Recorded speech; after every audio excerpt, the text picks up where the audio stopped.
Han Yan never thought her life would restart this way. After a long dream, she opened her eyes and found herself as Sharena, an insignificant supporting character in the romantic novel she had once read. She was not the dazzling female lead, nor was she a powerful villain. In the original plot, she was merely a bystander, reluctantly becoming a matchmaker for the original female lead. But then things gradually went awry. The male leads, who were supposed to fall for the female lead, began to notice her instead. Is this deviation because of her, or is the novel world starting to change? Let us follow this exciting story together with Lisa Manhwa. On the bustling, crowded street. Somewhere in the small alley of the neighborhood, the figure of a young boy darted past. Shushu chased after Hilly, shouting, "Stop right there, give me back my stuff." Hilly, jumping over crates, retorted, "What a strange old lady, the store owner sold it to me, so why is it yours?" She yelled loudly, "I ordered that item months ago." Hilly quickly escaped and yelled, "You should complain to the store owner about that, you look tired already, go home, old lady." Hearing that, Shushu wearily replied, "Hey, wait a minute." Squeezing through the wooden door, she gasped. Just a little out of breath is not tired yet. After that, Shushu successfully cornered Hilly. She firmly held the boy's shoulders, "Got you." Shushu growled, "You can't run anymore, give it back quickly." Before she could finish speaking, Hilly managed to slip out of her grasp. The boy immediately performed a spectacular somersault, to Shushu's astonishment. Witnessing the scene, Shushu silently exclaimed, "What the heck, is that kid even human?" Seeing that, Hilly taunted her, "Your skills are not good enough to catch me, old lady. Give up quickly and go home." Shushu trembled, thinking, what is happening, what do I do, I missed it. Is there any way? In a flash, she had an idea. Shushu rummaged through her bag. "That is right, I have that." Holding a ball in her hand, she secretly gloated, "A different kind of monster hunting ball from a comic book that I found interesting." Shushu thought to herself, "Though I have not tested it on a person, could it possibly kill them?" Then she threw the ball with all her might towards Hilly. "You can't escape, you damn brat." Seeing the ball flying towards him, Hilly was surprised. What is that old lady going to do with that ball? Then he raised his voice, taunting Shushu, "What can this thing even stop?" Before Hilly could finish his words, the ball exploded. After exploding, Hilly was sucked inside the ball. The ball containing Hilly rolled straight to Shushu's feet. Shushu taunted Hilly, "The one who needs to give up seems to be you." Meanwhile, the boy struggled to escape from the strange ball. "What is this weird thing? Can you pull me out, old lady?" She happily replied, "Give me back the sword, and I will pull you out." Hearing that, Hilly angrily shouted, "Do you know who I am? If you do not want to be dragged away for disrespect, pull me out immediately." Shushu chuckled lightly, her voice mocking, "I do not know what noble you are, but should not you get out of there first? If you do not return that sword, then stay in there for the rest of your life." Hearing that, Hilly just silently frowned, looking at Shushu. Finally, he handed the sword back to her. "This is the door's sword." Holding the sword in her hand, Shushu was visibly excited. "Finally back in my hands, it is so light." She gently asked Hilly, "Oh, right, I will pay for the sword." "How much is it?" Hilly irritably replied, "Forget it, that damn ball." Shushu was secretly delighted. "I am so lucky, saved money," Hilly continued, his voice sharp. "In return, never show your face in front of me again. I won't let it go." As he left the alley, the boy grumbled resentfully, "Are there really adults like that in the world?" Seeing that, Shushu secretly worried, he really won't take the money, or did I accidentally get involved with a high-ranking noble? Pulling down her veil, she reassured herself, "Oh well, this appearance is not real anyway." Shushu took off her cloak. "Luckily, I wore a magic cloak." Sharena West, 13 years old, second child of Baron West's family. Then she took a notebook out of her bag. "Oh my, time to check. The quill automatically wrote on the page, to-do list for the escape matchmaker role, plan, collect dwarf sword. She sighed with relief, almost ruined the plan because of that kid. Suddenly, someone called her name, Shu. Haroon called out loudly, "Shu, where did you go?" Seeing that, she thought to herself, did I waste too much time? Then Shu left the alley and called her brother, "Haroon, I am here." Then she asked herself, "Alright, let us head out for the next objective, shall we?" At Ogren Academy. Haroon reminded his sister, "You should tell me where you are going, we almost missed the entrance ceremony." Shushu immediately replied, "We are not late, right?" He did not even say anything, "So why are you like this?" Haroon grumbled, "Do you know how worried I am about you? His sister immediately apologized. Yes, I am sorry, okay. Hearing that, Harun sighed. Look at how she talks now. She was so cute when she was little, was not she? He's Harun West, 15 years old, eldest son of the West family. He's happily replied. Shushu is cute now too. Hestia Plaud, 13 years old, daughter of Count Plaud, Shushu's best friend. Harun hesitantly asked his sister, well, okay, but… Shushu, could you smile at me a little like you did when you were tiny? Shushu immediately replied, her voice sarcastic. No. You pee your pants wet like when you were 7, and then I will smile. Pointing towards the man, he continued, the manager is coming. That person will tell you about the entrance ceremony and how to live at school, so just follow them. Harun ran off, saying to Shushu and Hees, see you two later, congratulations on your enrollment. Shushu subtly urged, yes, scram, the manager said to the two. So, it is Miss Sharena and Miss Hestia. Please follow me. The manager immediately guided Shushu and Hees. First, I will talk about the entrance ceremony. Dormitories will be assigned. Hees whispered, Shushu, now that you mention it, what major did you choose? The girl immediately replied, swordsmanship. Hearing that, Hees's face showed surprise. Hees anxiously advised her friend, boys do not like that. You won't be able to keep yourself safe. Shushu shrugged, boys or girls, when they die, only a corpse remains. Why bother with such things? Shushu asserted, other people's opinions do not matter. I have to do what I like. Hearing that, Hees could not help but worry about her friend. Hees lowered her voice, advising Shushu, you are saying things I do not understand again. Still, you should come to the same major as me. If we are in different majors, we won't have classes together in the afternoon. At this moment, Shushu focused on the large dragon statue in the fountain. The girl silently admired it, the black dragon, symbol of the academy. The fountain is quite grand. Shushu thought to herself, now I truly feel that I am attending a rich academy. Indeed, you need money to understand. The girl suddenly remembered, I heard that the teachers are all the best too. Perfectly suited for my goals. Shushu murmured, then both of them returned to the auditorium. The principal announced to the students, from now, the entrance ceremony will begin. Dear new students, welcome to our Ogren Academy. He's whispered, Shushu, did not those with excellent grades have to sit in the front row? The girl replied listlessly, I did not want to reveal myself so soon, so I gave up my spot. Shushu slumped down in her seat, but hey, we should probably sit somewhere even more out of the way. It is too visible here, I can't sleep. This time, the principal's steady voice rang out. The representative of the new students will come up to say a few words. The principal called out loudly, Hilliard Lanes, please come forward. Hearing that, Shushu thought to herself, where have I heard that name before? Looking towards the stage, Shushu immediately remembered, that is the crown prince's name, I heard rumors he would be enrolling this time. So it is true. As soon as she saw Hilly, the girl's face immediately changed. Shushu wondered, why is that? That kid there. An announcement echoed through the academy's grand hall, new students who have been assigned dormitories, please move. If you need help, please ask the manager. Inside the hall, students whispered excitedly, oh my goodness, the new student representative is the crown prince, what? What is this? I heard the new male students enrolling this time are amazing. It seems it is true, I heard the Marquis' son is also enrolling, right, the female students are absolutely thrilled. A male student asked his friend, oh, hey, do you know who she is? Looking towards Hees, the male student complimented, she is really pretty, is not she?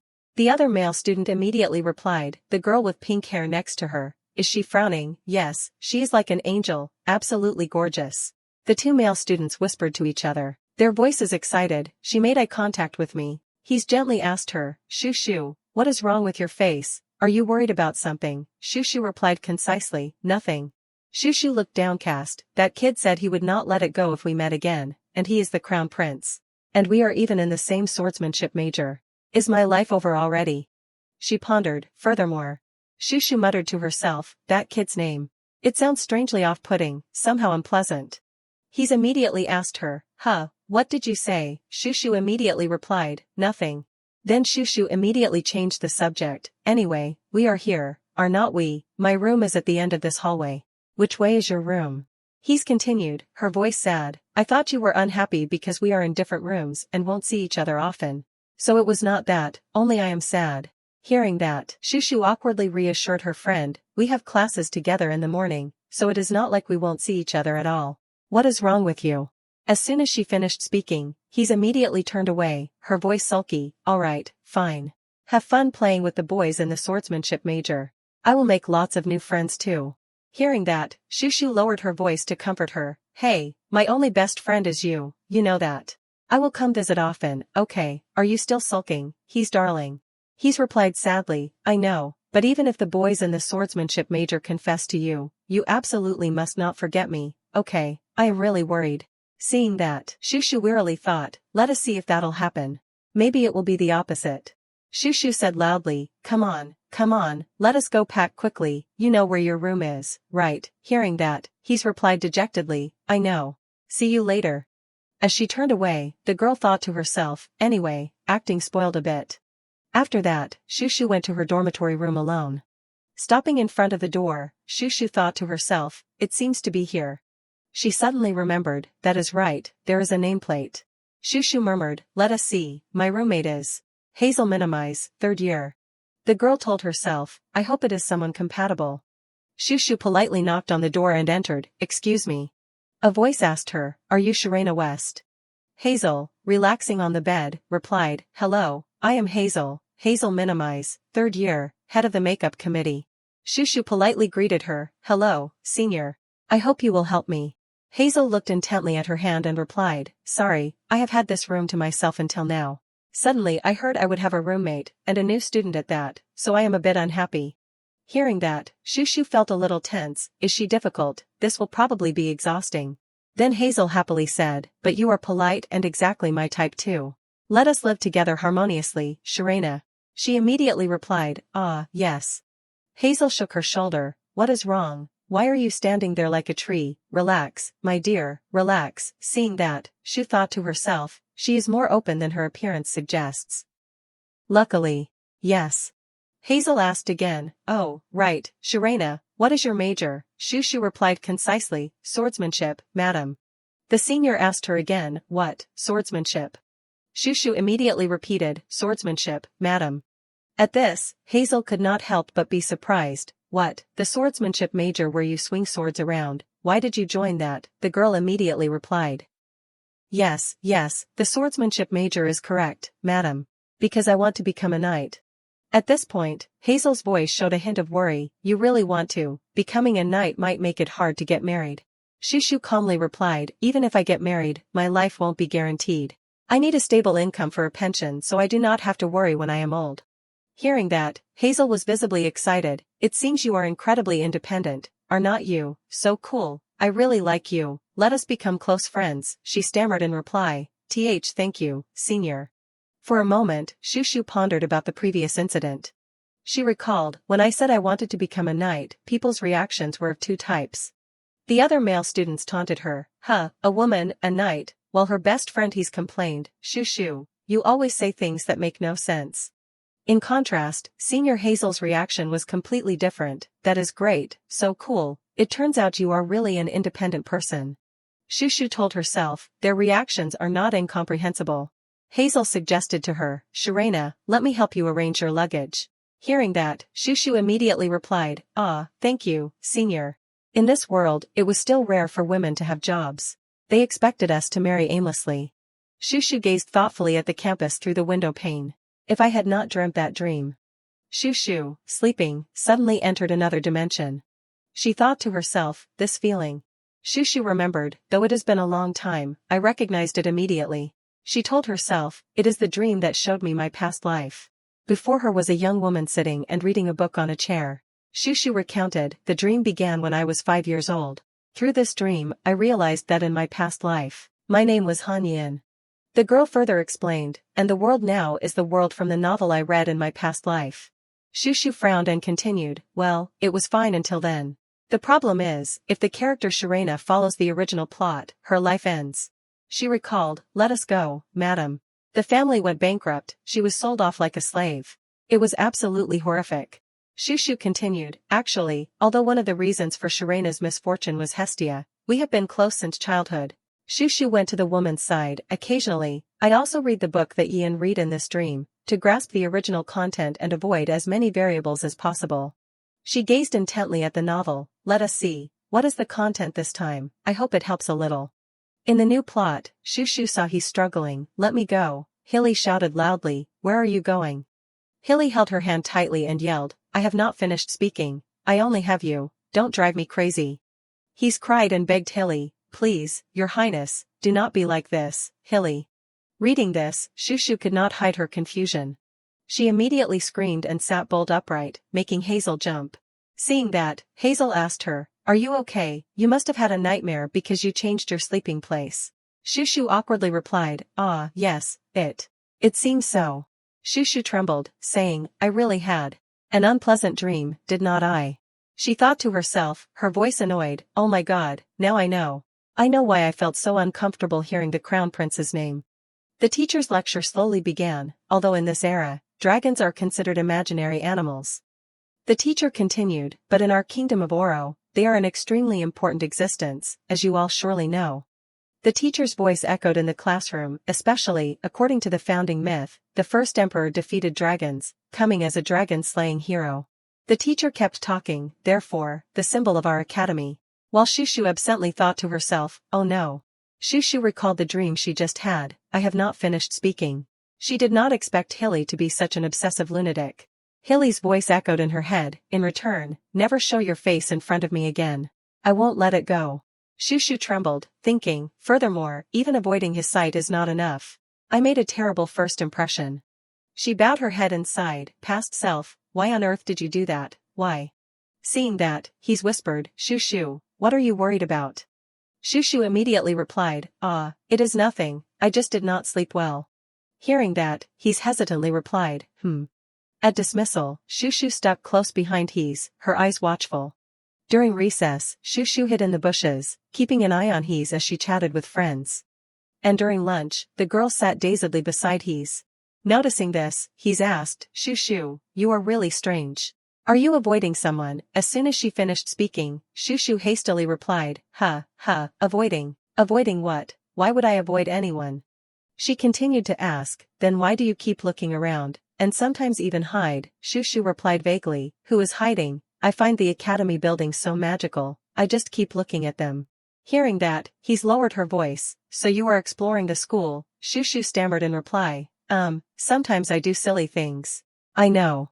He's then reminded her best friend, next time, if you are worried about something, you have to tell me the truth, okay, Shushu replied concisely, okay. Saying that, Shushu secretly lamented, I want to tell you everything too, but it is all your fault, so how can I tell you? The novel I transmigrated into is titled Hestia's Boys. As the title suggests, Hestia is the main character of the romance novel, while Shirena appears as the female lead's best friend. Although Shirena is a supporting character, she receives attention from many boys. The problem is, that approach is not romantic at all. The men's objective in approaching Shushu is only one, to use Shushu as a bridge to connect Hees with themselves. Shushu stared intently at her best friend, thinking, of course, being used like that is entirely the fault of those garbage men. She frowned, but if I had not been friends with the popular girl from the beginning, maybe none of this would have happened. Seeing her friend staring at her, He's asked, is there something on my face? Shushu awkwardly replied, oh, no, I am just looking. Shushu asserted, anyway, I will absolutely not follow the original plot. The girl imagined herself as a crow on the Magpie bridge between Hilly and Hees. Shushu told herself, I won't waste my life as a matchmaker. Hees whispered, her voice full of regret, lunchtime is over already. Shushu told her, I have to change for sword practice, so I will go ahead. Hearing that, Hees loudly reminded her, if the boys from the swordsmanship major ask you to play, do not forget me, okay, I will be waiting for you. Shushu immediately replied, that won't happen. In the girls' changing room. Shushu reached up to her locker to get her uniform.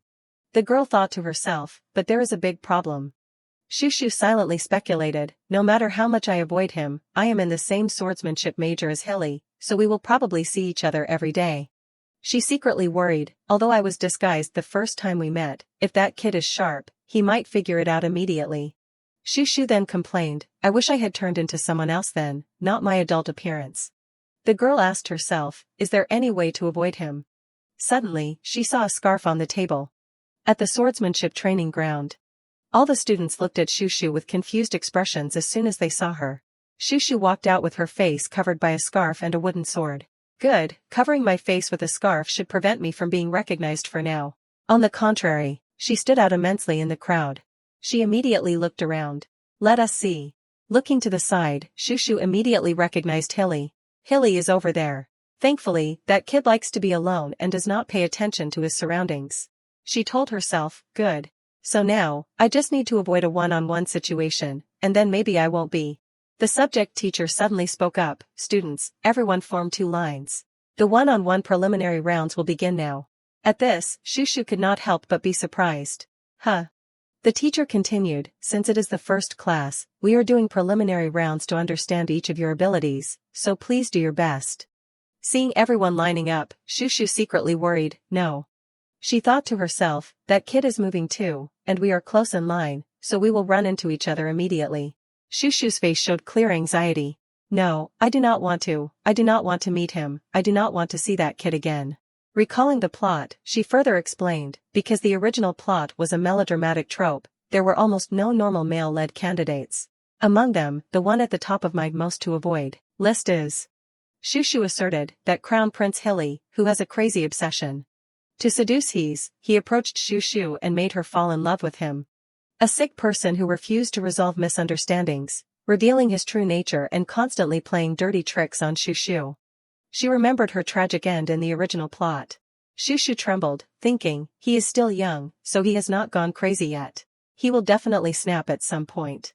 She told herself, if I want to live a peaceful life, I have to avoid him at all costs. Then she ran to the teacher, excuse me, sir.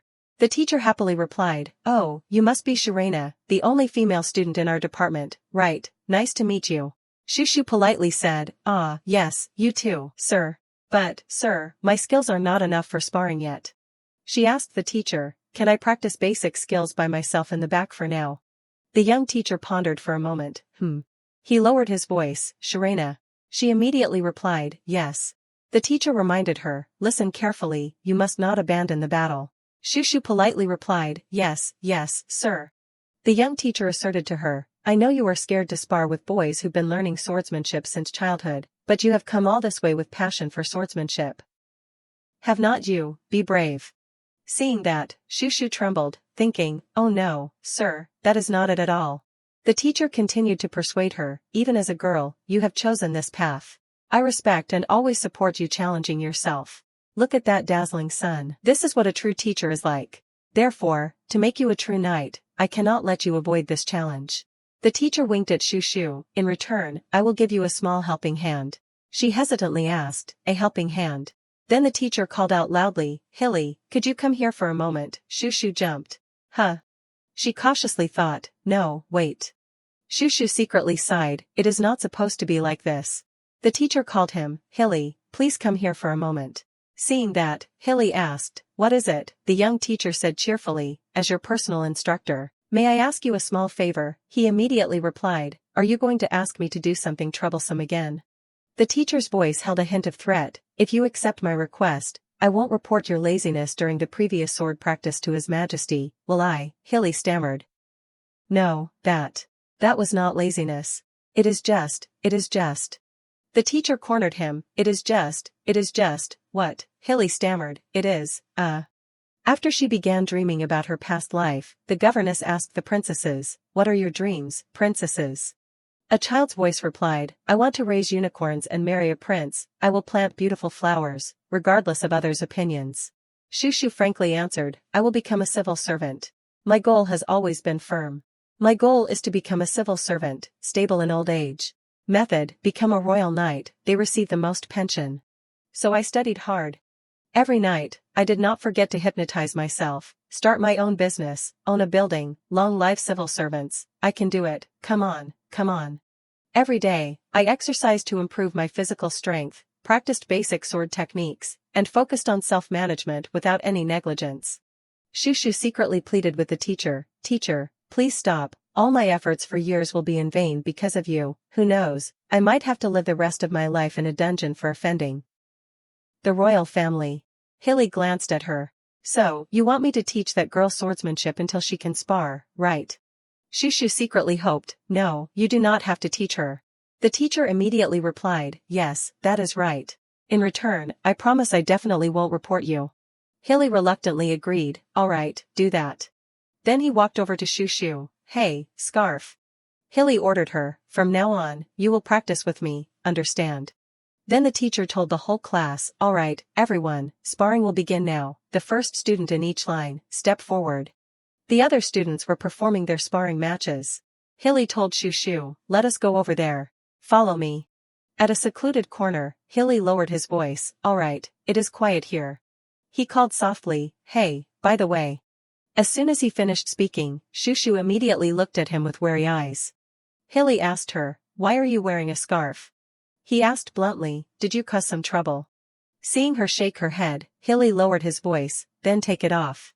Seeing Shushu remain silent, he immediately got angry. Hilly shouted loudly, not answering, do you want to infuriate me? Answer quickly and take off that scarf. Hearing that, Shushu clenched the scarf tightly, I won't take it off. Absolutely not, I can't let your kid know my face.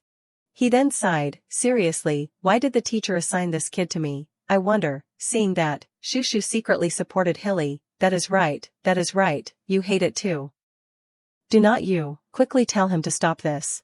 Hilly asked exasperatedly, hey, if you are going to be like this, why did you even apply to the swordsmanship department? If you do not study properly like that, then what exactly? He leaned close to Shushu, you. Could it be? Hilly glared at her with murderous eyes. Seeing that, Shushu could not help but feel uneasy. Why is he suddenly staring like that, like he wants to devour me? Did he notice something? Hilly lowered his voice, how annoying. He gloated, you are interested in me too, are not you? Hearing that, Shushu could not help but be surprised.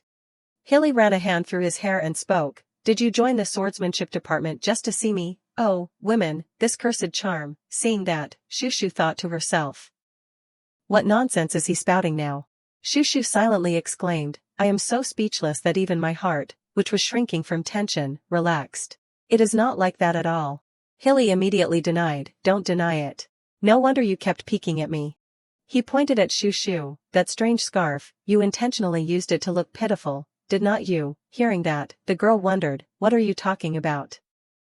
Who uses this to cover their face to look pitiful? Then Hilly snatched the wooden sword from Shushu's hand. You dare to hold a sword for that reason, give it here. He angrily shouted, since it is the first day, I will let it slide. Get out of the swordsmanship department immediately, Shushu immediately explained, I said no, what exactly are you misunderstanding? Hilly immediately yelled at her, seriously, it is disgusting, get out quickly. As soon as he finished speaking, Shushu's face showed clear anger. Hilly complained, he is just wasting my time out of nowhere. Shushu said sternly, who is the crown prince to arbitrarily conclude my thoughts? Hearing her voice, Hilly immediately stopped. He said mockingly, look at that, quite thick-skinned, are not you? If not for that, why would a woman come here? Shushu immediately retorted, but it is definitely not because of someone who fantasizes that every girl in the world likes them. Noticing this, Hilly asked, so what is the reason? Shushu replied concisely, money. Hearing that, he could not help but be surprised. What? Shushu continued, her voice excited, glory and wealth are my goals. She asserted, therefore, I must become a knight, a rank and a manor, plus guaranteed salary and pension. Praise that name, a beautiful name indeed, money is king, after all. Shushu looked back at him, so do not misunderstand. I do not care about the crown prince even 1%. Hearing that, Hilly immediately felt annoyed. That is good, actually. For some reason, it is an eyesore. Shushu snatched the wooden sword. Alright now, give me back the wooden sword, Hilly immediately replied, fine, I will give it back, but that reason is not very pure, is it? She casually replied, isn't everyone living in this world like that? Seeing that, Hilly froze. He thought to himself, what is this, that smirk? I think I have seen it somewhere before. Hey, you. Hilly asked her, have you met me before? Your voice sounds familiar. Seeing that, Shushu jumped. I was too agitated, so I spoke in my real voice. Shushu changed the subject, how could that be? Seeing that, Hilly suddenly remembered, wait a minute. He remembered the woman that day, if you do not want to return the sword, then live in there forever. Hilly still remembered the bitter feeling of being inside the ball. He immediately lunged at Shushu, take off that scarf for a moment. I need to confirm something. As soon as he finished speaking, Hilly immediately pulled off the scarf. He frowned. Indeed. Hilly growled, that old lady is you. Shushu stammered, you. What are you saying? I am not.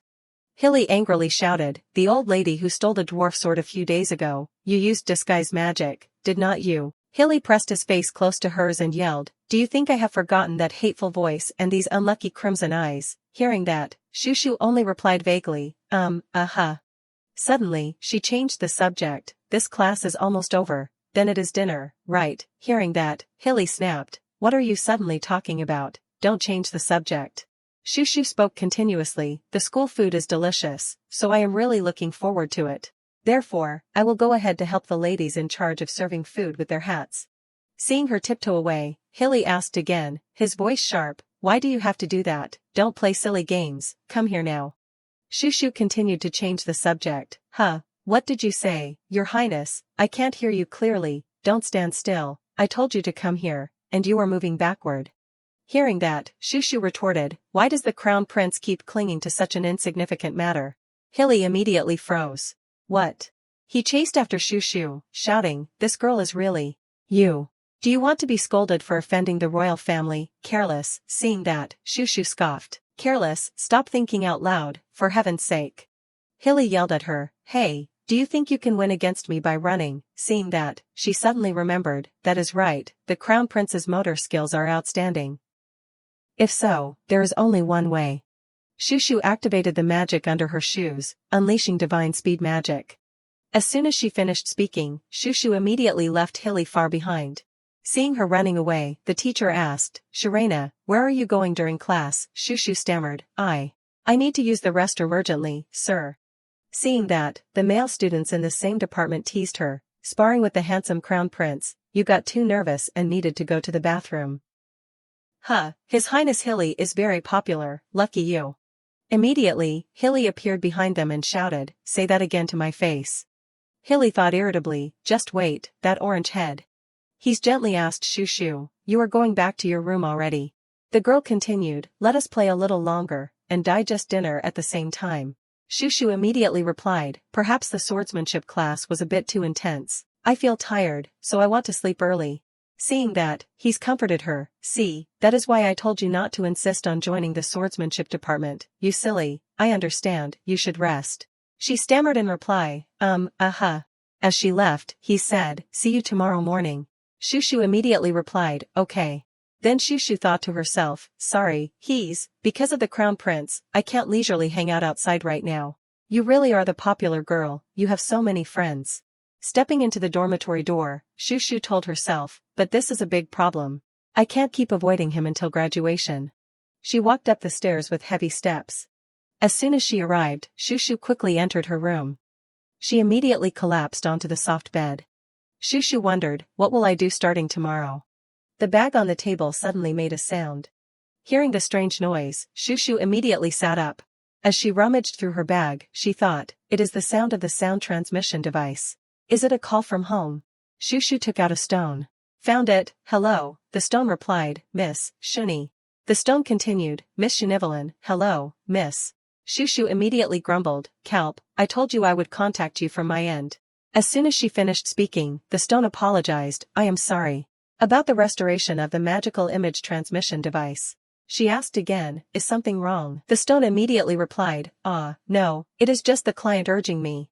Can it be done by tomorrow? Shushu immediately said, I have a schedule too. The stone further explained, they said they would pay an extra 5 gold coins. Hearing that, Shushu immediately accepted, her voice excited, once it is fixed, I will send it via the messenger immediately. The stone replied, as expected of Miss Shunivalin. Then I will leave it all to you. She asserted, all right, trust me. Ending the conversation, Shushu thought to herself, indeed, having a side job was the right decision. Although I decided to become a civil servant for financial independence, with just a salary and pension, it is not enough to take care of family matters. So I chose another job. Shunivalin, the master sorceress in the shadows, specializing in repairing magical props of the underworld. Shushu told herself, I have to use the name Shunivalin to hide my identity, right, that is the name of some kind of cookie, what kind was it? She silently marveled, miraculously, the magic system here is similar to the programming I learned in my past life, which helps a lot. Shushu smiled triumphantly, my past self, commendable, thanks to that, I am known for having good skills, and I have a lot of work. She happily retrieved the item that needed repair. 5 gold coins is a big bonus. I have to fix it quickly. Where is it? Shushu told herself, might as well fix my own sound transmission device a bit while I am at it. It seems a bit scratchy when I use it now. She took the item out of her bag. Here it is. Shushu decided to fix the item. Alright, fix. Suddenly, a voice called, Shushu. She quickly put the item back in her bag and said loudly, Sis Hazel, you are back. Hazel happily replied, MHM. The senior kindly asked her, you are back so soon, how was your first day of school? Shushu awkwardly replied, it was fun, very fun. Hazel continued to ask, how was the swordsmanship class, was it interesting? Hearing that, Shushu secretly sighed, I ran away, so I do not know. Then she answered vaguely, well, it was okay. Hazel said loudly, by the way, the Crown Prince is also in the swordsmanship department, you must have met him, right? Did you meet him up close? Hearing that, Shushu frowned, she said she welcomed me, but this is the real purpose, is not it? The senior then asked, did you talk to him? Shushu immediately replied, yes, I did.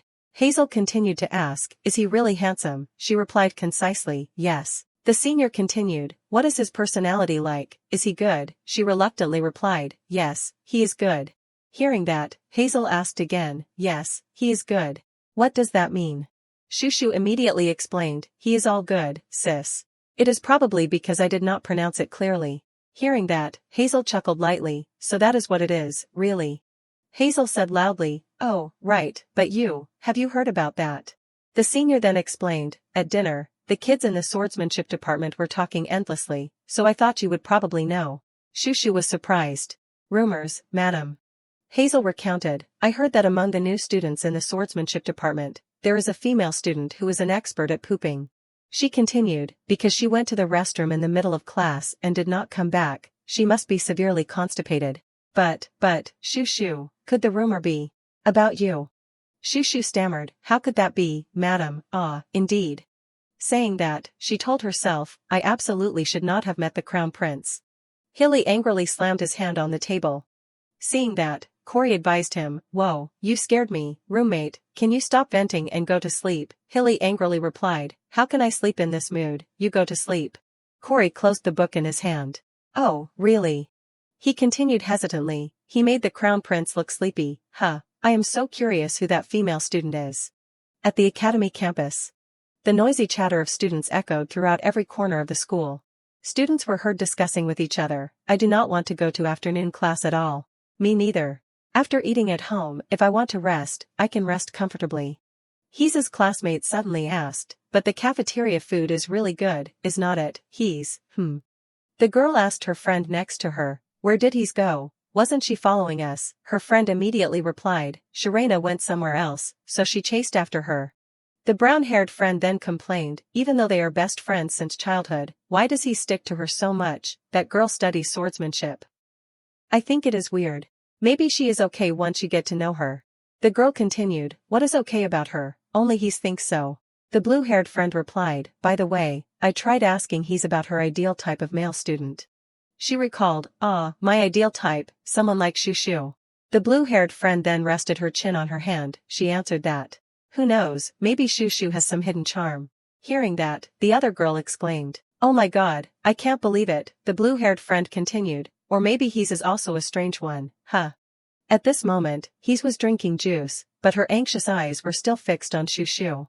The girl then asked her friend, Shushu, how long are you going to stay here? My legs hurt. Shushu immediately replied, that is why I told you not to follow me. He's continued to ask, what exactly are you so afraid of that you are hiding like this? Suddenly, Hilly's loud shout rang out, Orange Head. Hilly searched for Shushu, shouting, I saw you coming this way, come out, Orange Head, don't hide anymore, come out. He stopped and ordered Shushu, how long do you think you can hide from me? Come out quickly, come out. As soon as he saw 2 students passing by, Hilly chased after them, hey, you two, have you seen any ugly-faced Orange Head? Seeing that, he's whispered, Shushu. Confess, why is the Crown Prince chasing you?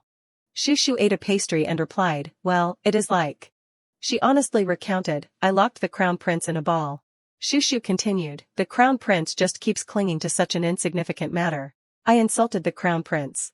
The girl thought to herself, these are all capital offenses. You probably would not believe it if I told you, would you? Shushu immediately changed the subject.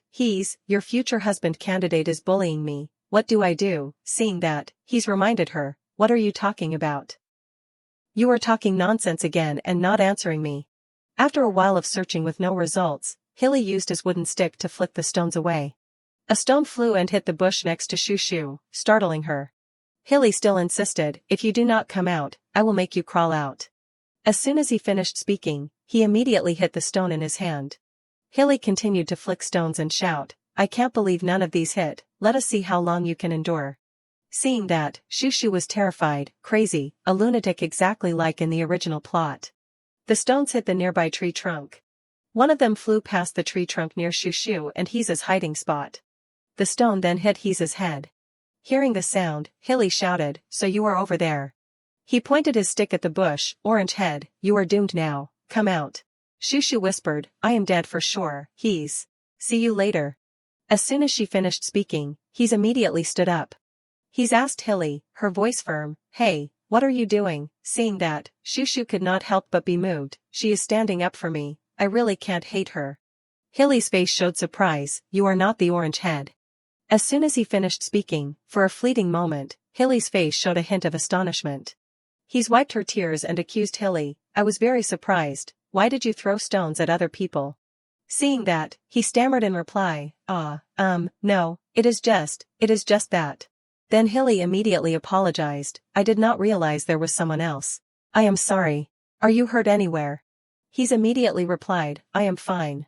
Hilly asked her again, but why was the young lady sitting in the bush like that, and Heez coldly walked away, I am leaving first. He called out loudly, hey, wait a minute. Hilly continued, his voice deflated, just tell me your name.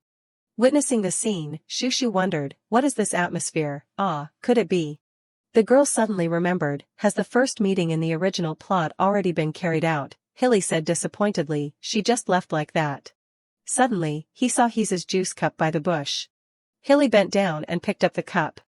Pressing the cup to his chest, Hilly whispered, how could a frail female student cry so elegantly?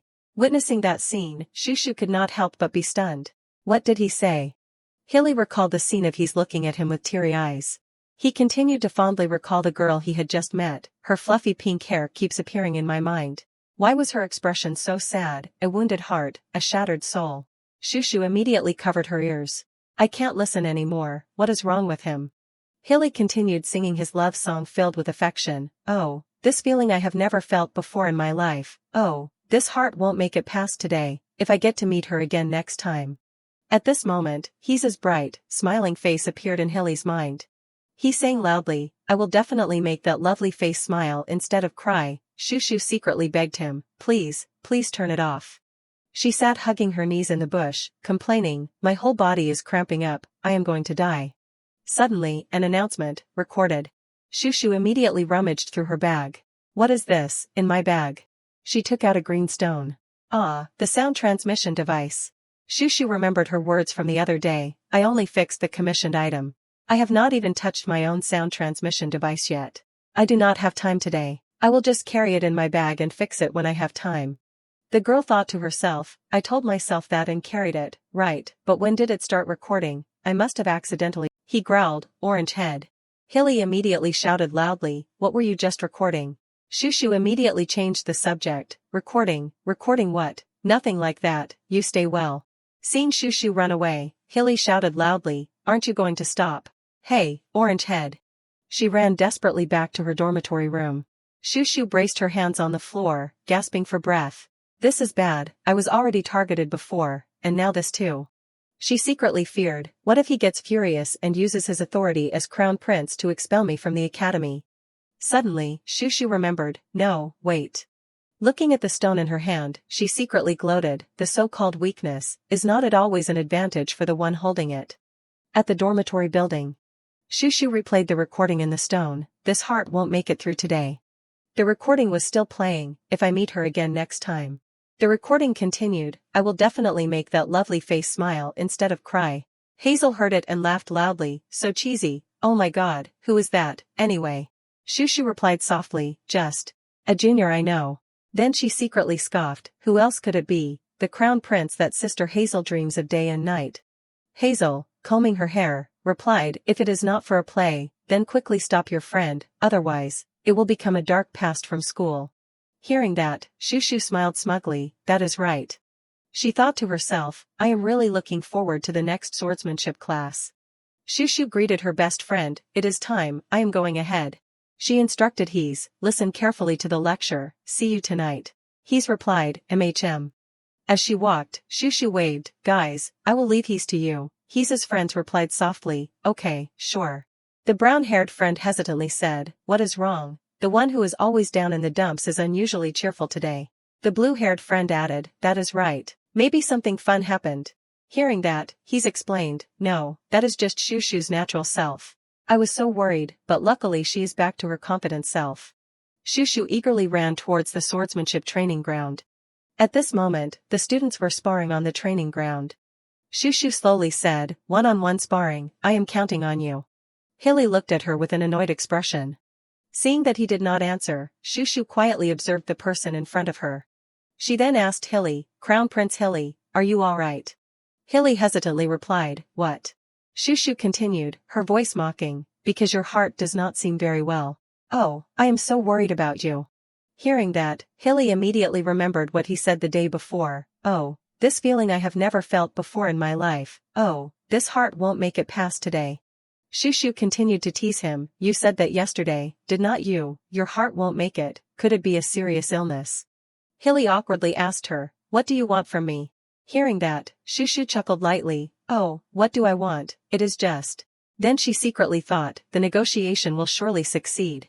But he bullied me these past few days, so I will tease him back a little, shall I? Shushu happily continued, I was a little hurt inside because you misunderstood me. The recording played again, you are interested in me too, are not you? The recording was still playing, did you join the swordsmanship department just to see me? Oh, women, this. Hilly immediately snatched the stone. When did this start recording again? Give it here. Then he slammed the wooden sword hard onto the ground, shattering the stone. Shushu brought out the stone hidden in her hand and continued, oops, what to do, your highness? She happily continued, it seems I carelessly copied too many versions. Seeing that, Hilly's face showed clear anxiety. Hilly asked irritably, holding someone else's fatal weakness, what exactly do you want? Hearing that, Shushu chuckled lightly, weakness, after I become a knight, I will serve His Highness Hilly, so how dare I? Hilly immediately retorted, I would rather you just insult me. It is truly an eyesore. Shushu lowered her voice, alright, no more joking. I will talk.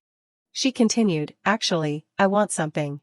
Shushu slowly asked him, Hilly, what do you think is the necessary condition for success? As soon as she finished speaking, Hilly immediately replied, an easy question. Of course, a lot of effort, a little talent, and good luck is all it takes.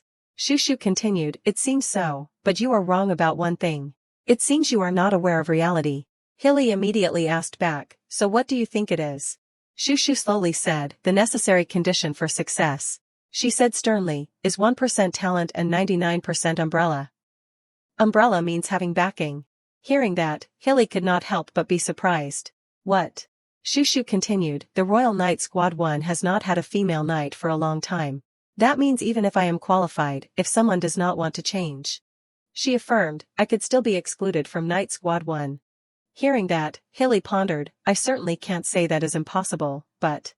Shushu said loudly, therefore, I hope Hilly will be my umbrella. The girl further explained, it is just called an umbrella, but I will try my best to ensure no injustice occurs. Don't misunderstand. Hilly replied to her, his voice cautious, you can even say that, you are quite confident in your own abilities. Shushu confidently continued, though not now, my abilities will be sufficient by graduation. Hearing that, Hilly thought to himself, it seems he is incredibly confident. Seeing the boy, Shushu gave a slight smile. Then Hilly extended his hand in front of Shushu, alright, let us do it. He added a condition, in return, you absolutely must destroy those sound transmission devices. Seeing that, Shushu asserted, of course. I will keep what needs to be kept secret, do not worry. Hilly hesitantly continued, hey, but, I also have one condition, okay, Shushu was surprised. He awkwardly said, I want to get closer to your friend I met the other day. Will you help me? Shushu replied concisely, no. Hilly immediately asked, why? Shushu immediately explained, then Hilly would have two conditions, and I would be at a loss. Hilly then pleaded with his friend, then I will help you train to get into the night squad, really, I promise. Shushu lowered her. At the Academy's Grand Library, Corey took out a book from a nearby shelf. As he flipped through the pages, Corey thought, they say the person of interest in this new magic publication is that person. He secretly searched for something. Found it. What is this? There is no picture. It is not like I interviewed them in person. Then Corey closed the book. That is right, they seem to work in the underworld, so it is not easy for them to reveal their identity. Corey left the library with the book he had just picked up. Suddenly, he noticed someone in the group of female students who had just walked past.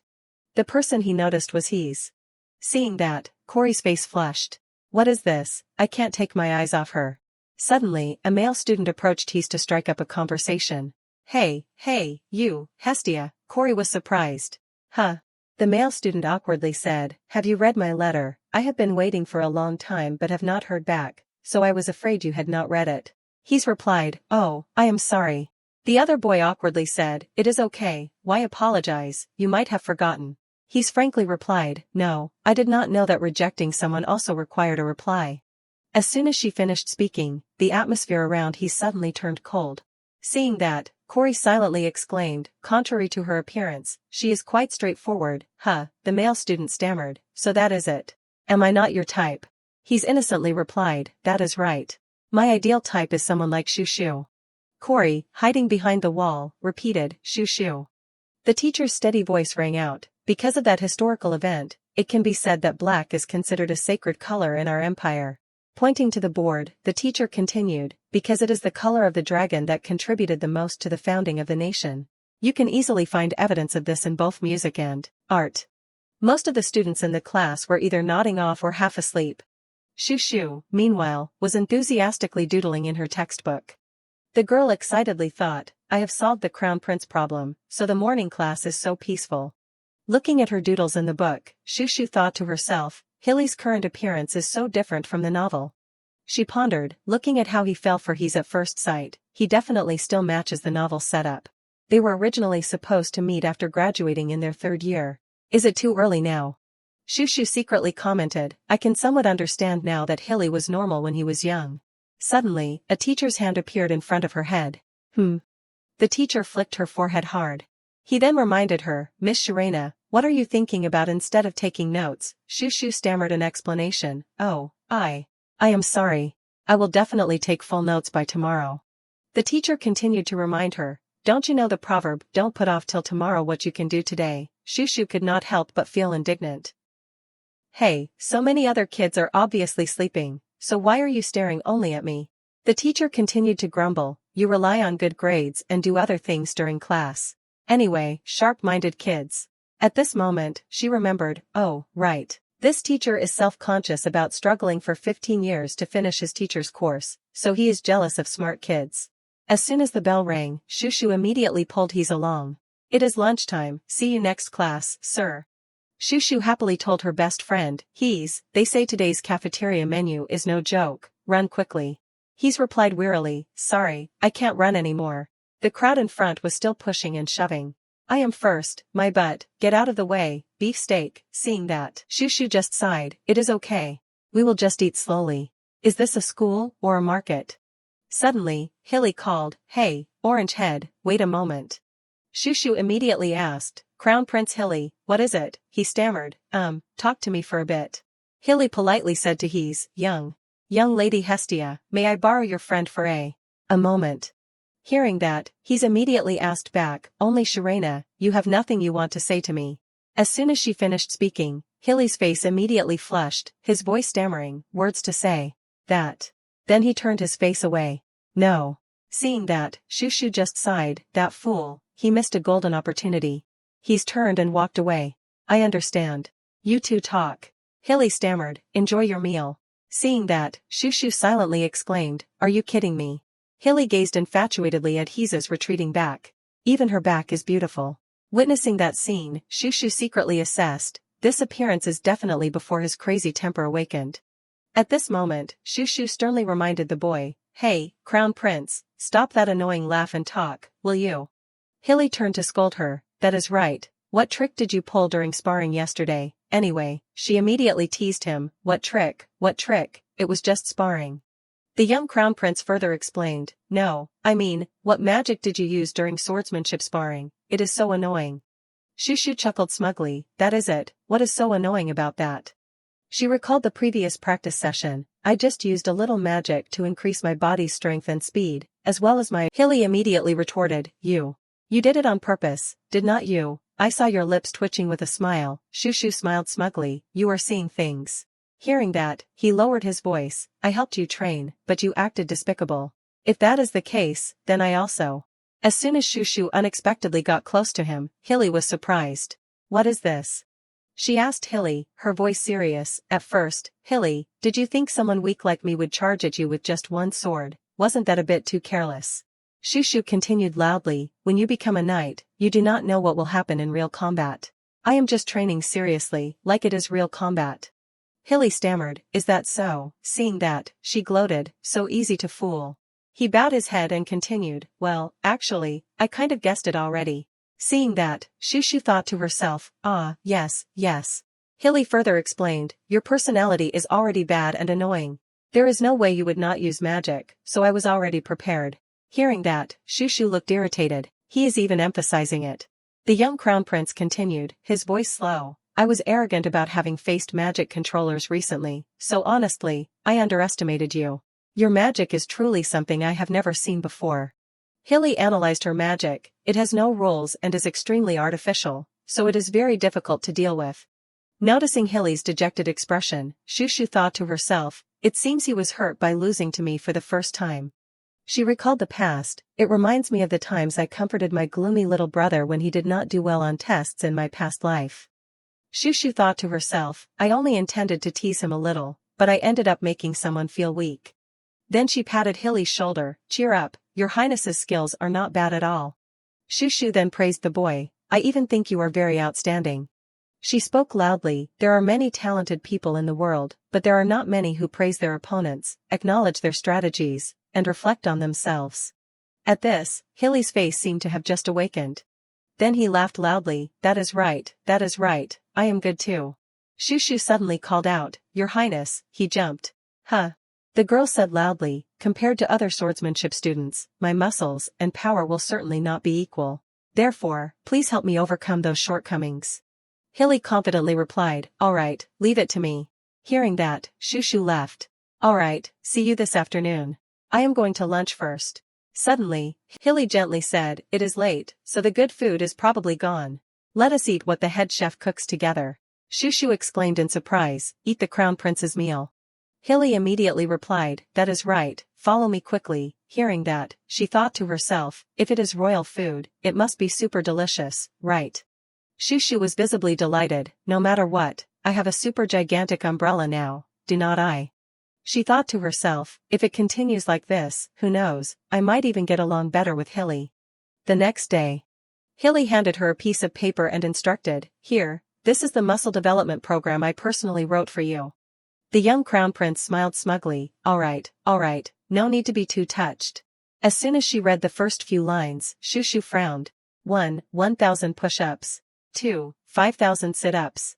3. 2,000 times lowering. 4. 2,000 times lifting. 5. Stand up and sit down, 3,000 times. Shushu trembled, asking, is this really something a human can follow? Hearing that, Hilly casually replied, what, I used to do that when I was 9 or 10 years old. Doesn't everyone train their muscles like that? Then she turned away, annoyingly innocent. He even thought if he could do it, everyone else could too. The intellectual development age of boys during puberty.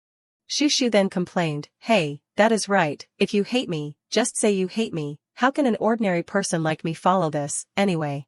Hearing that, Hilly immediately retorted, isn't the training program you, Shirena, designed even more outrageous? He held Shushu's paper in front of her and yelled back, get punched 200 times with magic-enhanced fists, get hit 200 times with weakened body functions, get hit 200 times normally. Predict attacks from a wooden sword with enhanced functions and get beaten 200 times, do you have a conscience? Hearing that, she explained, it is all for the crown prince's shining future. Perfect, actually. If you want to awaken your intuition to avoid secret magic, getting hit is the most optimal way. Hilly immediately exposed her. You want to bully me, that is why you are agitated, are not you? Shushu immediately denied, no way. The young crown prince held the wooden sword in his hand and said, forget it. You can slowly figure out your intentions while sparring. Hilly provoked her, come on, pick up the wooden sword, Sharena West. At this moment, Hazel lay on her bed, counting each beat, 9, 10. She was trying to do leg exercises, 20, 21, 20, 22. Finally, Hazel gave up. I can't do any more. The senior told herself, I will probably have to ask Shushu for easier exercises.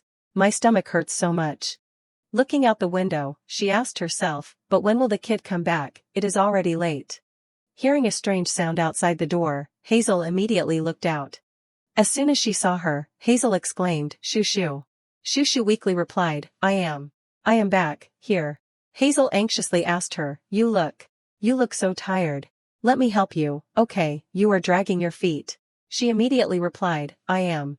Still. Fine. I am not hurt.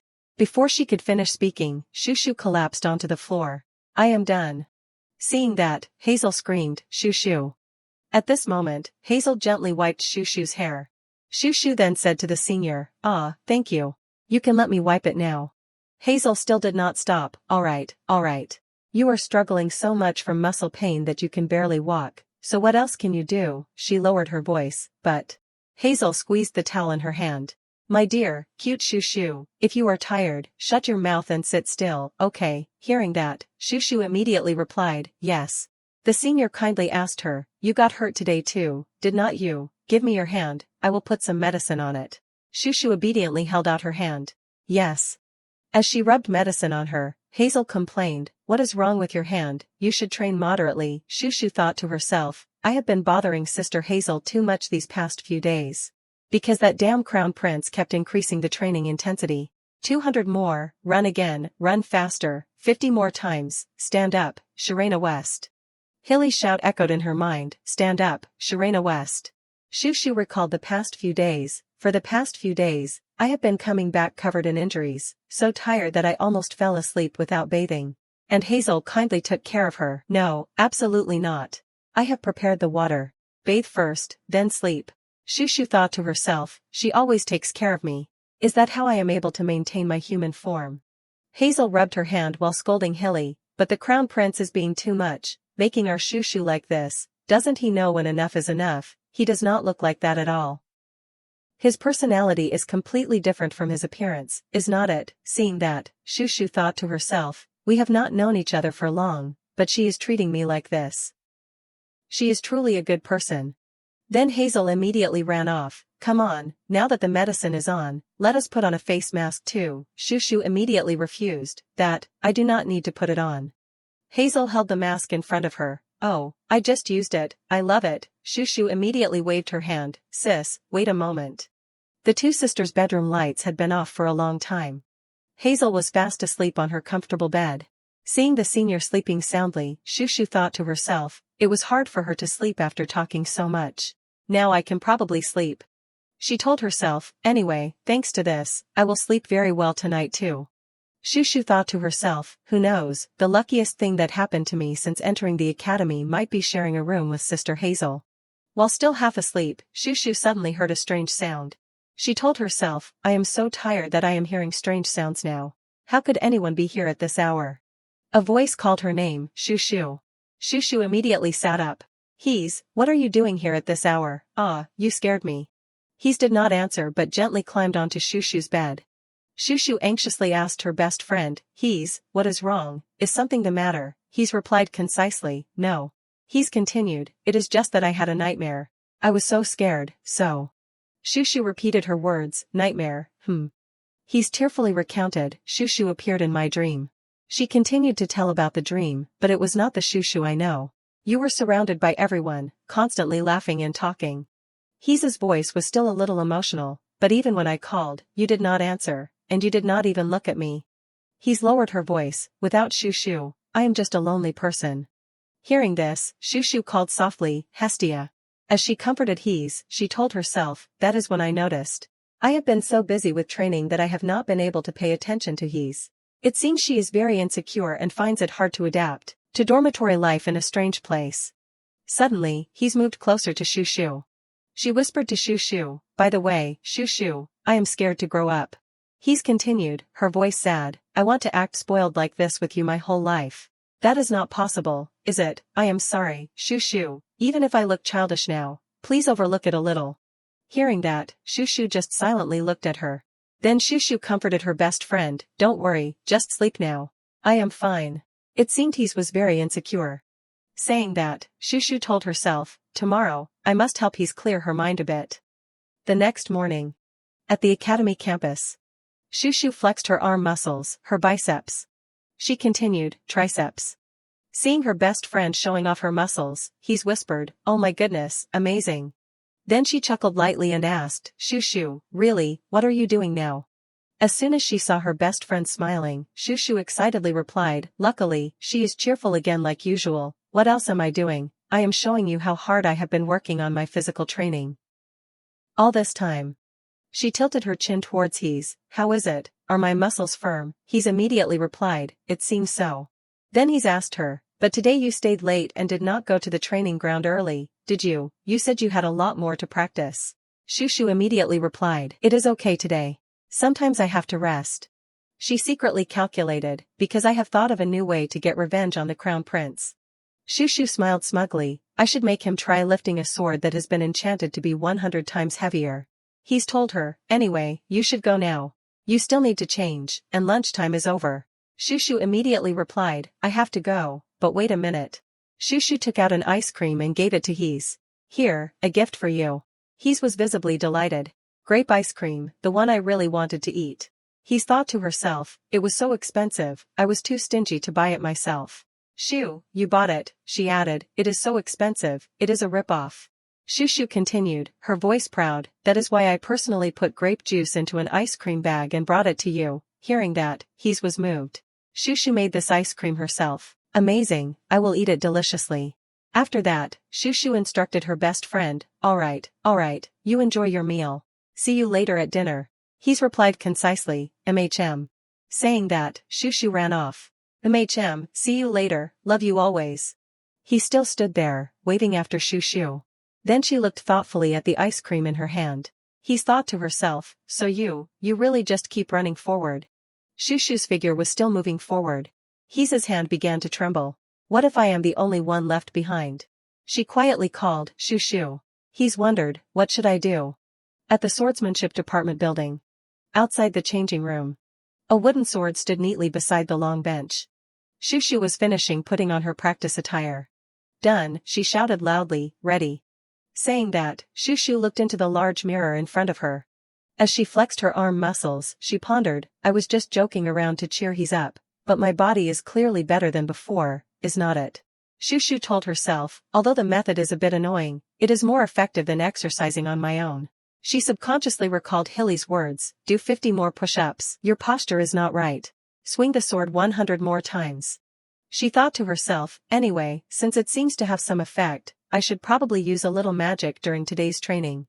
At this moment, Shu Shu was the only one sitting on the bench, waiting. She sighed, I am alone. Did I arrive too early? Catching sight of the group of friends in front, Shu Shu immediately recognized them. Ah, the 3 traffic light guys, red, yellow, green. The red-haired boy whispered, oh, it seems it is just us here. Hearing that, Shu Shu secretly replied, no way. The yellow-haired boy said excitedly, great, I want to do something. The green-haired boy asked, what?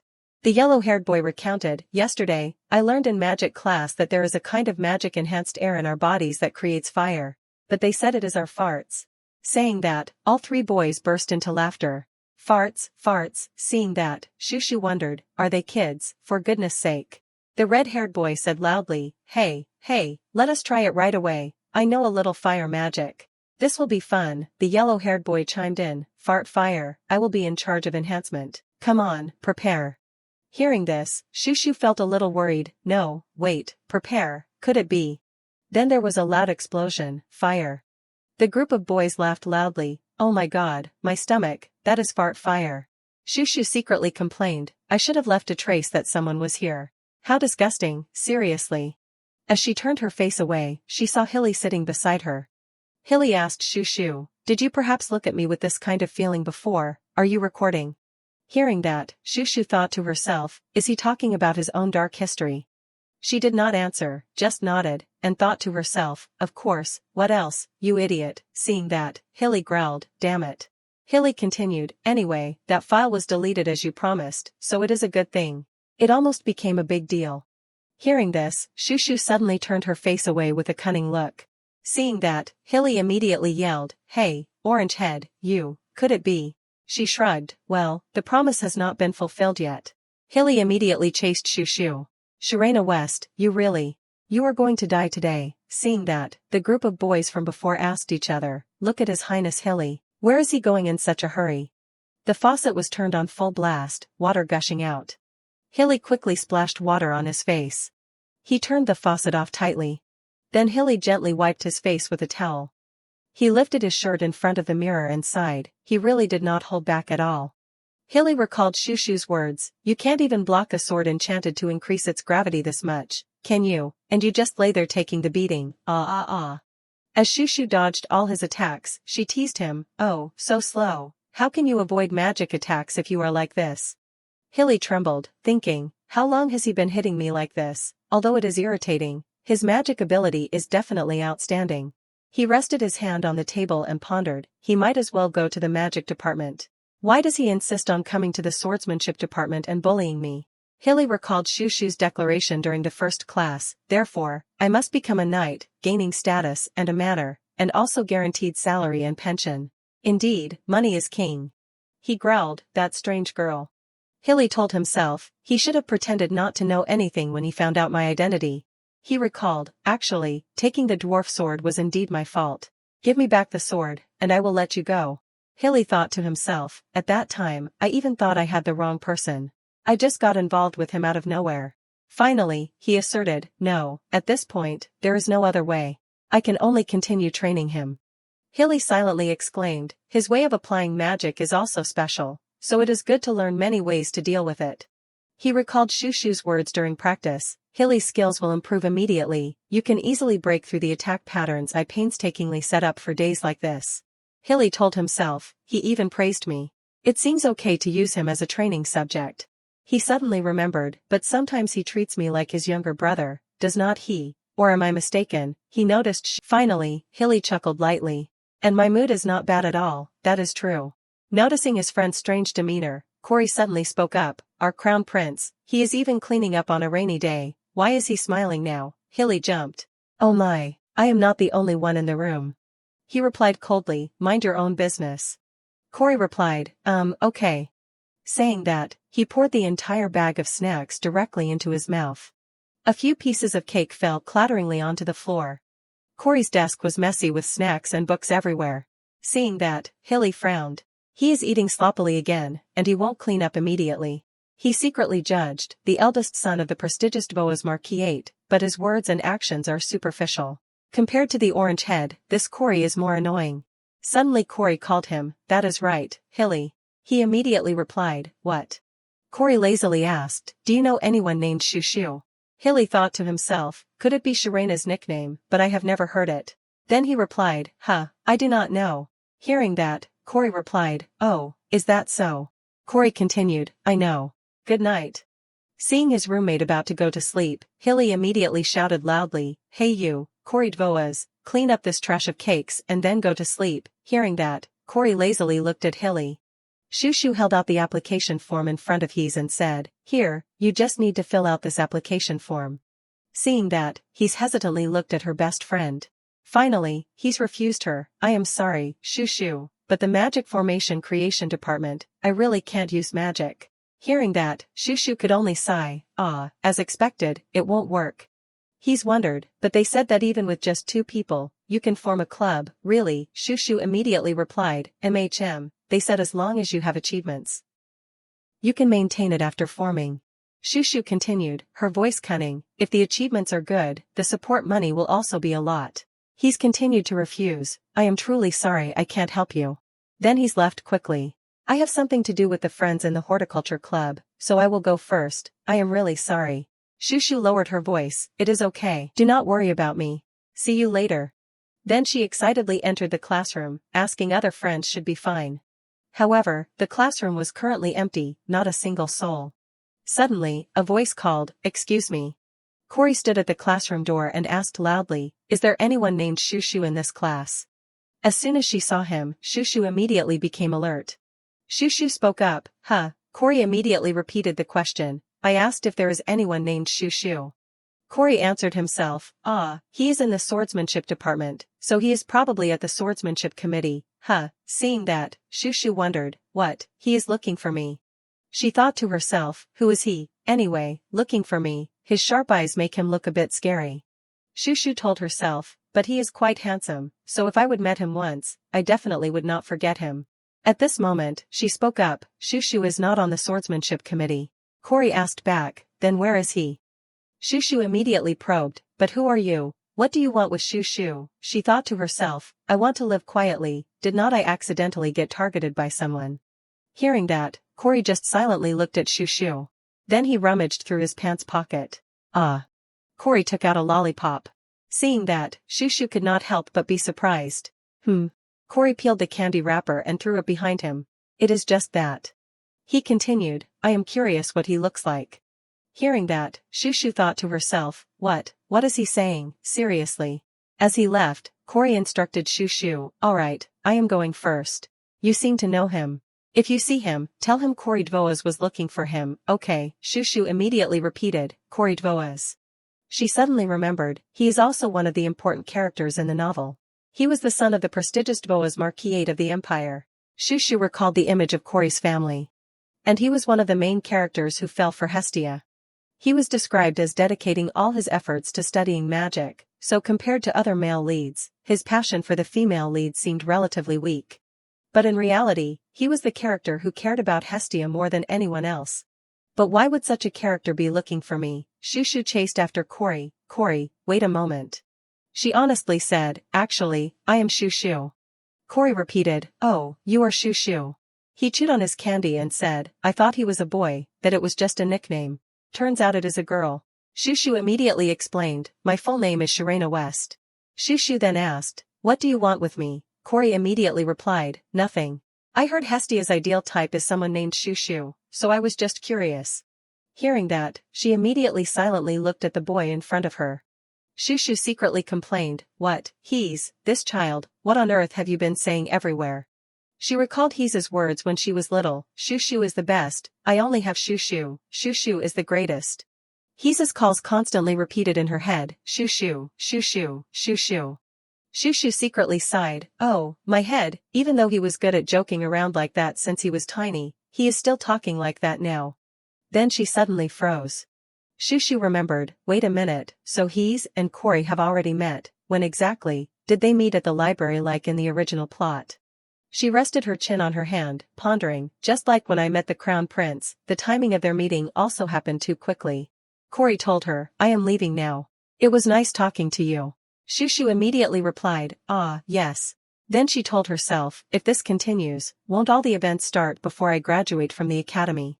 Shushu secretly asserted, "No, that is not the important thing now. If I want to form a club, I need to find at least one more person." She remembered when she invited Hilly to sign the form, "Club, I am in the swordsmanship committee, of course. I will practice there every day." Sister Hazel was not much different either. "Oh, our Shushu, I am the head of the makeup committee, so I can't." "I am sorry, dear. I have magic hands, after all." Shushu secretly complained, "Everyone I know has already joined a club. Or maybe I should borrow Hilly's video of the traffic light group and threaten them to join." Just thinking about it made her hate it. Suddenly, she remembered, "Oh, wait." Shushu immediately chased after Corey, that is right, Corey Dvoas. She was secretly excited, in the original plot, he was a character proficient in magic. I absolutely must not miss him, since it is a magic-related club, as long as I persuade him well. He will join. As soon as she saw his figure in front, Shushu silently exclaimed, "Luckily he has not gone far." At this moment, Corey bumped into a male student walking in the same direction, making him drop his lollipops. "Hey!" The other male student immediately spoke up, "That hurts, watch where you are going." Corey growled, "My candy." He continued with a terrifying face, "I can't eat it anymore, can I?" As soon as he saw him, the male student trembled. "Corey." The student apologized and ran away. Sorry, I did not know it was you. Seeing that, Shushu thought to herself, using those eyes to look at others, it is terrifying, no joke. She told herself, but then again, if I talk to him now, he is not a scary person, so asking him once should be fine, right? Then she called out loudly, Corey. He immediately replied. Oh, what is it? With an artificial smile, Shushu continued, what is it, Corey? I heard you are very interested in magic. Corey immediately replied, it is my major, but why? Shushu handed the application form to Corey and replied, would you like to try immersing yourself in the world of magic with me at the newly formed Magic Formation Creation Department? Corey repeated, Creation Department, Magic Formation. Shushu further explained, her voice proud, yes, it is a club that applies magic formulas and theories to research and compile magic formations. Corey nodded, sounds interesting. She immediately chimed in, interesting, right, just Corey's preference. He continued, but I want to join a club with many people, not just a few. Hearing that, Shushu immediately continued, if there are fewer people, the activities will be freer. Corey hesitantly said, I just need a place to kill time. If there are few members, my role will be big.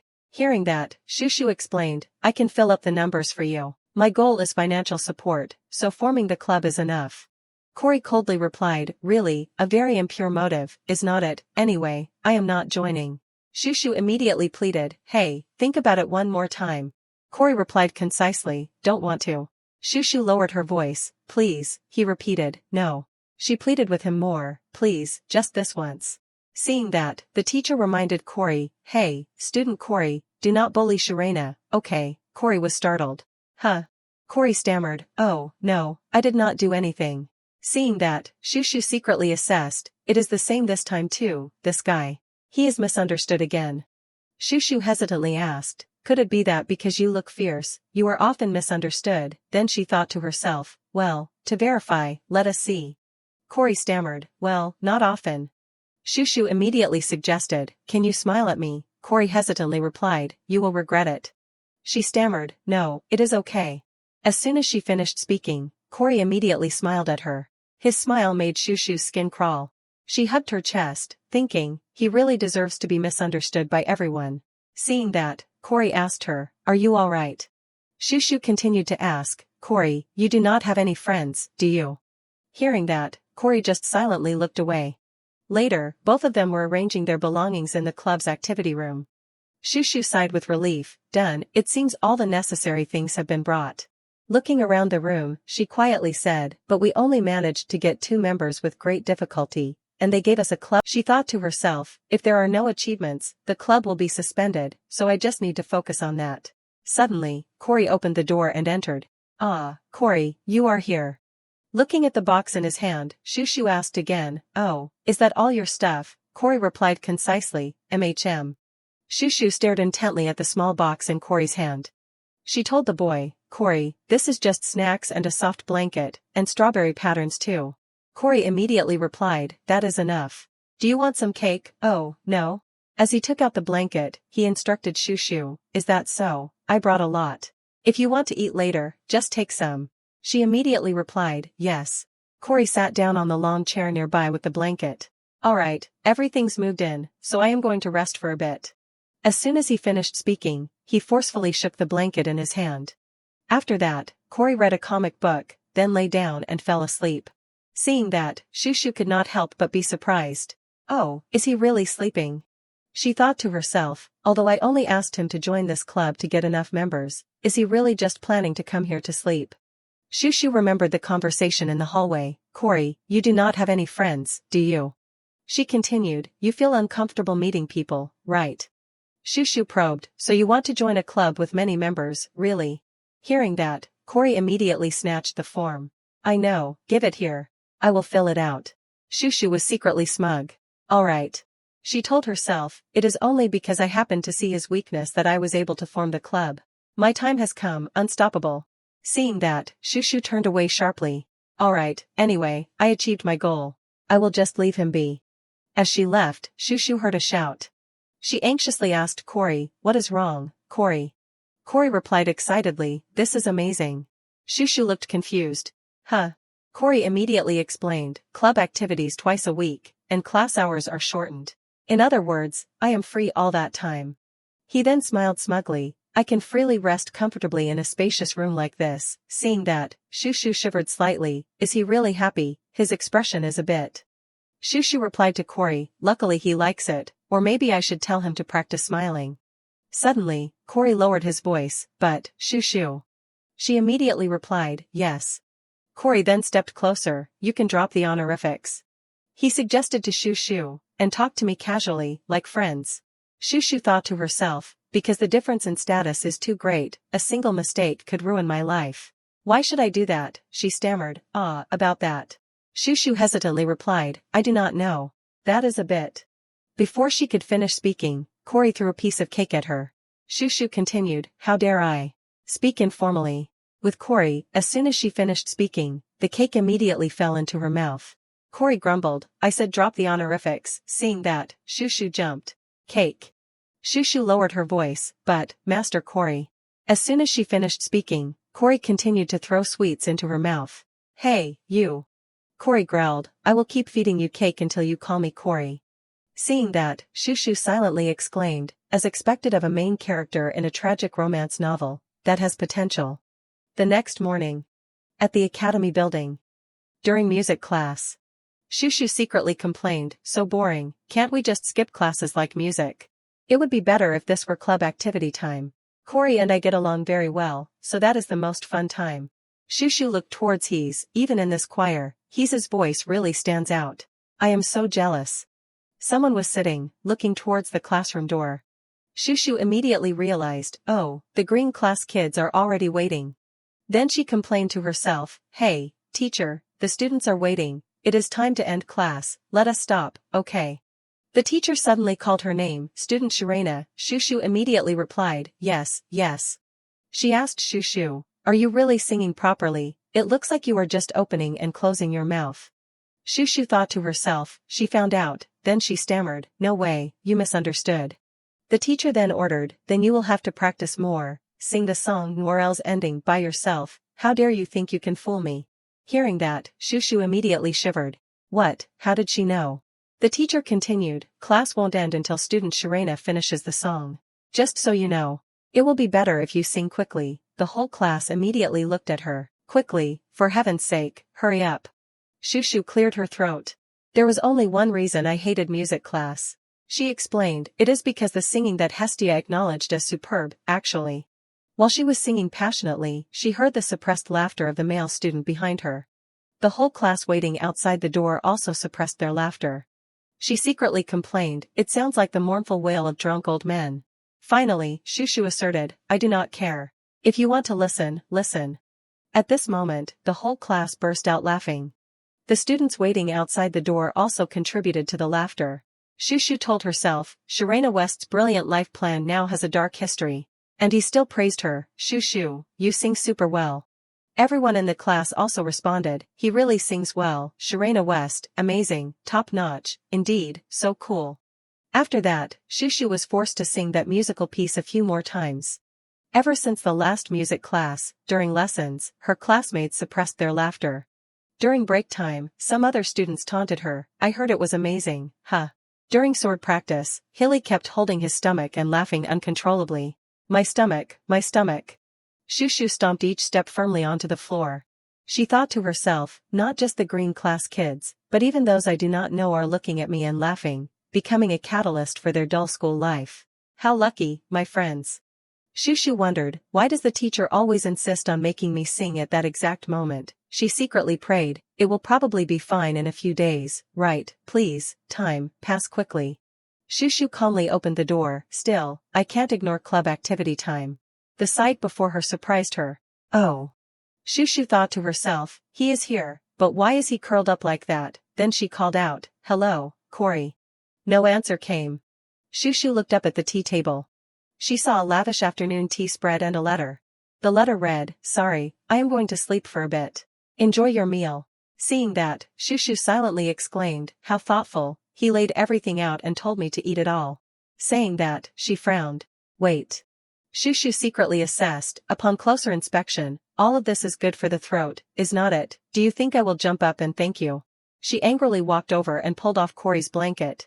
Cory Dvoas, you are not sleeping, are you? Get up immediately and explain this. Cory stammered, hello, that. So, anyway, throat. He covered his mouth, suppressing a laugh. Singing voice, seeing that, Shushu angrily shouted, you might as well laugh out loud. Cory handed her a candy. Here, this one.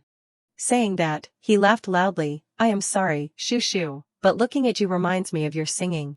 Shushu could not help but scream, get rid of all these classes like music class. After that, Cory often gave her sweets. Shushu, cake, eat a lot. Even when they just passed each other, he would give Shushu some sweets. Hello, this is really delicious, try it. In the classroom, Cory also hand-delivered food to her. Shushu, eat when you are hungry. The frequency of Cory giving Shushu cake increased day by day. Shushu, newly bought chocolate, Shushu, take this, Shushu. At the academy campus, he's whispered, Shushu, why does Master Cory keep coming to give you snacks? Shushu sighed, because he laughed too hard after hearing me sing, he probably feels guilty. He's wondered, is that so? But I do not see him today, do I? Shushu immediately replied, it has only been a few days. He is not going to keep coming to find me forever. Shushu asked her best friend, but why are you so interested in Cory coming? You said he looked scary, so you kept your distance. He stammered, I thought so, but seeing him take care of you, he is probably not a scary person. She happily continued, besides, he gives me delicious things every day. Seeing that, Shushu lowered her voice, so you changed your mind because of the food, huh? As soon as she finished speaking, Cory immediately appeared, Shushu, so you are here, he's cheered, Master Cory. Seeing that, Shushu thought to herself, at this rate, those two will probably become even closer than in the original plot. She looked at the two people in front of her. Before her, he and Cory were intimately chatting about pastries. Seeing that, Shushu pondered, wait a minute, this. Could it be? At the club activity room, Cory glanced at the chair where he usually slept. Looking around the room, Cory spoke up, I have always thought this, your stuff is quite a lot, is not it? And it seems like it is not even magic items, but machinery. He hesitantly asked, Shushu, are we perhaps going to assemble magic devices? She immediately replied, we have to show achievements to keep the main room. Magic alone is not enough achievement, it lacks a unique selling point. Cory said sternly, that is right, the club room is very important. I will help you. Just tell me what you need. Cory continued to ask, so, what is the plan, what are you going to do? She immediately replied, I am still planning. First, I will impart my knowledge to you. He immediately replied, disassembling the magic formation formulas and rearranging them, the formation you developed must be amazing, how did you even find me, anyway? Cory continued, I know the basics, magic formations are related to mathematics, but it is still hard to understand. Hearing that, Shushu thought to herself, I am applying my knowledge from my past life, so of course you would not understand. He continued to discuss, but, especially the formula for the formation you showed me last time. Shushu thought to herself, playing with him, I realize Cory is quite a good person. When it comes to magic, he is a genius himself, but he is very humble and eager to learn. He also listens to my stories and is thoughtful, so being with him is very comfortable. It would probably be better for Cory to be with He's instead of Hilly. Shushu thought to herself, sorry, Hilly, but honestly, you are not doing well. Everyone rush in, charge, he used to be a nobody, but now he is also. She suddenly remembered. Shushu told herself, that is right, maybe I misunderstood all this time. She called out loudly, hey, Cory, he jumped. Huh? Shushu asked directly, Cory, you like Hestia, right? Cory immediately replied, why are you suddenly asking about that? Shushu immediately explained, I am just curious. At first, when you came to find me, it was also out of curiosity about He's ideal type, right? She secretly speculated. Or maybe every time he comes to give me sweets, it is actually just an excuse to see He's. Cory immediately replied, that is right, that is exactly it. Saying that, he fell silent. As he sat down on the chair, Cory slowly recounted, at first, it is true I could not take my eyes off her, but he continued, thinking back, I realized that I could not take my eyes off her probably because her appearance suited my taste. Shushu repeated, your taste. As he drank tea, Cory explained, well, she is candy-colored, and cute too. Cory continued, I heard recently that people do not find me scary anymore, which is pretty good. Although it is just a reaction from getting too used to me, honestly. If they obviously avoided me, I would be hurt too. Shushu secretly worried, so is that good or not good, so frustrating. She silently pondered, maybe he does not want to answer, so he is avoiding the question. But if I insist on asking, would that be weird? Seeing her silence, Corey gazed intently at her. He lowered his voice, it is not because I wanted to see he's that I came to find you. Corey continued, is that enough now? Hearing that, Shushu immediately changed the subject. When did I say I was curious about that? I asked if you liked he's, and you were answering nonsense. Shushu immediately said loudly, besides, even if you do not say it, I know everything about how you do not have friends, that is why you are playing with me. Corey muttered in response, how can I not have friends? I have the crown prince. Shushu nodded, yes, yes. And you too. She continued to tease him, yes, yes, plus Hestia, who is perfectly your type. Corey immediately reminded her, you, really, do not tease people. Seeing that, Shushu smiled, thinking, seriously, have I gradually gotten used to that face? Corey awkwardly asked her, why do you keep smiling? Shushu immediately replied, nothing. Shushu secretly praised, Corey looks so cute. The children cheered, cheesecake. Han Yin replied, Mom and Dad said they are buying it now, so wait a little bit, okay. Her younger brother immediately retorted, you ate so much at the restaurant and just came back, and now you are eating again. Hearing that, Yin immediately explained. My friends begged me so much, so I just had to go. It is not like I ate much. Yin shouted loudly, what are you talking about? I do not know how much you ate, but you smell strongly. Hey, Han Sei-yu, have you finished your homework? Bring your workbook here. Suddenly, the phone rang, an unknown number. Who is it, I wonder? Yin immediately picked up. Hello, that unexpected call brought bad news to Han Yin's family. She screamed, what? Yin's voice trembled, accident, traffic. Her whole body trembled uncontrollably. No. At this moment, Shushu suddenly woke up. No. She sighed with relief. It was a dream. He's gently asked her, Shushu, are you feeling unwell somewhere? Shushu replied listlessly, huh. He's continued, her voice worried, your complexion has not been good since this morning, and you just ate a little at lunch. She immediately replied, I am fine. I guess I am just not well because I did not sleep well. He's continued to ask, why did not you sleep well? Are you worried about something? Shushu awkwardly replied, no. Recently, the dreams related to her past life have become increasingly vivid. Although having more information about the original plot is convenient, as the words are clear without trying to read them. But the problem is that even the unpleasant memories are vividly recreated. Shushu wondered, is it because it is so real that my heart hurts as if I just went through it? She wearily thought, if I stay in this mood, I won't be able to do anything. How can I lighten my heart? Suddenly, she heard a greeting, young lady, hello. He's greeted Hilly back, Crown Prince, hello. Seeing that, Hilly awkwardly replied, well, you do not need to bow. What is wrong with his expression? He gently said to He's, we are all students, so just act naturally, young lady Hestia. Witnessing that scene, Shushu secretly grumbled, what is this? Why is not he greeting me? Who is he? Is he really that crown prince? Shushu spoke up, hey, you, don't you see me? There is someone else here too. Seeing that, Hilly replied indifferently, hello. As soon as he finished speaking, Hilly unconsciously chuckled.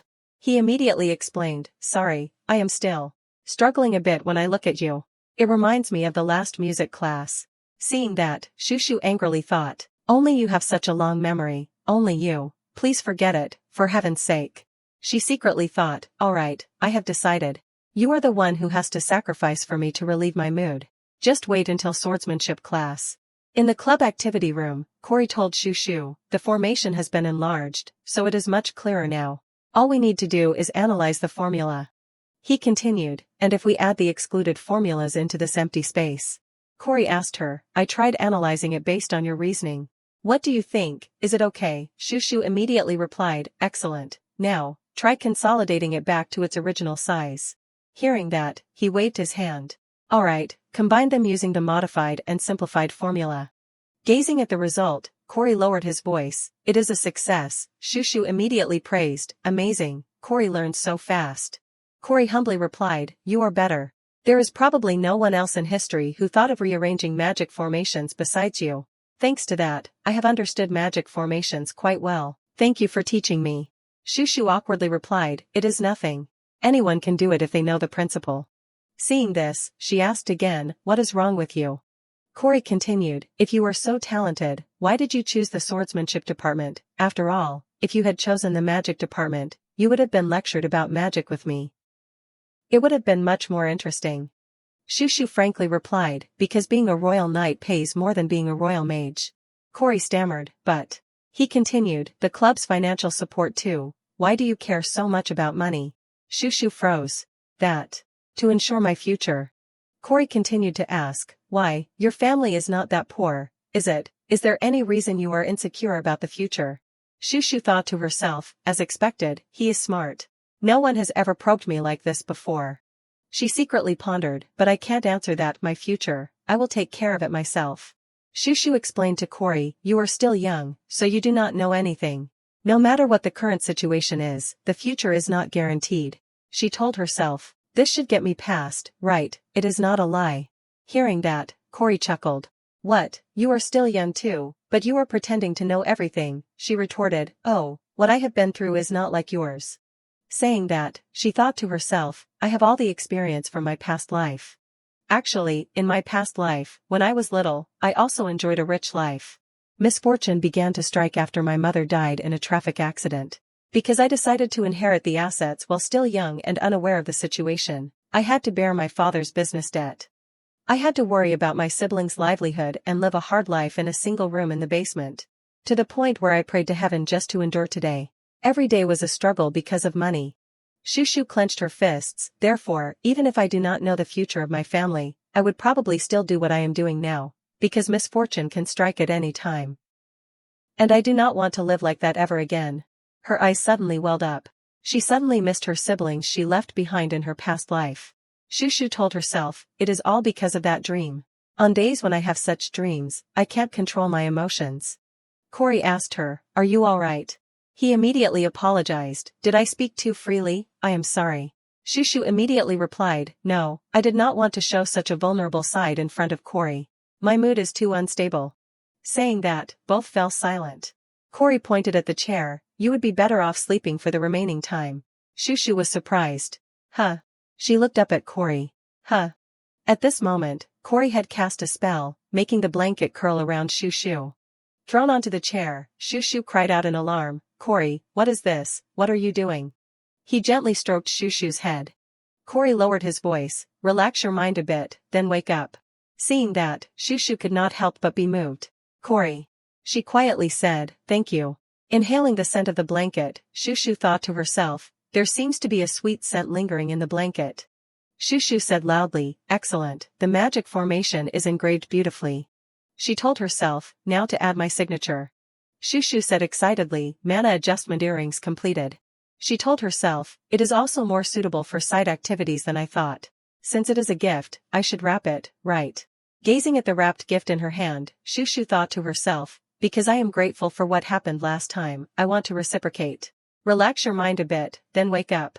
She told herself, it would be great if Corey liked it. At this moment, Hilly smiled smugly, looking at the piece of paper. He secretly calculated, Sharena West, attacking me randomly without discussion to relieve your mood on sad days. Hey, what is wrong with you, seriously? You have to block it, you need to block the attacks. Hilly asserted, I have decided, I am going to get revenge with this new training method I have written. Corey asked him, Hilly, next is club time, are not you going? Hilly immediately replied, you go first. Corey lowered his voice, alright, see you later. As soon as he finished speaking, he immediately dropped a bag of candy. Ah. Seeing that, Hilly reminded him, it seems you are carrying more snacks now. Eat in moderation, Corey immediately replied, I eat them in portions, don't worry. Hilly unexpectedly asked Corey, you still have not returned that magazine. It was a magic magazine sitting neatly on the table. Corey explained, oh, I bought this, because it has a special article about a character I am interested in. Hilly remembered, that super famous person in the underworld, I do not know why you would admire such a suspicious person. Corey immediately replied, because the crown prince is not interested in magic, he would not understand. Hearing that, Hilly irritably said, why am I not interested? Oh, fine, never mind. Corey continued, well, I am going now. He replied coldly, suit yourself. As he walked, Corey exclaimed, that person is truly a genius. He secretly admired, I can't believe they can invent even remote communicators that can reach the eastern continent. Anyone interested in magic must surely want to meet them once, right? As soon as he arrived, Corey thought, it seems Shushu is already here. He gently opened the door. Shushu, hello. Shushu immediately called him over. Corey, come here quickly. Corey instructed her, I brought some new snacks, if you want some, just eat them. Shushu immediately replied, thank you. Looking at the model in front of him, Corey exclaimed in surprise, so it is almost complete, right? Shushu happily replied, thanks to Corey's help, I was able to finish it so quickly, thank you so much. Corey vaguely realized, this completed shape looks familiar, does not it? He continued, could it be Mount Ogren near our Ogren Academy? Shushu replied, exactly. Corey asked again, but why did you make that? Hearing that, Shushu lowered her voice, explaining this would take a while. Corey immediately changed the subject, oh, right, I heard the swordsmanship department has their final exam at Mount Ogren. Shushu replied in surprise, that is right. I heard it is a practical exam to eliminate monsters. How did you know that? Corey further explained, my magic department will also participate with you all. Shushu continued, is that so? So we can meet during class now, huh? Hearing that, Corey chuckled lightly, that is right. Seeing that, Shushu thought to herself, now he smiles quite naturally. Corey continued to ask, but let me tell you, is this model related to the practical exam? She immediately replied, yes, it is for the club project. Shushu continued, I will explain the rest to you after the exam. He replied concisely, okay. Saying that, Corey reminded her, but do not overexert yourself. The magical beasts have been very aggressive lately. Hearing that, Shushu thought to herself, the more I look, the more I see Corey as a good person. Even if he has questions, he never presses too hard. She recalled the last time I told him not to make a mess on the sofa, so he handled all the small things in midair. Although it looked a bit odd, I felt that he always paid attention to everything, in his own way. Shushu smiled smugly, he is definitely worth comparing to that foolish crown prince who only knows swordsmanship. Suddenly, she remembered. Shushu handed him a small gift package. Corey, this, a gift for you, a gift. As he opened the gift, Corey was surprised. Earrings. He then asked her, what day is today? It is not my birthday, what is this? Shushu happily replied, it is a thank you gift for helping me every day. It is about helping adjust mana. Looking intently at the earring, Corey quietly said, making this must have been difficult. As soon as he finished speaking, he suddenly froze. Then he slipped and fell to the ground. Corey. Corey anxiously asked her, where did you buy this? Shushu immediately asked back, do you mean the ruby or the earring? Corey immediately replied, no, I mean this earring. Didn't you buy it? Seeing that, Shushu immediately replied, no, I made it myself. As soon as she finished speaking, Corey immediately jumped up. What? Seeing that, Shushu screamed, what is wrong with you? What happened? So scary. He anxiously asked Shushu, the owner of the signature engraved on this, is it really you? There was a special signature on the earring.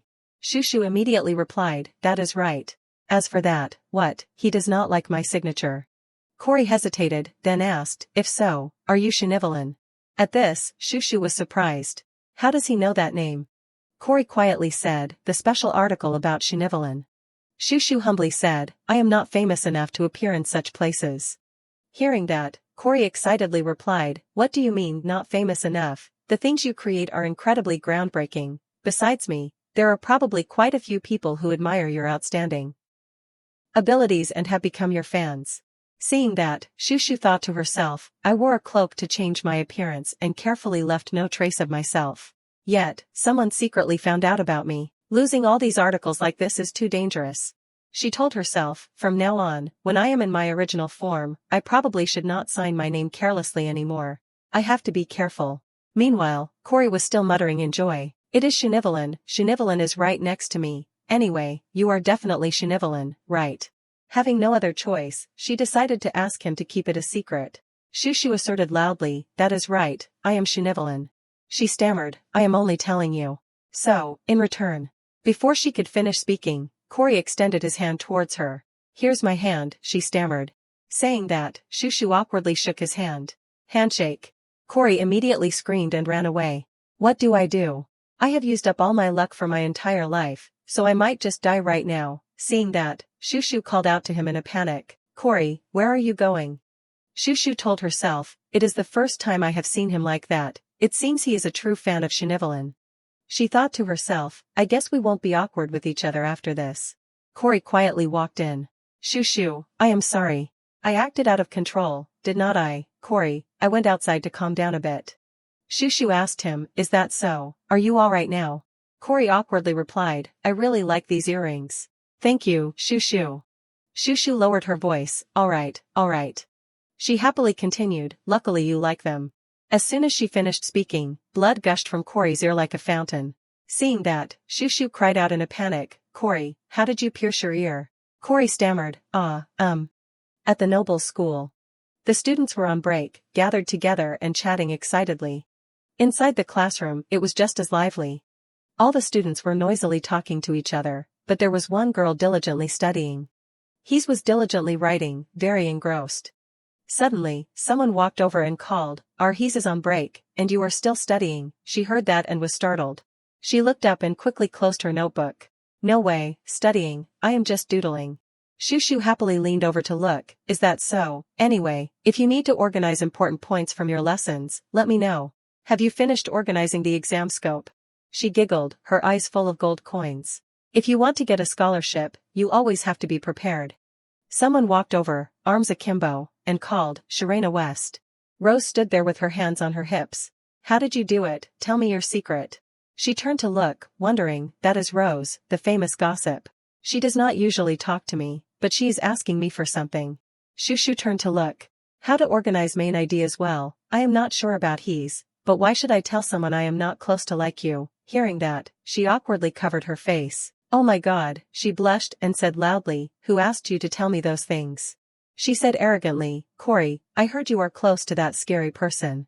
So, how did you do it?" Hearing that, Shushu glanced over, annoyed. "I knew it is always pointless gossip.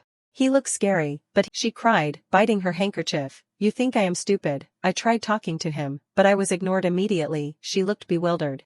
"It is possible he was not ignoring you." Rose recalled Corey's expression and trembled in fear. "No way, clearly, his expression was as if he would kill me if I kept talking to him." But in her mind, she thought differently, it must have just been a stare, he was not thinking anything. Even if I tell her, she probably won't believe me. Poor Corey, it is so unfair. She did not want to talk, so she pulled his away. I do not know. Let us go buy snacks," Rose quickly called out. "Also, your business, you handle it yourself. Hey, wait, tell me the secret before you go." She still tried to shout loudly, "You look so disgusting, seriously, are you being arrogant because Corey likes you?" Hearing that, she immediately got angry. "What are you saying? You little girl, am I a pet?" Shushu walked quickly towards her. Rose saw that and jumped in fear. What? She approached and whispered in her ear, "If you want to know that badly, I will tell you." She blushed shyly. "Really, what is it?" Shushu gently blew into her ear, making her shiver and scream loudly. She quickly ran, pulling He's by the hand, out the door. The girl saw that and chased after them. "Hey, what are you doing? Stop, aren't you going to stop there?" As she walked, He's wondered, she is really impossible. She says she is afraid of Corey, but then she wants to get close to him. Does she have some other motive with Corey? She happily turned to look, it probably is not necessarily like that. Corey is actually very popular. She immediately startled and turned back. What, popular? Isn't everyone afraid of him and staying away? His eyes sparkled. Even though he is a little scary, he is handsome. She remembered his face. Besides, his family is rich, and his magic ability is excellent, so he is top tier. She continued, he is popular now too, but at the beginning of the semester, female students liked him as much as the crown prince. Hearing that, Shushu showed a bewildered expression. That popular, so. She sweated and looked away. Seriously, what is this confused feeling, like being silently betrayed? Everyone was standing at the foot of the magnificent tall mountain. Everyone gathered, talking noisily. Corey turned to look, wondering. She was standing with her arms crossed in front of him. Slowly approaching, staring intently into his eyes. Shushu glared with annoyance. "Corey Dvoas, you traitor," she pondered. "He seems to not have many friends like me, but he is actually a popular person. Even with a scary appearance, he is still popular. It must be because he is handsome, huh?" Suddenly, she looked at his face and found it sparklingly handsome. Looking at the sparkling light in front of her, Shushu looked bewildered. It must be because we are outdoors that he looks even more dazzling. That is right, he is one of the original male leads, so of course. She turned away and rubbed her head. Alright, I am jealous of the male lead's popularity because of his visual standards. Okay, never mind, Shushu. He wondered, calling her name, Shushu. Shushu continued to rub her head, her face dark with melancholy. Thinking back, it turns out I had short hair when I was little and was mistaken for a boy, that is why I was rejected. He looked at her worriedly. Shushu, what is wrong, are you okay? She turned sharply to look, startling him. Why do you keep staring at me like that sometimes? Do you have something to say? Shushu sighed and looked away. No, it is just that I suddenly find you too handsome. Hearing her say that, he blushed all over. Corey awkwardly covered his face and turned away sharply. She saw that and widened her eyes in surprise. He was too embarrassed to look up. Don't say things like that, it is hard enough for me to pretend to be nonchalant when looking at you, I can't stare. She saw that and turned to smile. Ah, that is right, you are my fan, are not you? Shushu then thought, that is right, I do not need to be discouraged. Corey is my biggest fan, Shunivalent's fan. Shushu happily pulled him up. I will sign it for you, okay, how about a hug, or a handshake? He awkwardly pushed her away. Alright, I said it is alright, get out of here. Hilly walked over, annoyed. As expected, you are eccentric. This is the first practical exam, are not you too nervous at all, Hilly? She turned away, annoyed, forcing a smile. I am trying to stay calm, to the point where I am thinking about how to tear Hilly apart and eat him. He replied indifferently, ah, is that so, how lucky. A teacher said, students of the swordsmanship department, magic department, it seems everyone has arrived. Please gather this way. He kept pushing Corey away, and she saw that, annoyed. Lately, I wonder if Hilly has gotten used to my jokes, but his reaction is so boring. A teacher stepped forward to read the test instructions. First-year students will take the test here, at the foot of the Ogren mountain range. Monster elimination will be conducted in a total of 3 rounds, round 1, round 2, and round 3. There were many slimes piled on top of each other. Round 1 will score based on the number of cores collected by catching slimes in 30 minutes. Hearing that, Shushu clenched her fists, her heart pounding. Finally, I get to catch real monsters, this will be fun. The teacher continued to explain, if you get injured, you will be automatically transferred to the academy's infirmary, so do not worry. She looked down at the clothes she was wearing, bewildered. No wonder I feel magic in the combat attire. It turns out there is teleportation magic in here. Corey turned and said, but your magic department seems to have fewer people. This practical exam in the magic department is an elective, not mandatory, so those who are not in the offensive ranks have been eliminated. He heard that and was surprised. So Swanhaden was eliminated, is that why I do not see him here? He then asked in wonder, what are you talking about, he has not even enrolled yet. Hearing the two of them talk, the name Swanhaden came to her mind. Hilly turned away, ah, I forgot. Swan went to study abroad in the southern continent, did not he? But he wondered, yes, but is not there a war there? Why did he go to study abroad in such a dangerous place? She kept muttering the name, Swanhaden, Swanhaden. Could it be the Swanhaden I know? She remembered a boy, I do not like him. That boy stood there, clenching his fists. Damn it, then the boy shouted, go away. Thinking of him, Shushu's face darkened. Why did this memory come back to me first, all of a sudden? She remembered his face. So I realized I had forgotten him in my current life, Swanhaden. She still pondered, he was originally as beautiful as an angel, so I should never have forgotten him. She turned her head to look at the two of them, but these two have known him since childhood, have not they? Well, anyway, luckily I won't run into that Swan. Corey glanced at him, I heard Swan transferred as a first year. He immediately froze and looked down, thinking of that kid's brutal behavior. I do not want to meet him at all. He turned and chuckled, what, the crown prince is afraid of the young duke, that is right, you and he get along well, that must be fun, huh? Shushu pondered, it seems Hilly also has some unpleasant memories with that guy. Now that I think about it. The two quickly turned to look at her. Shirena, are not you very close to Swanhaden? She wondered, pointing to herself, huh, me. He immediately replied, that is right. I heard the Blanche family and your West family frequently visit each other. She immediately explained, that is just for family business, it has nothing to do with me. It is true we meet often, but... Her eyes became unhappy. Meeting often does not mean being close. It is easy to understand anyway. She continued to recall the past. When he was little, Swan often visited my house with his father. Swan practiced swordsmanship there. When the adults were working, he mainly came to my family's training grounds. She continued to think, so I often met Swan there while practicing. She remembered his beautiful face, a face that was beautiful but infinitely cold. Shushu thought of his wounded hands, a child who always wore long pants and long-sleeved turtleneck shirts, covering his entire. After recalling those images, that is right, I do not know the others, but I remember that image very clearly. She closed her eyes, thinking with annoyance, he always looked like that every day, so it was very difficult for me to get close to him. Anyway, even if I tried to talk to him, he would ignore me. So, how could we possibly be close? Shushu suddenly opened her eyes, silent. She suddenly seemed to remember something. Thinking back, it turns out when he's tried to talk to him, he used to pretend to listen. That is right, I remember now. She continued to think, although it is a bit sad, because he is one of the original male leads, I probably just acquiesced. She thought of Swan hugging He's from behind. She annoyed him with a humph. It would be better if we were not close, perhaps. Among the male leads, none of them are normal. She suddenly turned to stare. No, it is possible they are mentally stable children. Shushu looked directly at the two people in front of her. Just looking at Hilly or Corey, they are already worlds apart from the novel's description. How can I even say they are normal? She continued to think, who knows, maybe the novel is wrong.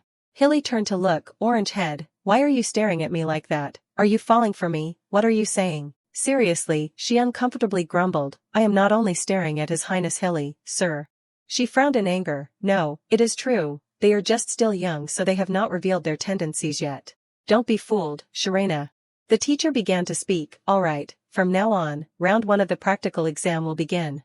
Start, the students happily said, let us go. The students scattered, searching every corner. Shushu watched everyone happily rush off. Everyone is so eager to run. She happily shrugged, but why run so tired and troublesome? You should focus on the main part, right? If your mind is not good, your hands and feet will struggle a lot, right? She happily glanced over. Besides, I have amazing members, this is just a test of time. The two were diligently searching every bit. Found it, this is it, right? Yes, these are definitely traces of a slime herd passing by. In Shushu's heart, she was smiling cruelly. From today, the scholarship and club support money are mine, everyone. She then happily turned and called, Corey, I have gathered the slimes in one place. Can you burn them all at once? He turned to look at her, confident. That is not difficult. She walked straight up to him. I heard that Hilly also participated in monster elimination before. Hilly immediately replied, that is right, I did. Hearing that, she happily asked for a favor, then can you help me find the alpha slime, and do not kill it? He heard that and wondered, you mean, you want me to catch it alive? Yes. Hilly then put on his hat and walked away. I understand. Alright, see you later. She waved her hand. Yes, I am counting on you. We will also catch slimes for Hilly on this side, so do not worry. Corey immediately turned to invite her, Shushu, let us follow the traces before we miss the slimes. She immediately refused, no need. I will lure them here. He walked over and asked, here, she then drew on the ground with her hand. Wait a moment. She then used her power to make the drawing glow. Bright yellow energy streams flew out all around. After that, a few slimes quickly crawled towards the two. Corey saw that and was surprised. They are really coming. Hearing the rustling sound, the two quickly turned to look. Many slimes crawled one after another. They are coming in huge numbers. He saw that and was surprised, turning to ask, Shushu, how did you do that? Can illusion magic do this? She chuckled lightly and explained, I created an illusion magic formation and made it emit the slime's favorite scent. Corey turned, amazed, exclaiming, I can't believe you can do that, you are really good. She humbly replied, oh, really, it is nothing special. Corey has learned how to manipulate it, so he can do it too. The two looked straight ahead at the piles of slimes. Excellent, it seems we have gathered enough now, hurry before they wake up and scatter. Shushu then turned happily, Corey, it is your turn. He confidently turned away sharply, I am counting on you, trust me. He raised his hand, and his hand glowed. He opened his mouth and quietly said, fire. Corey extended his arm directly in front of him. He extended his hand, summoning a magic circle. His fire power killed all the slimes. Shushu looked at the burning blue flame in front of her.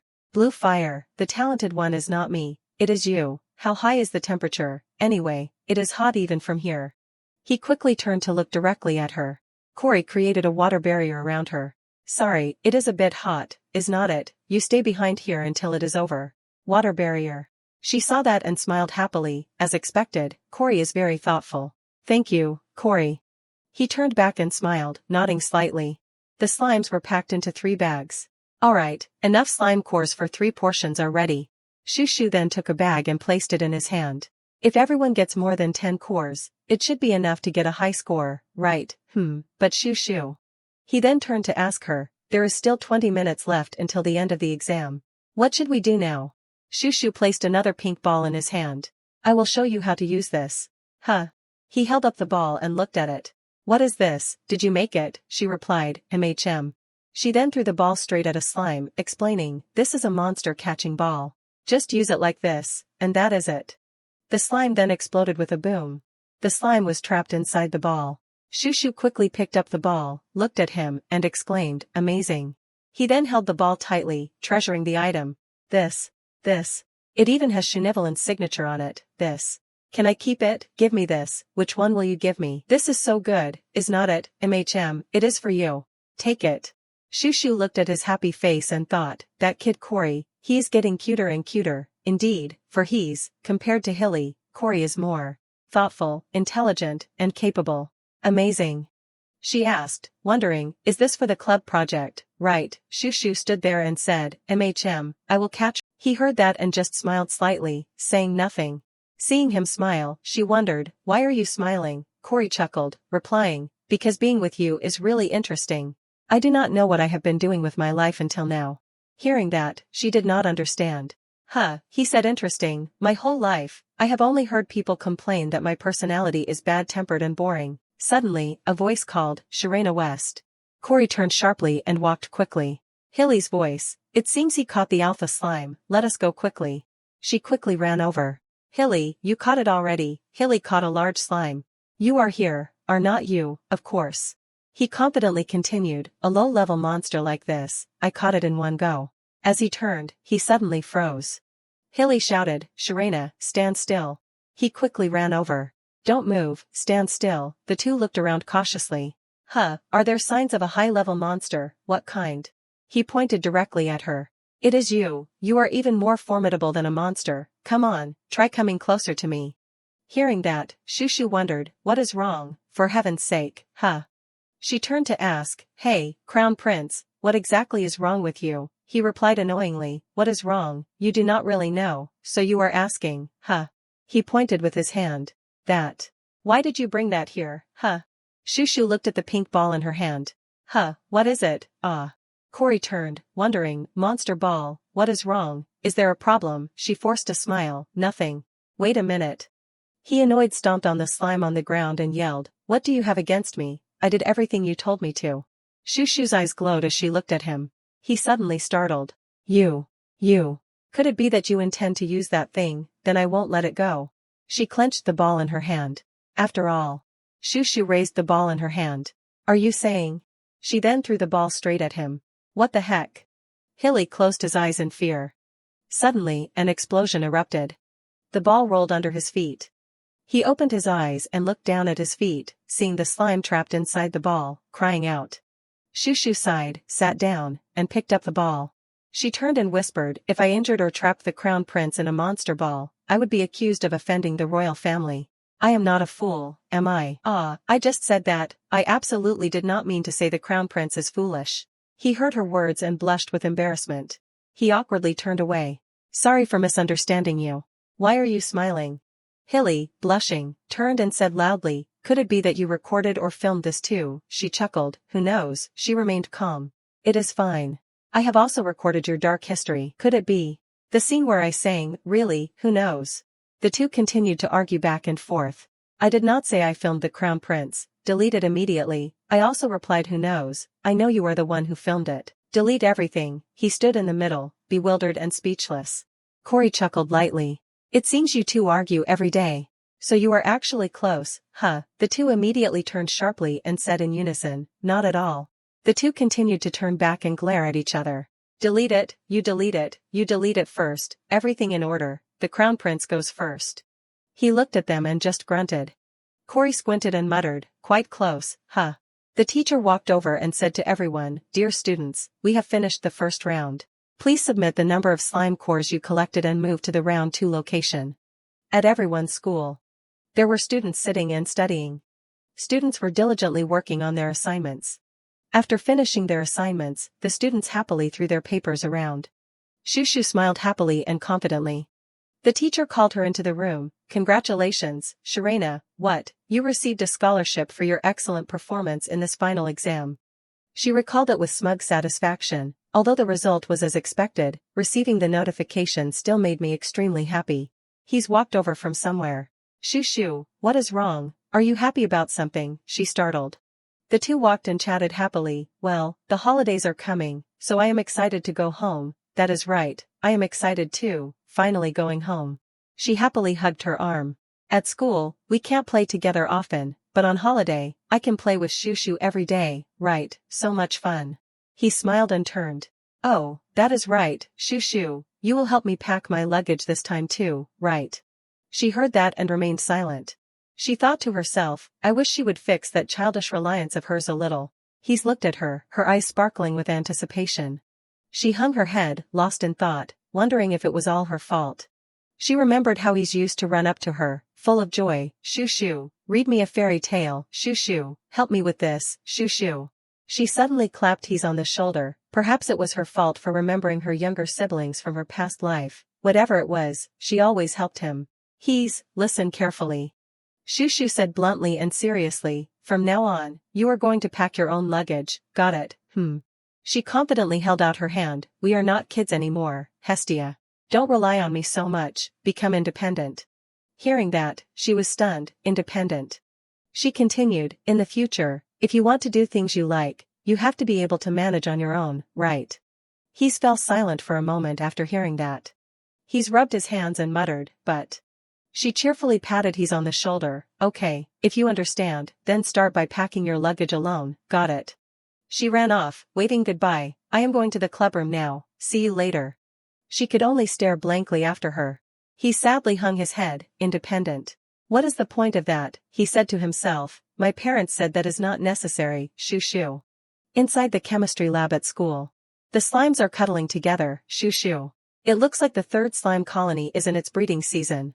Corey pointed at the model. "It seems like a new colony is forming over here, towards the valley." I am observing it too."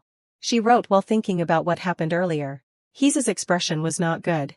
Was she too straightforward? No, those were words that had to be said. She could not always be by He's side. She kept thinking, at some point, we will have to separate for our own work. Corey noticed she was lost in thought for a moment and looked over, puzzled.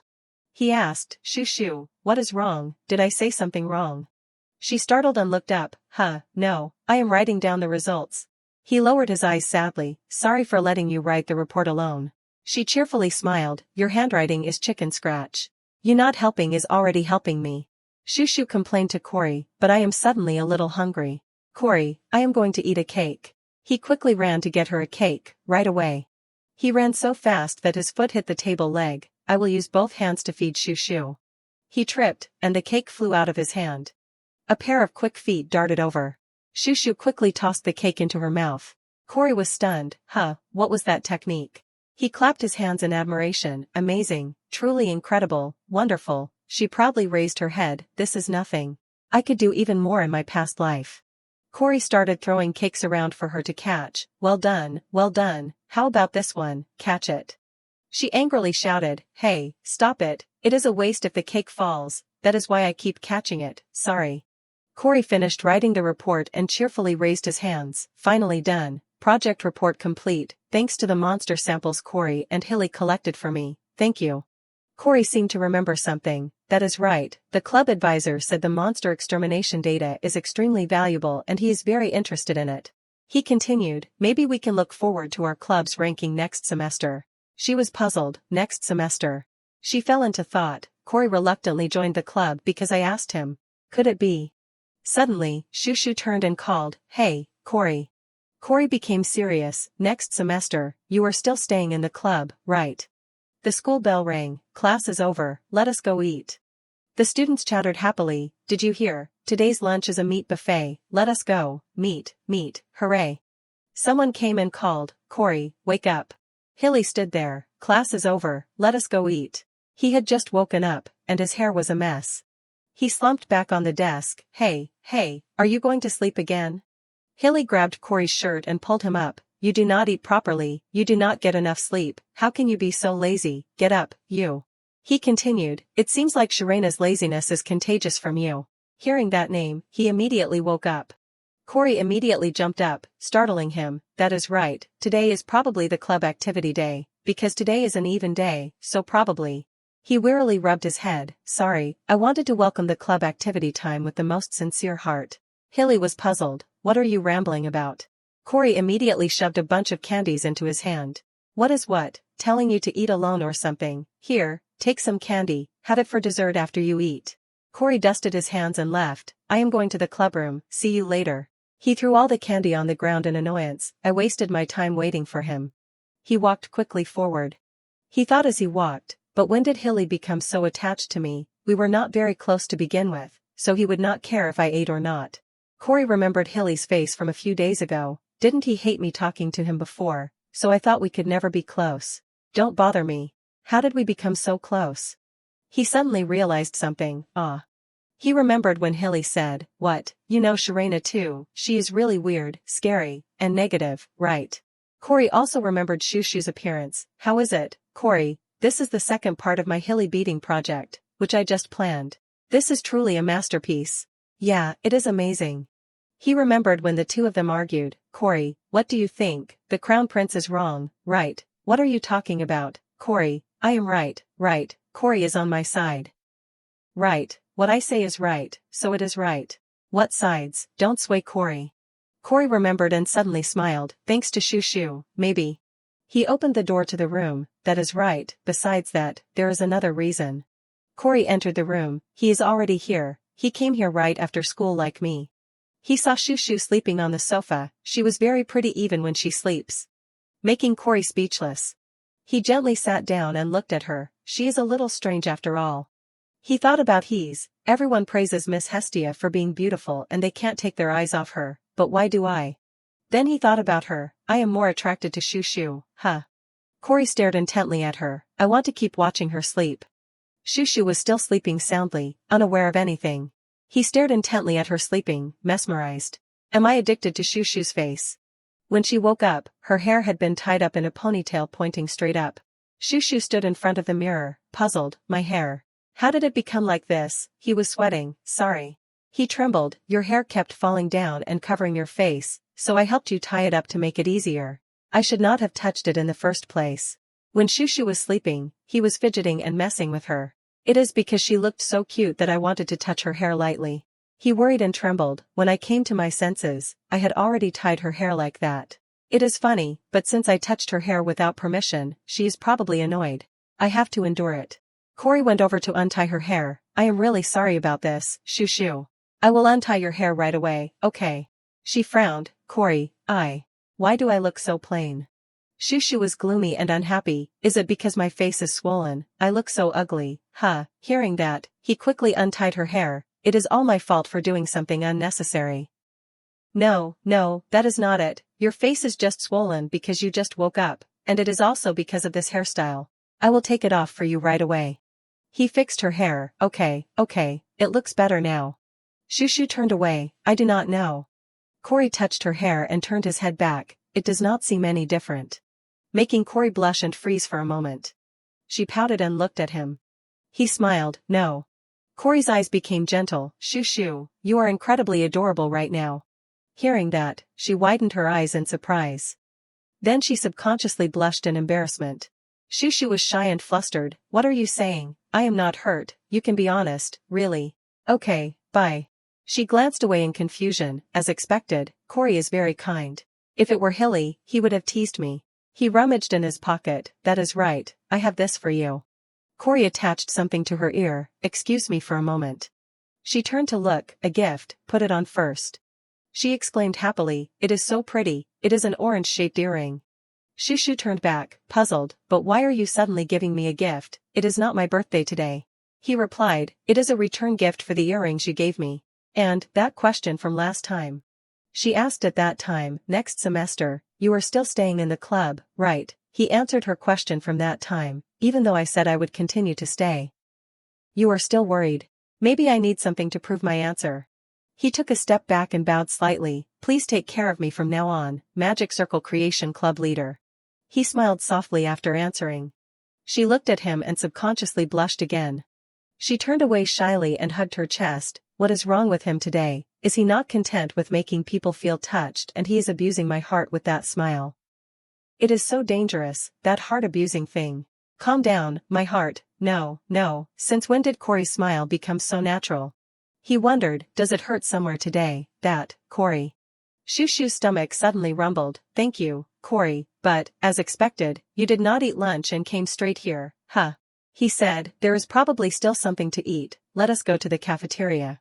Over there. She shyly hugged her stomach. Why does it have to be at this time? It is okay if Corey does not eat either. I will just skip a meal, it is fine.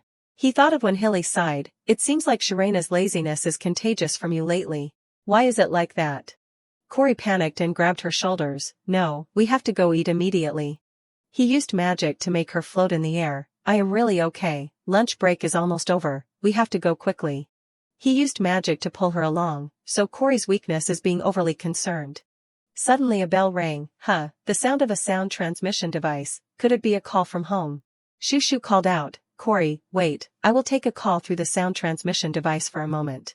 He let her down. Now, if we are late, there won't be any food left to eat. I will catch up right away, you go ahead and get a sandwich for me, okay? Hearing that, he hurried away. There is no other way. Call quickly and come, okay?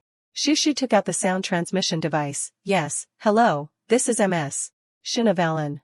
She suddenly looked around cautiously. Cal, what is it all of a sudden? I told you that if there was something, I would contact you. I am sorry, it is because I sent a message but did not get a reply. The person continued, the thing is, someone of extremely high status insists on meeting Ms. Shinavalan. What should we do? Shushu thought about what the person said, someone, of high status. Outside, everyone was noisy and lively.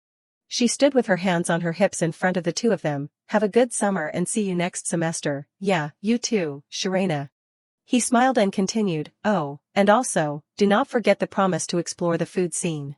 Shushu happily held out her hand. Don't worry, I have already made the menu. And I will eat the strawberry tart at Miss Bakery. He also said, I will eat the apple tart. He was puzzled but still followed, then I will eat the grape flavor.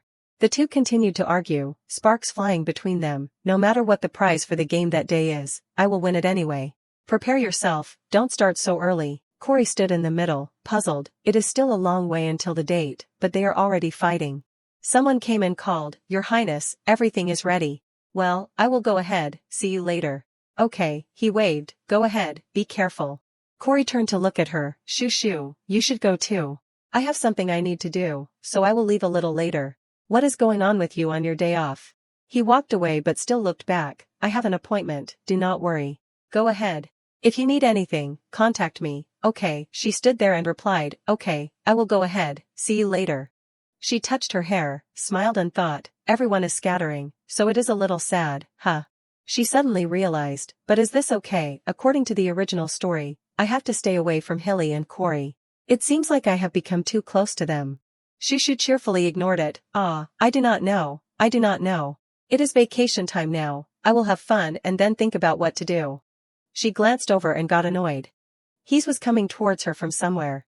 Haroon smiled wryly, the carriage is shaking too much, you okay Shushu? She looked at the shaking luggage uncomfortably. If this luggage falls on my head, you are done for. What kind of luggage is this much? If that is the case, you should have sent it ahead by mail like I did. Is that head of yours just for decoration? He still smiled. No, I also thought there was a lot of luggage, but... Suddenly, he changed his attitude and leaned against the door. Shushu, why do not you ever visit me? I have been waiting for you every day, it is so unfair. I miss you so much, so I can just come see you. Haroon frowned unhappily. Do you know how many times I have come looking for you? Are you deliberately avoiding me? She stiffly turned away. No way. He's innocently raised his hand. Shushu said Haroon is annoying. I feel like daggers are piercing my head. So that is how it is. He suddenly smiled happily and held out his hand. But our Shushu is still beautiful no matter what she does, so I like Shushu's appearance like that. Come here, my little sister. She annoyedly pushed him away. What are you doing? Get away from there, that is too much, give your brother a hug. Harun complained, when you grow up more, you won't be able to hug like this anymore if you have a fiancé, so I have to take it. She crossed her arms uncomfortably, even if I do not have a fiancé, you will be the last one to get a hug from this shoo-shoo. You do not know anything. He clenched his fists seriously. Anyway, those wolfish boys probably won't leave my shoo-shoo alone. What should I do? If Shushu has a boyfriend, I will really be sad. How will I live? Before anything, this brother is already sad and tearful. My heart is aching. Shushu looked at him uncomfortably. Here it comes. This crazy brother is starting to fantasize again. She continued, anyway, I live alone, do not worry. Regardless of whether Harun's worries were real or a joke, she would definitely not have a boyfriend.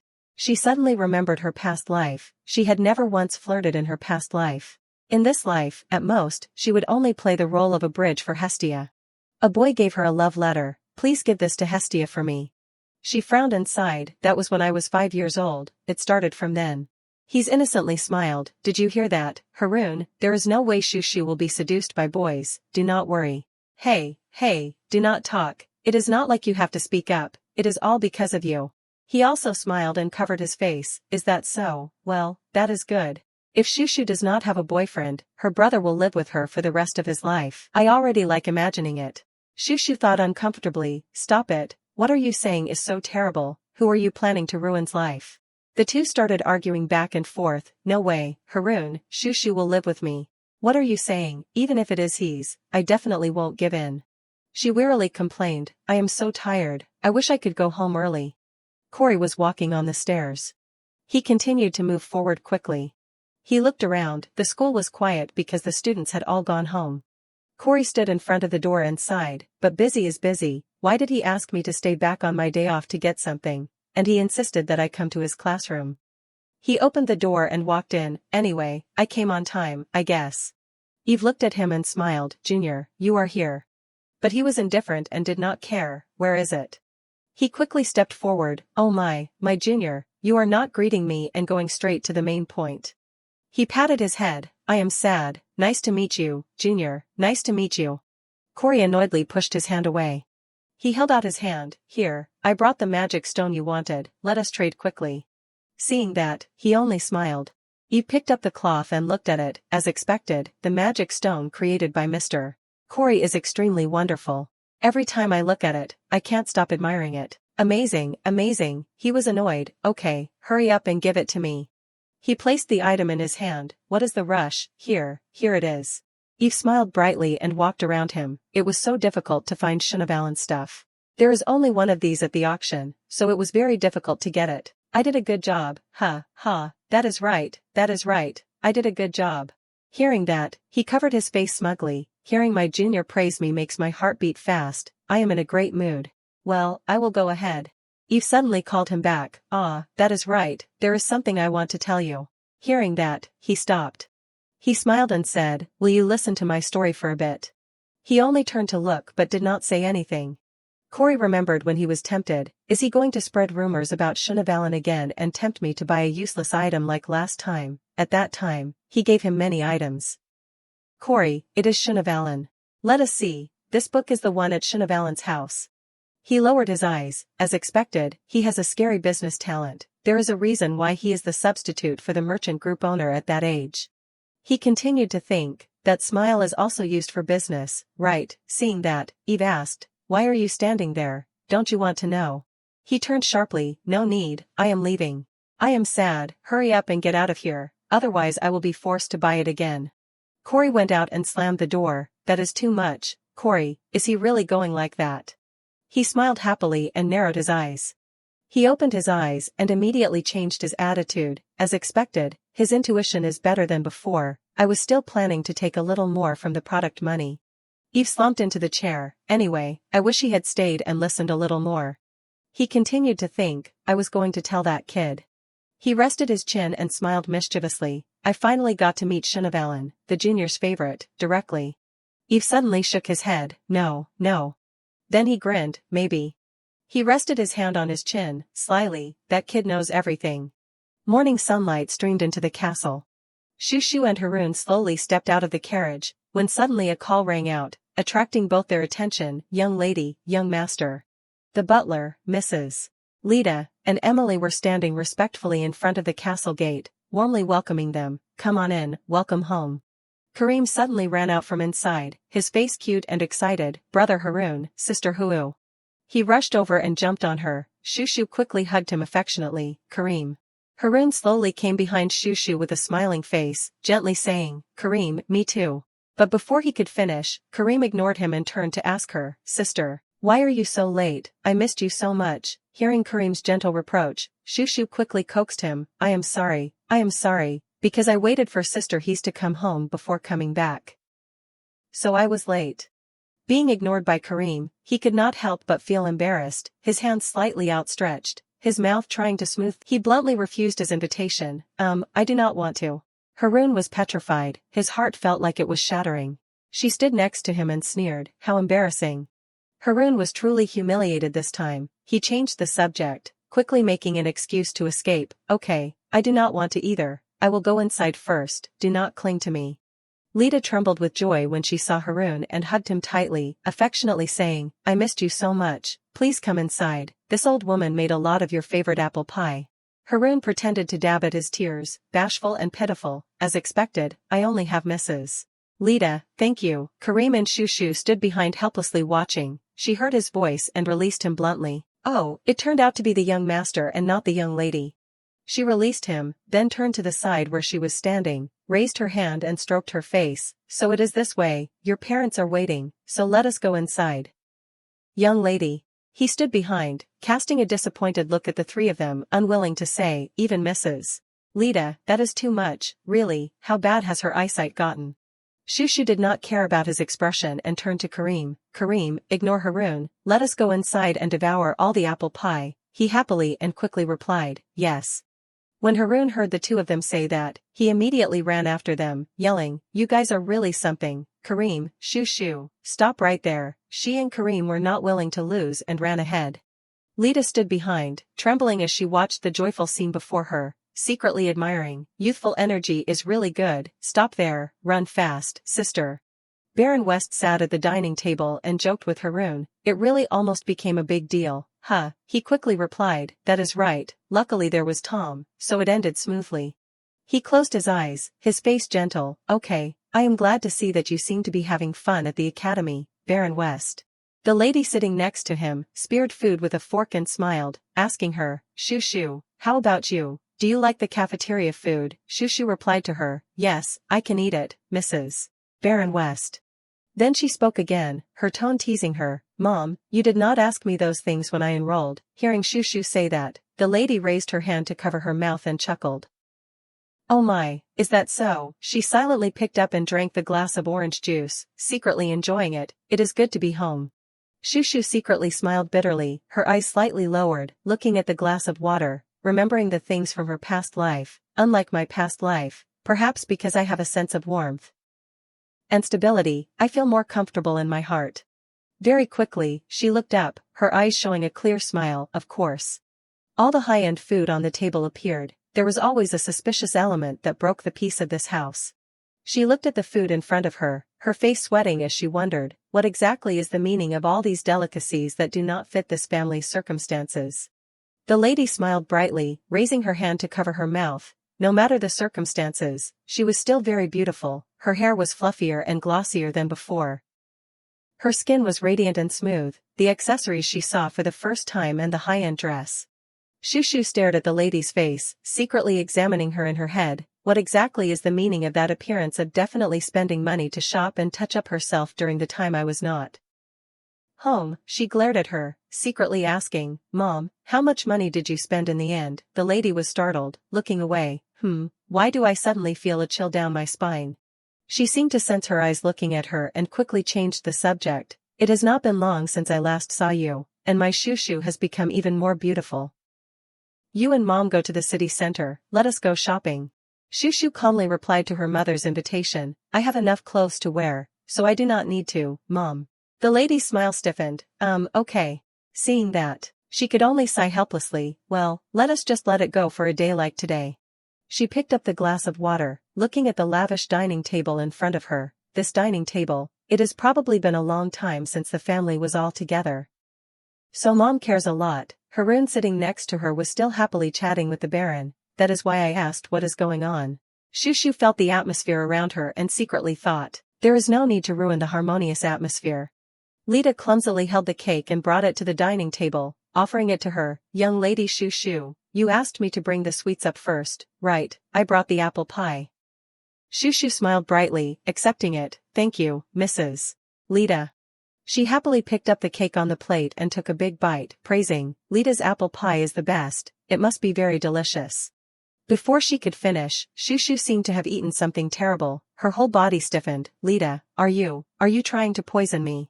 In the evening, the castle was still very bright. A cheerful voice rang out, oh dear, it seems that Mrs. Lita mistook the jar of salt for a jar of sugar.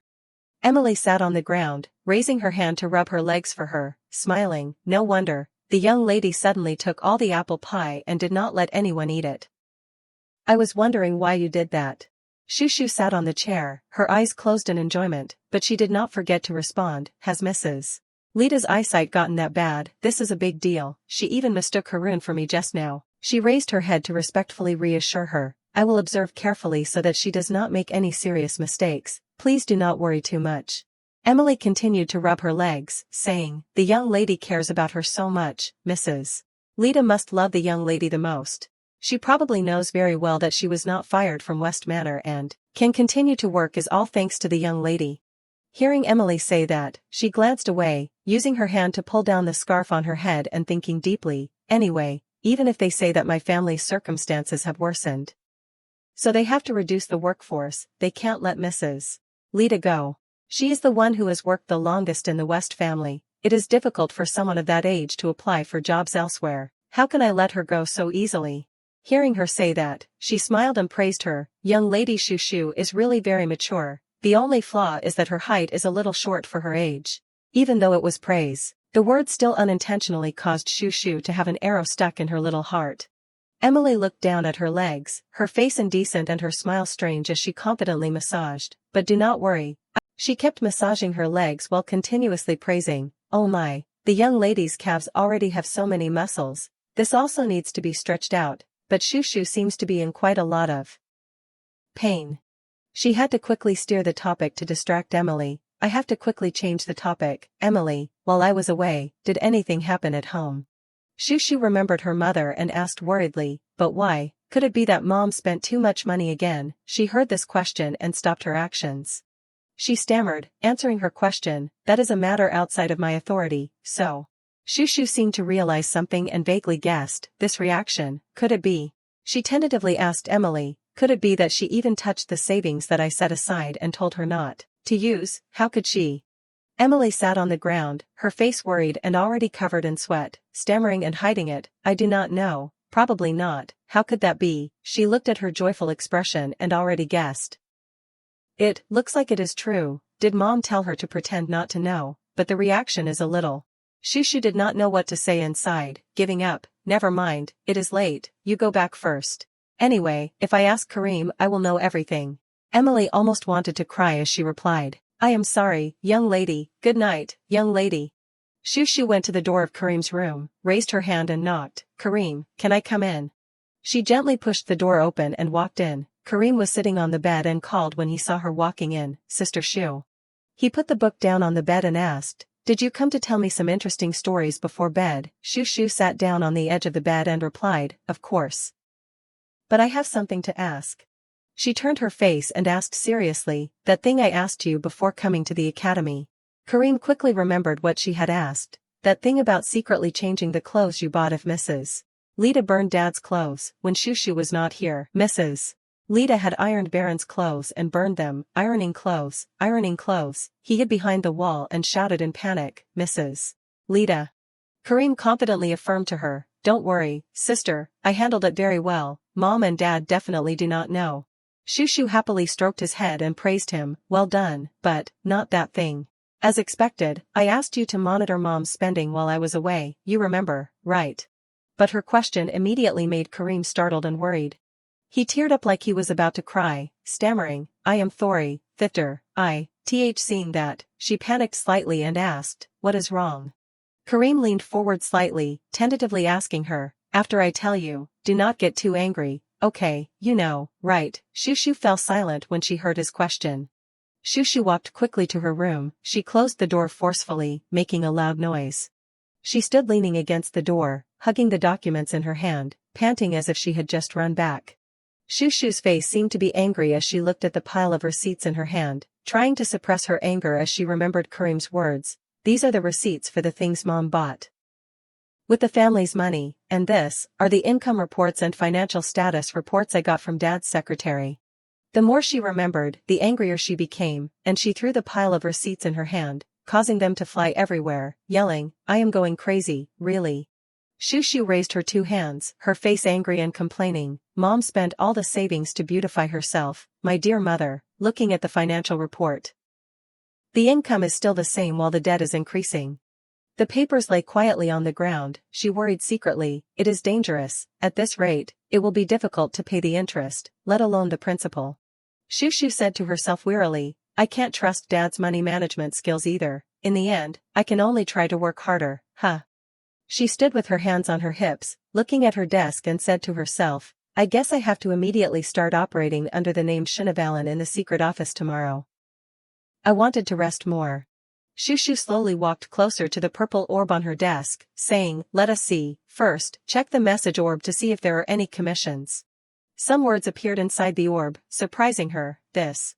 The words came out of the orb, appearing in front of her. Shushu read the words and remembered, I completely forgot. Cal said that a trading company wanted to meet me.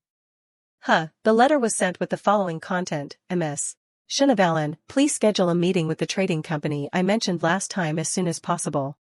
The end of the letter was the name of the person who requested the meeting. The person requesting the meeting was the trading company. Shushu saw the name on it and unconsciously read it again.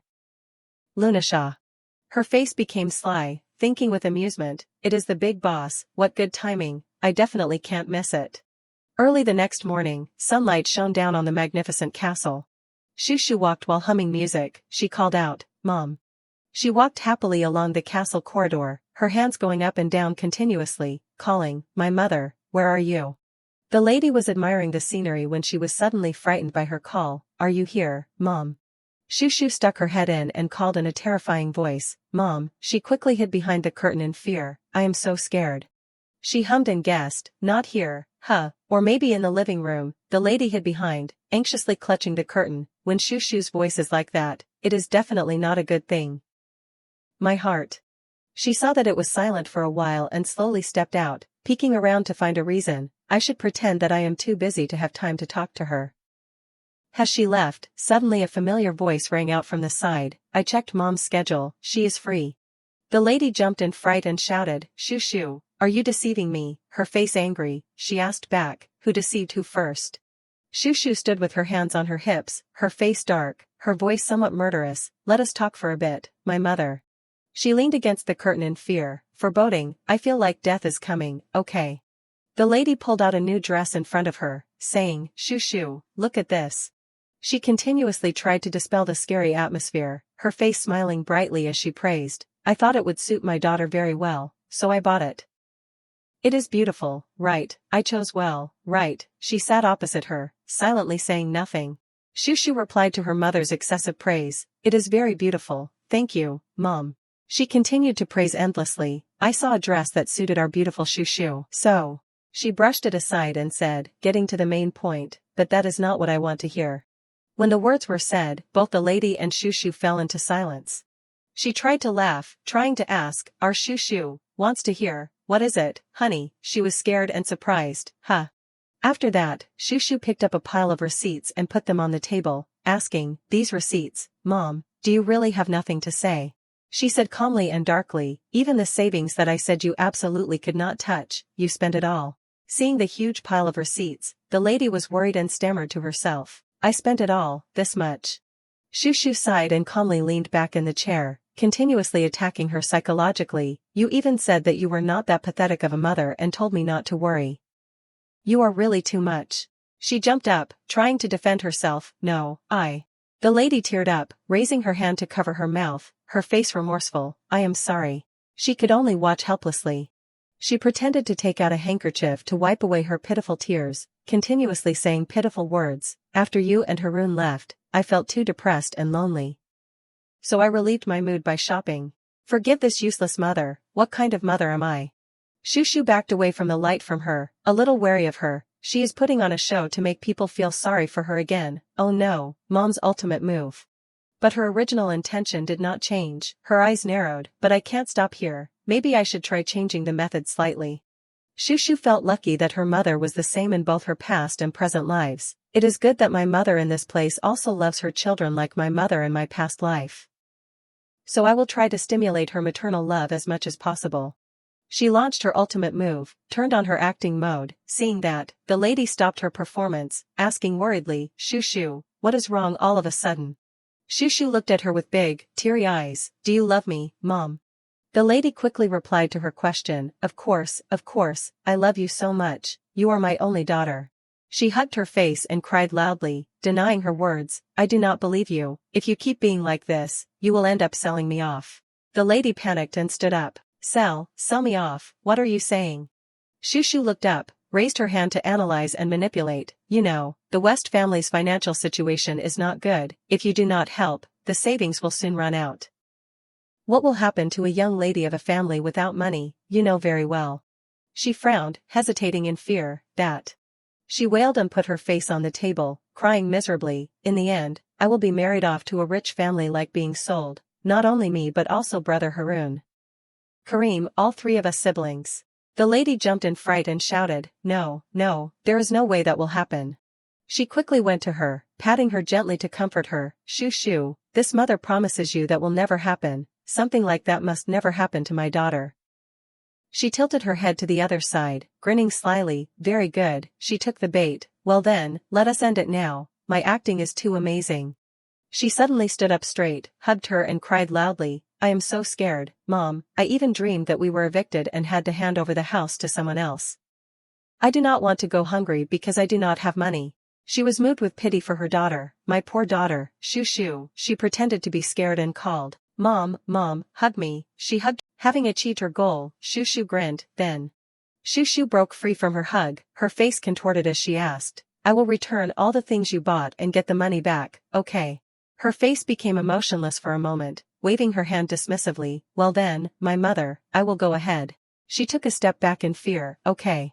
Shushu said, pack everything up and give it to me later, I am too tired from squeezing out tears. Shushu walked along the corridor, her head still continuously thinking, it is a little too much to have someone without much shopping experience like me return the goods. I should ask for some tips from Senior Hazel, she is an expert in those things. Her eyes drooped slightly, planning step by step. First, extinguish the small lamp. Her feet still made echoing sounds of heels, her head constantly thinking, next. The image of Shunavalin appeared in Shushu's head. It is time for Shunavalin to appear, huh? The sky was still and blue, with sunlight shining down on the green trees. In the heart of the kingdom city, the people were still busy and lively working. Shunavalin wore a hood, secretly looking around cautiously. As expected, it is crowded since it is the center of the capital, that is why I do not like going around in crowded places after transforming. Like this.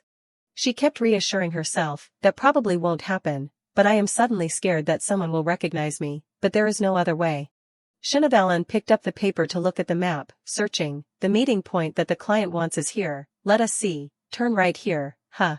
She put the paper away, following the instructions, turn into the corner and it is right there. She stopped in surprise and looked up. In front of Shunavalin was a magnificent and huge castle. Shunavalin thought with amusement, this is the headquarters of the Lunashaw Trading Company. She looked up from below, unable to help but admire. I heard it is the tallest building in the empire, the overwhelming feeling is no joke. I knew it was the strongest trading company, but to this extent. But suddenly, Shunavalin felt anxious, her face immediately drooped. Suddenly, I am nervous. She walked inside, and a man invited her in. Welcome, Ms. Shunavalin.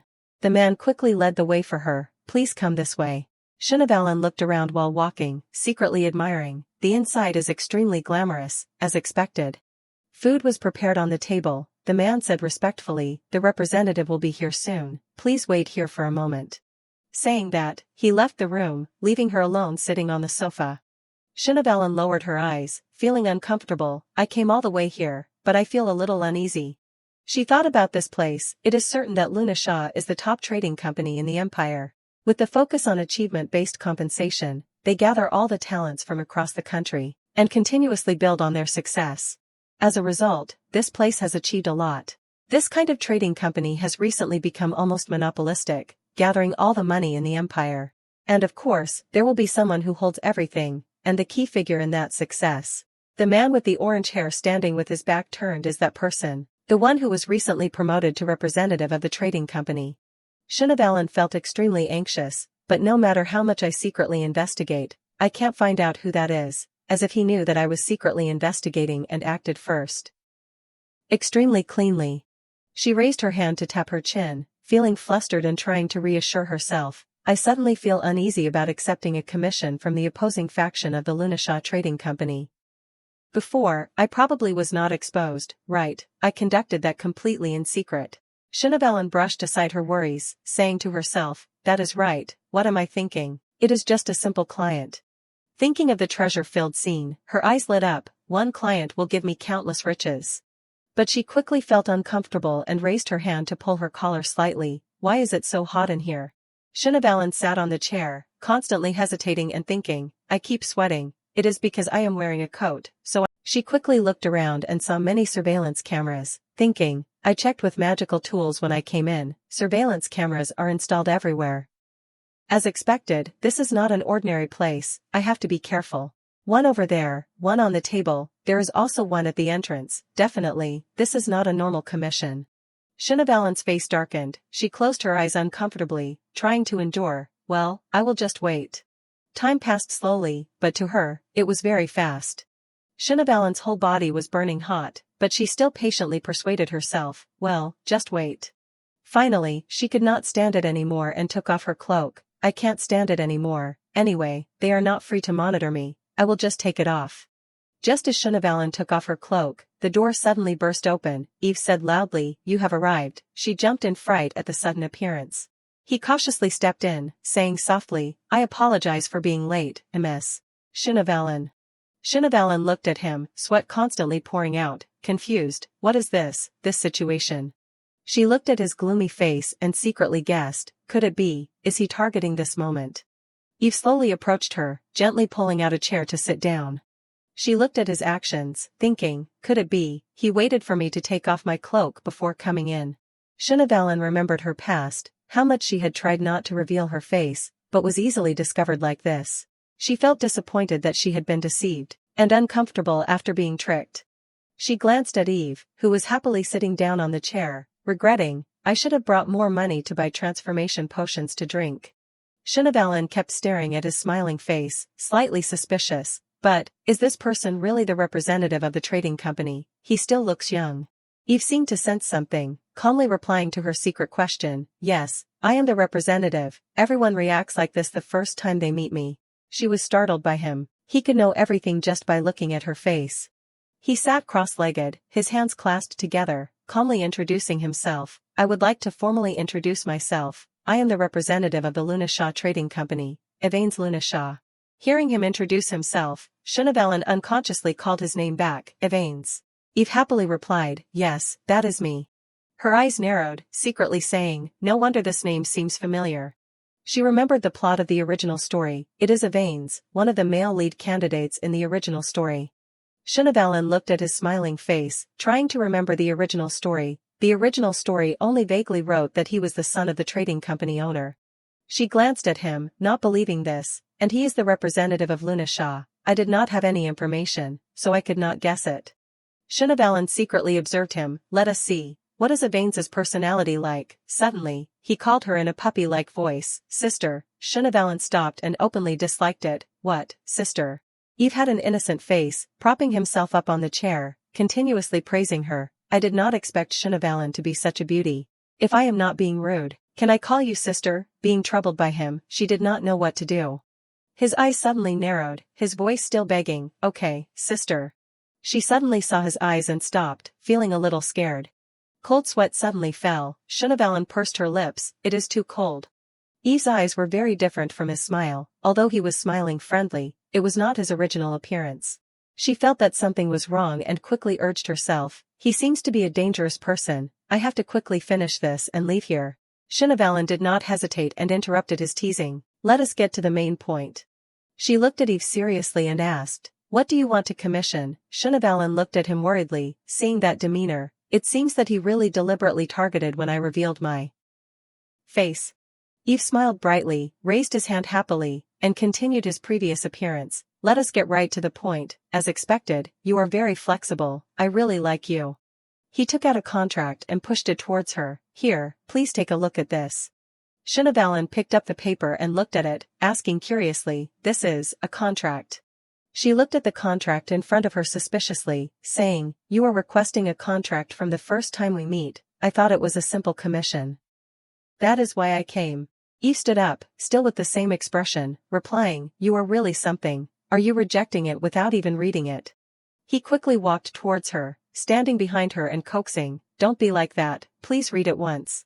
Eve leaned close to her ear, whispering ambiguously, it is an extremely sweet condition. She was annoyed and uncomfortably suggested, yes, I will read it, can you please move away from me a little? Shinavalin picked it up and looked at it carefully again, let us see, he stood behind her, happily propping himself up on the chair, I am so happy, today is very interesting. She was still carefully studying the contract, it is the first time I have seen a contract from a large trading company like Lunasha. Suddenly, she exclaimed in surprise, Eve, who was standing behind her, also stopped, opening his eyes and asking, what is wrong, sister, are you not satisfied? She replied a little surprised, no, I like these conditions too much. There were many things on the contract that were very good for her, signing a contract to work for the trading company, you immediately get paid 1,000 gold coins and an additional 100 gold coins after each mission, the more achievements you have, the higher the basic salary. Thinking of this, Shinavalin imagined herself sitting on a pile of gold and diamonds, enjoying herself, with this much salary, filling the hole for the family is no longer a problem. If I do well, I might even sit on a pile of money, really, the pain of having too much money and managing it, diamonds, how much money is that, how boring, maybe I will just buy a company. She looked at the contract and smiled, moreover, most of the conditions in the contract are beneficial to me, this, I am very satisfied. Before she could finish thinking, Eve's kitten eyes next to her stopped her, her smile suddenly disappeared. He folded his arms and leaned against the chair, happily asking, it seems you are quite satisfied with those conditions. Shinavalin seriously refused, I am sorry, but this is too sudden, and my current situation is not suitable for working for any place. She secretly thought, anyway, after the end of the vacation I have to go back to the academy. Eve silently stared at her when he was suddenly rejected by her. He stood up straight, turned his back and said, it seems that you are indeed rejecting me, huh, seeing that, she quickly replied, yes, well, it is a bit of a pity. Shinavalin glanced at him, thinking, as expected, he knew I would refuse. The more she stayed, the more uncomfortable she felt, the more he is like that, the more uncomfortable I feel, I have to get out of here quickly. Shinavalin stood up, holding up her cloak and saying to him, well then, if there is no commission, I will take my leave. Eve called her back, sister, she turned sharply, putting on her cloak and saying uncomfortably, please do not call me that in public, I do not like it. Shinavalin walked very quickly, the sound of her heels hitting the floor along with her goodbye, please take care. She reached out and pulled open the door. When suddenly Eve's hand propped up from behind, causing the door to slam shut, Shinavalin jumped in fright. His voice was no longer cheerful, instead, it was very deep, it seems that my call from admiration is offensive to you, I apologize. Shinavalin turned back worriedly and asked him, hey, what are you doing now? She suddenly looked into his eyes, there was no emotion in Eve's eyes, what is this? She angrily cursed him secretly, this person, has completely turned into a different person. Eve leaned to the side and said, that is strange, I thought you would like being called that by someone younger because they seem weak, hearing him say that. She was confused and wanted to escape from this situation, what are you saying, could it be that because he could not call me sister, he became like this? Her face froze, her mind constantly cursing Eve, you crazy person, a true crazy person, have I finally met a male lead in a heart-wrenching tragic story, but why does it have to be at this time? Shinavalin reached into her bag, hoping to find something useful, escape, I have to escape quickly, if I had known, I would have brought the monster capture ball, things that can help. She tried to find something, anything, but there was nothing useful, only some things like a magical device detector and a camcorder. Oh my god, Shinavalin hesitantly spoke. Attracting his attention, well, hey. She pulled out a round ball from her pocket. There is no other way, the camcorder has a high light output, so I will temporarily blind him and then run away. Shinavalin quickly waved her hand towards Eve, shouting, I am a little rushed, so I have to go now. The ball in her hand lit up. She used all her strength to distract him, so please get out of the way. Eve calmly took out a hairpin with a cold expression, raised it high, and spun it around. He accurately aimed and forcefully pinned the ball to the door, causing her to stiffen in horror. It shattered into pieces. Shinavalin was afraid to look. It is shattered, it is all shattered.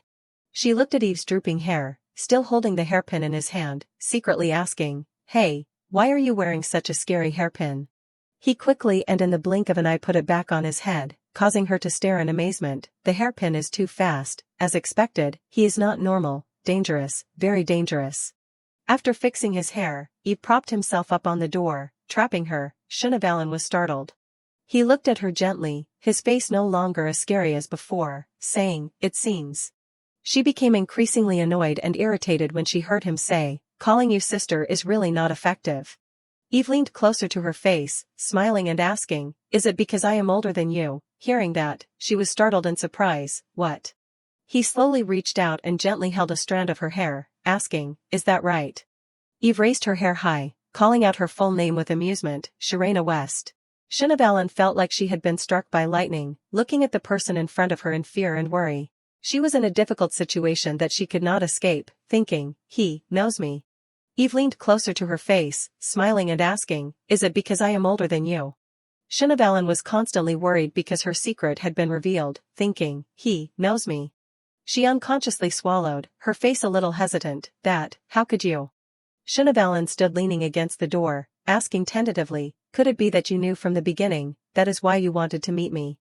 Eve continued to smile, crossing his arms and tilting his body slightly, replying, I do not know. His face was smiling again, his eyes closed, implying, curious, you are curious, right? Shinavalin looked at his expression and guessed, definitely. He secretly investigated and then demanded. To meet me, did I do something wrong? She suddenly realized, the Luna Shah Trading Company has the ability to find people that surpasses others, because they do not bother considering the aftermath and have the financial resources to take revenge. They could pay a large sum of money. A hand gave the invitation to her, but Shinavalin still refused. She felt frustrated, raised her hand to rub her forehead, thinking, did I accidentally accept the wrong commission? Think about it, focus on Shushu. Shinavalin looked over, her eyes flashing, I do not know, first, I have to leave this place and then think about it. She quickly slipped to the side, pushing him away, causing Eve to stagger and fall. She grabbed the door, opening it, if I take this opportunity to quickly get out. Shinavalin muttered, get out, but the door still did not budge. Why won't it open? Door. He wrapped his arms around her and stood up, happily saying, that door can't be opened without me. Eve hugged his back, complaining, oh my, that hurts, you have to be gentle, Ms. Shinavalin. She became angry and pulled out his hairpin, looking at his smiling face with disgust. Really, I will use my strength a little for you, okay, since we are at it. Let us exercise a bit. Eve looked bewildered and hugged his head, my hairpin. Shinavalin turned around and lowered herself, she hooked her leg, making him unable to react and fall down. Eve lay propped up on his head, worriedly saying, this is a little dangerous, I wonder if my head is injured. Suddenly, a strange noise caught his attention, She sat on top, raising the hairpin to threaten him, I am not going to let you go, open the door immediately. He was threatened by the hairpin close to his neck and became silent. Eve smiled, his face wanting to be hit, saying, sign the contract and I will think about it. Seeing that, she could not help but frown, thinking, in this situation, he is smiling, he is really a weirdo. Then he tilted his head to the side, clasping his hands together, pouting and whispering, anyway, I am a senior at school, threatening someone's life like this. Are not you being a little too much? Well, I do like this kind of competition. Shinavalin leaned down a little worriedly, with someone like this, even if I am lucky enough to escape from here, I will probably still have problems. She suddenly thought of the vision of him taking revenge on her. He is calculating, he is the one who, the kid who dared to piss, or he would make a mess at school, but that trading company representative is a senior at school, so my school life will definitely be completely ruined. Everyone listen to my story, again. Shinabalan frowned, resisting him and running away from here would lead straight to the path of destruction. Thinking of this, she released Eve, then the only way is to compromise. After that, she held out her hand towards Eve lying on the ground, saying, "That is right, I am sorry, senior." Shinabalan stood up straight and requested, "I will listen to everything you want to say, so first, please get up." He smiled more at her at this time. Shinabalan was worried about this smile. A voice suddenly rang out in the clear sky, "Shoo shoo, that child said she had something to do in the city, so she went out." He's asked, "Will she be back soon?" The voice replied, "I do not know, she did not tell me everything." The voice from the phone screen continued, "If you are bored, just come here to play, I will play with you." She replied, saying that, he said goodbye to He's, then try contacting Shushu again, "I will hang up." "Okay," she replied, "yes, goodbye." After speaking, the contact stone fell to her hand. He's clutched the stone, sighing slightly, asking herself, since when did it become like this that I can't contact Shushu sometimes? What exactly is she doing alone? Shinabalan exclaimed in confusion, "Hestia." He happily nodded, "That is right, because I found that child pleasing, I paid a little attention, and it turned out that I paid attention to you too." Eve held out his hand, saying, "So I secretly investigated you a little, I did not expect you to be the person we were always looking for." She secretly thought, if it is because of it turns out that he wants to use me as a bridge, so he investigated me. Shinabalan frowned worriedly, "I tried so hard to avoid that, but in the end, I still have to take on the role of a bridge." She turned to ask him, "So what, you know my identity, so what are you planning to do now?" As expected, it would be the same as what I thought. He smiled and shrugged his shoulders, replying, "I am not planning to do anything." Shinabalan was stunned, "Huh?" Eve hugged his face, confessing shyly, "The current me really likes Shirena you." That is right." Hearing that, she got goosebumps, "What is wrong with him?" He closed his eyes and said to her, "Among the businesses you messed with, there is one that my father runs for fun as a hobby." But suddenly his eyes turned cold. "For a while, my father was very miserable." Then he bent down, hugging his face and laughing maniacally, "But I felt so refreshed," she said a little scared. "Your father is miserable, but why are you happy?" Eve looked up, smiling as before, "So I am going to give you a choice, how grateful are you?" She looked at him in confusion, muttering, "A choice?" Eve stood up, walked away, and said to her, "Actually, my father once said to pay a high price for your abilities and invite you to work for the trading company. His theory is that in order to receive benefits, even someone who has a grudge against you must be used." He picked up the paper, ensuring, "I guarantee, if you do not sign this contract, your life may be in danger, but then he hesitated, he tore the paper apart and said, "Don't sign a contract with the Lunasha Trading Company." Eve turned to gently say to her, "Once you sign a contract, as you can see, you will be tattooed somewhere on your body, that way, you will have to be the face of the Lunasha Trading Company for the rest of your life. The people in it are very mysterious, although I can't explain everything, because my family's trading company has many connections with illegal matters, you will be very tired." Saying that, he released the pieces of paper in his hand with a soft tone, "I like you, so I do not want to abandon you like that." Eve looked up at her, asking, "In exchange, you pretend to sign the contract and only do the things I tell you to do, how is that?" Shinabalan also looked back at him, stunned by his actions just now. He continued, "If you do not like me, I can just let you go home like this, but I am making this suggestion because I am thinking of you, consider it carefully." She looked a little hesitant, "Because, you are thinking of me, Senior is not planning to use me for the rest of my life like Senior's father, is he?" Shinabalan remembered. "I remember, even the original story has a habit of stabbing people in the back." Suddenly, the tattoo on Eve's neck began to spread, causing him to wince, hugging his neck and forcing a smile. "I am being honest, trust me a little." Too painful, he could not stand it anymore and staggered, falling down. Eve fell down, she jumped up and shouted, "Senior." His face turned bad, muttering curses, "Damn it." He looked up at her, tremblingly calling her name, "Shirena West." Eve's face was painful, his eyes pleading pitifully, "Save me." At a high-rise building, the light shone down. He was holding a glass of orange juice and drinking it. She drank it in one gulp and exhaled refreshingly. "The drink is so delicious at a random store on the street. It seems like Shushu also has an eye for those stores. Ah, I am so happy." Shushu replied, "I just got lucky, I am glad he likes it. He's leaned over and asked her, but, Shushu, why is it so hard to meet you these days? I thought that since it is vacation. Thinking of something, she put down the glass of orange juice, hesitating, could it be? He's eyes became sad, her words a little hurt, you, leaving me behind, and going to play with Corey and Hilly's group. Hearing that, she quickly coaxed her, what, no way, no way, he's replied, but you said you would explore the food scene with me during the vacation. Shushu said, well, it is true that I promised that, but there is still a long time. She heard Shushu say that and hesitantly asked, when will we meet again? He suddenly saw Shushu looking somewhere while drinking water and called softly, Shushu. She slammed the table and shouted, startling Shushu, Shushu, are you listening to me? What are you thinking about? He's puffed out her cheeks angrily, what is wrong, really, it has been a long time since we have been to the city together, but you do not care about me, you do not even look at me. You are just thinking about other things. She quickly explained, no, I really only thought about other things a little bit. Shushu secretly looked at her, I am sorry, I am very busy, she was still puffing out her cheeks angrily, asking, if you are like this, what is the point of meeting? She felt a little guilty, thinking, although I feel bad for constantly rejecting her invitations to come to my house, that is why I asked her to meet me, she is also beautiful even when she is pouting. She glanced behind her towards the man behind her, but in fact, I am now carrying out Avanes's commission.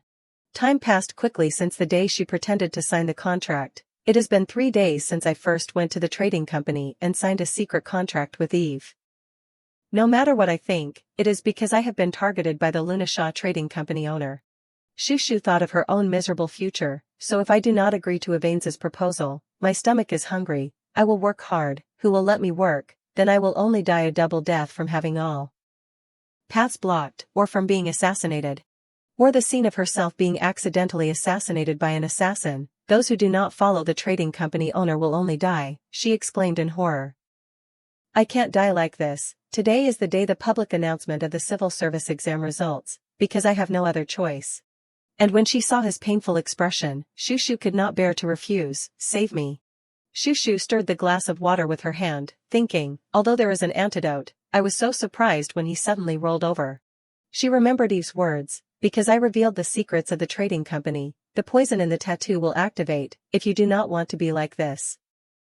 Then absolutely do not sign a contract with the trading company.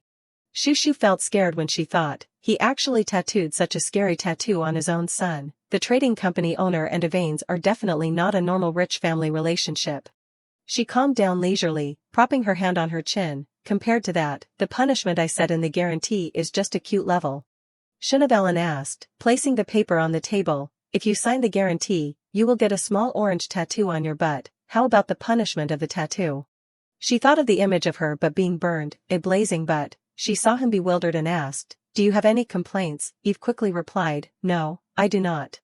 Shushu smiled unknowingly, not noticing the man behind her had started to get up, it is very merciful, I am generous. She saw it and was startled, the target is moving. Shushu looked and thought, the route of movement is not much different from usual, I will just follow a little more and it will probably end. She stood up suddenly, happily saying to Hees, I am too full, let us take a walk. She hugged the glass of orange juice, her face confused, there is still so much food. She tried to make up a reason, a little worried, it seems like lunch has not been digested yet, my stomach is still very full, he said regretfully, I wanted to eat more cake, too bad. Shinavalan sat using binoculars to observe, that is strange. She kept looking at the distance with it, he is not doing anything in the office today. Eve sat cross-legged next to her, holding a piece of paper, keep paying attention, according to my investigation, he is the most targeted target, she said sweating. I will turn on the magical movement sensing device and rest for a while. She pulled away from the binoculars and complained, I can't even eat my rice properly from monitoring him, I am starving to death. He replied, eat. She raised her hand to fix the binoculars. I have to fix it first. When conducting the commission, Eve would turn into Shinavalan.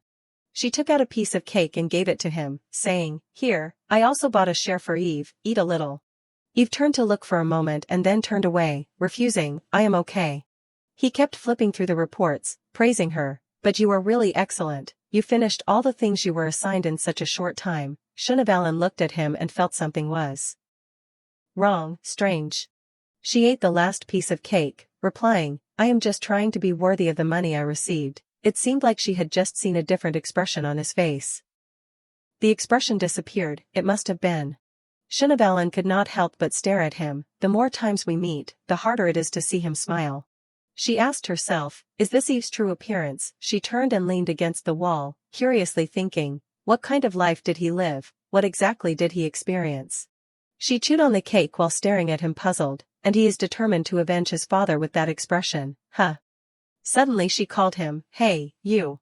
Shinabalan asked, exactly what method are you planning to use to avenge the trading company owner? This question made Eve stop. He lowered the paper he was holding and asked back, I said I will take care of it myself, right? She replied angrily. Eve asked her confusedly, stammering, advance, what retreat? Shinabalan gasped, realizing she had said too much, I unconsciously said some things from my past life.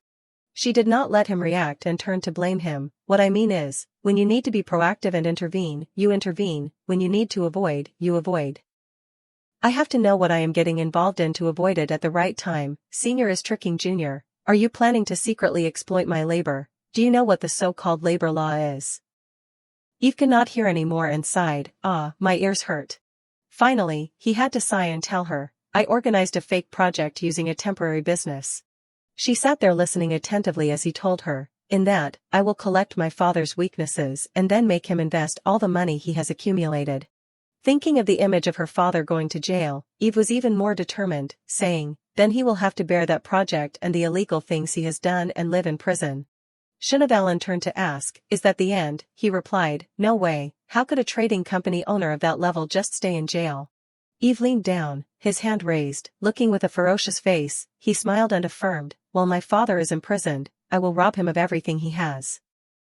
I will make the damn trading company owner have no one by his side when he gets out of jail. Eve clenched his fist, saying in a low voice, from then on, my revenge will begin. Shinabalan looked at him and was a little scared, asking herself, from that part, but it is just the beginning, how much does he hate? Suddenly, the binoculars glittered.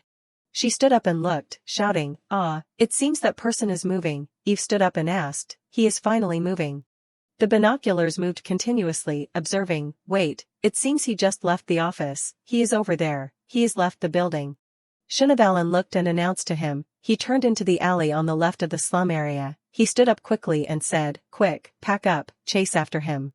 She quickly packed up everything and replied, everything's done, now let us go downstairs.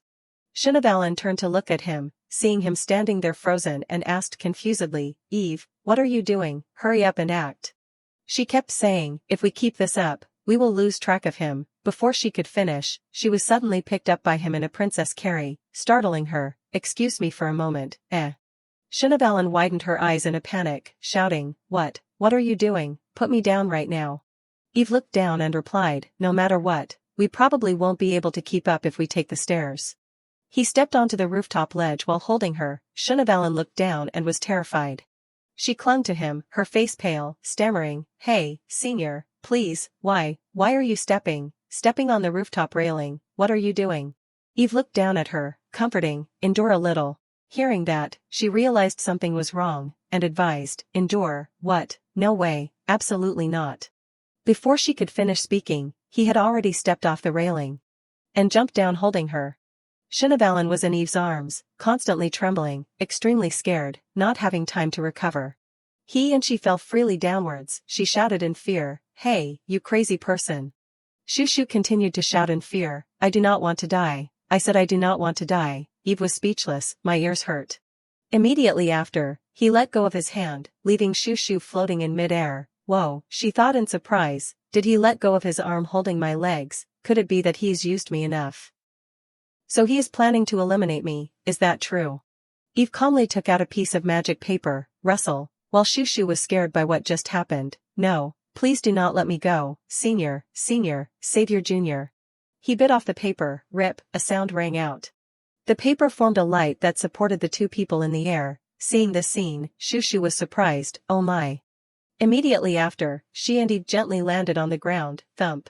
While Shushu was still trembling with fear, he urged, come on, let us go quickly, we might be able to catch up with him. She replied tremblingly, you go first. Wait for my legs to regain strength and then I will. Eve looked at Shushu with a strange gaze. Being stared at, she asked, What is wrong? Suddenly, he picked up Shushu on his back. Shushu was startled by this scene. What is this? I am very heavy, Eve sighed. What kind of negotiator tells the client to go alone? Hold on tight. Footsteps rang out. He asked, Which alley did you say just now? She replied awkwardly, The left side. Shushu quickly said, There, it seems to be the person who just turned into that alley. Thump thump. Just turning into the alley, Eve was out of breath in fear. Looking at the crowd in front of him, he said wearily, Damn it, I can't see anything. Did we lose track of him? At the same time, that group of people was gathering to talk about something. I do not know, that is why I did not go. Seeing Eve's expression, she asked, What should we do, or should we follow him again another day? He replied, No. Eve said softly, Pretend to sleep for a while. Okay. Shushu complied, Okay. The people in front were still happily talking. Really, she does not know about dating Tom. She pretended to sleep, secretly thinking, what exactly is he planning to do? Pretending to sleep is easy. At the same time, Eve's sweet voice rang out, Hey, beautiful ladies over there. Shushu shuddered, thinking, here it comes, his ultimate move. He had a smile, Can you help me with something? On his back, Shushu was still pretending to sleep. Seeing Eve's handsome appearance, those people shouted. Hearing that, the group of people laughed and said, Are you talking to us now? This kid, I am going crazy. He looked at us and called us beautiful sisters. Hearing that, Shushu thought, it would be strange if I could see it. Eve has put on a mask of falsehood again. After a while, they asked suspiciously, It seems you are still a minor. What are you doing here? What do you need help with? And who are you carrying? Aren't you tired? He replied, That. Eve showed a pained expression, saying, As you can see, my sister is drunk. Dad took the keys and disappeared, so we can't go home. In the meantime, she was still acting very well. He took a breath and smiled, continuing, My sister, I can't let her sleep on the cold ground. Hearing that, the people praised, What a good brother, adorable, so adorable. The siblings' relationship is also very good.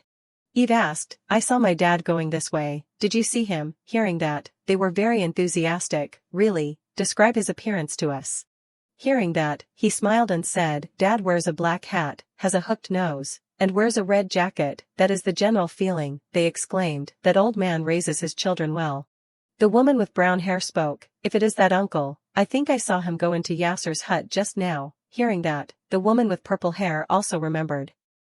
That place, but that place, can minors go there? At this time, the woman with brown hair directly skipped over. So what, you are just going in to find your dad and come out, right, and there is also her sister. Seeing that, he smiled, replying, That is right, so how do I get to that place? The woman with brown hair enthusiastically pointed, Turn at that building and go to the second building, you will see Yasser's hut. Eve sweetly replied, Thank you. Beautiful ladies, hearing that, they cheered again, What an adorable kid. In another place, Shushu said, You are sure to be able to become a stage actor. She praised mockingly, You act so well that I got goosebumps. Eve replied calmly, That is right, if you could do as well as me, you would not have had your identity revealed. Hearing that, Shushu angrily thought, What are you saying? You made up your mind to dig up information behind my back. What is about acting skills? I act very well. Suddenly, he stopped abruptly. The two had come to a house, it seems to be here. Eve said, Let us go in. From inside the house came music, noisy and lively. Inside, everyone was having fun dancing and grooving. Seeing the surrounding scene, Shushu thought, Here, compared to that world, it is like a club, huh? They moved and looked around. Eve said, It is bigger than I thought. Where is he? She continued to walk, Let us find him. Seeing everyone moving, Shushu stopped, thinking, Everyone is so excited, drinking, dancing, and singing. Partying is the same in every world, huh? She thought helplessly of her past, except for dancing at events when I was working part-time. I have never danced anywhere. Everyone gather here, a huge discount of 2+1 here. Ladies come look, gentlemen come see, free admission, so everyone gather here. At this time Eve called, Shushu. She turned sharply, replying, Ah, yes, did you find him? He pointed towards the man, replying, he is sitting at that table. Eve said, But there are too many people around, if we approach him like that, it will attract too many eyes. Suddenly, he had an idea again, I do not know, can you cause a commotion? Shushu was surprised, Eve added, Just a little, that is all. She thought helplessly, he is telling someone who lives as quietly as possible to avoid people's eyes to cause a commotion. Is he having an identity crisis? Huh? Looking towards the three people, the target, the person hindering, Shushu continued to consider. Moreover, there are people sitting at the same table, causing a commotion just a little won't work. Shushu secretly calculated, is it possible? It is something I took money to do. It would be a little if I can't do it. She looked at the dancer dancing up there, along with the music. Shushu turned and said, okay, I will do it, but, Eve reacted, huh? She said red-facedly, the thing I am about to do now is a very big blow to my self-esteem, so, please reward me more. Shushu had a serious expression. He glanced at her and replied, what is this expression? Okay. Eve walked towards the target. Well then, I will leave it to you. Shushu turned her back and left, replying, yes, yes. Walking towards under the stage, she had an uncomfortable expression. Shushu glanced back. He nodded as a signal. She stepped onto the stage, reassuring herself, it is okay, Shushu, you can do it. Shushu thought, the first time I worked part-time, dancing at the event, I was also shy to death. But you overcame it and earned money, just think about the money that is about to come into your hands. Then she stepped onto the stage, wedging herself between two dancers. Excuse me, Shushu thought, just consider this as dancing at a different event, what is the big deal? She put her arms around the two dancers, saying, beautiful ladies, what kind of boring dance is this? We came here to party and have fun, but you are making everyone's spirits drop. Saying that, Shushu stood in front of everyone and shouted loudly, everyone, pay attention, from now on, I will show everyone what true fun is. She said loudly, those who want to dance with me, everyone take off their pants and scream. Hearing that, everyone was surprised and speechless. Standing in front of this situation, Shushu threw her coat off, startling everyone. Immediately after, she danced wildly while everyone below laughed.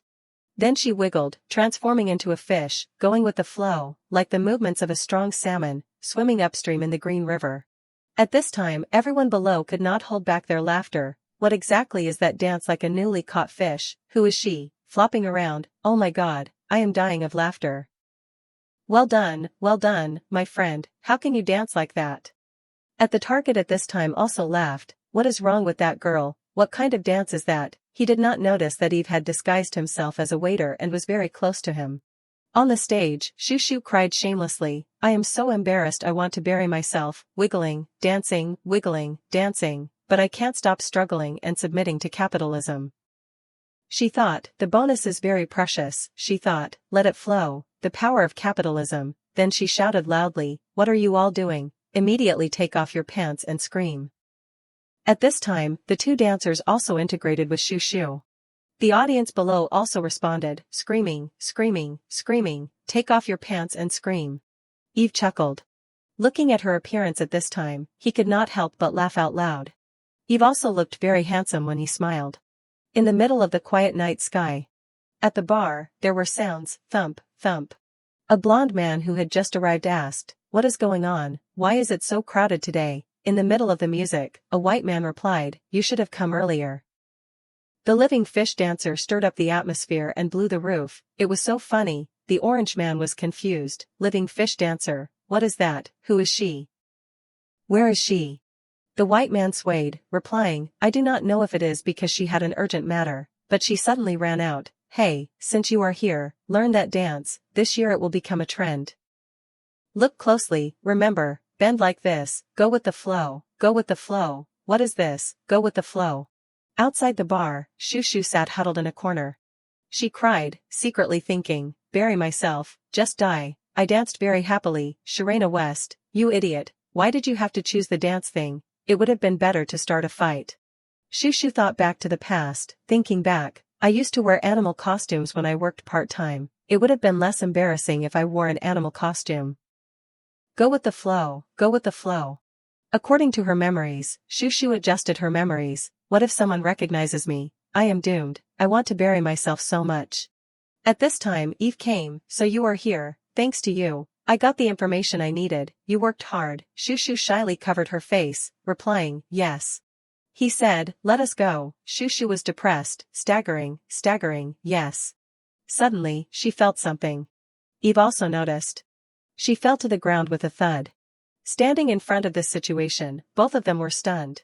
Shushu hurriedly explained, it seems I was too busy dancing, so I ran out of energy. How many hours did I dance for? Eve leaned down and said, I will carry you. She waved and hurriedly refused. It is okay. Staggering. Shushu thought, I can't let him carry me all the time. Suddenly, Shushu twisted her ankle. She cried out in pain. He was leaning over to put her on his back. Shushu's foot was still throbbing. Eve said again, I will carry you. Okay, she had no other choice. My foot, yes. Lying on his back, Shushu said, sorry for bothering you. He replied, it is okay. Anyway, it is better for us to maintain this image until we get out of here. Eve continued, we can maintain the concept of a younger brother carrying his drunk sister wandering around the slum area. She was helpless. Well, that is right. Shushu comforted herself, okay, let us think positively. Today is ruined, so let it be ruined. I am only being carried twice. Then there was a faint scent, she said, oh my, there is a faint smell of grilled meat. Looking ahead, Shushu thought, it seems to be at the roadside barbecue stall over there. There are many dishes, huh? Finding delicious food, she exclaimed, vegetable skewers, bacon is a basic, oh, is that chicken skewers, drooling. There are also other dishes, let us see, and that, grilled fish skewers, oh my god, a whole one. At this time Eve suddenly chuckled, seeing that, Shushu was surprised. He had a hard time saying, there is a big problem, fish. Seeing that, she asked understandingly, what is wrong? At this time, the image of Shushu doing the wave appeared in Eve's mind, struggling. He laughed and said, that thing, I remember it as soon as I forget it, muttering, she tightened her grip on Eve's neck, what is wrong with you? Why are you suddenly laughing to yourself, making people uncomfortable? Immediately after, Eve said with a smiling face as if nothing had happened, it is nothing, are you hungry, let us eat grilled chicken skewers, Shushu said angrily. He is putting on that fake face again, I am not hungry, do not change the subject. Like at this time, her stomach betrayed her, rumbling. A moment later, she had 2 skewers of grilled meat in her hand. On his back, Shushu was confused, he bought 2 skewers for me, why is that? She thought, is it because he is carrying me and does not have a hand to hold it, so he is asking me to feed him, there is no other way, shrugging, Shushu held the skewer of grilled meat in front of Eve, here, eat it, come on, He said, I bought those 2 for you. Hearing that, she was surprised, why? Eve calmly replied, because it seems like you have to eat that much to be full, Shushu thought, what is he saying, does this mean I look like I eat a lot, is he carrying me and feels very heavy? He continued, you are at the age where you can eat a lot, so eat a lot when you can. Hearing that, she started to get angry, thinking, wait, is he teasing me about my height now? How many years apart are we? Then Shushu said angrily, I said it is okay, eat it, quickly open your mouth. She brought the skewer of grilled meat to Eve's mouth. He replied, I am not hungry, she shouted, you have not eaten all day, eat it, quickly. She struggled angrily, Eve said, it is okay, can you please sit still for me? It seems like sauce is falling on my back. Hey, if you wave your feet like that, Shushu stubbornly said, you can clean it up with magic, so do not worry about it. Just eat it, come on, please, eat it. Suddenly, he glanced his eyes. Eve put her out in front, thump, Shushu was surprised. She looked at him, thinking, oh dear, did I force him too much, so he is angry, look, then Shushu said, Eve, hey, you. He unexpectedly brought his face closer, Shushu thought, I was wrong. Eve stared. Shushu smiled confusedly. He opened his mouth. She blushed unconsciously. Eve leaned down, brushing past Shushu. He was gently biting a piece of meat before her embarrassment. He wiped his mouth, chewing, saying, is that okay? Shushu blushed, yes, her heart beat, thinking, I was so scared, why did he bring his face so close? She sat eating the skewer, thinking, eating just a skewer is also different from other people, is it because he is a character in a novel, if he ate a skewer like that twice? I would have a heart attack at least. Shushu glanced at Eve, but he does not like to eat, he only took out the vegetables to eat from such a delicious skewer. Looking at his expression, thinking about it again, it seems. Shushu remembered, besides drinking water or milk, I have never seen him eat anything, moreover. Remembering a type of medicine, she thought, every time, he drinks that strange powdered medicine. After eating all 2 skewers, Shushu secretly speculated, he looks healthy, but could it be that he is addicted to those strange medicines? Suddenly, Eve's call cut off her thoughts. Shoo shoo, she quickly replied, yes. He hesitated, seeing that, she said, just say it. Eve said in a low voice, actually, I was planning to force you to work until I achieved my goal, even if it was a job that was too much for you. Shoo shoo looked helpless, so it was just written like that in the contract, but he did not intend to follow it. I knew he would do that. Then she asked, but then, what? He was silent for a moment. Then Eve said, I changed my mind, just with the information you have collected so far is enough, so if you want to withdraw, just tell me anytime. Then he smiled, saying, you are not suitable for dirty things. This sentence was like a gust of cold wind passing by Shoo shoo. The next morning at the mansion, Shoo shoo was squeezing oranges. She thought about what Eve said, no matter how important money is, what is the point of destroying yourself by doing dirty things for it? You have a warm family. You are still young, just enjoy it. Shoo shoo thought again, thinking about it again, Evans does not seem as terrible as in the original story. She began to speculate, did the author short-circuit? Why would they write stories distorting the characters like this? According to Shoo shoo's thoughts, I do not know, the author, I write what I like, haha, is it like that? Because I am still young, I am not sure, but Hilly, Corey, and Evans, I all feel very different from the original story. Haroon appeared behind her, you are also small, cute, and lively today, Shoo shoo, are you making fruit juice for this brother? As expected of my sister, she was startled by him. Haroon naturally picked it up and drank it. What is this? What is this? Healthy juice, I will drink it deliciously, Shoo shoo shouted, hey, what are you doing, you? Kareem on one side also wanted to drink, me too. She was helpless, I looked for all kinds of healthy things and squeezed them out, it was so hard. Suddenly, Haroon trembled and spit it all out. Kareem shouted, sister, sister, he has been assassinated, Shoo shoo called worriedly, Haroon, Haroon, he cried, wake up, brother. Suddenly, Haroon responded, the two of them shouted in unison. You can't die, hey, what are you saying, you jinx, Haroon, if you are going to talk properly, then get up right now, I will punch you. In the city, people were noisy. Shoo shoo brushed past the lively crowd. She walked up the stairs step by step. Shoo shoo knocked on the door, knock knock, the person inside replied, yes, come in. Before Eve could speak, she forced herself in, door, I am coming in. He said calmly, you said you needed time to think, but you decided so quickly, huh? Eve continued, it is always better to withdraw when you can, as expected, deciding is as easy as eating porridge, huh? Shoo shoo pulled down her hood, no, I am not withdrawing. Out of habit, he replied, that is right, do not withdraw. Eve reacted, extremely surprised. She said, you begged me to save you, even without Shinavalen, would the trading company owner let Eve go for sure, click. Eve scratched his neck, saying, how could a person like me die so easily? I was just saying that to hold you back. Hearing that, Shoo shoo was angry, what, this person really is. He continued, I was originally someone who had to do what I had to do to be satisfied. She angrily took steps, barging in, that reminds me, for a long time, there were so many discount coupons and shopping flyers sent to my house. Shoo shoo slammed the table, asking, could it be that Eve also played a trick to use my mom to recruit me? Eve smiled, replying, you know now. After that, he said sincerely, even so, do you still want to work with me? Shoo shoo hesitated, clearly, standing from my point of view, I have to avoid Evans, a person who does not hesitate to do dirty things as the representative of the Lunashaw Trading Company. The further away, the better. Remembering yesterday, but, continuously observing, I see that he is not as trashy in the original story, to the point where there is no chance of revival. She decided, of course, because I do not necessarily have to cancel the contract. Shoo shoo pointed her finger, saying, there is no client who pays as much as Eve, money, money, money, money is the best, tada.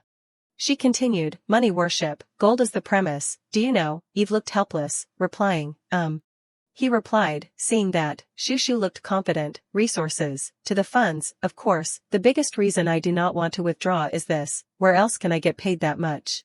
Then she smiled, saying, you have made my family's financial situation even more difficult, I have no choice.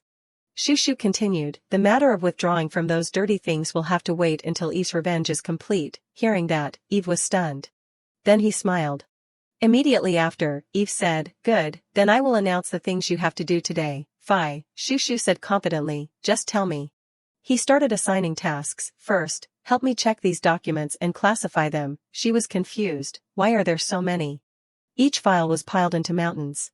Shushu wearily slumped on the table. It is all over. At this time, Eve placed food on her table. Eat and go, eat this. Shushu happily opened the food, a high-end sandwich. I will eat it deliciously. She looked at him, thinking, Eve would eat that. Shushu suddenly remembered, that is right, I put it in my bag and forgot about it. She put a bottle of water on the table, saying, drink this. Eve asked, this, what is it? Shushu replied, food. She said confidently, don't eat that strange thing and drink healthy juice. It seems you do not like chewing food, so I cut it up and squeezed it all out. 10 points for nutrition. He reached out, saying calmly, what strange thing, besides headache medicine, stomach medicine, stress medicine, I also have supplements from time to time, especially this carbohydrate powder. This much is enough. Look at this silver light, is not it very glittering? Hearing that, she went crazy, that is food, it is medicine, wake up for me. Eve silently looked at the bottle of water. He asked, you squeezed it all out, you made it yourself. Shushu angrily grabbed it, that is right, but my chest hurts too much, give it here, I will drink it all myself. Suddenly, the two fell silent.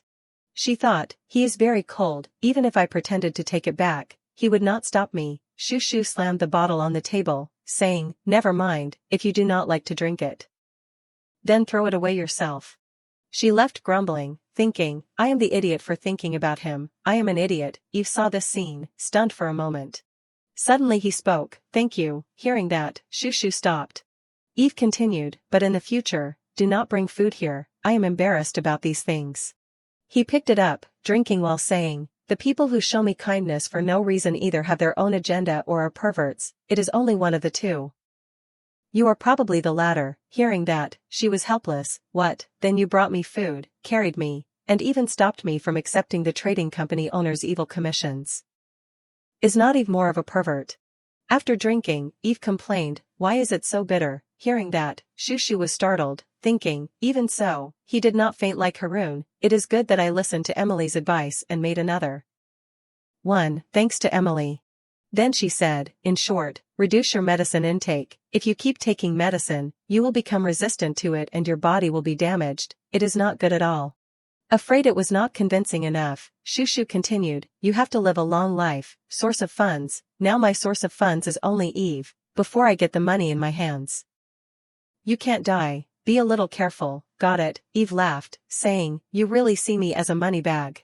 Shushu raised both thumbs, replying, you are a boss with top financial power who gives bonuses, I am so loyal, my loyalty is only for the boss, loyal, I love my second-generation rich boss.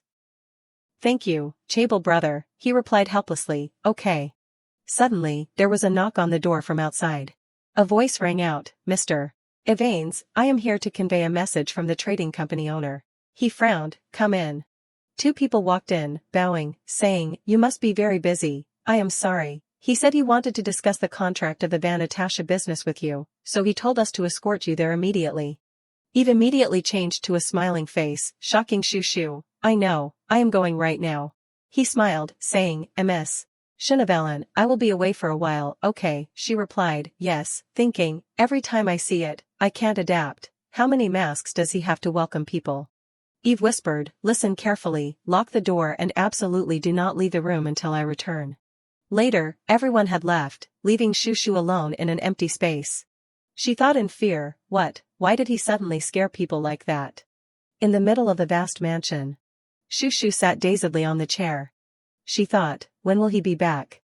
Then she went to the bookshelf, I have nothing to do, maybe I should read a book, let us see, The Beginning of Tragedy, a title that does not fit the office at all.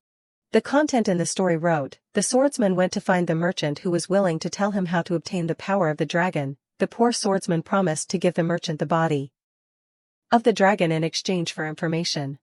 Shushu was disappointed, I was hoping for a romance story, but this is just a story about a dragon. Suddenly, a shadow appeared behind her. Eve leaned his head on Shushu's shoulder with a thud, she was startled by the action and screamed. Shushu turned sharply, saying, you scared me to death, if you are back, please show some trace of humanity, what are you doing? He replied, sorry. Suddenly, Eve hugged her tightly, thanks to you, just a little. The book fell to the ground. Shushu asked worriedly, Eve, are you okay? He did not answer and was still hugging her tightly. Suddenly, Eve pushed Shushu away, using a fake innocent face, saying, I was gone for too long, so the things I needed to deal with were postponed. He sat down at the desk. If you are done with everything, you can go now. She was helpless, yes. Suddenly, Shushu noticed something. She thought, Eve's hand is still fine until now, why is it like that? Looking at his arm full of wounds, Shushu speculated, could it be? Thinking that, she had a cold face, the trading company owner. At a morning at the mansion. Shushu sighed. She hesitated right in front of the door, her face full of hesitation. Could it be that today will be like that again? Shushu tiptoed, pushed the door open, and greeted, hello, Eve. She had not finished speaking. You came. Eve had come and hugged Shushu, coming quickly, hugging. She thought, I knew it. Shushu was helpless. How many days has he been like this? She thought back, when he received the summons from his father, the owner of the Lunasha Trading Company. I do not know what dangerous things happened. She was also curious, but since that day, every time he keeps me by his side and feels uneasy, he will cling to me tightly. Shushu, nice to meet you, we see each other every day. Eve leaned his head on Shushu's shoulder, saying softly, Shushu, stay still like this for 10 minutes. Seeing the current situation, she thought, if it were Hilly, he would have punched him away. Shushu thought, Eve is cold, but he is like this, so he must be really tired, so I will let it go. Then she patted him and comforted, let us work, cheer up. He smiled, replying, seeing that, Shushu thought, he looks his age at times like these. A moment later, Eve said, think for a while, I will arrange the things you need to do and bring them over later. She replied, yes. Looking at the silent arm. Shushu thought, as expected, he is back to his usual cold expression. She slumped onto the chair, but he showed me all kinds of appearances, does that mean he has opened up to me? Shushu was still thinking, if that is true, then good, then her hair suddenly had a light touch. Eve was sitting playing with her hair. Shushu asked uncomfortably, hey, what are you doing now? He replied calmly, I am playing with your hair. She snapped angrily, who does not know that you have to ask? Shushu was about to speak, but suddenly stopped. Why does not he bring me the work he said he would? And also, wait, is he uneasy about something again, so he is like this? She thought, considering that he is more serious than usual, could it be that there is something important to the point that he is wavering like this? She tried to keep calm, lowering her voice, and still playing with my hair. Seeing that, Eve was silent. Then he said, it is fun to play with, his hand still caressing her hair. He continued, it is like dog hair. She replied, oh, I see. Hearing that, Shushu shook Eve strongly, angrily, I keep letting it go, so you are getting cocky. What did you say? Dog hair, fluffy, it is nice to touch, so you are praising it. Forget it, never mind, I thought something was wrong, making me worry for nothing. He acted shy, saying, fluffy, it is exciting to touch, so I am praising it. Hearing that, she angrily clenched her fist, saying, I am showing my discomfort, forget it. Never mind, I thought something was wrong, making me worry for nothing. Suddenly, Eve thought of something.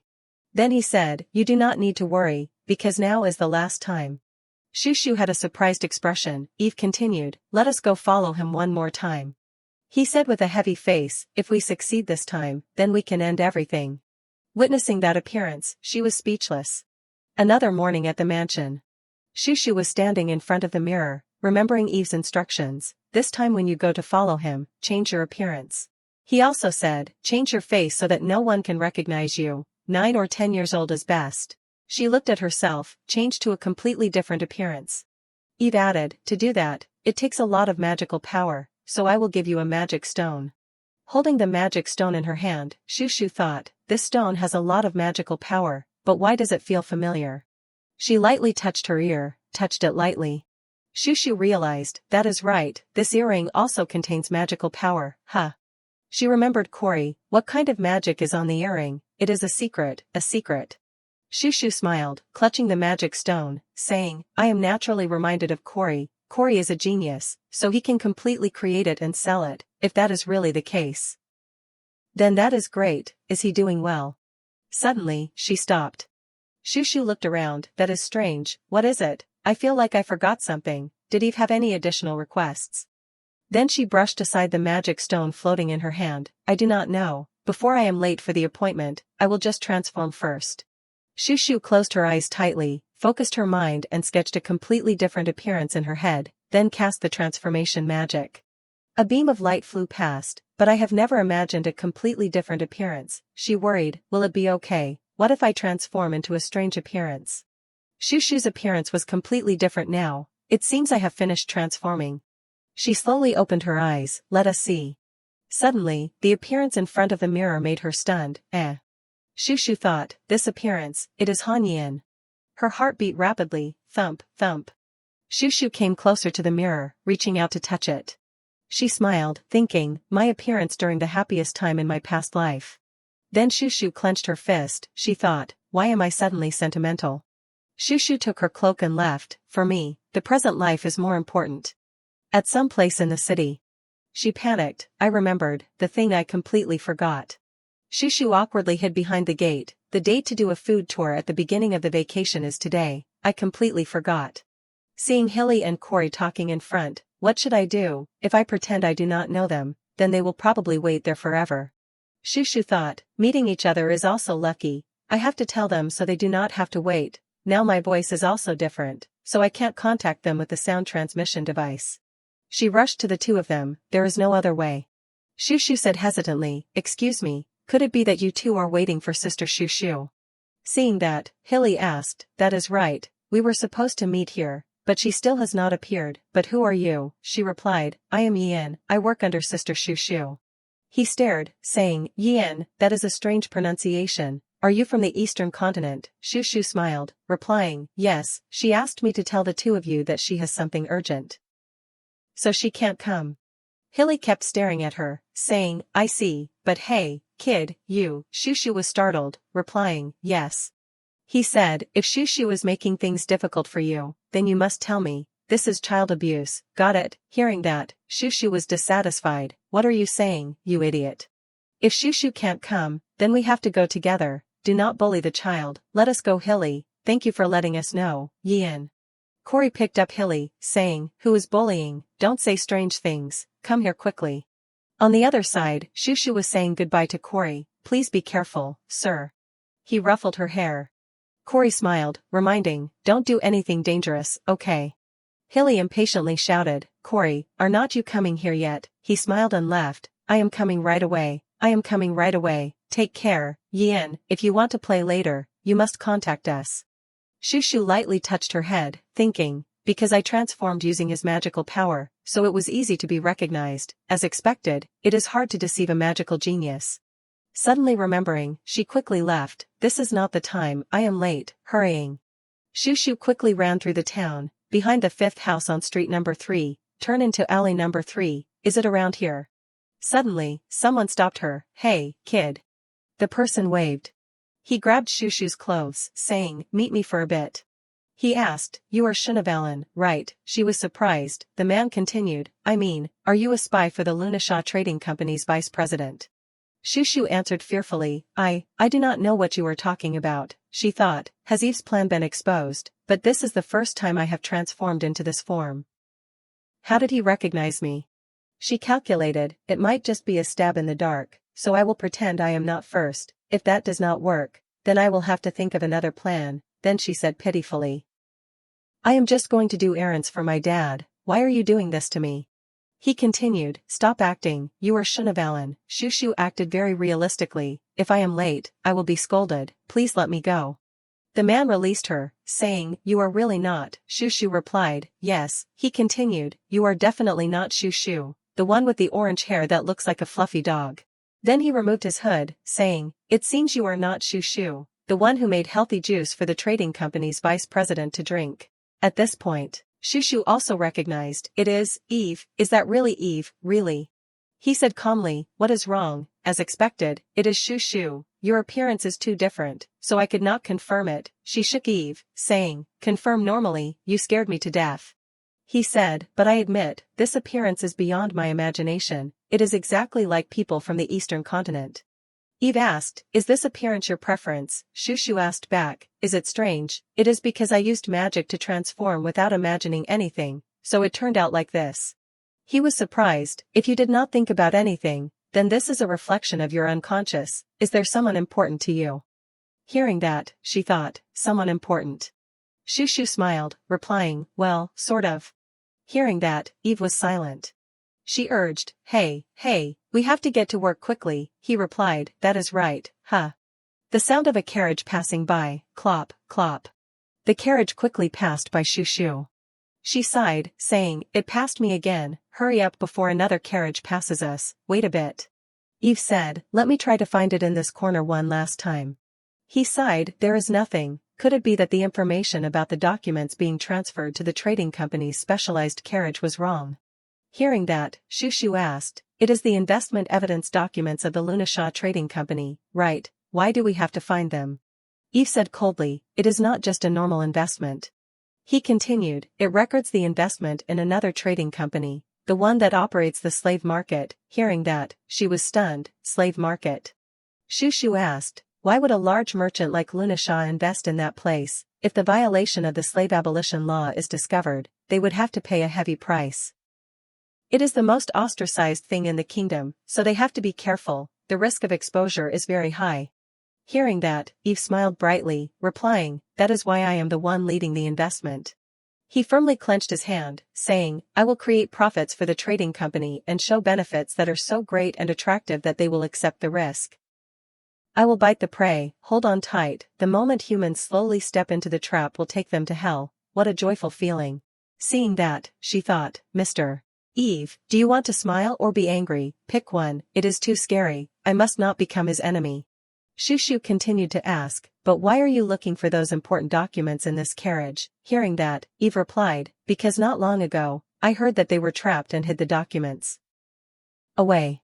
She was surprised, so it was exposed, could it be that the last time I was summoned and injured was like that? He denied, no. Eve continued, luckily, I did not know it was a fabrication, that day, you got angry because of this and vented on me. He sighed, telling, I heard that the documents were hidden in the mansion, then this carriage was deliberately arranged, but I could not find anything. Shushu worried, what should we do now? Suddenly, Eve's face turned cold. He said, no matter what, I can't trust anyone, so I have to bring it directly, if so, then. Saying that, Eve kicked the person inside out, as expected, you did a very good job of changing your appearance with transformation magic, let us go to the mansion. He continued to throw a person out, Shushu, wait inside, let me take care of the rest, this surprised her. Eve jumped down, on the other side, Shushu asked, it is okay to leave now, what else are you planning to do? He walked towards the two of them, anyway, the fate of these people will be to die under torture, so let them leave comfortably. She was surprised, huh? Eve picked up a knife, saying, you have never seen a murder scene before, quickly go inside and close the door. Shushu thought, it is really strange, the appearance makes me realize that Eve is living in another world. She stepped into the carriage, the underworld is so cruel, completely like a different person. The sound of a knife stabbing down, Shushu covered her ears, thinking, it is already brutal from the start. She worried, this infiltration, will it be able to succeed well? At a mansion at night. On the wall hung the head of a fierce wolf, appearing. Shushu stepped into the mansion, swallowing her saliva, saying, the atmosphere is a little scary. She wondered, moreover, even if you take the trading company's carriage, how could two children driving a car be allowed in so easily? Something is strange, is this really a mansion? Eve smirked, there is no other way, because it is a mansion just for my father.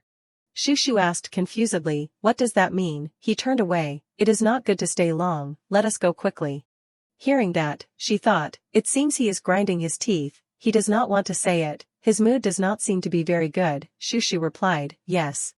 Walking in the corridor, she asked, do you know where to find it? Eve replied, there is an office in the basement, the shady things are mainly stored there. Shushu worried, what if they have already been burned? He said calmly, it is a large investment, I do not think it will be burned right now. They were brought to this mansion to hide in order to find a plan to recover them, even if it is just a little. Hearing that, she thought, so the vice trading company owner is so good at grasping things. Shushu was dissatisfied, but why did not he tell me what this place is?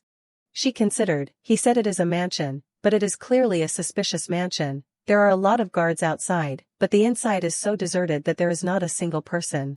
Eve walked in front, moreover, what does he mean by saying this mansion is just for my father?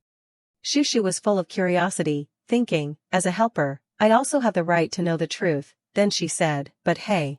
Shushu asked, what exactly are we doing here? She accidentally stepped on Eve's back. Shushu said, why did you suddenly stop? You should have given a warning. He turned around, saying, it is not too late now. She was surprised.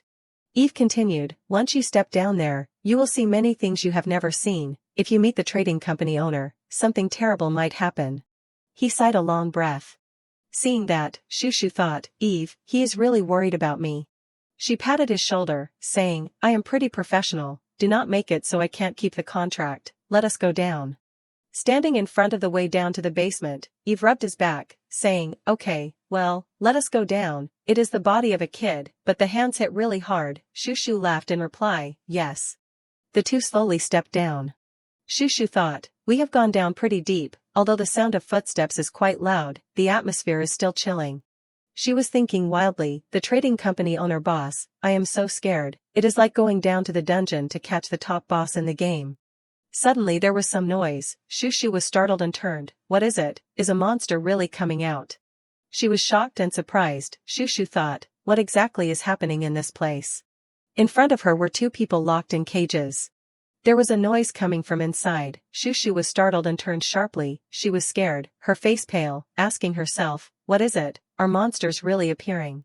She was surprised when she discovered something in front. In front of her were iron frames chained together with sturdy chains. What exactly is this place? What kind of ghostly place is it? Inside those iron frames were all pained moans. In front of her were underage children, their clothes torn, their spirits like they had autism. The children muttered, crying, I do not want to, I do not want to. I was wrong, it hurts so much. Some were full of injuries. Shushu was stunned by this terrifying scene. She trembled as she came closer to look, thinking, there are even people my age, no, there are even children who look younger than me. Her whole body trembled. She looked at these children, unable to suppress her surprise. Everyone is full of injuries. There is not a trace of vitality. Could it be that they were tortured? Shushu stammered, turning to ask Eve, Eve, what exactly are these children? What is going on? He just silently looked at her. He unconsciously raised his hand to scratch her. Finally, he could only sigh and explain the reason. This place is the Lunasha Trading Company. No, it is the headquarters of the organization. He looked at the injured children in front of him, and the main purpose of this building is to nurture talents for the trading company. Shushu did not believe what she just heard. What? Wait, does that mean those children? Eve understood her meaning, frankly replying, that is right, they are children from all over the country who were brought here to run for membership in the organization. She was shocked and sweating from fear, but who would nurture talents like this? That is the appearance of being tortured in prison. He said bitterly, explaining why the children were nurtured like this, because the trading company owner is a pervert, to become a member of the organization. You have to pass the exam, the process is quite cruel. He could not help but remember the image of that cruel person. They call it an exam, but in reality, it is a battle to the death where they have to betray and kill each other until only 3 people are left. The children who survive will become puppets under his control. Shushu's face darkened when she heard that, feeling sorry for the poor children. Trembling, how can he do such crazy things to children? Suddenly, she was surprised to realize something. Worriedly looking up at Eve, thinking, wait, if that is the case, could it be that Eve also he noticed she was looking at him? Eve looked into her eyes and realized. He smiled brightly, that is right, I was born and raised in this place. Shushu thought that he had supernatural powers. He can read minds, she hurriedly reminded, it is not a joke. He still happily continued, you do not know how terrible it is. Moreover, when the trading company owner gets angry, he will torture us. She looked at him helplessly, calling, Eve. Eve told all the hardships he had to endure, but his mouth was still smiling. He forced me to eat food that contained harmful substances, that is why I do not usually eat rice. Shushu called him many times, wanting him to stop smiling. Hey, you, she looked at him dissatisfied, speechless, the content you are telling is a bit off from the expression. Eve continued to smile, saying, I endured tenaciously, with the determination to take revenge. Afraid he would laugh himself silly, she quickly covered his mouth. She complained uncomfortably, stop it, I am getting angry just listening. How can you talk as if it is not a big deal? Eve just hugged his face, smiling wryly. At this point, his expression changed, becoming gentle. He asked, could it be, you are afraid I will be terrified? Shushu denied confusedly, why would I be? He could not help but remember the cruel image of himself, his body covered in blood. To leave this place, I had to become the ultimate winner, tattoo this damn tattoo. And join the organization. Can you guess how much blood has stained my hands? Her mood became complicated when she heard those terrible things, although it is like that, but... Shushu gathered all her confidence, saying to Eve, that is not what Eve did because he wanted to. She went crazy, constantly cursing Eve's father, a great evil person. It is really scary. How can he force children to do those things? He was surprised by her words. Shushu clenched her fists, her face full of disgust. Moreover, Eve is his son. How can he be so cruel to his own flesh and blood? It is extremely angry. Her whole body trembled in bursts. Now I clearly know why Eve hates him so much. She was determined to support Eve's revenge. You must not forgive that kind of trash. I will help you to the end. He looked at her, supporting him like that, a little surprised. Unconsciously, a joy welled up. He smiled gently, He suddenly turned away, avoiding her eyes, scratching his head, saying, the more you say, the more guilty I feel for bringing you here. Shushu was confused by his words. Huh? Eve looked at the door in front, his heart filled with unease. Once we get to that place, something terrible might happen, bringing the person who supports me to a dangerous place. My heart does not feel at ease. He frowned, secretly praying in his heart, how great it would be if that person was absent, grumbling. Thinking of something, his heart was a little complicated. Shushu looked at him worriedly. He's been like this since before going down to the basement. Because of me, he is.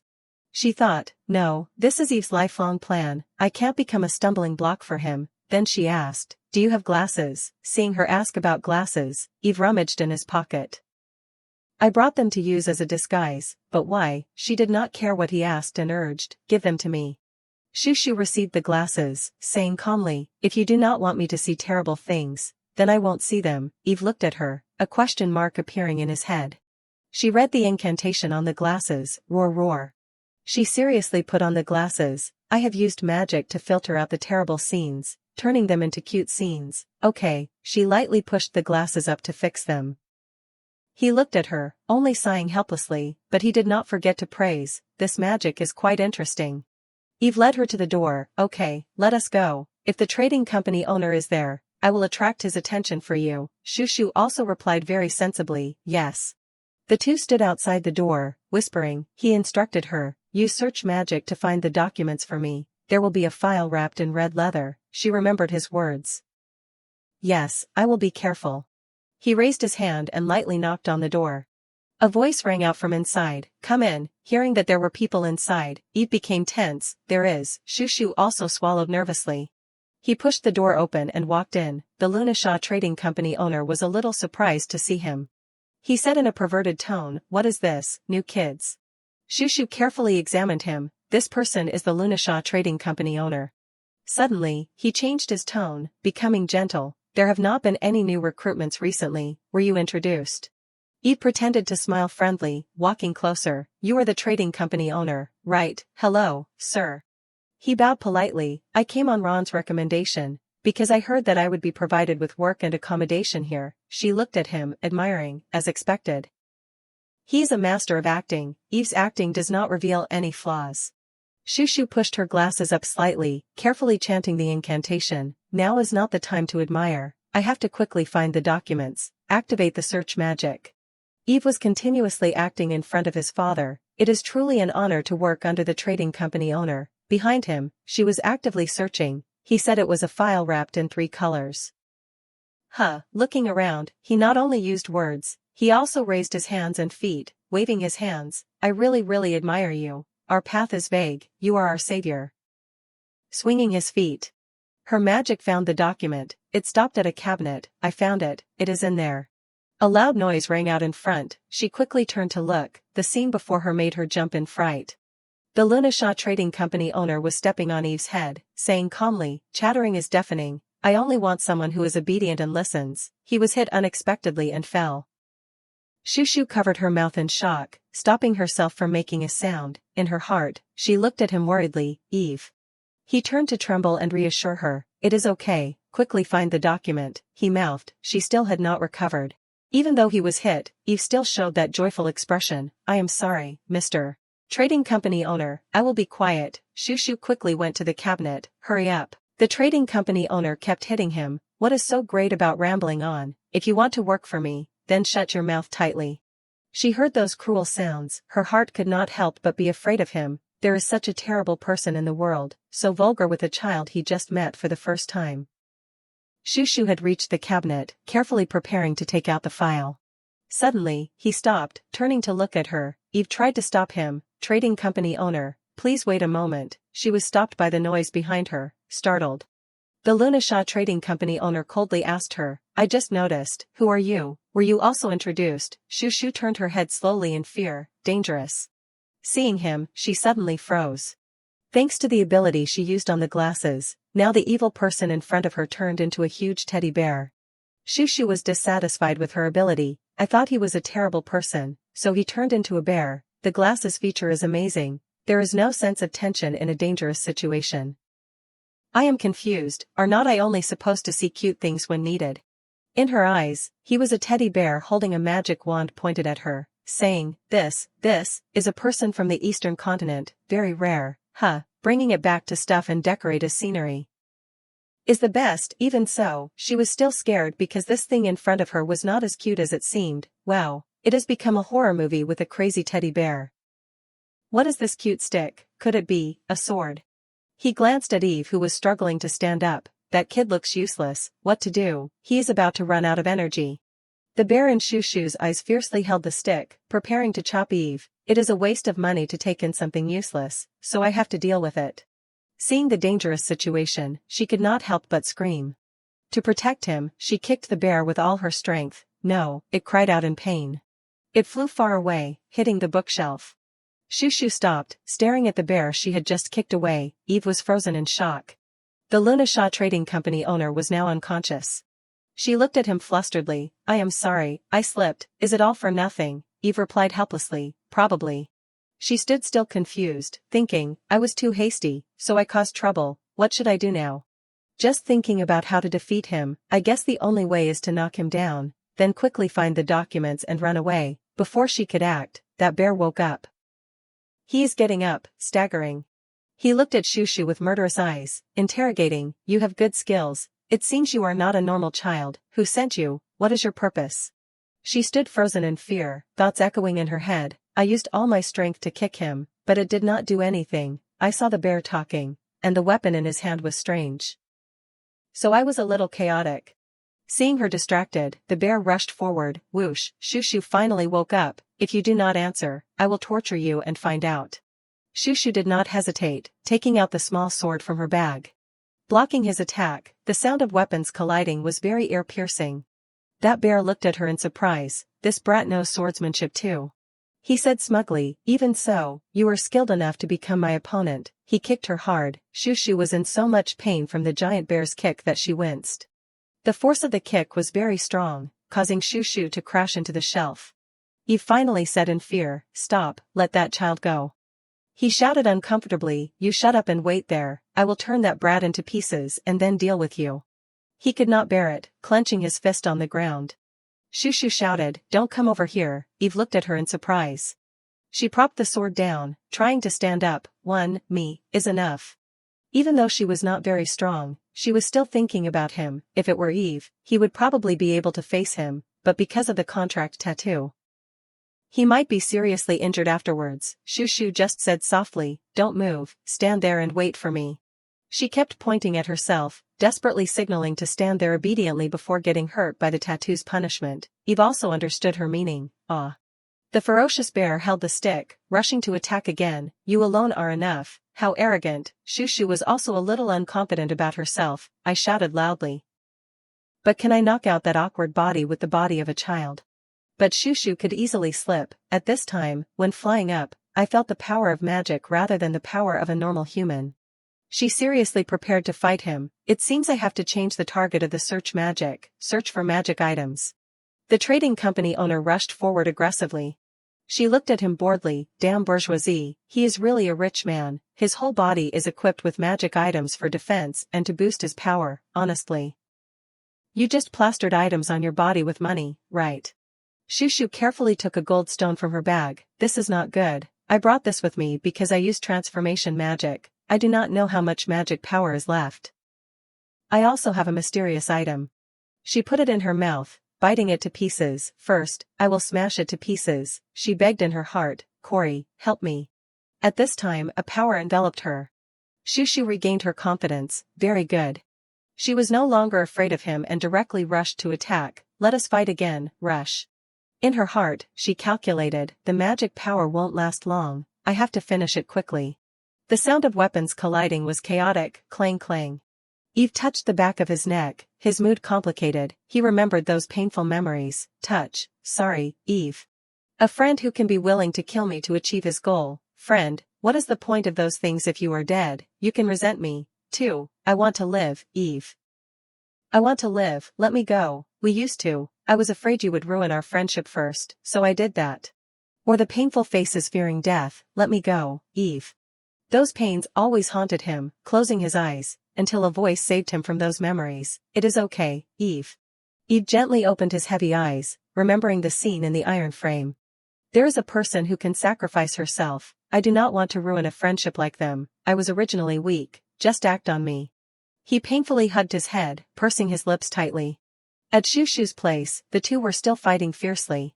Shushu felt the power from just now gradually disappearing. She could not help but worry. Damn it, the magic power has decreased significantly already. If this continues, then. That bear had caught her. He caught her, then said very smugly, continuously taunting, I caught you, this little mouse. What, are you not arrogant now? He held the stick, preparing to stab her, but you are too arrogant, so it is difficult for me. Let me make it so you can only be arrogant with your mouth, okay? Shushu was close to death, but she could not move. Dangerous. She closed her eyes tightly, waiting for death to come to her, closing her eyes. I can't escape. In this dangerous moment, Eve had managed to save her in time. Don't touch that kid. That bear was attacked unexpectedly, unable to react. His hand squeezing Shushu's neck gradually released. She was released unexpectedly and fell to the ground. The glasses also fell off at this time. The bear had become the trading company owner. Blood constantly flowed from his mouth. You, disguise. Shushu looked up in surprise. The glasses also fell to the side at the same time. He was angry, veins popping on his face, but unable to do anything. It was difficult to say each word. I had a hunch. You traitor, how dare you, evade you. Eve had returned to his normal appearance at this time. He coldly pulled out the knife. You should thank that kid, because I was planning to return all the pain I had experienced to you, but at this moment, I will just stop here. The wounds on his body tore open, screaming in pain. He fell in front of Shushu with a thud. She was a little scared, startled. She still sat there, staring at Eve's father, hesitating. Eve quickly ran over, picked up the glasses, gently putting them on her. Shu, you have to wear glasses carefully. Now let us get the documents and get out of here quickly. Okay, she was pulled back to reality by his gentleness. Shushu shouted anxiously, wait, this is a plan you had been planning for a long time. Just because of me, you let it fail like this. What should I do? He looked at her appearance and unconsciously chuckled, laughing. Eve gently comforted, what is the point of everything if I lose my people? Haha, she was still hesitant, Eve, but. He collapsed wearily on her shoulder. Okay, it is all over. Collapsing, Shushu worriedly supported him. Eve. She noticed the tattoo on his neck. The poison was spreading quickly. Eve said weakly, but what to do? The antidote. All fell, lost it. Thud. He slipped and hit his face on the ground. Shushu was panicked for a moment, not knowing what to do. She worriedly shook his hand gently. Eve. Shushu was confused, only knowing how to shake him. Oh my god, he lost consciousness. There is no antidote. What should I do? Wake up, you can't just die like this. Suddenly, the door was kicked open. She turned back in shock. Someone walked in slowly. If you were going to do this, you should have done it sooner. Swan leaned in, criticizing. Anyway, you are really stupid. He was angry and flustered. No wonder. I waited at the meeting place for so long, but he did not come. Thump. Shushu looked confused. Who is this? He heartlessly slapped Eve's face continuously, cursing. So annoying, making me have to come all the way here. It is all people who make others annoyed. Hey. Get up, she spoke, stopping him. Hey, you, it hurts. Swan still kept hitting. You won't get up, you are asking for it, you know. Shushu looked at him from the side dissatisfied. He does not even look at me, he seems pretty close to Eve. So I will just endure it for now. She looked at him, examining, but why does his face look so familiar? At this time, Eve tried to wake up from the pain, saying weakly, this voice oh, is that you, Red? Seeing him wake up, Swan finally stopped, Mr. Eve, it has been a long time, you have become a lot cooler. Eve turned around with difficulty, release, the antidote I gave you all fell. Shoo shoo, from beginning to end, just sat there silently watching the two of them. He heartlessly said, then enjoy your death, smiling. She heard and put a big question mark in her head. Eve looked at him wearily. Shoo shoo looked helplessly at the young man in front of her. He is really cruel, it seems he is serious. Eve spoke, calling, Swan Hayden, if you are here, then quickly heal me, I am dying of pain. She looked at Swan in surprise. What, Swan Hayden? He looked at him and sighed, why do you keep trying to live? She remembered when she first met him as a child, no wonder he looks so familiar, it turns out it is him. Shoo shoo remembered him back then, the young master used to play with Hestia and me a few times, he was a child who barely spoke and always showed a cold face whenever we met. She looked at Swan now, assessing, but now he talks more and is more lively, quite different from before. He pulled the sleeve of his cloak over his mouth, still muttering. How annoying, Eve impatiently urged, hurry up. Shoo shoo carefully watched the power from his hand treat Eve, even so, that temper. Swan brought his hand closer to Eve's tattoo, gently. His power strongly radiated, shining, he felt very comfortable being treated by the power. Shoo shoo carefully watched his handsome face, unable to take her eyes off him. She looked so much that her face turned red, sighing, and that angelic appearance is still the same, it is too dazzling. The power began to fade, After treating him, it also turned off automatically, Shoo shoo looked at Swan with admiring eyes, amazing, the poison that was spreading just now disappeared in an instant. She looked at him and suddenly remembered, that is right, Swan Hayden is from the Blanche family, He also had the characteristics of the people in the family, which is the famous family with many white mages. She continuously assessed, an angelic appearance and healing abilities, it is a perfect match, extremely perfect. Swan helped Eve up, it is done, she asked worriedly, Eve, are you okay? He was better, but still affected. He hurriedly said, well, can you give me the thing you promised? Standing up, seeing him so hurried, Eve did not delay, of course. Swan turned to look at Eve's father's body lying there, anyway, it is over, thank goodness, disgusting, Shoo shoo thought, so he knows Eve's situation, they are really close. Although his expression was very gentle, his words were very brutal, it is a waste to let him go to the other world just like that. Suddenly remembering something, Swan turned to inform him, that is right, I will probably enroll in the academy a little earlier. He was a little surprised hearing that, isn't it originally 2 years from now? Hearing him mention the academy, her heart wavered, the academy, could it be? While speaking, he pulled up his hood, because the process of inheriting the Duke title ended earlier than expected. Although his words carried a warning, Swan's emotions were completely opposite. At the academy, if there is nothing, then do not act like you know me, I am annoyed. Bright, cheerful, Shoo shoo and Eve also looked at him helplessly, extremely mismatched. He smiled very brightly, saying, and there is one more thing. The two turned to look in unison. Swan's face changed like a little devil, continuing confidently, while I was sneaking in, the guards found me, so I knocked them out, they will probably rush in soon. Everyone run quickly, Eve was speechless with him, that is why I said what is the point of letting you come all the way here, Shoo shoo was shocked. She looked at this person, thinking, he just said that and does not plan to help, what a strange personality. Swan happily said goodbye, well then, I will go first.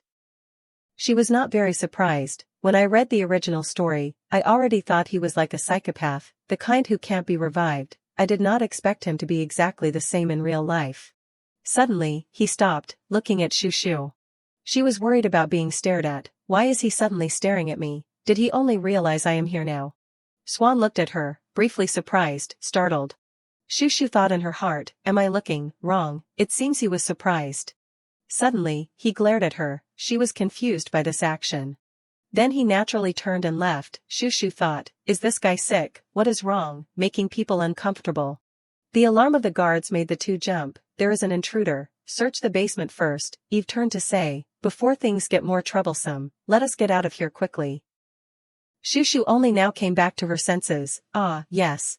He asked suddenly, Shoo shoo, what about the documents, where are the documents? Frantically, she quickly replied, I will take them with me, let us escape. Ignoring the circumstances of the two of them, someone, stop, running away, Swan still walked leisurely. Suddenly, he stopped, stopping. Observing carefully around to make sure there were no other people here. At this time, he secretly thought, why is that kid there? At this time, in the residential area, oh my god, did you hear the news? They discussed noisily, in an uproar, the Lunashaw Trading Company owner is dead, huh? In an uproar, they said the rumor that he invested in the labor trading company is true. The upper class also quickly received the news. The royal family issued instructions to inspect the trading company. I heard that the trading company has been doing illegal things in the underworld all along. In another place, there was an irritated voice coming from inside. Oh my god, how can he do that kind of thing? The servant inside the villa gently reported, young lady, I heard that the Lunashaw Trading Company has been completely dissolved. Click, such a large trading company turned out like this in one morning. The young lady lying on the bed spoke, Emily, besides that, are there any other news? The maid tried to remember, yes, well, besides that news. She replied happily, probably the news that the sloppy young lady Shushu has been lying on the bed for several days straight. Shushu was also tired of this maid, haha. At this time, she had also taken off her disguise, wearily lying on the bed. I do not know if it is because I experienced. Although she was also very tired, she was still thinking about Eve. Anyway, it seems Eve is still okay like he said, so it is good. He comforted her, saying that he had prepared everything carefully. You asked if handing over this pile of documents as evidence is really okay. Of course, do not worry. I have prepared a perfect retreat. Shushu thought, as expected, Eve is very cunning. I can't turn against him, Emily said gently. Then I will take my leave. Young lady Shushu, get up slowly. Not forgetting to instruct her, the school is about to start. If you keep being so listless, it will be a waste of time. Hearing that the school was about to start, she suddenly woke up. Huh. She stood up on the bed, shouting, no way, get up. Emily was startled by her shout. Shushu said to her, Emily, help me prepare to go out. She was a little surprised, yes. Shushu smiled slyly, full of calculation, I have earned a lot of money. I can't just bury myself in work and end the vacation like in my past life. I am going to let loose. In the neighborhood today, the sky was very beautiful, the air was fresh, very suitable for going out. She held Heeza's hand, walking around the stalls in the market together, talking and laughing very happily. In the following days, she ate and played very comfortably. She gave Kareem a very delicious cake, his eyes brightened. She also ate sweets with some of her friends. She argued with her friend next to her. The chocolate strawberry cake is what I ordered, he replied tremblingly. You only ate one bite, but you were acting so dramatic, and that girl sat there enjoying, so delicious. Haroon happily skipped over, inviting, Shushu, let us later, but she refused him bluntly, I do not want to, do not come over here, get out of here. All the activity memories were recorded in the diary. Shushu smugly closed the notebook, very good, the list of partying and going wild during this vacation has been almost completed. She praised herself for doing a good job of planning. Carefully putting it into her bag, preparing to leave, so now I should go meet that person, huh? She remembered that person's words, because he said that when he is finished arranging everything, I should come to play. She searched for that person's house around, the address is nearby. Stopping in front of a house, she thought, here, right.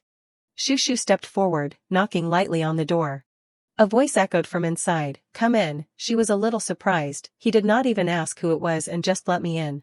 She opened the door and stepped in, just speaking, Eve, did you know I was coming? She saw him excitedly running out like a flower, calling her lovingly, Shushu, making her get goosebumps. She ran out in fear, slamming the door shut, seeing you are healthy, I will go first. Eve said dejectedly, I won't hug you, come in. Shushu asked suspiciously, really? He replied sadly, really? She asked him in surprise, but, how did you know it was me? Eve explained the reason, I have not officially started working yet, so the only person who knows this address is you.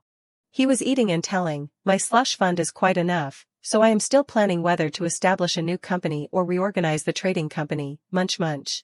He asked uncomfortably, but, why are you staring at me, staring?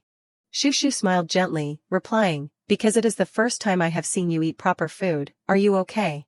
Eve chewed while thinking about the answer, since that person died, I feel like I have been liberated. He felt comfortable, floating, no longer bound by the chain that haunted him. That tattoo seemed to be fading away too. He looked at the dishes in front of him, wondering if it was because all the shackles that had been holding him captive had disappeared, that he suddenly felt hungry. Hearing him say that, Shushu felt somewhat relieved. Thankfully, seeing her worry about him, Eve unconsciously smiled. He said cheerfully, but the amount of food he ate did not increase. He is full, so she should eat the rest. She was so annoyed she wanted to punch him, then he should have bought less. Even though she was annoyed, she still tried to eat, constantly scooping up food. This food was so expensive, what a waste. There was no other way, she would eat it all. Munch. Eve propped himself up and sat watching her eat heartily. Suddenly he called out softly, "Shushu." She glanced at him, stopping eating. Huh. He sincerely made a request to her, "Can I hug you?"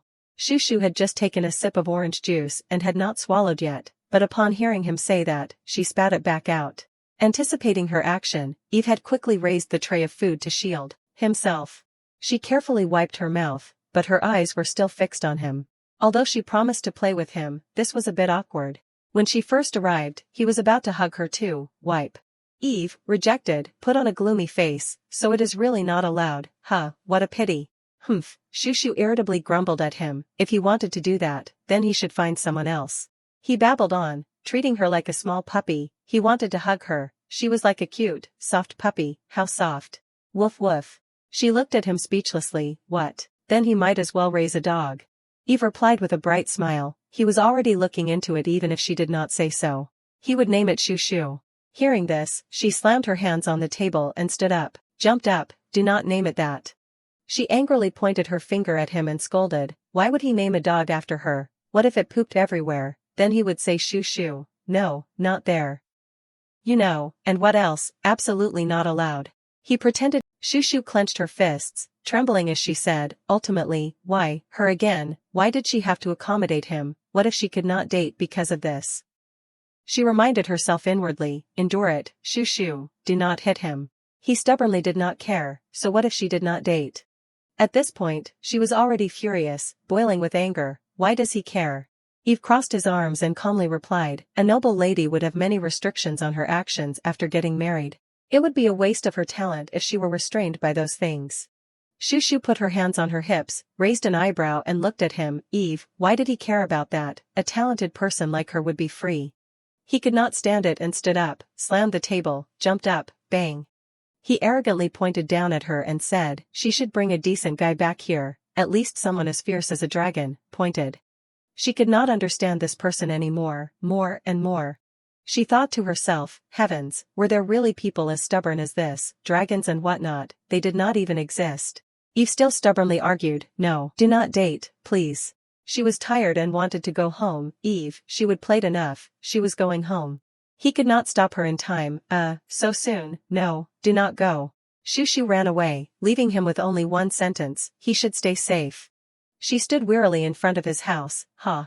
Eve reminded Shushu of her clingy brother at home. Play with him. Where was she going? Do not go. No. It felt like there was another Haroon. But seeing that he was healthy, she was also very happy. Anyway, she was glad that he seemed quite well. She looked up at this quiet sky. Everything seemed to have returned to normal, so she felt much more relieved. Shushu's pocket suddenly vibrated, a sound transmission device. Who could it be? This was the time after she took revenge with Eve. She connected to the sound transmission device. Oh, hello Corey, were they all going to watch fireworks together? Shushu agreed to Corey's suggestion. Okay, she will bring her along too. She was a little embarrassed. She happily enjoyed those happy moments. She had the idea to enjoy the student life a bit more. That being said, it was probably because she was horrified by death. Shushu took Heeza's hand and ran towards everyone. Corey, Hilly, Shu, what is up? They came too. She gently helped Heeza onto the flying carpet. If she kept pushing forward with the plan and then ruined things herself, what was the point? Magic carpet, let us go. The four of them played together on the carpet. The night breeze was very cool, making people feel comfortable. She always remembered Eve's words, as Eve said. She was still a child, so she should live peacefully for a while. The four of them happily watched the brilliant fireworks in the sky together. It was so beautiful that everyone was amazed. Shushu happily enjoyed these moments, until she was a little better prepared. Hopefully, nothing would happen to anyone like before. After a period of time, 6 months later, the new semester, the new school year's opening ceremony. The sound of horse-drawn carriages was busy on the road. Hilly jerked and staggered. Haha, what is this? Why did he get shorter? He spoke up to defend her. Shorter, why did he tease her like that? Shushu was full of disappointment. Was she the only one who did not have anything happen? She turned to hug her and said to help. Even so, her Shushu was still very cool.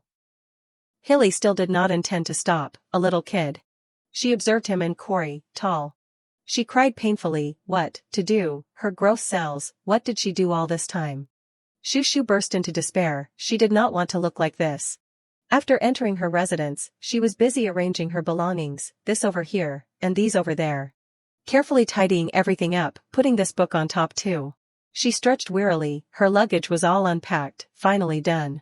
She had to arrange her luggage every new semester. Shushu thought to herself, she should study automatic arranging magic. She paid attention to herself in the mirror, a flat body. She was not convinced and groped to check. Sure enough, nothing, secondary sexual characteristics, that guy, would he not work properly, she ate so much, why, fumble. Shushu cried her eyes out when comparing herself to He's. He's was also taller, bowing his head. Sister, he changed so quickly, it was like he always looked like this. She carefully recalled, it was not just He's. There were also the other two. Cory, who used to be about her height, had also grown taller.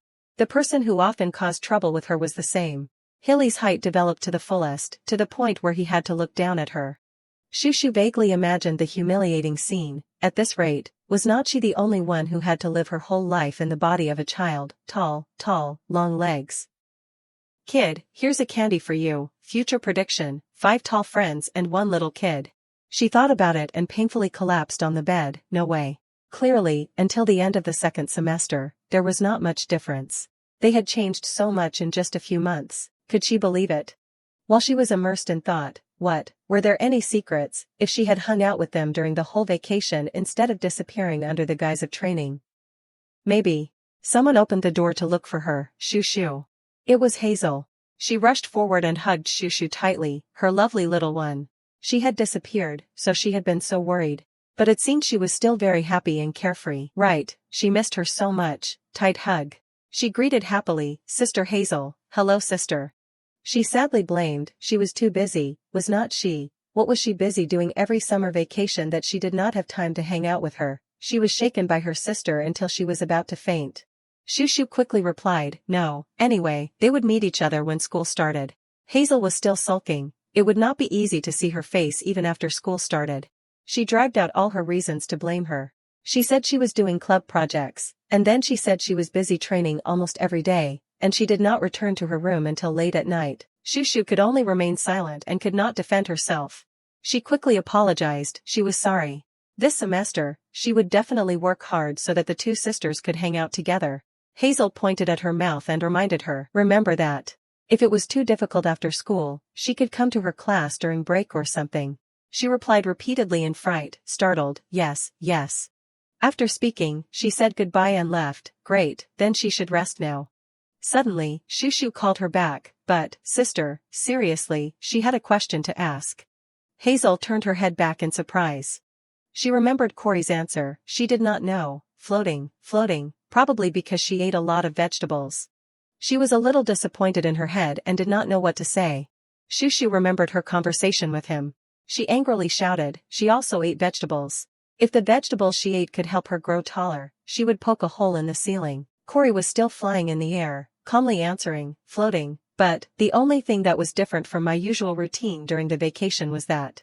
He said as he ate, if not, then maybe it was because he was growing up. She was annoyed, tch, she was the same age as them, but why was she the only one? Hazel scratched her head embarrassedly, was that what she wanted to ask about, how to grow taller? Let her think, probably drinking milk. Even Hilly was asked, why was he so tall? He was still the same, was not she getting shorter? He's also comforted her, managing her diet. He had not changed anything. It was okay, Shushu was still very cool like this, huh? Shushu did not have an answer and gave up wearily. Life was impermanent. She knew that even with diet or exercise, genes still played the most important role. She remembered her conversation with Haroon, how to grow taller, she could not just say it. She should go to the building of the third years, and he would show her. She thought impatiently, please just tell her. It seemed that he and Carm had grown a little taller. Could it be that the only hope left was the guidance of bloodline? Shushu put her hand on her chin and thought, but going all the way to the third-year building was a bit much. Corey suddenly landed, spun. He put his hand on her head. Looking at it this way, he was really small. Hit in her sore spot, she did not hesitate to punch Corey into the ceiling, activating strength magic. The bell rang, ping pong, and at the same time, he landed on the ground, upside down. She said happily, "It is break time." Shushu annoyedly wrapped his blanket around him. She was borrowing his legs for a bit. Corey tremblingly raised his hand, waved, okay. At the third-year building of Ogren Academy. During break time, the students were all out playing and talking noisily, noisy. Shushu hid in a corner of the wall, spying. She said the third years were always busy day and night. She did not see any difference from them, peeking. She carefully moved, wrapped tightly in the blanket. It would be troublesome to run into an acquaintance, so she should find Haroon quickly to get instructions on how to grow taller and then leave. Quickly, tiptoe. Someone had noticed her. Hazel happily raised her hand to hug her. Shushu, she came to see her lovely little one. Seeing her sister, she froze on the spot. Sister Hazel. She did not hug her, but introduced her to everyone. Everyone, this was the roommate she was talking about. Her Shushu was so cute, right? She said shyly, "Hello everyone." The beautiful sisters surrounded her at the same time, swarming over. Oh my god, so cute, what was this? She was completely a baby. Shushu tiredly thought, their energy was no joke. Could she escape? She asked weakly. Did the sisters know Haroon? Hazel asked back, oh, Haroon West, so he was her brother. She was planning to go see him since she was here. She smiled embarrassedly, yes. She could not tell her sister that she had come here just to see Haroon. She was remembering where he studied. Wait a moment, which class was he in? Then suddenly someone else came over, let him lead the way. Eve was very excited to see her. Hello her Eve Shushu. Shushu stuck tightly to the blanket on her body. She had met someone she should not have met. What was wrong with him, not paying attention to those love-struck eyes? Hazel knew and pulled her group of friends away. Shushu liked it. They had to prepare for the next class, so they were leaving first. Bye-bye. She desperately clung on. No. Eve smiled happily looking at her. Hee. Shushu felt chills all over her body. Shushu carefully turned her face to warn him. Serious face, do not say any of those huggy things. Lead her to her brother. He gently patted her head. What to do at his brother's place? She already had an older brother here. Stare, pat. She almost vomited on the spot. Gross. Don't joke anymore. Quickly lead her the way. Suddenly, he pulled down the blanket covering her head. He was not joking. He was telling the truth. Pulled down. A hint of surprise flashed in her heart. Eve suddenly raised her chin and leaned down close to her. If she was shy, the matter of her treating him as an older brother in place of Haroon, he would keep it a secret. Shushu felt her heart waver. His hair brushed lightly against her face, fluttered. Her mind was sinking into sweetness. Was it because of Eve's hair? Naturally, it felt ticklish. At this moment, a voice rang out from somewhere, startling her awake, startled. Haroon angrily clenched his fist and looked at him. What was he doing with his sister right now, and right in the middle of the hallway? Eve looked at him disappointedly. Shushu was terrified. Brother. The people behind them were also gossiping. Eve put on a happy expression and replied, what was he doing? He was advising her to treat him as an older brother in place of him, who did not look like an older brother at all. Bright smile, elbowed. He was provoked by his words and his veins popped. What? He confidently turned to Haroon and said, sell me that older brother right. How much did he want? How much was enough? He asked her, confused. Shushu, what was this guy doing? Why did he say that he did not look like an older brother? Shushu stammered, not knowing how to answer. Well, the thing was. Two people kept competing with each other in the hallway. Eve said arrogantly, Shushu needs a cool older brother. Haroon refused to give in. What about me? He criticized. To be honest, you do not look much like Shushu. I have orange hair, he argued back. Shushu still likes me more anyway. Ignoring the two of them arguing loudly, she took the opportunity to sneak away quickly, tiptoeing. Haroon, good luck. The argument is interesting, but the attention is all on one side. So I probably can't stay any longer. Suddenly Eve punched the wall next to him, bang, scaring Haroon half to death. He said unhappily, no way, Shushu is closer to me than you are. She suddenly felt goosebumps. He smugly mocked, you do not have things like matching couple tattoos with Shushu, do you? Haroon was surprised and did not understand. What? Hearing him mention the tattoo, Shushu was scared and sweating profusely. I am going crazy. Do not bring up the tattoo from when we made the contract to win the argument. Are you sane? Haroon stiffened and turned to look at her. Shoo, really, a couple tattoo, where is it tattooed? Eve provoked further, you are curious, huh, that is right, she secretly cursed him, praying he would not say it. Stop. He smugly revealed the location of the tattoo, tattooed on the butt. It was like a bolt of lightning to Haroon. The entire hallway fell silent, he was petrified on the spot, while Shoo was like a stone about to shatter. Haroon went crazy and yelled loudly, Shanaina West, she stammered, wanting to explain, on Haroon, it is a misunderstanding. He chased after her with a gloomy face, you stop right there, explain, she fearfully sped up, as expected, I should not have come here. Tears were already streaming down her face, damn it, I am never coming to the year 3 dorms again. The quiet night suddenly echoed with a loud shout, everyone pay attention, from now on I will show you what real fun is. Shoo shouted excitedly, those who want to dance with me, everyone take off your pants and scream. She danced enthusiastically, the music around her boomed. The disco ball captured all the comments from people around, that is pretty cool, really top notch, 10 points, sis, 10 points. Eve could not stop smiling.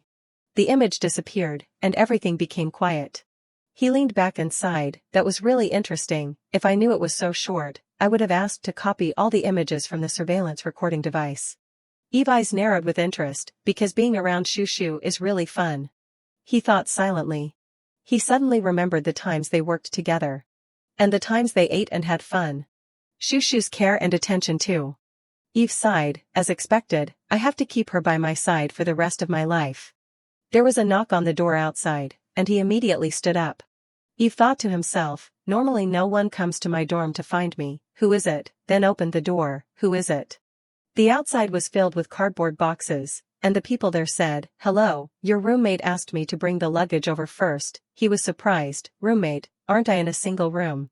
A friendly person came forward to help carry the luggage, explaining, according to the rules, it is 2 people per room, your roommate enrolled late, so they are only arriving now.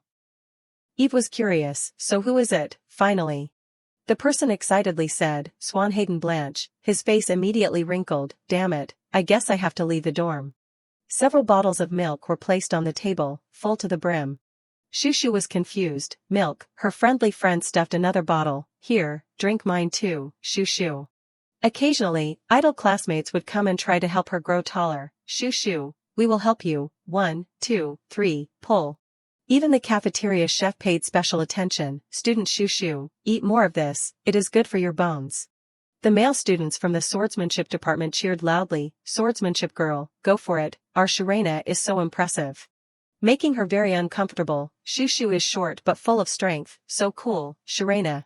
Shoo could only sigh, he smiled happily, the rumors are spreading so fast, right? She scratched her head in frustration, asking around, she found out that because she kept worrying about her height, Hilly told everyone, asking them to support her.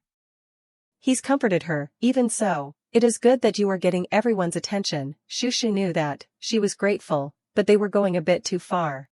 She suddenly asked her, Shoo, why do you want to be taller? Male friends often have a protective feeling towards petite female friends. Shoo mumbled, either way, I probably won't be in a relationship, so I do not need those things. He was surprised, what, you were not serious when you said you would not date? She did not know how to explain it to her friend, so she had to shake her head, because of the original setting, as long as I am with you, I won't be able to have a relationship in this lifetime. My dear friend, you probably have no idea what I want to say, it is so frustrating. Shoo made up an excuse, students should not be dating, you said your grades last semester were not good, focus on your studies, he was confused. She glanced at her best friend. Shoo thought to herself, now that I think about it, what if the male lead suddenly came and asked me to help set them up with he's? She frowned in difficulty, whose side should I be on? Because she was thinking so much, Shoo stopped, considering that so far, none of them are bad kids, Eve is a bit bad, right? He's hurriedly asked, what is wrong? Are you worried about your height again? A figure carrying a pile of things walked in the opposite direction of the two of them. He's unintentionally grabbed Shoo's hand and spun her around, oh well, do not worry about it anymore, play with me, okay? And then bumped into the other person. She immediately fell down, Shoo worried, She helped ease up, are you okay, but compared to me? The person opposite her sighed softly. He's hurriedly said, I am sorry. She was about to ask if she was hurt, when suddenly both of them were shocked. The person opposite them was an acquaintance, Swan Hayden. Shushu thought to herself, he really came to this academy. The other person just muttered, how annoying, why do I keep missing luggage? Suddenly he glanced at the two of them. Shushu stood behind Hees, thinking to herself, is he looking at Hees? Swan smiled happily, hello, Hestia, long time no see. But Hees was not happy at all. Shushu was surprised, it seems Hestia still remembers him. Swan just walked past the two of them, well, I am busy, so I will go first. Shushu was confused, what about me? Her face was incredulous, is he ignoring me now? A while later at school. The students of the swordsmanship department were practicing hard. A small branch hung high in the air, then was shaken by someone jumping up. Shushu's face was full of thoughts, when I met him with Eve, I was in my child form, so he probably did not know, but now I am in my real form, and he is still acting like he does not recognize me. We were childhood friends, how can he only recognize Hees? She angrily jumped up with force. Then landed on the ground, no, it has just been so long, so maybe he does not really remember. Shushu wiped the sweat from her forehead, exhaled, usually in novels, the male lead only sees the female lead, that is right, I am just a supporting character. She thought to herself, no need to be sad, his personality is not that great anyway, I have to figure it out, then get hit in the head with a sword. Hilla said sternly, why did you stop? Shushu was annoyed, do you really think this is effective? He glanced at her, you want to be taller, this is the training method I personally created for you, work hard. Shushu did not believe it, then you try it first, if I see results in 6 months, then I will practice, I need proof. Hilly immediately refused, I am tall enough, why bother practicing? The two began to argue, even you find it tiring, and you want me to jump 1,000 times, you are bullying me, what, I wasted my effort caring about you, did I beg you? Really, everyone, the prince is bullying people. The teacher suddenly shouted, attention. The students gathered around, the teacher began to introduce, today our swordsmanship department has a new student, because he and Hilly's face looked like he had swallowed a fly, enrolling now, it can only be that kid, why does he have to be in this department? Shushu was also curious, what is it, who is it that makes him like that? At the teacher's call, the other person slowly walked forward, come on, introduce yourself. Shushu was shocked, why is he in the swordsmanship department? The person in front of them was Swan. The crowd began to stir. Everyone talked about the new student, he is Swan Hayden Blanche, right, Blanche is the famous duchy that trains white mages, his family has been working in the healing field for generations. Why would he come to the swordsmanship department? They glanced to the side, what can we do if we know? It is already hard enough to understand why the female students are flocking to our department, that is right. It is getting more and more crowded. Shushu happily thought to herself, because in the past, this department only had male students, so even if they wanted to study, they would not dare to enter, thanks to me, right?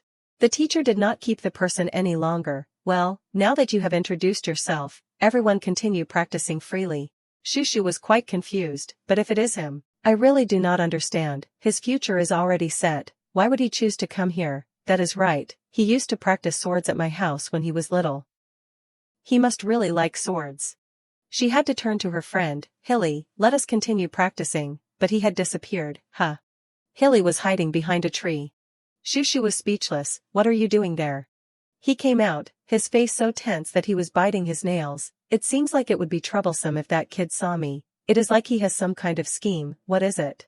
Shushu was curious, it is like, you are afraid of him, you are not usually like this at all, is Hilly weaker than Swan Hayden? Hilly immediately retorted, who is weak? It is just that he and I are incompatible. He remembered every time they practiced together, just that swordsmanship style was annoying. Hilly trembled with anger, he just swings his sword around recklessly without thinking, he does not bother defending, he only knows how to attack, it is such a headache. He crossed his arms, expressing his dislike, I do not know about you, but I do not want to mess with that guy. Shushu did not know what to say, me neither, that is a pretty strong reaction. But Swan seemed very happy to see Hilly, Hilly, long time no see, making him jump, ugh. He smiled brightly like a flower, you are not avoiding me here, are you? But the sword in his hand spun very skillfully, if so, I would be very sad, I am so happy to see you. The other two were petrified, why are you spinning your sword so dangerously? Hilly quickly ran away. Excuse me, I need to go to the bathroom. Swan excitedly ran after him. Hilly, I will go with you, do not follow me. Shushu turned around in confusion. She looked incomprehensibly at the two people playing happily in the distance, but compared to not remembering me twice, he completely does not see me, when he met me with He's. It was the same, he did not even look at me, I am too worried. However, Shushu kept running into Swan. He often lurked in a corner. When she was with He's, she would also happen to see him in the distance. Shushu began to feel uncomfortable, I am sure. She stood in front of the mirror and thought to herself, Swan Hayden likes He's. He is almost always hanging around He's every day and just staring at her. Shushu picked up the sword, one more thing that makes me sure. She angrily tightened her grip on the sword, it is that Swan Hayden is ignoring me. Shushu was a little annoyed, he comes every day to look at He's and does not even glance at the person next to her, that is what is so infuriating. She walked outside with jumbled thoughts, but, would not someone who likes you try to be nice to the friend next to you? All the other male students who want to get close to He's pretend to be friends. With me first. Shushu noticed laughter and teasing in the distance. This is suddenly stirring up my competitive spirit. Hey, you, stop. Swan was chased around the field by several boys. What is wrong? You guys told me to compete with you. I competed, and you went crazy. What is wrong? They said angrily. Is that what you call competing? Who asked you to make us like this? There was a hole in the chest, making the boy annoyed. How am I supposed to go to school like this? Pay me for the shirt. Shushu was also speechless, cutting clothes with a sword. What is with that position and that shape? But Swan was extremely annoying. You said you were going to confess after school. I was helping you, was not I? Making him angry. If I wore this shirt, I would be rejected before I even opened my mouth. Hey, you were going to be. The others could not help but join in. What did you say? This guy is really. We were just passing by. Why did you make our clothes like this? Who told you to pass by? Pay me for the shirt too, you villain. Stop right there. Shushu also had to give up. It is true, the more I look, the worse his personality seems. Swan saw the teacher and hurriedly ran over to tattle. Teacher, they are bullying the new student. He put on a pitiful expression. I am so tired, please help me. The others were immediately scolded. You guys, you are already late, and what are you doing to your tired friend, bullying such a weak friend? Shushu thought to herself, even the acting of a cunning person like you probably would not be comparable to him. The poor boys tried to plead, follow me, I have to confront you. No, it is not like that, teacher. Shushu could only secretly pray for them. You guys are doomed, poor things. She suddenly realized, now that I think about it, there are only two of us left at the practice area, right? Shushu glared at Swan. Come on, there are only two of us, try ignoring me. He was still busy laughing. It is true, teasing idiots never gets old. Swan turned around. What should I tease them about next? Shushu began to tense up. He is turning around, he is turning around. The two made eye contact. She smirked. I see you. Shushu confidently thought to herself, come on, what kind of expression will he make now? Swan was silent and said nothing. He said softly, damn it. Shushu was surprised. Swan suddenly shouted, then ran away in her astonished gaze. Huh. Shushu was speechless. She seemed to realize, this, it is not ignoring me, it is hating me. Why? A new day began again. Everyone was talking noisily. Shushu sat silently in class. She was still concerned about yesterday. He hates making eye contact with me that much. He has been nowhere to be seen all day. He's came over. Shushu, I want to drink water. Will you go to the cafeteria with me? The two quickly left. He's kept talking and laughing. She is so funny. Shushu suddenly stopped her. Hey He's, huh? She was curious. What does he think of Swan Hayden? He suddenly froze. Then she asked softly, why do you ask? Are you interested in Swan Hayden? Shushu laughed. It is not like that. He seems to have feelings for you. Her best friend's face was incredulous. What? Shushu was confused. Why does she have such a surprised expression? Everyone can see it. He comes almost every day to see you. He was silent and then spoke. Shushu. She looked at her very seriously. No, Swan Hayden is absolutely not allowed. Shushu. That attitude confused Shushu. What? A while later at school. He was happily chatting with everyone. That is why I said he was so funny. Oh really? Suddenly she noticed something behind her. He's waved. Shushu. She also waved back, thinking to herself, she is back to the He's that I know. Remembering his strange serious face before, Swan Hayden, absolutely not allowed. Shushu. Shushu rested her chin and thought, I was very strange because that expression of his was the first time I witnessed it. She did not understand anything, moreover, I asked her, and she did not even answer what she meant by that. It is nothing, she made a stern face and then said it was nothing. That is even more unusual. Shushu stood up, although I am also annoyed with Swan, even he's is acting suspicious, so I will definitely feel uneasy, so tiring. Then she happily left. I have to go to Cory and Hilly to change my mood, it is definitely not to steal Cory's snacks. She opened the door, Cory. Before she could finish her sentence, I am here to play, she was frightened by the scene in front of her, give it here, no, he will kill me if he finds out. Shushu was confused when she saw the two of them playing around, Hilly and Swan Hayden, I told you to give it here, I do not want to run into him, why is he here? Swan looked at Hilly sternly, Hilly or Dianes, do not you know that I can kill you before that, give it here when I am still talking nicely. He threw several paper cranes over, hurry up and give it here before I block all your air. Hilly was immediately startled, hic. He was pushed back towards the wall behind him by the cranes. Swan angrily blocked Hilly, the two wrestled, I caught you, I won't let it go again, give it here, no, no way, oh my, so you choose death. Cory stood to the side and sighed, he got the wrong person, that is why I said, why bring things like recording devices. Then he saw Shushu admiring from the side, I should have bought popcorn, what a pity.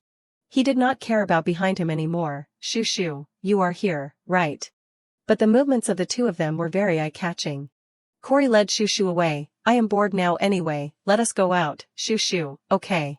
She thought to herself, but just now he heard my name, so he fell, right, whoa, it seems he really hates me. A while later. Shushu comfortably ate and drank. She was very satisfied, Cory is the best, I wanted to eat sweets, so I came to find him, and he knew right away. Immediately remembering Cory, Shushu, put your hand in my pocket. At that time, Shushu was very surprised, using space magic in your pocket. Then she pulled out so many things. Cory gently said, just tell me how much you want to eat, because I always have it ready for you. Shushu ate and thought, I do not know how much he gives me, but because I am too full, I will just have a sandwich for lunch, Cory is the best. After eating and drinking her fill, Shushu left, thanks to that, the stress accumulated over time disappeared, okay. She was still a bit curious, but what were Hilly and Swan holding that made such a mess? Suddenly Shushu saw someone sleeping on the bench, someone came earlier than me, and I did not eat lunch, it is not time for class yet. She began to speculate, looking at the way he left the recording device and expensive magic stones lying around and slept.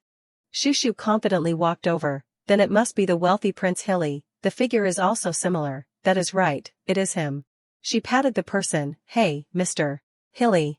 But there was no movement, is he sleeping deeply? Shushu pulled the person's shirt again, Hilly, wake up. Then she threw the shirt off, did you eat lunch, why are you sleeping? She was immediately stunned. The person under the shirt was Swan. Shushu was flustered, his face wrinkled. Shushu cried without tears, you idiot Shushu, it hurts so much to keep making these mistakes. Swan snatched the shirt from her hand. Then calmly covered his face and continued to sleep. Shushu sadly thought to herself, anyway, he hates me, and I casually touched him, so it is right for him to be angry, I am. She awkwardly spoke, I am sorry, I thought you were Hilly, I am sorry for being rude. Swan suddenly sat up. He muttered, rude.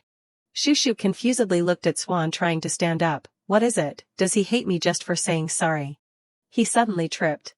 And fell flat on his face, oh my god. Shushu silently thought, that is what I am saying, even if you hate seeing me, who told you to stand up while covering your head with your robe, it must sting a lot. She put her food next to Swan, it seemed like he had not eaten anything yet, if he was going to continue sleeping, he should eat this first, it is my lunch, but I am giving it to you. So I will go first. He suddenly angrily kicked the chair, Shushu had no choice but to leave, that temper, I know, I will disappear from your sight right away. The more she thought about it, the more annoyed she became, but it was too much, what did she do to make him hate her so much, she felt wronged. Evening at the dormitory. The two of them said in unison, 1 2, 1 2, 1 1 2. From hands to feet, the legs also stretched straight. He's asked curiously, Shushu, will doing this really increase our height? Shushu said confidently, of course, nothing is better than stretching.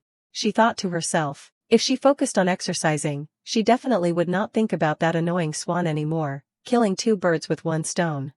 The two of them exercised until they were exhausted. I also took Eve height-enhancing pills. Combined with exercise, I will definitely get taller. Yeah, I will try to help you. But, can we take a break today? Shushu asked in confusion. Why, we can do a little more. He's told her. I just noticed that the lights on the second floor classroom are still on. It seems like someone is still there. Shushu had no choice but to let her rest. You do not want others to see you stretching, right? Then you rest. She jumped even more enthusiastically alone. That is right, maybe for He's. This kind of body exercise looks a bit strange. It seems like He's is also trying hard to play with me. I should take this opportunity to do the starfish jump that He's probably can't do. He suddenly spoke. Hey, Shushu. Shushu suddenly staggered when she heard the question. Has Swan Hayden ever said anything to you? Her leg immediately tilted to one side. Seeing her friend fall, He's immediately worried. Shushu. She hurriedly asked, are you okay? Can you stand up? Shushu rubbed her leg. I do not know. I landed on my foot, so maybe it is quite badly sprained. He's trembled. What to do? Should I call someone? This is a big deal. It hurts so much I can't stand up. Shushu cried silently. He's, why did you suddenly bring up Swan Hayden? Suddenly someone jumped down beside them. Huh? Looking again, it was Swan. She was immediately surprised.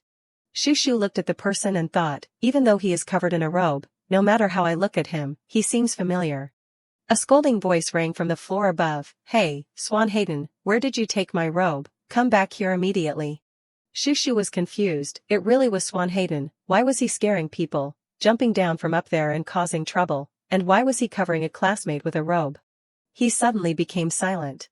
She stood up. Shushu, wait a moment, I will go get the first aid kit right away. Shushu did not pay attention to her attitude. But, why is he just sitting here motionless? Swan stammered, show me your ankle. Shushu did not have time to react. Huh? He pointed to her leg. It is injured there. I will heal you. Quickly show me your ankle.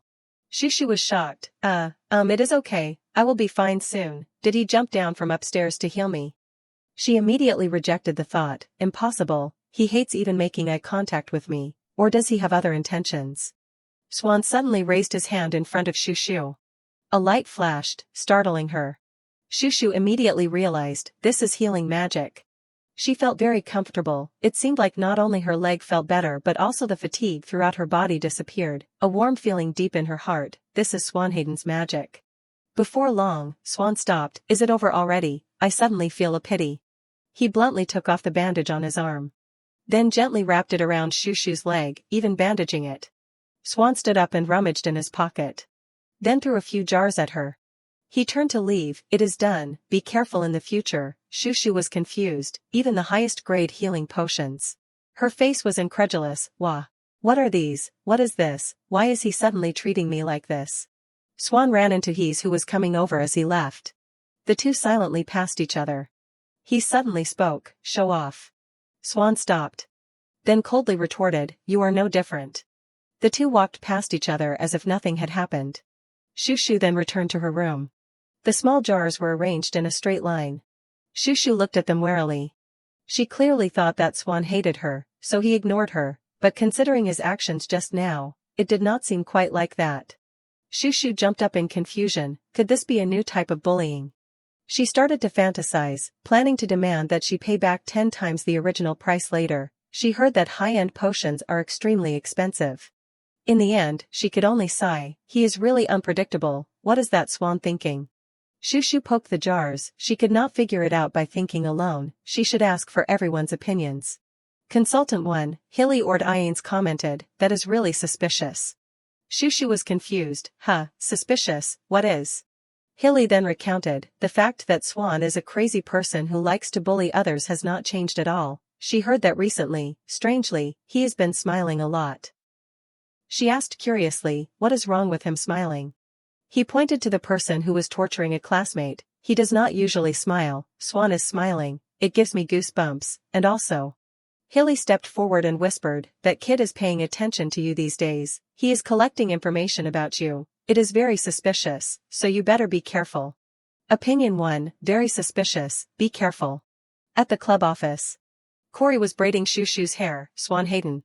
Consultant 2, Corey Dvoa spoke, But at least you do not have to worry about Swanhaden. She was confused. How does Corey know that? He said, in my opinion, he is just like my classmate, or maybe he is. Shushu looked up. I do not understand. Explain it more clearly. Corey suddenly smiled. He happily praised, all done, our Shushu is so beautiful. Shushu did not fall for it. Do not beat around the bush, quickly explain it to me properly. Corey simply commented, well, Swan is definitely not a kind person, he is very suspicious, you should be careful. Shushu looked in the mirror and thought, she thought he would give a positive opinion, but in the end it was no different. Corey's braiding skills are getting better and better. Opinion 2, not a kind person, be careful. Consultant 3, Evenis Luna Shaw was very serious, no, immediately stay away from that kid.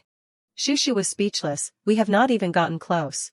He rubbed her head, in short, that kid is very dangerous, if he talks to you, you must tell me. Shushu was confused, really, it is amazing, everyone is warning me about him exactly the same way. But what is the problem? Eve's face gradually became serious, listen carefully, the image that Swanhaden is showing these days is really strange, so. His attitude made Shushu nervous, that kid.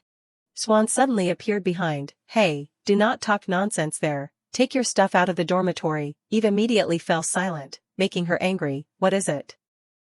I wanted to hear the whole sentence, where did you suddenly come from? Swan friendly patted Eve's shoulder, come on, let us go to the nursing home, I will see you off. He was terrified, the person who should go is someone with hair as white as yours. He grabbed Eve by the collar and dragged him away, the two started arguing, can you call that beautiful platinum hair, oh my god. Shushu could only laugh awkwardly. She secretly prayed for Eve, Senior, please come back alive. Opinion 3, dangerous, run away. Shushu thought to herself, as expected, he does not need to change his mind just because he helped me once. She decided, Swanhaden definitely does not have any feelings for me. From now on, I have to avoid him decisively. A panicked cry rang out on the school grounds.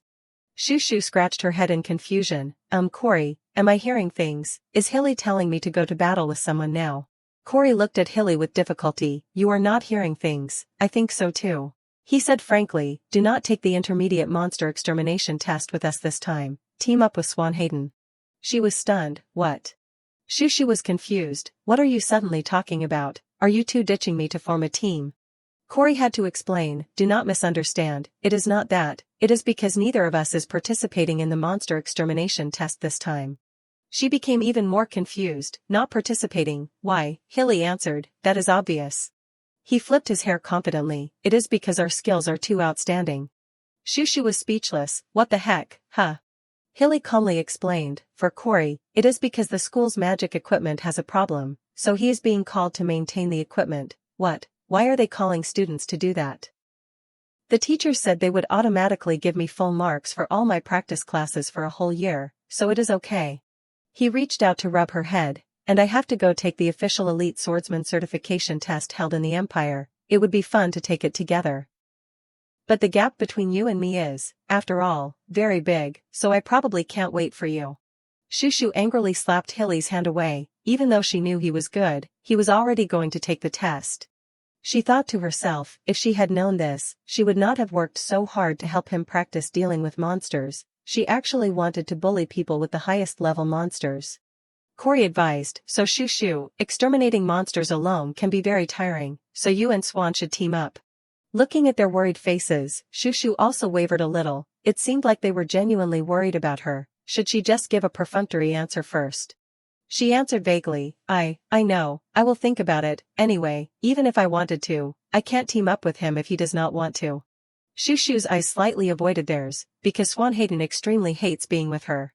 On the day of the test, the teacher began to announce, the test method is still the same as usual, but because the opponents are intermediate monsters, you must be more careful. Safety first, the teachers need to catch the number of students, so we hope that after you finish exterminating them, you will quickly return to this place, not the academy. After the announcement, everyone quickly dispersed, so from now on, the test will begin. The students were divided into small groups, easily defeating each wave of monsters. A figure flashed by quickly. Shushu shouted, activation weight reduction magic.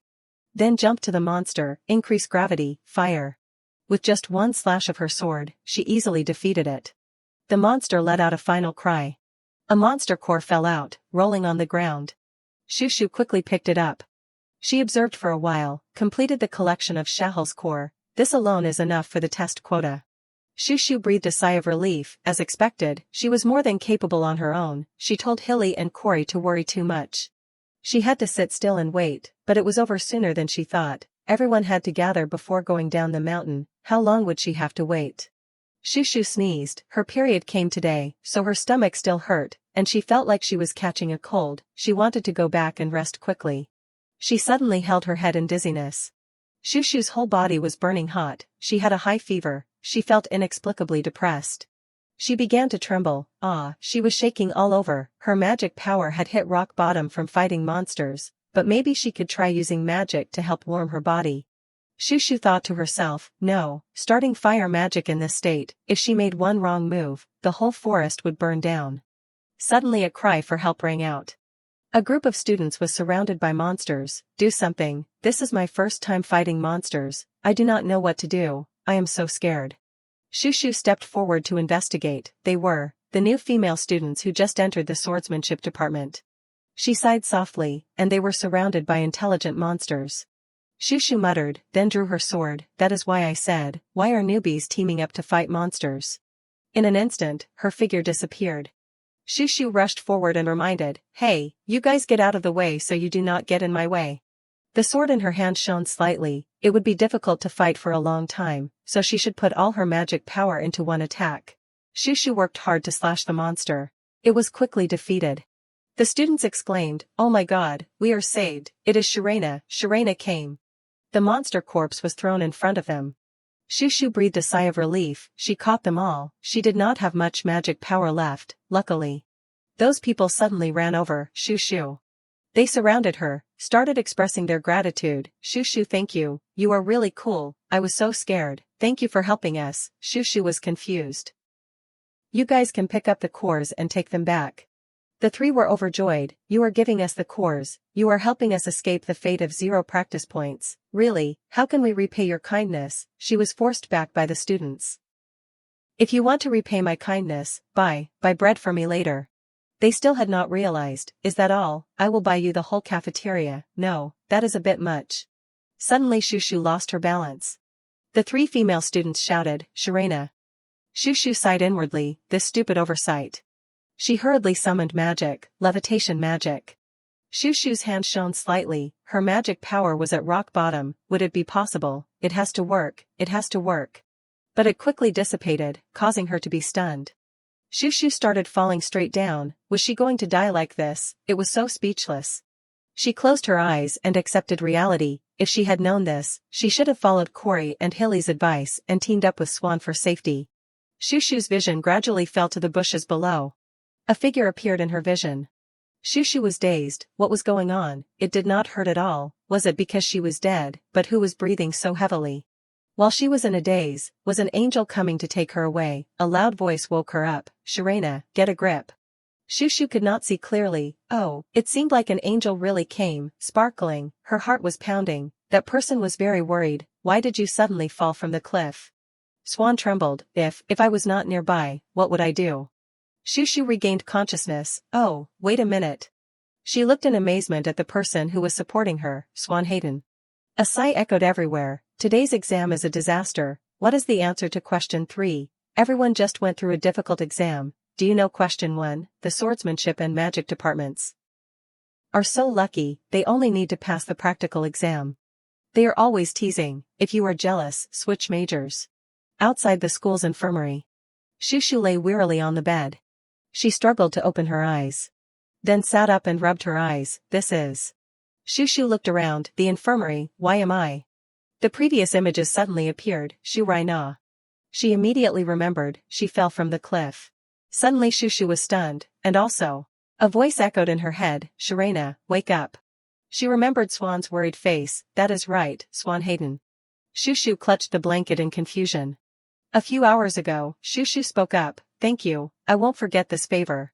She was a little embarrassed. I am fine now. Can you put me down? Swan supported Shushu. Come on, can you walk? She replied, yes, thanks to you, my limbs are all intact. She looked up. How can I get back from here? Shushu thought to herself. I created a model of this mountain, but I do not know the specific route. She had to ask the person next to her. Hey, Swan, do you know the way back? I do not know. He sighed. Then turned around. Yes, follow me, Shushu thought. Another unpleasant face. She suddenly remembered the extremely worried face from just now. Shushu was confused. When he saved me, did I misunderstand? It was the same when I injured my leg last time. I can't understand what he is thinking. Her mind started to become a mess. He does not like looking at my face, so he avoids my gaze. Why does he only help me when I need it? I want to grab him and ask him what he really thinks. Shushu felt dizzy and quickly supported herself on a tree. The more she overthinks, the more it hurts. She thought to herself, I used magic power, so the situation could not be worse. I should tell the teacher and go back to class. He was curious. What is wrong? Does it hurt somewhere? Shushu was dizzy but still rejected him. I am fine. You are making my head hurt more. Please do not care and leave me alone, okay? Swan suddenly stepped forward. Then pressed his face close to her face. He frowned. It is not okay at all. Your complexion is terrible. Swan reached out his hand. Then placed it on Shushu's forehead. He started to ramble. Your head is as hot as a coal. Are you planning to go back to school in this condition? Swan's face was full of worry. Idiot, if it hurts, you have to tell me it hurts. Shushu was confused. She pursed her lips tightly. Shushu suddenly pulled on Swan's sleeve. Hey you. The next sentence stunned him. Do you remember me? We met a few times when we were little. Swan lowered his head sadly.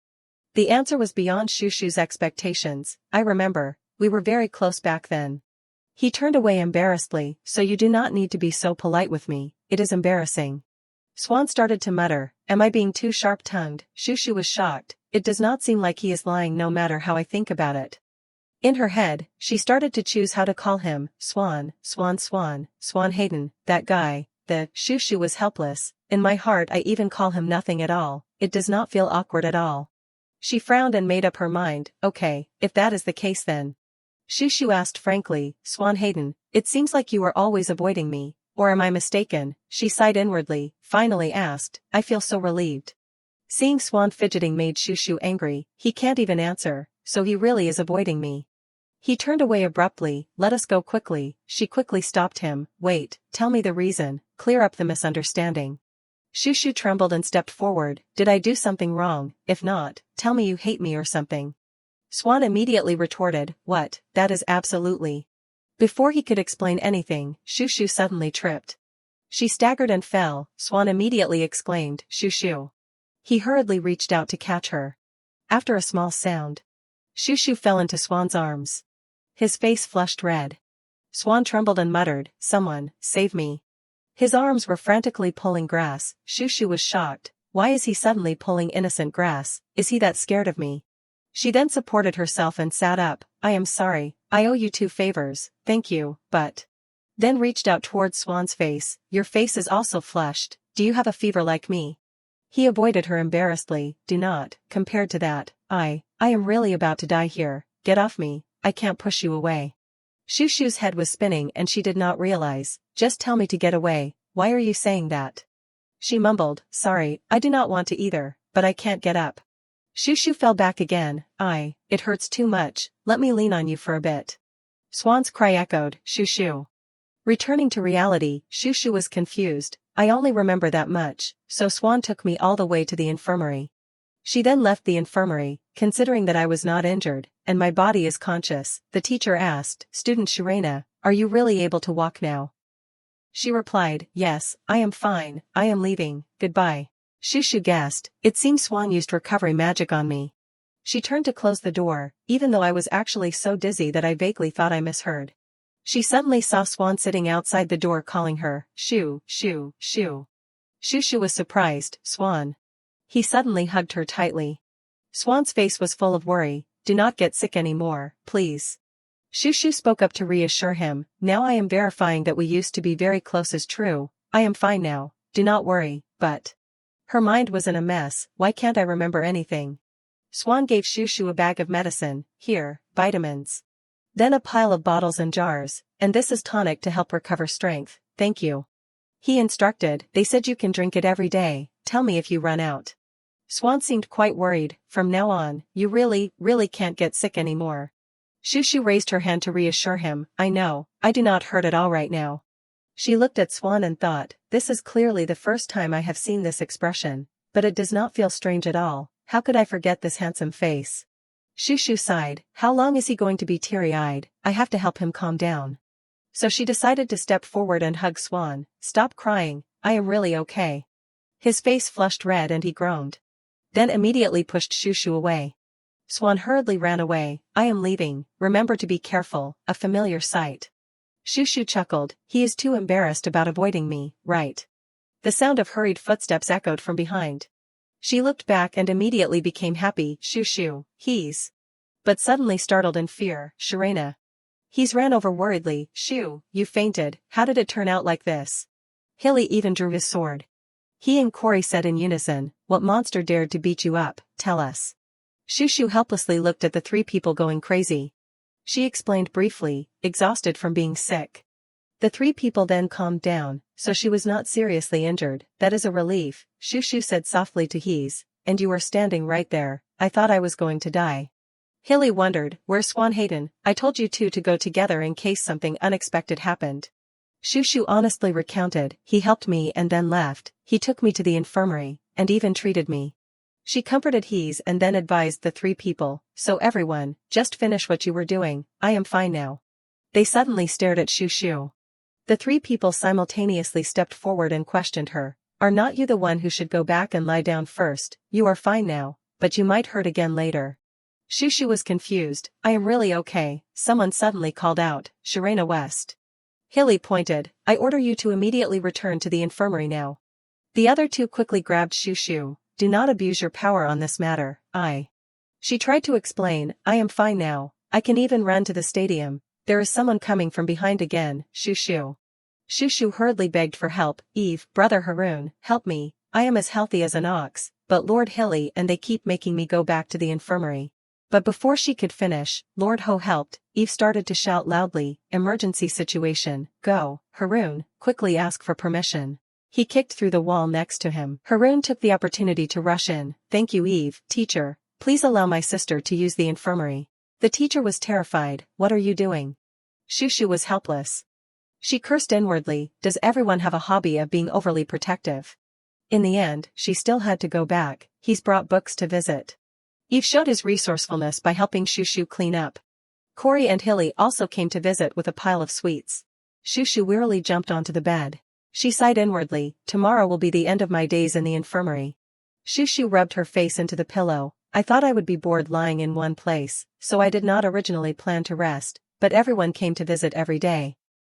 So I did not expect time to pass so quickly, resting was indeed the right thing to do. She suddenly laughed when she remembered, thanks to that, we understood each other a little better, expert in eliminating insects, mold, and dust, leave it to me. Suddenly the communication stone lit up, who could it be?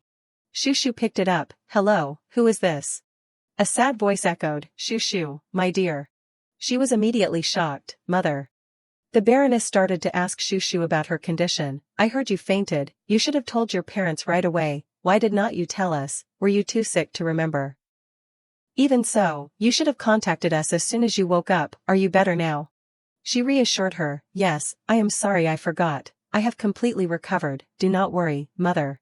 Shushu's mother spoke reproachfully, never mind, it was lucky this time, but do not make me worry again, she laughed, mother, really, have I ever made you worry or bother? Shushu's mother said sadly, do you know how many times you have made my heart skip a beat, when you rubbed your eyes with a hand that had touched insects and then got sore eyes? Remembering the past when her daughter was little, your eyes were swollen. She started to reminisce, and when you held a sword and ran back and forth and got hurt, I was so heartbroken. Shushu stammered, I am sorry, hey, is that all? Her mother suddenly revealed a piece of information, when you were missing, my heart almost stopped. Her voice was extremely worried, oh my god, you still do not remember anything, suddenly one day you disappeared, everyone looked everywhere for you but suddenly found you had returned to your room. Shushu's mother said, do you know how panicked I was at that time? But she was extremely confused, did that ever happen to me? The next morning at school. The bell rang, everyone immediately shouted, it is lunchtime. The students rushed to leave. Today's lunch is fried pork cutlet. Run, I can't miss the meat. A finger poked Shushu who was sleeping. Shushu, wake up.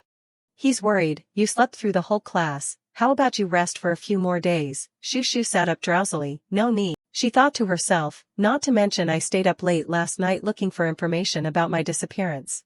He's then pulled Shushu away. Get up quickly, all the pork that Shushu likes will be gone. She suddenly cried out, my hair is caught on something. She hurriedly let go of Shushu. I am sorry, I forgot I had a fountain pen clipped to my pocket. He's quickly removed the caught area. Shushu was curious, you have been using that for a long time, it seems you cherish that pen very much. He suddenly became silent. She gave a smile. Then cherished the pen very much, of course, this pen is a gift Shushu gave me. Shushu's face was blank. What, me? Shushu took a sip of milk from the carton. She sat and looked at the students below and sighed. I planned to come early and practice quietly, but I did not expect so many people to come before me today. Shushu was frustrated. I suddenly lost interest. I will just rest and wait for class to start. Her eyes narrowed slightly. Shushu remembered Heeza's words from just now. Of course, this pen is a gift Shushu gave me. She frowned. That is strange. That fountain pen, if you look closely, even has the initials of Shushu's name. It is definitely a gift I gave, but why does Shushu have no memory of it? She still remembers her past life and her childhood very clearly. Shushu was very confident in her memory. I remember Haroon wetting his pants when he was 7 years old. She guessed, could this also be related to my disappearance? Shushu squeezed the milk carton in her hand. Her face was filled with confusion. How could everything be erased so cleanly from my head? Suddenly a loud shout from below startled Shushu. A student holding a sword rushed over. Take my sword, Swan Hayden. She was surprised. They came early. Today is not an exam. Why is everyone here so early? She silently observed, but, Swan does not usually spar. Why is he doing that now? The person was very enthusiastic. Today I must win against you. Let us settle this. Do not avoid me. Shushu realized, so he is Jimmy, the #1 swordsman in the blue class before Swan came. The Empire has already announced talent recruitment. Having his #1 spot taken seems to have hurt his pride a lot. Jimmy attacked with all his might but did not hit once. Take it, I beg you to lose a little. Damn it, do not underestimate me. Shushu laughed. He is even wearing attack enhancement accessories and begging people to lose. How hilarious. Swan casually dodged. His face was very calm. Shushu thought to herself, he is so relaxed, you can tell the difference in strength is no joke. Stop being reckless. Swan suddenly yawned. Hey, this is boring, let us end this. What? Jimmy was angry. You go fight properly, I have to beat you today. Swan smiled. Is that so? Then he suddenly glared. Jimmy still had not realized the danger. Take my sword, Swan Hayden. Swan simply poked his sword, making him scream. Jimmy panicked. What a fierce killing intent. I almost got cut in half. Swan smiled happily. There is a hole in your stomach, that is death. He rushed up friendly. You invited me to spar but you are not determined at all, just die. Shushu was shocked. Crazy. Jimmy quickly knelt down. I surrender, I lost. He thought to himself, he is not ordinary, if I continue to fight like this, I will really die. Swan was bored. How dull, you were just begging me to fight properly. Shushu clicked her tongue. I knew it would be like this. Swan calmly spoke. I won, remember to keep your promise. Jimmy hesitated. Of course, but can you say it again to be sure? Swan repeated. That most beautiful girl in the gold class, the most beautiful in the school. Shushu was surprised. Jimmy mentioned a name below, Hestia. Swan squatted down and criticized. Is your eyesight that bad? Not her, then who is it? He said, the girl who was with her. Shushu was stunned. Did I mishear? Jimmy was annoyed. Just say the name already. Swan kept hesitating. I am too embarrassed to mention her name. He had to guess. The girl with Hestia. Could it be that short, smelly, orange-haired kid? As soon as he finished speaking, Swan stuck his sword straight between Jimmy's legs. Swan glared. If you do not shut your mouth, I will kill you. Jimmy was scared. Long live the orange-haired goddess. Swan stood up and warned. Now that you know who it is, if you find any photos or videos related to her, bring them all here. If it is hard to bring, smash them. Just erase everything that is circulating in the school. Jimmy obediently. Yes, I obey. Shushu was confused. No way, there must be other orange-haired people besides me.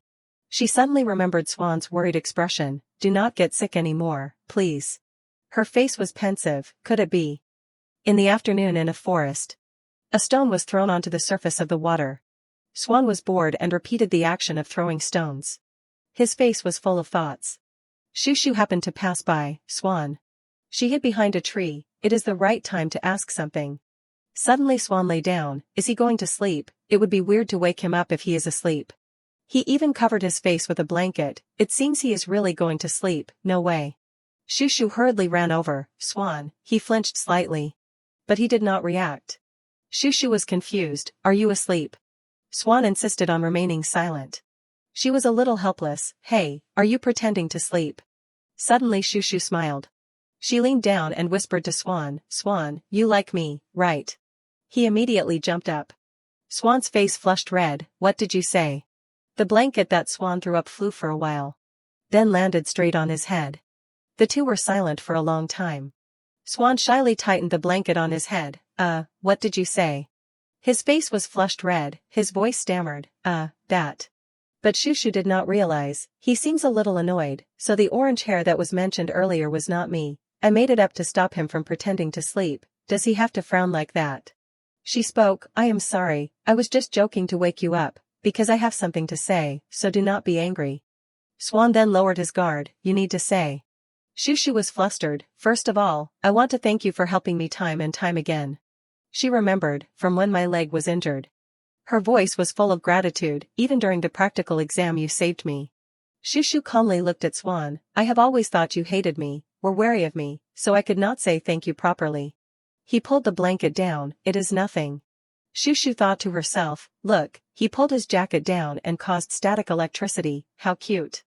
So she naturally reached out to stroke Swan's hair. Wait, your hair. He hurriedly bowed his head, hiding his face in his arms. Shushu sighed. I was too casual in touching him. Swan suddenly spoke. Hey Shushu. He explained softly. I am not a suspicious person. Do not be too wary of me. Shushu was shocked. Swan slightly raised his head. I can't do anything in front of you. She was very surprised. I really. When she heard him say these words, I tried very hard in the time you were gone. Shushu brushed back her hair that was blown by the wind. Her face was flustered. I do not know how to react. Swan's words were related to the past that Shushu had forgotten. It seemed like she could see herself with Swan. Shushu was confused. Can't do anything. What did I do to him? Swan did not notice. So, praise me, I really tried hard. She quickly stopped him. Swan, wait. Shushu had to be honest. I do not know if you will find it rude when I say this. She spoke hesitantly, but I am very sorry. I do not have any memory of being close to you. Swan was silent, so I do not understand what you are saying. His eyes widened. Then awkwardly turned away. That is right. Shushu approached. Hey Swan, that is why I said.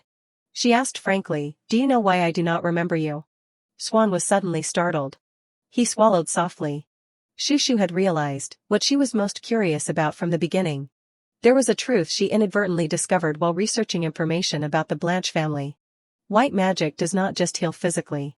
But it can also heal mentally, like this. Does that mean they can tamper with other people's memories? Shushu thought to herself, for now, the most plausible reason for my lost memories is this, Swan suddenly patted his head, making Shushu a little confused. Swan. He suddenly stood up. It is too late. It is almost time for roll call. Let us go back to class before we get a penalty point. Shushu panicked. Wait, are you just going to leave like that? He really does know something. She tried to call out, Swan, and he paused slightly. Then, he sadly turned around. Sorry, I can't tell you the reason. Even if you remember what happened back then, nothing good will come of it. Shushu frowned. Not remembering does not have a big impact either. Swan bluntly told her, you just need to worry about the present. However, his face looked like he was about to cry. Shushu was worried. He looked so sad, so asking more would be a bit. Swan suddenly smiled. Shushu, let us be close again in the future. They both skipped over the previous conversation. Talk to me often like this in the future. Then, you start the conversation first. Swan was embarrassed. I am too shy. I can't start a conversation. Shushu was incredulous. Were we that close before? It has been a while since we met again. Why are you still shy? He was too ashamed to look at her. I still can't look you in the eyes now. Shushu thought to herself, that is why I am saying, why are you only shy with me? You would probably turn to stone if you met my gaze. Swan quickly left. Then I will go now, you should go back to class quickly too. Shushu did not try to stop him. Okay, go ahead. She stood still, watching his back as he left. Shushu thought to herself, why did I even ask if he was not going to tell me? It just made me even more curious. What on earth is he hiding so much? Swan returned to the school very quickly. He walked to the front of the dormitory. Swan's footsteps were extremely hurried. He slammed the door shut. Then, he leaned against the door, letting out a relieved sigh. Swan muttered, I almost said it. The words from years ago echoed in his head, Duke, save someone, please save this child. His eyes closed tightly. Swan sadly lowered his head, as expected, no, I can't let him know. Swan sighed and rubbed his head, feeling troubled. Suddenly, someone spoke up, hey, roommate. Eve waved hello, you are back, get lost. He smiled friendly, why are you telling me to get lost? Besides, we are roommates, where am I supposed to go? Swan did not bother to be polite, yes, please get lost. Eve pointed to the documents on the table, you are more irritable than usual today. Did you check the thing I asked you to? He glanced at Swan, since you are back at school, this is probably the last time I will ask, right? He did not hide anything, anyway, there probably won't be any useful information from now on. Swan's face was cold, what is this? Eve happily walked over and put his arm around him, what is what? Shushu. What else? You told me to bring everything related to Shushu. He explained friendly, I decided to adopt the baby, the fluffy orange fur is so cute, right? Swan was furious, these pictures are actually pictures of a dog. He went crazy, do you want to die? Eve wisely ran to the window, a roommate told me to get lost, so I have to get lost, right? He tried to say a few more words, in short, after this, the transaction is over, okay, and also. Eve's voice was serious, can you stop paying attention to Shushu? Swan frowned uncomfortably. Eve sneered, aren't all the Blanche family members emotionless? I heard that although their appearances are no different from angels, their minds are a mess. Swan was suddenly startled. Eve continued, I do not know what your intentions are, but please stay away from Shushu. Swan lowered his head, what are you? He coldly retorted, you have no right to tell me what to do. Eve chuckled softly, holding his head, you do not know. He raised his hand and flipped his hair back, this body. Then, he proudly introduced himself, is Shushu's most amazing, sexy, and cool older brother. Eve's face was extremely pleased. The atmosphere in the room suddenly stiffened. Swan picked up a book. Then, he threw it straight at Eve, die. Ignoring the screams outside the door, he sat down on the bed, dejected. Swan silently lowered his head. His eyes were as cold as ice. Swan thought to himself, I am not happy, but that is the truth. Because, in history, the Dukes of Blanche, none of them were normal. The picture was cracked, and its content was not very bright. The reason is the disgusting way to cultivate the successor of the Blanche family. With tools such as swords and poisons. In order to obtain the healing power that people often praise as being able to save someone who has lost half their life, the successor is almost tortured every day. Repeated abuse to increase the limit of innate healing ability. Swan gently clenched his arm, only making the successor more angry and hateful. To the point of creating a precedent where the previous generation would be killed as soon as the successor was enthroned. He thought to himself, honestly, how can anyone be normal after enduring that for so many years? Swan gently touched his bandaged arm. He gently stroked it, speaking of which, then I. His face was expressionless, maybe I will do the same things as the previous generations. Swan rubbed his wrist, but maybe I am a little luckier, I do not necessarily want to do that. His eyes narrowed slightly, because of my father's infrequent erratic behavior. The image of the friend he longed for day and night appeared in his head, I just met Shushu. The first meeting 7 years ago, was when the Duke of Blanche, who had never said a word to Swan, suddenly brought him to the West's house. The butler briefly guided, this is the martial arts arena. Then bowed, I will pick up the young master after Baron West and the Duke finish their meeting, so I will be excused. After the other person left, little Swan clutched his arm tightly, I do not know why he dragged me here when it hurts so much, I am so annoyed. The little boy looked up at the sky, but it is better than being locked up in one place, right? Suddenly, Swan noticed the wooden sword in front. The sound of impact quickly echoed in the space. Little Swan worked hard to chop the wooden figure. The little boy's face wrinkled, I wish everyone who hurt me would die. Suddenly, there was a shout, shoo shoo. Swan was startled, is learning magic that interesting? Turning around, there were two unfamiliar girls, of course. Lately I am combining the spatial magic matrix with the teleportation magic matrix to create an instantaneous teleportation magic matrix. I do not understand what you are saying. Those two girls chatted happily. I will teach you magic. No, my parents said girls do not need those things. The little boy turned around, the children of Baron West, huh? At this time, the two girls noticed the strange boy. Ah, who is that?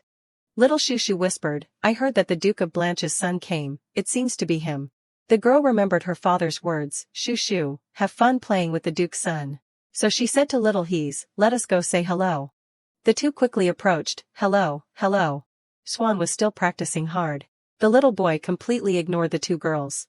Shushu awkwardly introduced, I am Sharena West. Then she pointed to Hees, and this is Hestia Plod, my friend. Swan did not stop at all.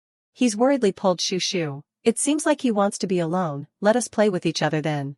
Yeah, okay. The two quickly went to another place to play, so, that is why I said, the magic matrix has to be like this, and then like this. Shushu is so smart, I do not understand anything at all. Swan suddenly secretly looked towards the two girls. The little boy's first impression was obviously very bad. The two were happily chatting, this is your face, what is it? Because seeing the two of them playing freely made Swan suddenly feel angry. The little boy gritted his teeth, is everyone living so peacefully, why am I the only one? His hands clenched the sword so tightly that it hurt, damn it. Blood began to seep out, the magic power is chaotic, so the wound has opened again. Shushu immediately noticed. The girl quickly ran over, blood, hey, are you okay? Shushu worried, what is with this bandage, you are practicing swords with an already injured hand. Just like that, the first greeting Swan said to Shushu. The little boy angrily shouted, get lost. Shushu was stunned, also extremely bad. At the Duke of Blanche's mansion. Little Swan did not understand, what is it? Lionel Blanche, Swanhaden's father, repeated the announcement, I told you to prepare, we will go to Baron West's mansion. The two fell into silence. A small argument broke out again, going there again, why, I told you to go, just go, anyway, he leaves me alone in the martial arts arena there. Lionel sighed, leave me alone. Swan was angry, what exactly is it for? He rubbed his head, if you do not like listening to the head of the family, then quickly inherit the title, just take this position. Swan snorted coldly, I thought it was just a one-time erratic behavior. The butler took the little boy there and quickly left, I will pick up the young master when Baron West and the Duke finish their meeting, leaving Swan alone. The little boy could not understand why he had to go with his father all the time, what is he planning, a new experiment, but what made Swan even more incomprehensible was the Duke. A voice rang out, Swan. Two girls came forward, hello, hello, it was the girl Shushu who kept lingering around. Swan did not answer, pretending to know each other, ugh troublesome. Shushu thought to herself, father's guest, have to endure. The girl friendly invited, let us go play together. But Swan was extremely cold, get lost. Another time, Shushu gave Swan cake, I brought cake, do you want some, get lost. Trying to push the girl away. Another time, Shushu was knocked to the ground, you are really good, thanks for sparring with me. He's worried, Shushu, are you okay, you are awesome. Swan angrily trembled, get lost after you are done. At that time, the little boy could not understand Shushu, who always approached him, every time she met him, she waved, hello. Swan was angry, why is that little one so stubborn, does not she listen to what I say, ugh have to eat. The butler took the little boy there again, I will pick up the young master when the Duke is done. I know, go ahead. Ah, yes, I will take my leave. He quickly left as usual.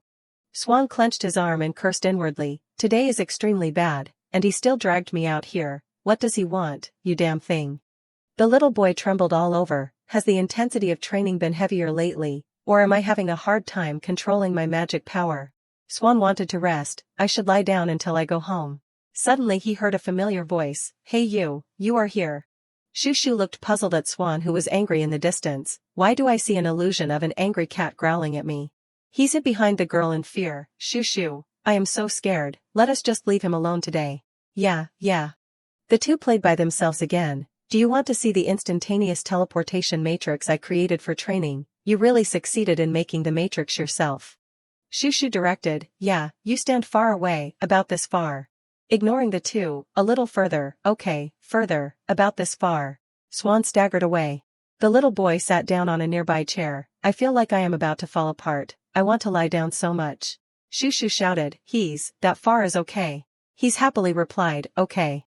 Then she was very impressed, it really succeeded. He's admired, Shushu is so good, you can do it yourself without any adults helping. Shushu humbly said, it is just this little bit, what is so great about it? I will show you the magic matrix from a distance later. Swan frowned at the two girls, can I see it now? They talked intimately with each other. I have to fix the formula a bit first, I will show you as soon as I fix it. Then can you show me this mortar again, okay? The little boy angrily clenched his fist, blood flowed out again, annoying. Swan immediately calmed himself, no, the wound is opening, focus on the wound. The little boy was in pain, focus, Shushu suddenly appeared in front of Swan. The girl panicked, sorry, did the magic matrix malfunction? I was supposed to go to his, why did I end up here? Suddenly Shushu discovered. The girl's eyes narrowed. Shushu rummaged in her small bag, hey, I know you do not want me to interfere, but because it looks more serious than usual, I am saying this. She put a roll of bandages next to Swan, you apply medicine and change the bandage, you do not want to stay in that state until you go home, do you? The little boy threatened with a serious face, if you go gossiping, you are dead. Shushu silently nodded. Swan thought she definitely would not care anymore, but... At night, at the Blanche mansion, a painful groan rang out. After a while, there was a shout, everyone stop. The butlers left one after another, you have worked hard, young master, we will take our leave so you can focus on training. Swan curled up and trembled. The little boy's eyes were full of anger. Magic began to envelop Swan, the healing power was surging, the condition was not good all day, so the pain was even more painful. The little boy bit his teeth, endure, have to endure. Swan did not dare to relax his whole body, carelessness would cause a backflow. The little boy's eyes began to be dazed, if I let go of everything. Thoughts gradually drifted away, it would not be bad to escape the pain forever. Suddenly a figure appeared in front of him. Swan immediately became alert, what is it, an intruder, you? The little boy rushed forward to control the other person, who are you? Shushu hurriedly spoke up, that voice is Swan, hello. The girl sadly said, sorry. Shushu awkwardly scratched her head, I wanted to show he's the instantaneous teleportation from my room to the martial arts arena, but it seems like there was an error. Can you let me stay here until the magic power recovers enough to restart the magic matrix? Swan wearily leaned against the bed, get lost when it is time to get lost, damn it, I do not have the strength to chase him away. Shushu silently looked at the little boy, it is more serious than usual, huh? The girl persuaded, you look like you are in a lot of pain, lie down, right, if you do not have the strength, I will help you. Swan scolded softly, shut up, stop meddling. Shushu pouted, I want to stop meddling too, but you look like you could breathe your last breath at any moment. So the girl bluntly grabbed the little boy by the collar and dragged him away, I do not expect you to thank me, just stay still.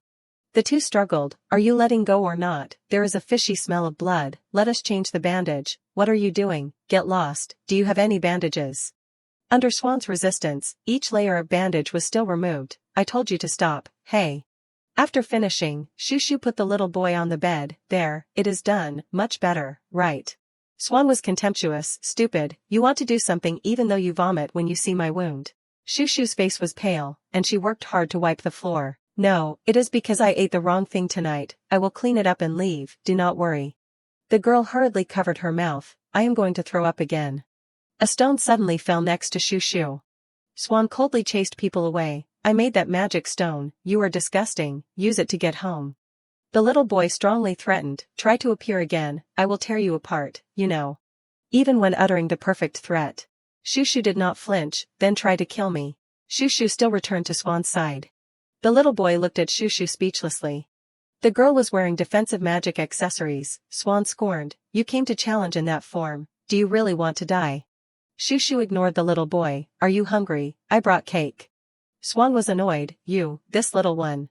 The little boy rushed over, are you ignoring my words, do you want me to kill you immediately, but she was easily dodged by the girl. Swan fell straight to the ground, that must hurt. The little boy trembled with anger, damn it, I just finished training and my body does not have any strength, damn it. Shushu reached out her hand, Swan, let us change the bandage before playing. The girl looked at Swan with a smile, okay. After that night, Shushu kept visiting the little boy.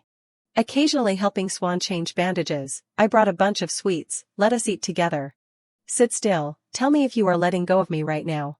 Conveniently treating the little boy's pickiness. Here, the plane is flying, sometimes coaxing Swan to sleep. Sleep well, baby. After a while, Swan removed the bandages on his hand.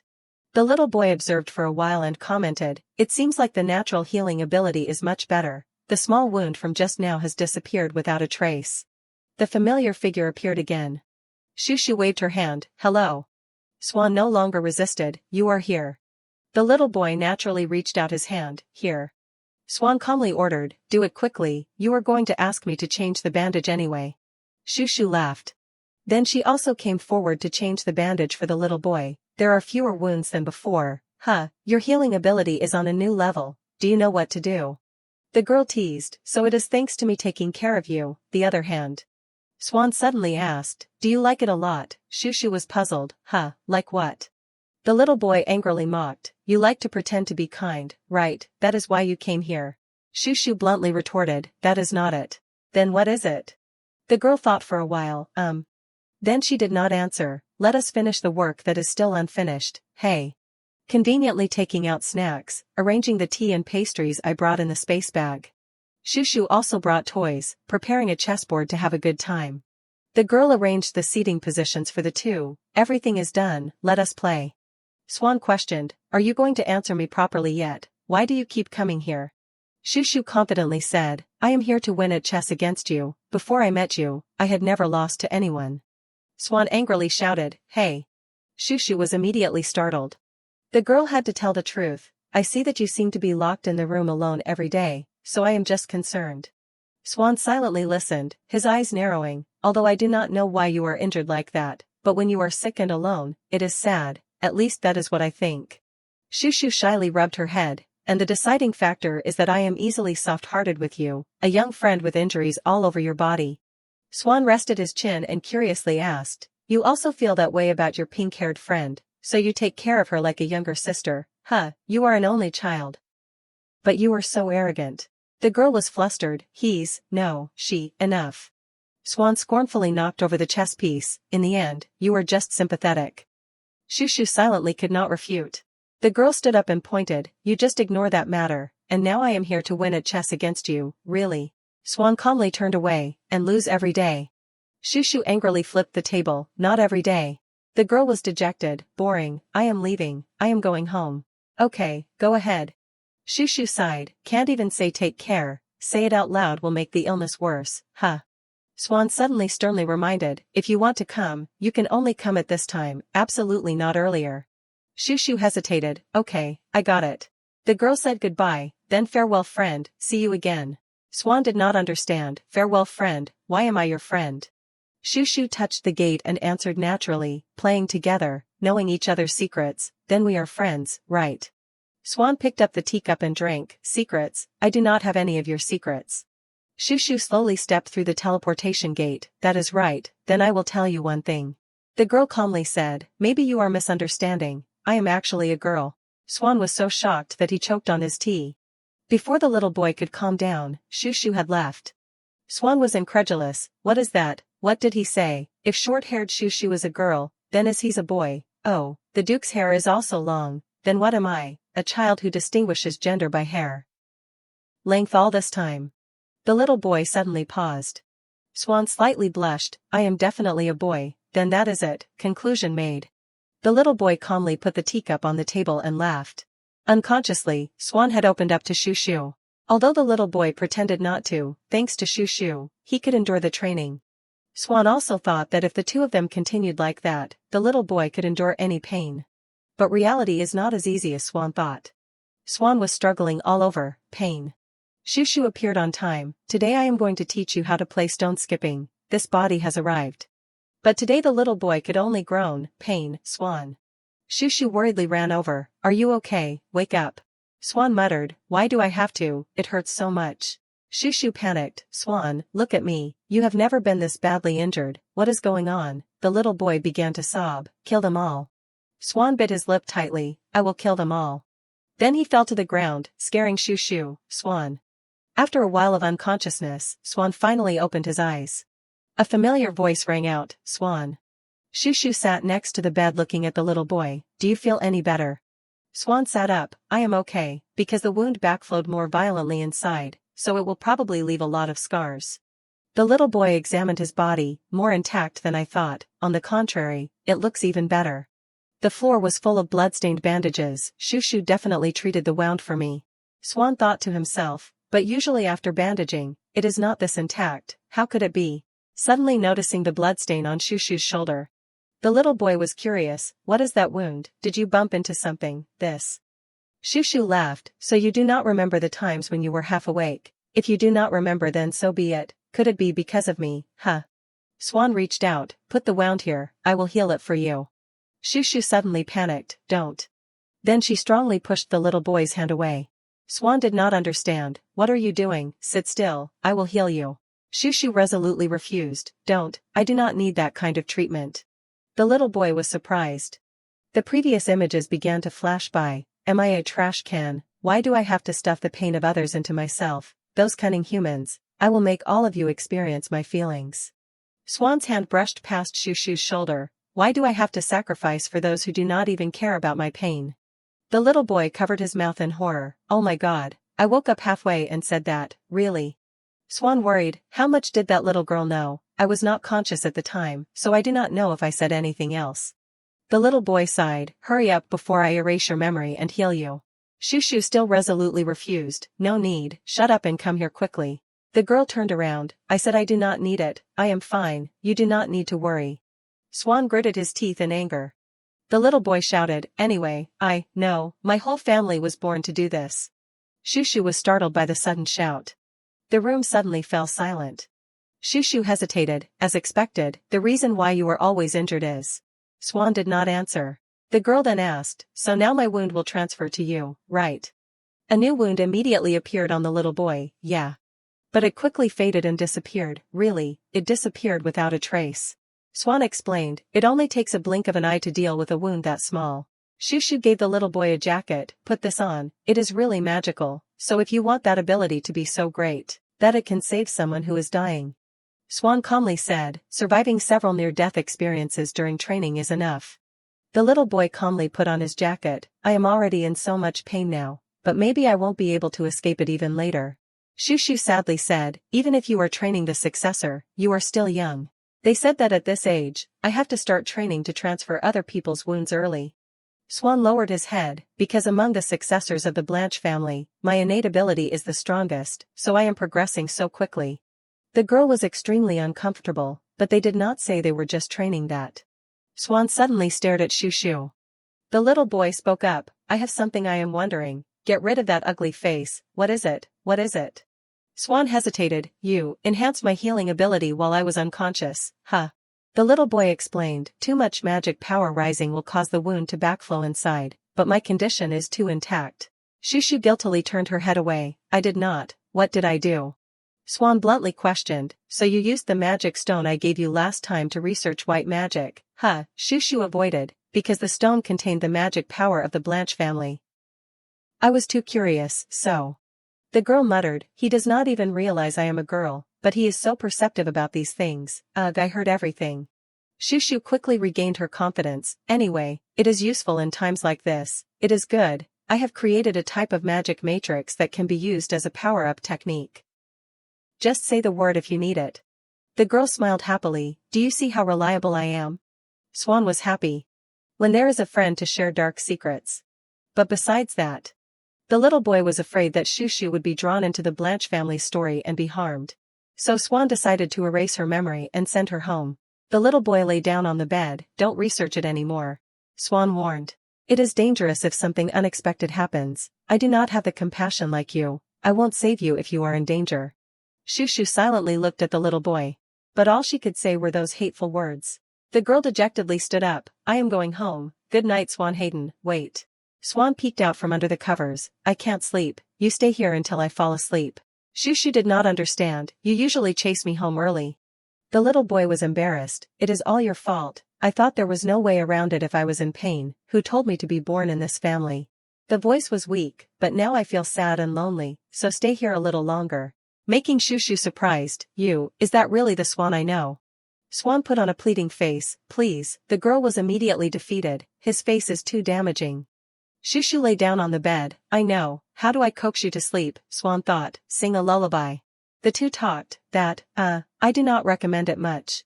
Sing, I will give you a magic stone. As soon as the singing started, Swan had to ask, Shushu, is your vocal cord injured? I will heal it for you, I am going home. The room quickly became quiet, with only small snores. Swan sighed, said she was going to sing me to sleep, but fell asleep first. Shushu also talked in her sleep. Great, I won this time. The little boy stared at Shushu. Swan did not want to. The little boy reached out his small hand. Then gently grabbed the girl's sleeve. Shushu forgot all the moments with Swan. But, it was not long before the little boy regretted his choice to the core. Yulinel announced, prepare to go to Duke West's house. But this time Swan was very obedient. Okay. He stared at Swan. Yulinel started teasing, you are so obedient, did you just wait for that sentence? No way, you will drag me along anyway. At the West Mansion. The butler spoke up, young Master Swan Hayden, let me take you inside. Swan interrupted, then walked in by himself, no need, I can go myself, do not follow me.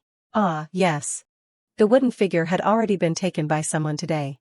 He sat on the chair and coaxed, Shushu, stop practicing, come to my house to play. Shushu refused, sorry, just a little longer, they said Sten is coming.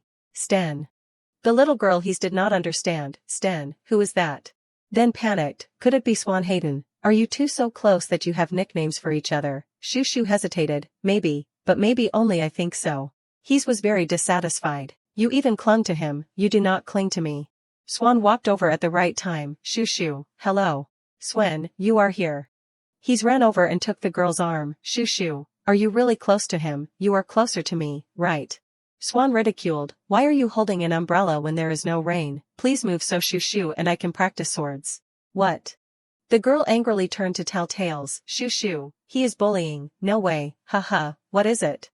Swan continued to tease he's, so the pink hair is a boy, that strength has the potential to be a commander. The two started pulling Shushu, Shushu do not play with him, Shirena, is he sick, need to be healed, Shushu who are you closer to, me, or him, it is me, right. The girl hurriedly ran away, I am going to the bathroom for a moment. Shushu where are you going?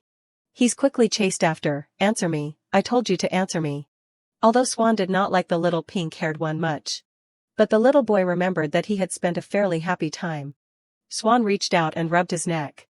Before that happened, a few drops of blood fell on the ground, along with an unbearable cough. Swan wearily supported himself on the bed.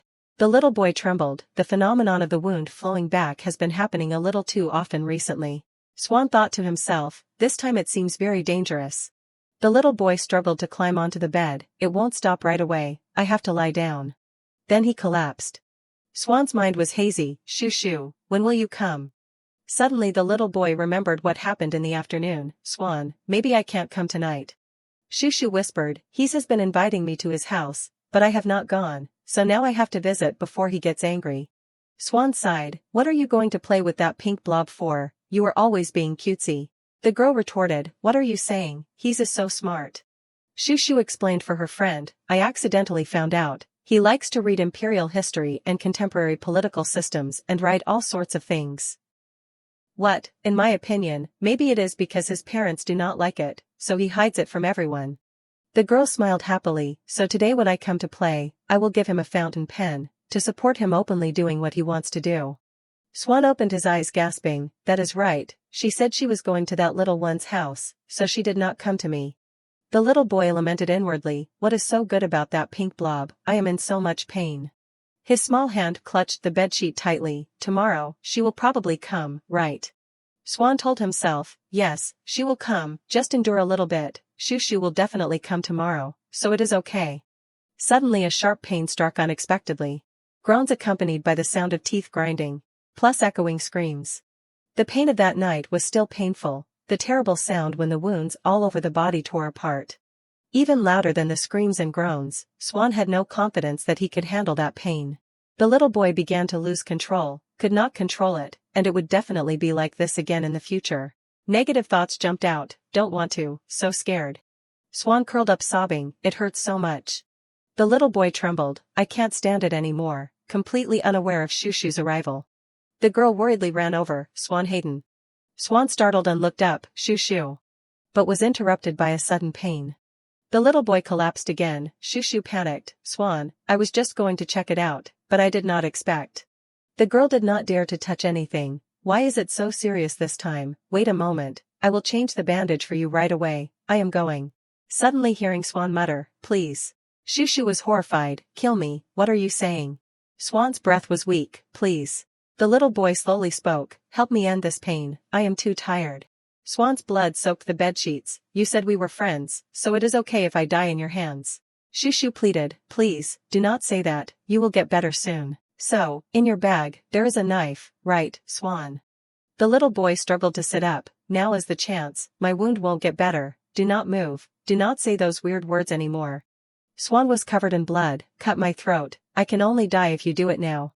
Shoo shoo was angry, I do not want to, I told you not to say those words anymore. Swan suddenly shouted, do you know how terrible this pain is? The girl was immediately stunned, Swan. Swan tremblingly pleaded, please, please, shoo shoo. The little boy sobbed, please do it, kill me. Shoo shoo lowered her head sadly. The girl bit her lip tightly. Then suddenly shouted, as expected, hateful, I won't kill you, why? Shoo shoo calmed down and smiled happily, are you asking me to have nightmares with that? Do not make me responsible. Swan was shocked, what responsibility? Shoo shoo grabbed the little boy's collar. The girl bumped her head against Swan's head, I can't end your life, but I can help you not be in pain alone anymore. A light rose up, wait. Quickly covering the two of them, could it be, no. Swan screamed, no, stop it, shoo shoo. The dark room suddenly lit up. The hand holding Swan's collar suddenly let go. Many wounds suddenly appeared on it. Swan was horrified, hey. Shoo shoo started bleeding all over, it is successful, this was originally a magic matrix simulated after your ability, it seems I cast it correctly. The little boy trembled and gritted his teeth, what the hell are you doing? Shoo shoo forced a smile, sorry, I have not stopped researching white magic, it just so happened, his house had some related books that I referenced, I saw that it was possible to build a magic matrix. So.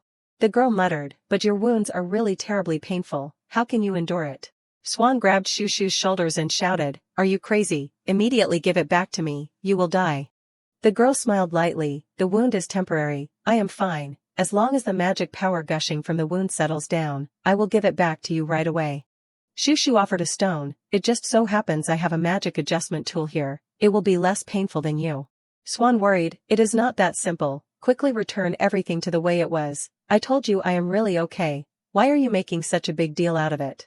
The little boy was incredulous, really? Suddenly Shoo shoo vomited a large mouthful of blood. Swan's eyes were full of horror, shoo.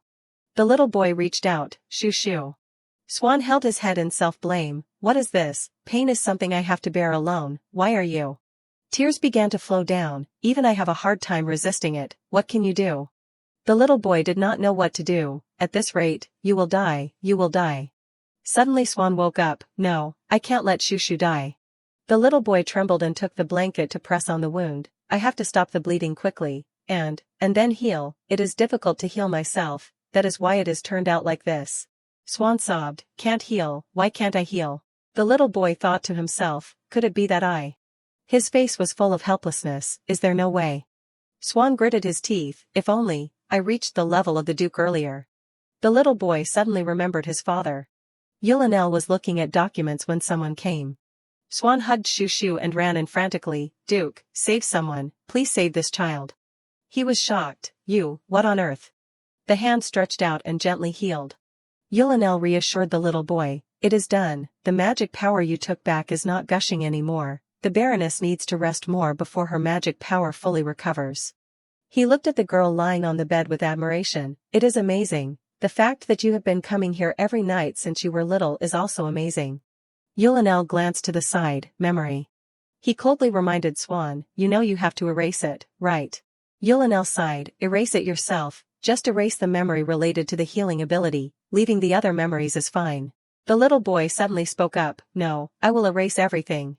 Yulinel was silent for a moment. Then he calmly said, whatever. Swan did not want Shoo shoo to remember his scarred appearance anymore, because he knew that the girl would get involved in things like this again. Perhaps Shushu would be terrified of the one who was still clumsy and embracing the pain, the little boy. Swan gently closed his eyes. The little boy's mind fell into a different space. Swan gently landed on the ground. The lights carry memories. I did not expect to be able to enter Shushu's mental world to erase the memories about me. The little boy tried not to look around. Although I am quite curious about Shushu's memories, I can't just come here, find what needs to be erased, erase it quickly and get out. He quickly saw the target, found it. Swan picked up the lamp holding the memories of the two. His eyes closed again. Then gently blew out the flame inside. Finally, he put the lamp back. The extinguished lamp gradually sank deep. Swan muttered, "Done, this is fine." The little boy decisively turned around. "I am going back now." Suddenly kicking a lamp, "Oh dear." Swan felt guilty. The lamp is tiny, the memory is probably tiny, so it is okay. The little boy scratched his head worriedly. "If it is pink, then it is probably a happy memory. I feel guilty. Should I soothe the painful memories for her and then leave?"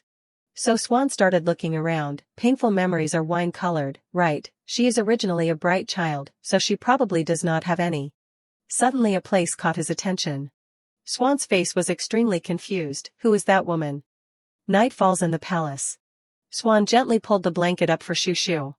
He raised his hand, and suddenly a light flashed. Swan then fell asleep next to the girl.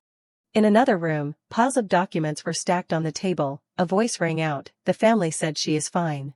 Yulinel wearily scratched his head. "I came to see her an hour ago. She had nothing unusual." Swan questioned irritably, "Then why has not she woken up yet?"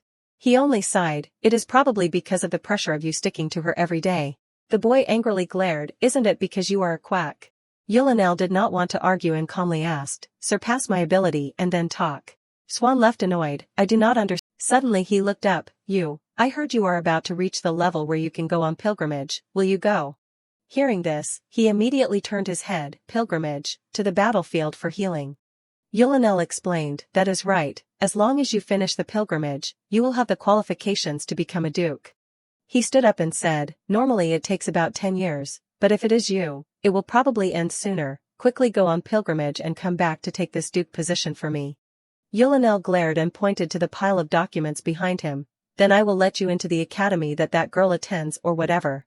Swan hesitated a little and pondered. He turned around and asked, I have been curious about it before. Why did you bring me to the West's house? Why did you let me learn swordsmanship? The magic world does not need it." Yet he calmly replied, "Because I thought that if you could go get some air, you would kill me less painfully. The previous Duke of Blanche imprisoned me until the pilgrimage. I was too bloodthirsty, so I tore him apart." While speaking, Yulinel raised his hand and touched his neck to illustrate, "And swordsmanship is for you to take this head cleanly." Swan frowned with a disgusted expression. He uncomfortably raised his voice, "Old man, you are so dramatic." He also continued, "Enough, quickly snatch this duke position." At that time the duke was the person I hated the most. After that, Swan just left, but after talking to each other, the malice towards him had gradually disappeared. "I did not expect there to be that kind of person." He said it so lightly that the will to kill people also disappeared. He returned to the room and gently opened the door. "No, my hatred for everyone is gradually subsiding." Shushu was still lying unconscious on the bed like that. "It must be thanks to the only friend who shares the pain with me." Swan worriedly looked at her attentively. Although she is okay, she has not woken up yet. He closed his eyes uncomfortably. As expected, the Duke lied. Suddenly at this moment, Shushu finally opened her eyes. She glanced to the side. Swan was stunned and startled. He was so surprised that he stepped back. "It is true that I wanted her to wake up quickly, but it is too sudden." Shushu moved her mouth and asked, "Who is it?" Swan was shocked and widened his eyes to look at her. He gritted his teeth. Could it be a sequela after erasing a part of the memory? Swan's hand clenched and told himself, "I did not erase my existence, so she will probably remember soon." Shushu still looked at him intently and wondered, "Where is this? Why am I?" But Swan immediately raised his hand and cast his magic power. "Good night." She fell asleep just like that. At this moment, he could finally let out a sigh of relief and smile. Thank goodness, he could go home now. Swan even leaned in and gently kissed Shushu's forehead. "Sweet dreams, Shushu." He kept thinking, when Shushu wakes up, even though I will just bitterly smile because of her guarded look. Time flew by, and now Swan had followed his father's words and embarked on a pilgrimage. At this time, there were injured people lying on the ground, but I did not want to immediately greet them enthusiastically and restart our relationship. He did not hesitate to go to them, because I did not want to see Shushu suffer again due to my incompetence. Everyone rushed towards Swan. Instead, I poured all my energy into being worthy of meeting her again. He immediately raised his hand and used his abilities to heal, no matter how great the pain was. Even though Swan was also heavily injured all over his body at that time, I persevered and endured. And I just waited for the day I could legitimately meet Shirena again. The next morning at school, everyone was cheerfully noisy, the atmosphere was extremely lively. Only Swan was bored, but he did not expect it to be so hard to pretend to know each other. A lock of his hair even curled into a small heart shape. Swan blushed continuously, looking at Shushu. I know she is a girl, but I did not expect her to grow up so beautiful. He could not help but bury his face on the desk. She is really too cute. Is she even human? She is dazzlingly beautiful. I can't look at her directly. Swan was lost in a jumble of thoughts, not knowing what to do, which is why he could not greet her properly when they first met. Recalling their first meeting, he was carrying boxes in his hands and accidentally bumped into Reina. Suddenly the box was bumped and fell. Swan was so flustered that his hands and feet were clumsy, not knowing what to do. Pink head, what do I do? What now? It is over. No, I can't do it at all. Thinking back to that, he could not stay calm and yelled, even now, it is still embarrassing. Swan sighed in annoyance. First impressions are the most important, and yet it has to be like this, making those around him give him confused glances. Suddenly his eyes widened as he remembered something. Wait. Swan recalled again, that was not the first time he had met her again. He crossed his arms and muttered to himself, even though it was a child's form, it was indeed the face I saw when I erased her memories. Back then, when he was still young, Swan witnessed something that made him reach out helplessly, a deep, painful memory that brought back his power. The image of Shushu curled up in a corner in sorrow, even though I did not touch that part of her memory again because it seemed impossible to force it. That still made Swan wonder, but what exactly was their relationship? Recalling that figure, he wondered, why did Shushu turn into that person's form?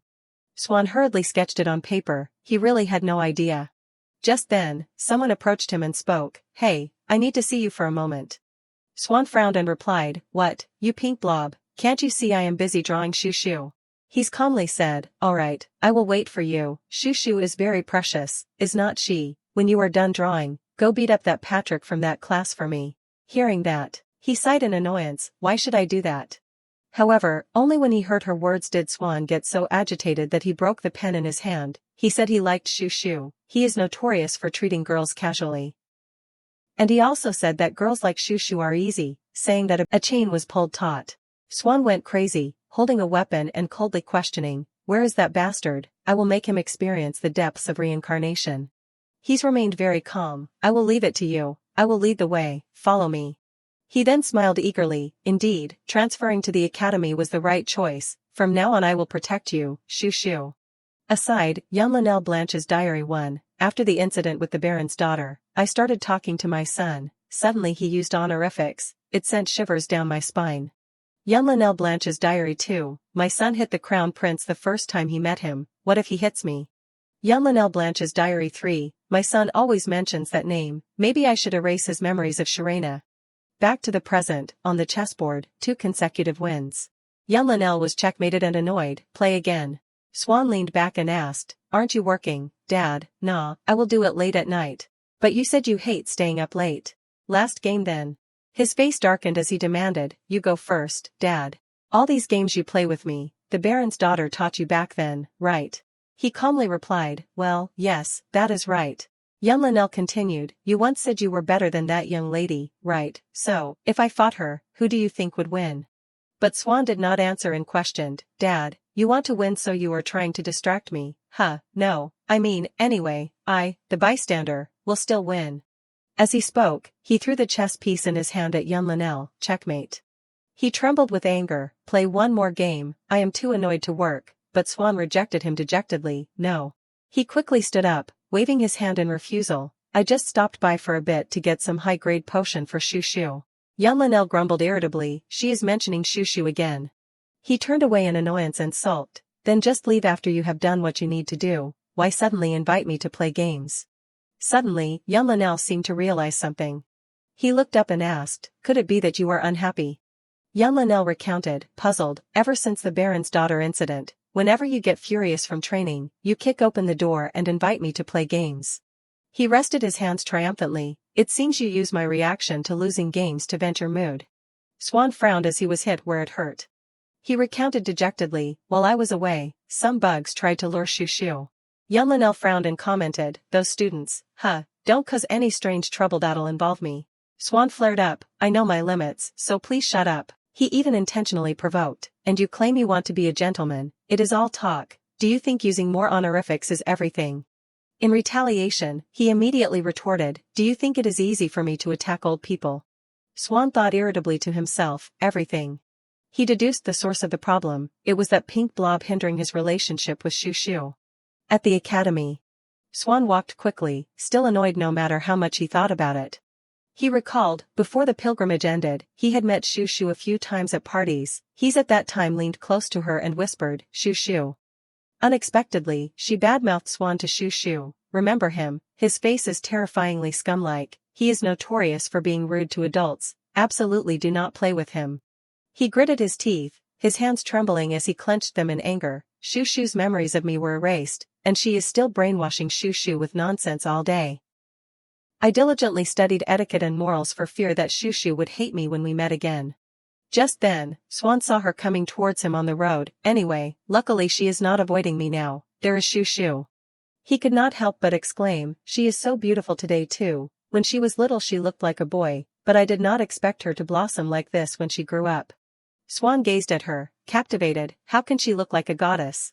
He shook his head and said, but she is too thin, since I have met her, I have to give her some medicine.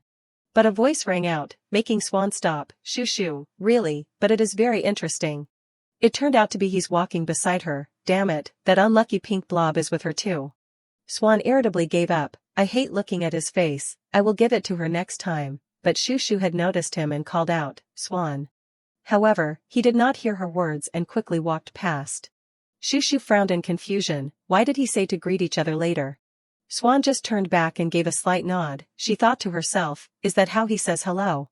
Both watched his retreating back, he's tilted her head and called to her, Shoo Shoo. She coldly asked, are you close to him, since when have you two been close? Shoo Shoo replied, flustered, I do not know. He's then scrutinized, why did you greet him? She could only scratch her head and say, because he said we should greet each other and get along from now on, and asked me to greet him first. Hearing that, she questioned angrily, Swan Hayden Blanche told you to greet him first, don't let him take advantage of you. Shoo Shoo also did not understand his attitude at the moment, that is funny. She bit her hand, looking annoyed, the more I think about it, the more uncomfortable I get, that psycho. Shoo Shoo stood looking, wondering, he's always scolds people. She then spoke up, hey, you, Hestia. Shoo Shoo asked unexpectedly, are you doing alright lately? He's immediately showed a hint of embarrassment, every now and then she surprises me, could she be going through puberty? She just hesitantly replied, of course, hearing that Shoo Shoo sighed in relief, that is good then. At this moment, on the fencing practice ground, two wooden swords collided loudly. Shoo Shoo charged fiercely at Hilly. He coldly swung his sword, causing her to fall forward. Shoo Shoo's whole body hit the ground hard. Other students watched and commented, it is terrifying, those two are not at our level. That is why the teacher said they should practice separately. After a while, the teacher's voice rang out, today's class ends here, everyone dismissed, good work. The students joyfully left, see you next time. Shoo Shoo poured water onto a towel and threw it directly at Hilly's face, you worked hard, here's a wet towel. But he retorted without mercy, this kid is insubordinate as usual, since I knew that, I also prepared something for you, take it. Then both of them foolishly burst out laughing together. Shoo Shoo even purposely jumped up to tease, looks like you are not wet enough, let me pour the whole bottle on you. Hilly could only yell, hey, kid, do you think I am easy? Suddenly, someone approached and held out an envelope to her, hey, Shoo Shoo, this. His eyes lit up with excitement, anyone can tell that is a love letter. A blue-haired classmate shyly held the letter and handed it to Shoo Shoo. Hilly stood nearby, continuously teasing, Shoo Shoo, you are secretly famous, huh? The friend blushed and retorted, no. Then he grabbed her hand and quickly shoved the letter, hey, what are you doing, take it quickly. The blue-haired friend finally managed to explain, I am sorry, this letter is not for you, Please give it to Hestia for me. Shushu just sighed, looking at the letter in her hand. There is a lot lately. It is the 18th at school, is not it? She thought to herself, it is bothersome, I will just accept it casually, but Hilly looked unhappy and stepped forward. Hey, you.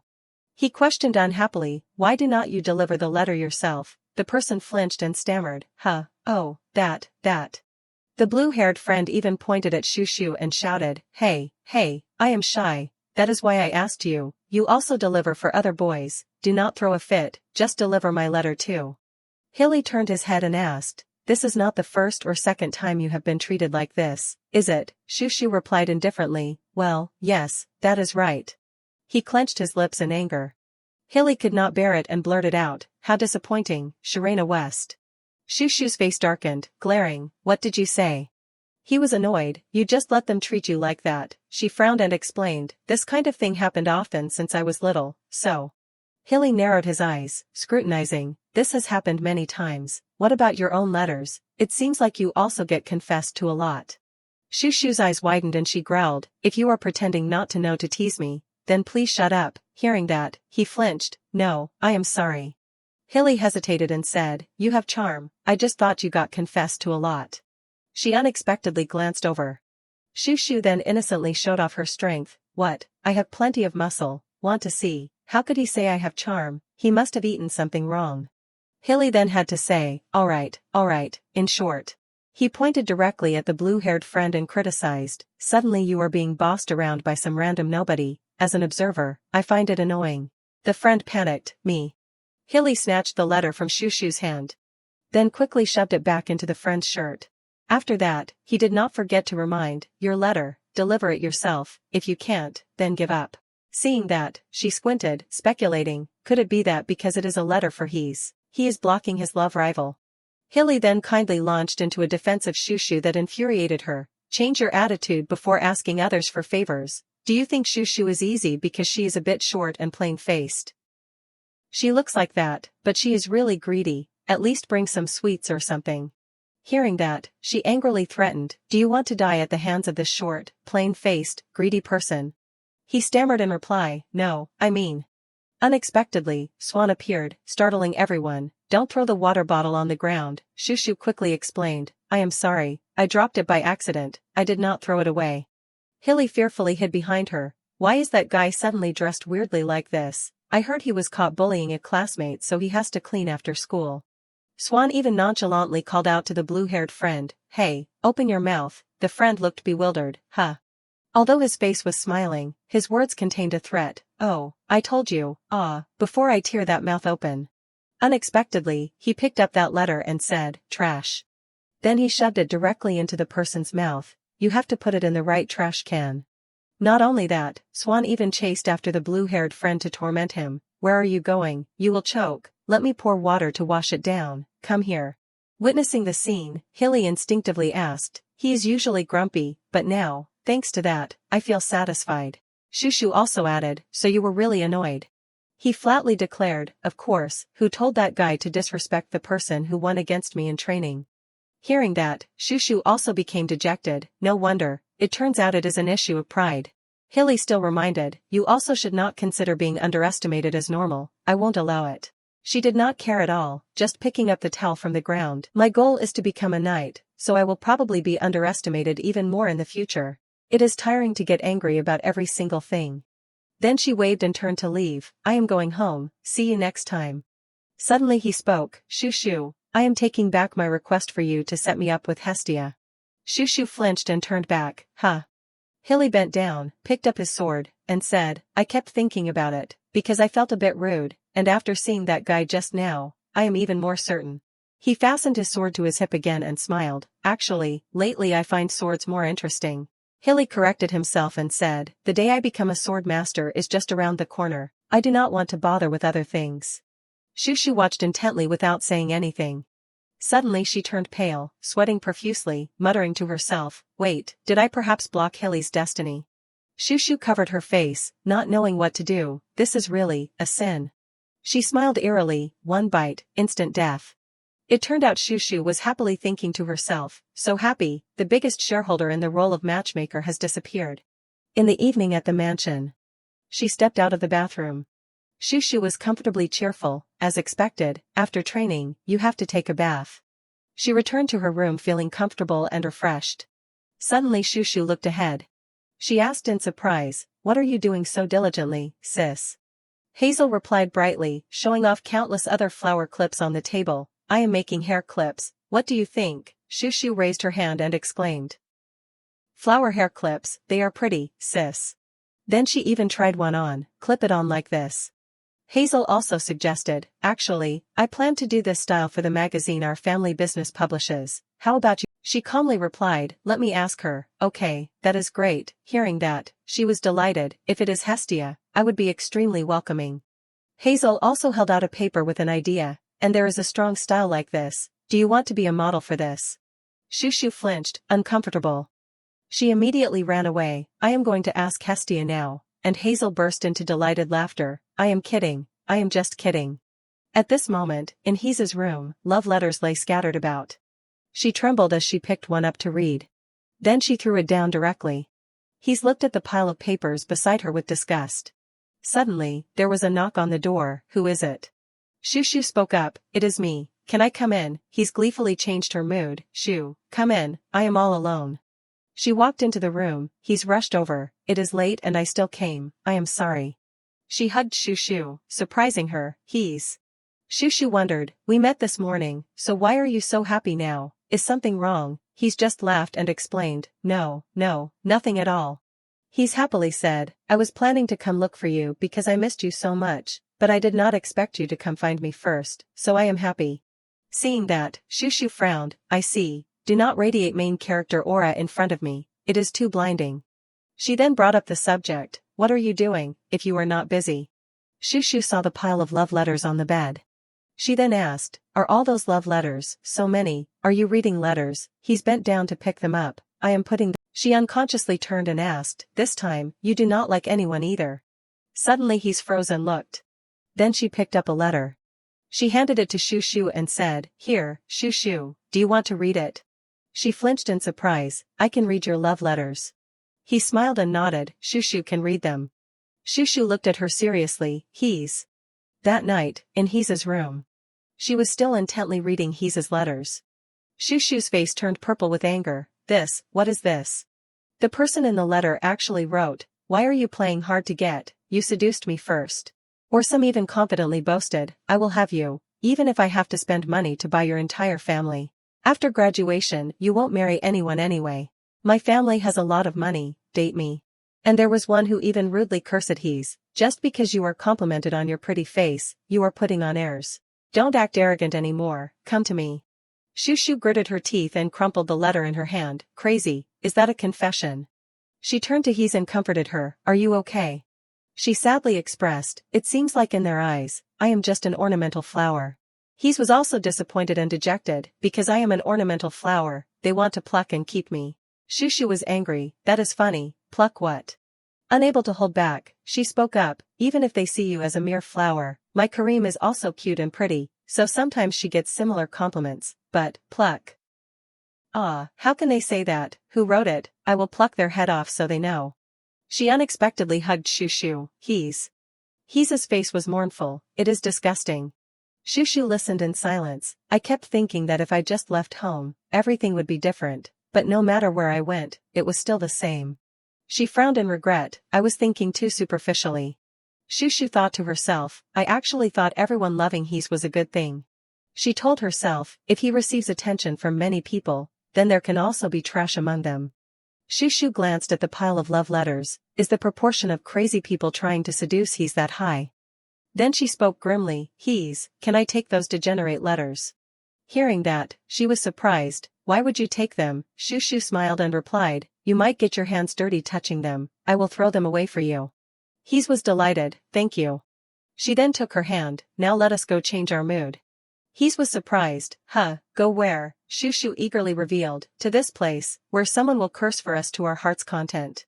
A sharp voice yelled, "Are there really so many evil people like that in this world? Are they crazy or something?" Hazel got annoyed hearing the story. "Looks like I will have to split their heads open and see if there is anything inside. If I met them, I would rip their mouths open. That beep, they deserve to be beeped." Shushu was excited. Doesn't that feel good? She immediately set out makeup. When you are unhappy like this, Hazel confidently introduced, changing your style can help relieve your mood. She then pulled the two of them out to be makeup models. Leave it to me, I will get rid of your bad mood completely. Hees was incredibly delighted. And Shushu looked in the mirror with this hairstyle, feeling uncomfortable. Hazel then exclaimed, you girls are so stunning, let us take some pictures. Hees could not help but say, Shushu, you are so cute, just leave it like that tonight, okay? She could only helplessly obey, if it can help you feel better. Suddenly, a room next door shouted loudly, it is too noisy. Which room is that? Aren't you people going to sleep? I am sorry. A happy photo of Shushu and Hees. The next day, a voice shouted urgently, it is late, wake up, kids, we have to go to school. Hees, hurry back to your room and get ready, dear. She quickly ran off. See you later, sis. Hazel waved goodbye. You go ahead, dear, I will call Shushu for you, do not worry. Then she approached and shook her awake. Shushu, you wake up quickly too. Hazel had to pull the blanket off. Honestly, I do not have much time, hurry up. She looked in alarm. Shushu was still half asleep. Everyone in the academy whispered amongst themselves. Others gathered together, chatting and laughing incessantly. Shushu walked irritably with her puffy, curly hair. Before that, Hazel had explained frantically, I am sorry, Shushu, your hair is hard to style, so I used hairspray, but I guess I used an experimental type of hairspray that is still being researched. That is why it turned out like this. She could only cry silently to herself, it is no different from an orange cauliflower. Shushu quickly lowered her head and walked straight ahead. I rushed to school without covering my head, I will probably have to borrow Corey's leg to cover it. Unexpectedly, she immediately bumped into someone, oh my. That person spoke, who is this, who is this? Shushu was stunned, that voice is. Eve excitedly said, you changed your hairstyle, oh my god, it is so cute. He hugged Shushu delightedly, she gasped and asked, hey, why is a senior student so idle as to come all the way here? Eve patted her cheek and replied, why else, because I missed you, of course. It is so lucky I met you now, I almost did not get to see you looking this cute. He even acted shamelessly, my mind's reeling from how cute you are, can you keep this hairstyle? Shushu unhappily requested, please leave. Just then, a voice made Eve shiver, brother Eve, what are you doing right now? He looked back nervously, no, I. Swan glared and raised a weapon, threatening, I told you to stay away from Shushu. Eve's face turned pale. He furiously chased after him, Swan Hayden, let us talk slowly, talk slowly. Shushu could only watch in confusion, they are clearly close but they are still pretending, they are so in sync.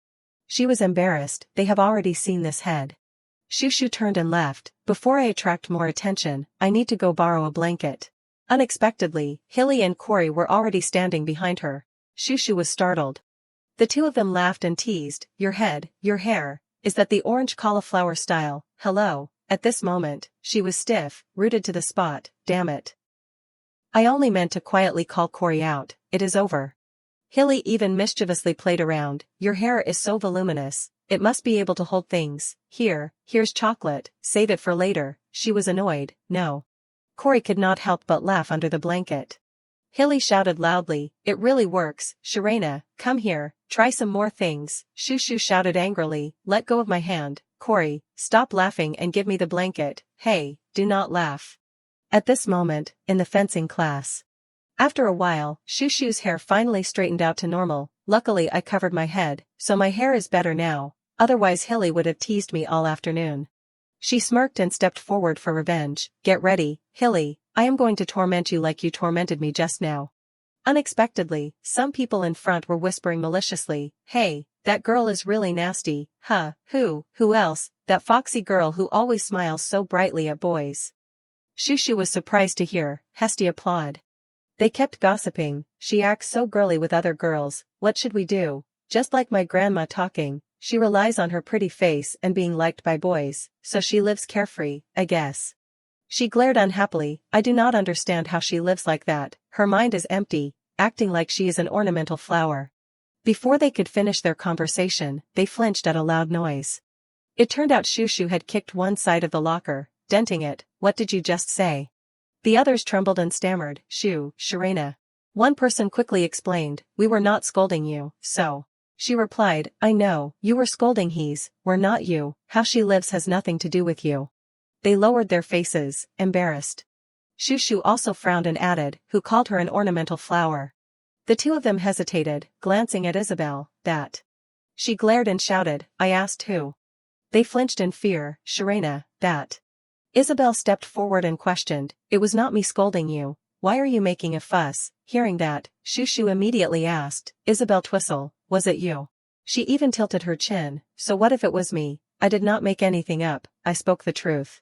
Even if Hestia came here and heard me, I would still accept it. Shushu's face darkened as she looked up. Then she grabbed Isabel by the collar, anyone can see that he only has a pretty face but nothing in his head. Shushu shouted angrily, so your head is fuller than his.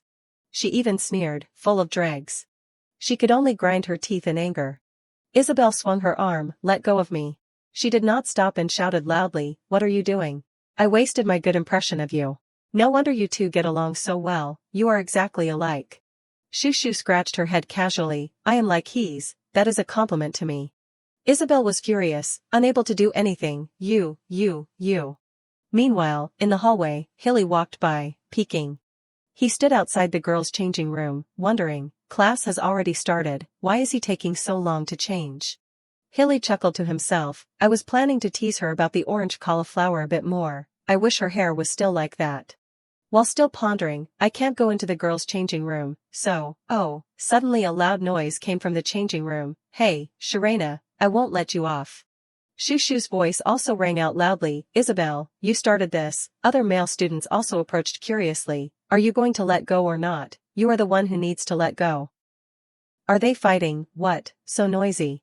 Hilly quickly pointed at the friend next to him, you, go call the teacher here immediately, this kid is really something. Inside the room, shouts continued incessantly.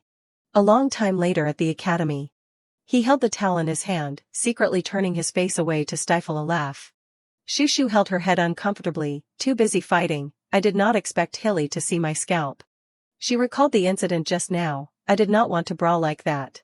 However, Shushu seemed interested, it feels good to get revenge, but my hair feels so cool. Then she sighed, contemplating, I will have to quickly go to the magic battlefield to stimulate hair growth. Shushu was punished and dejected, I have never been home this early, I am being punished, confined to the dormitory for the entire afternoon class. She still excitedly ran off, I have to go see if he has finished lunch and returned to her room yet. A knock on the door sounded. Shushu peered her head in and called, the door's open, She walked into the room and looked around, looking at the school bag and uniform thrown on the desk like this, she must have been back to the room, where did she go? I wonder how long she will be gone. Shushu then neatly arranged his belongings, is something wrong, she is usually so tidy, but she threw her uniform around and went out, I have to fold it before it gets wrinkled. Suddenly Shushu froze. She saw a fountain pen on the table, the fountain pen she had given her. Shushu picked it up, now I remember, the reason why I gave her this pen. She suddenly recalled something from the past, in his princess-style decorated room. Shushu was reading a book at the time, when she was looking around out of boredom, she suddenly discovered some books hidden under the table, imperial history and contemporary political systems. She read them intently, those were books with quite difficult content for a young age, at first I even wondered if he would really read these books. Shushu kept thinking, in my opinion, the current problem of the empire is probably, all of it is hellish bondage. She pondered, but after reading the thoughts he wrote in the notebook I found along with the pile of books, I knew my suspicions were correct. Shushu was startled, it feels bad to secretly look at other people's things, but she left it so carelessly that I accidentally saw it. Looking closely, this also looks like that secret notebook. She opened it and left it there, I wonder where she went. She frowned, recalling, well, anyway, I saw her true self that day. The image of his when she was little, she only pretended to behave like a weak, obedient girl at her parents' request. She was diligently writing, but in reality, she was in a corner of the room, nurturing big dreams and ambitions. Shushu lightly touched the fountain pen, that is why I gave her this fountain pen to express my support. Suddenly, she looked down at the book. Shushu turned her face away in a panic. She had unconsciously read it again. Why did it open? It seemed his writing had improved a lot since before. She had only read a little, but it was too captivating. She sadly thought to herself, if only he were brave now. Shushu muttered to herself, what a pity. Just then, a noise rang out. What was that stomping sound? It turned out to be Heeza's angry voice. Those crazy B***cheese. They dared to pull Shushu's hair. I am going to shave their heads and throw them up the mountain to become nuns, the whole lot of them. She could not hold back anymore and kicked the door open, so damn furious. He shouted madly, Shushu feels inferior to me, pitiful, dead fish eyes, what do they think Shushu is? She stomped around cursing. Did she have to call that annoying Swanhagen again, or should she just confront them directly, or tell Evenus and have them all form an alliance to deal with those girls? In the middle of her anger, she unexpectedly saw Shushu standing there, extremely annoyed.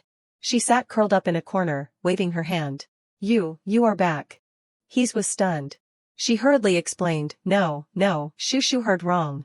She is hearing things now. It has never happened before. What are you saying? I did not say anything. Shushu also hurriedly reassured her, Hees, calm down. Hees gently took a little cream from the jar. Then she slowly rubbed it evenly on the spot where Shushu's hair was missing. While applying it, Hees worriedly asked, I heard you pulled hair and fought with them, did it hurt a lot? She replied briefly, I am embarrassed. Don't mention it. She lamented with heartache, how annoying. They dared to make your hair like this. Shushu cautiously reassured her, it is okay. I beat them up the same way. He said angrily, forget about them. That is not what I need to know. She laughed when she heard that. As expected, Hees was blindly devoted to her.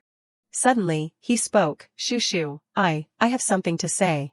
Then she blushed shyly and pleaded, please forget what I looked like just now. Shushu replied calmly, that is normal. You were angry. The image of Hees kicking the door open. She even teased, what is wrong with a few curse words? Hees hurriedly waved her hand, no. She cautiously explained, because Shushu was cursed at and injured, I unconsciously. She continued, forget it. That was not me just now. Shushu looked at Hees coldly. She propped herself up on the cushion and questioned, not you. Shushu said coldly, then, who do you think you really are? Hees turned pale in surprise, huh? She was flustered and did not know what to say, the thing is. Hees's mouth trembled with fear, that thing. Shushu continued to watch closely. Suddenly, she changed the subject, flopping down on her bed, I am so tired. Before roll call, can I sleep for a while and then go back? Shushu also waved her hand, inviting, Hees, do you want to sleep with me? She hesitated, how about this? Shushu coaxed her, pulling up the blanket, come on, get in here. Looking at Hees's blushing face, she smiled, so cute. Shushu remembered, when she was young, she was also very cute. She always grabbed my sleeve and trotted after me, making me think she was a younger girl. Thinking about it now. Perhaps that was not Hees's true appearance from the beginning. A trace of sadness flashed in her eyes, I wish that from now on, she would not be afraid to reveal herself because of other people. Shushu gently raised her hand and patted her head. She whispered, Hees, you know I always see you as family, right? Hees laughed brightly, I know. Then Shushu asked seriously, what do you think of me?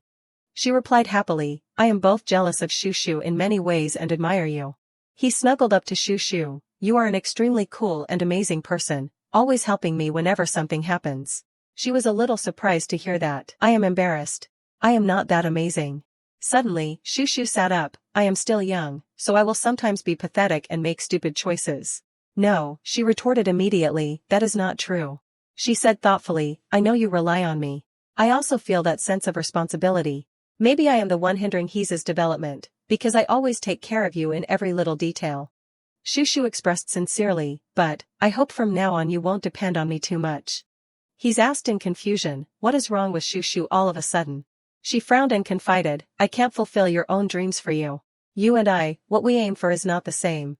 Hees was shocked, Shushu. She shared frankly, Hees, as you know, my dream is to become a member of the Royal Knights. Shushu also said that her ultimate goal was to receive a salary and live a peaceful and comfortable life. In her old age, very simple and cheap, but you. Hees's dream in the future won't be simple. She really knew that, I think your dream is grander. Hees immediately avoided the topic, what are you talking about, how do you know what I think?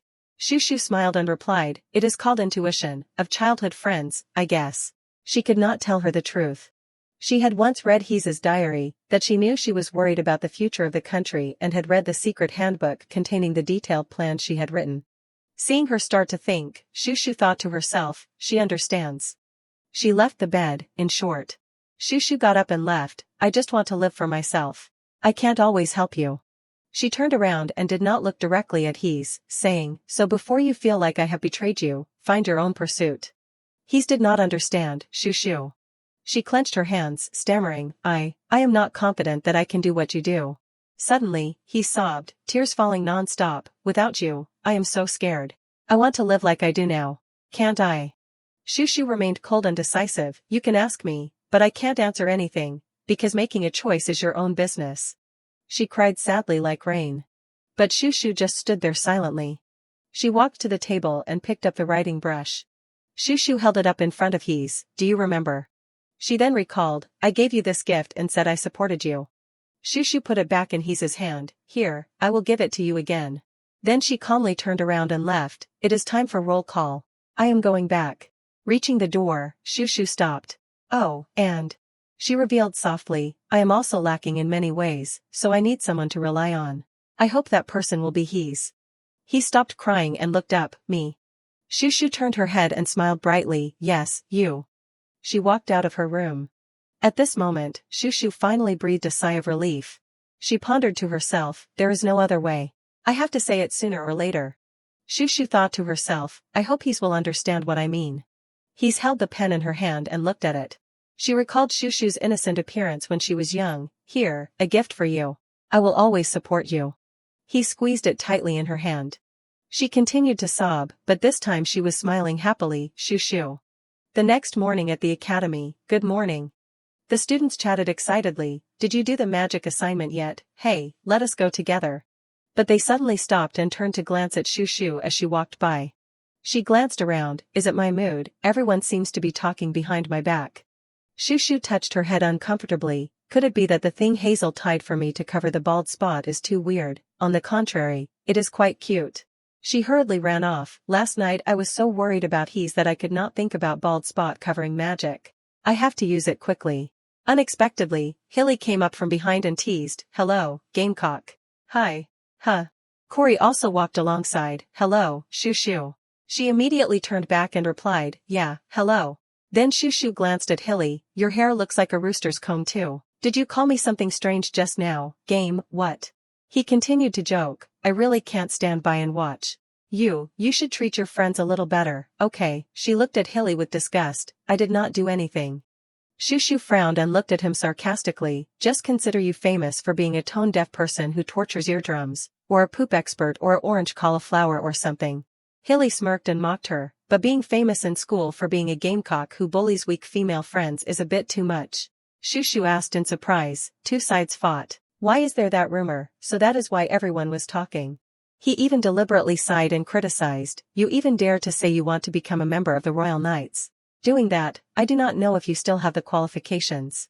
Shoo was dumbfounded and did not know what to say.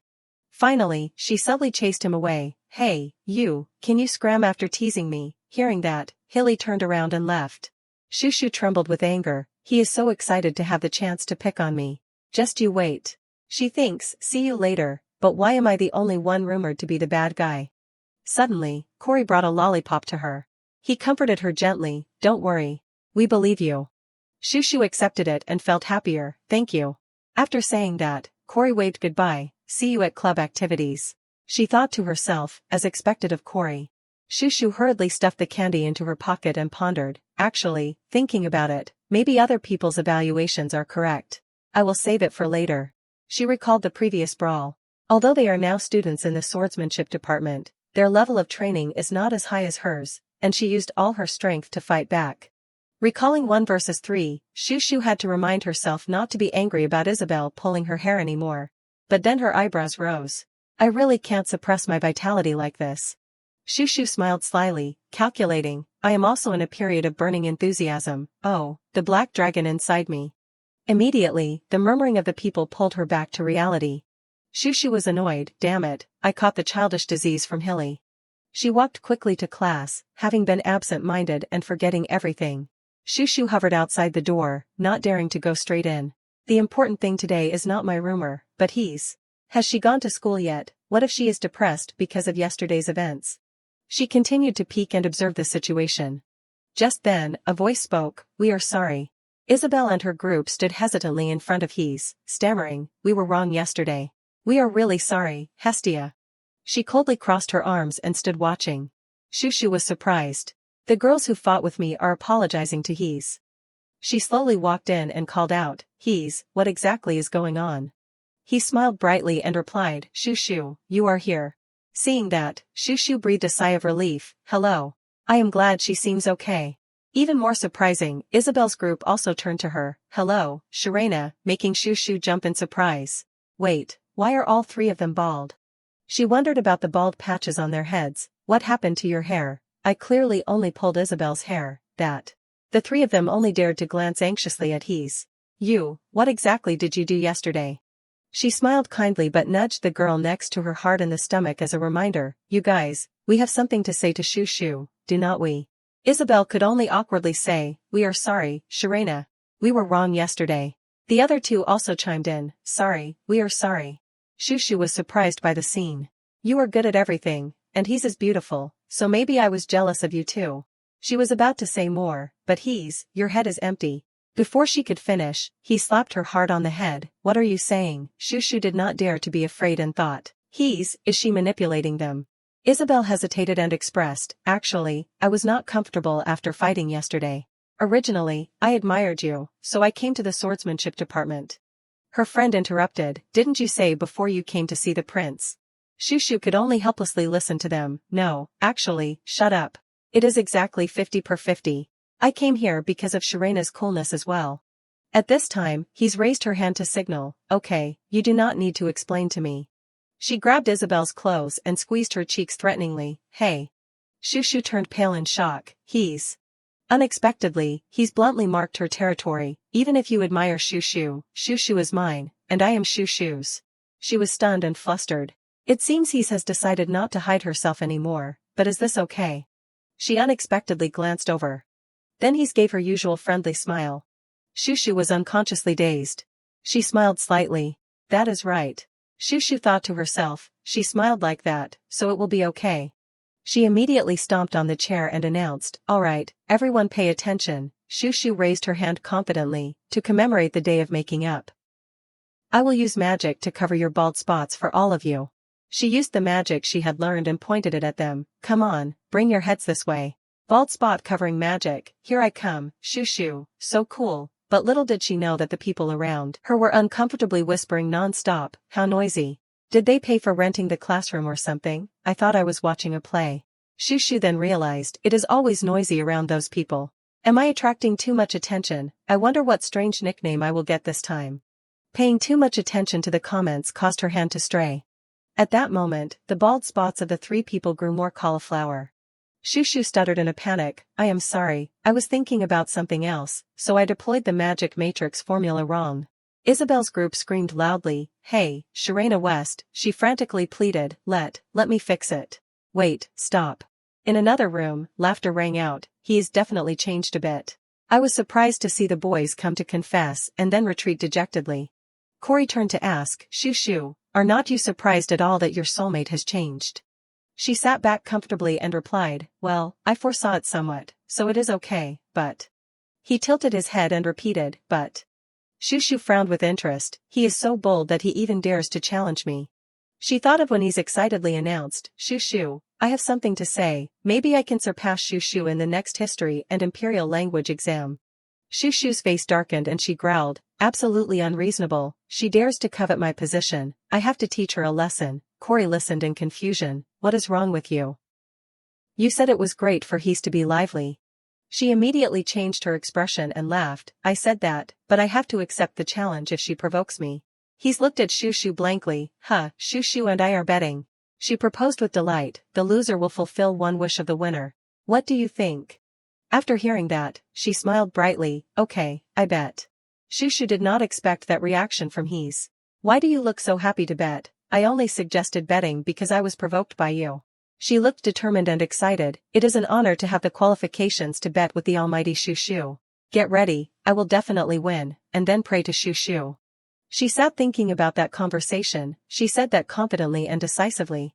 Immediately afterwards was Shushu's blazing enthusiasm, since Hees has decided to bet with all her might, I can't be careless either. Corey looked worriedly, this competitive nature, is this okay?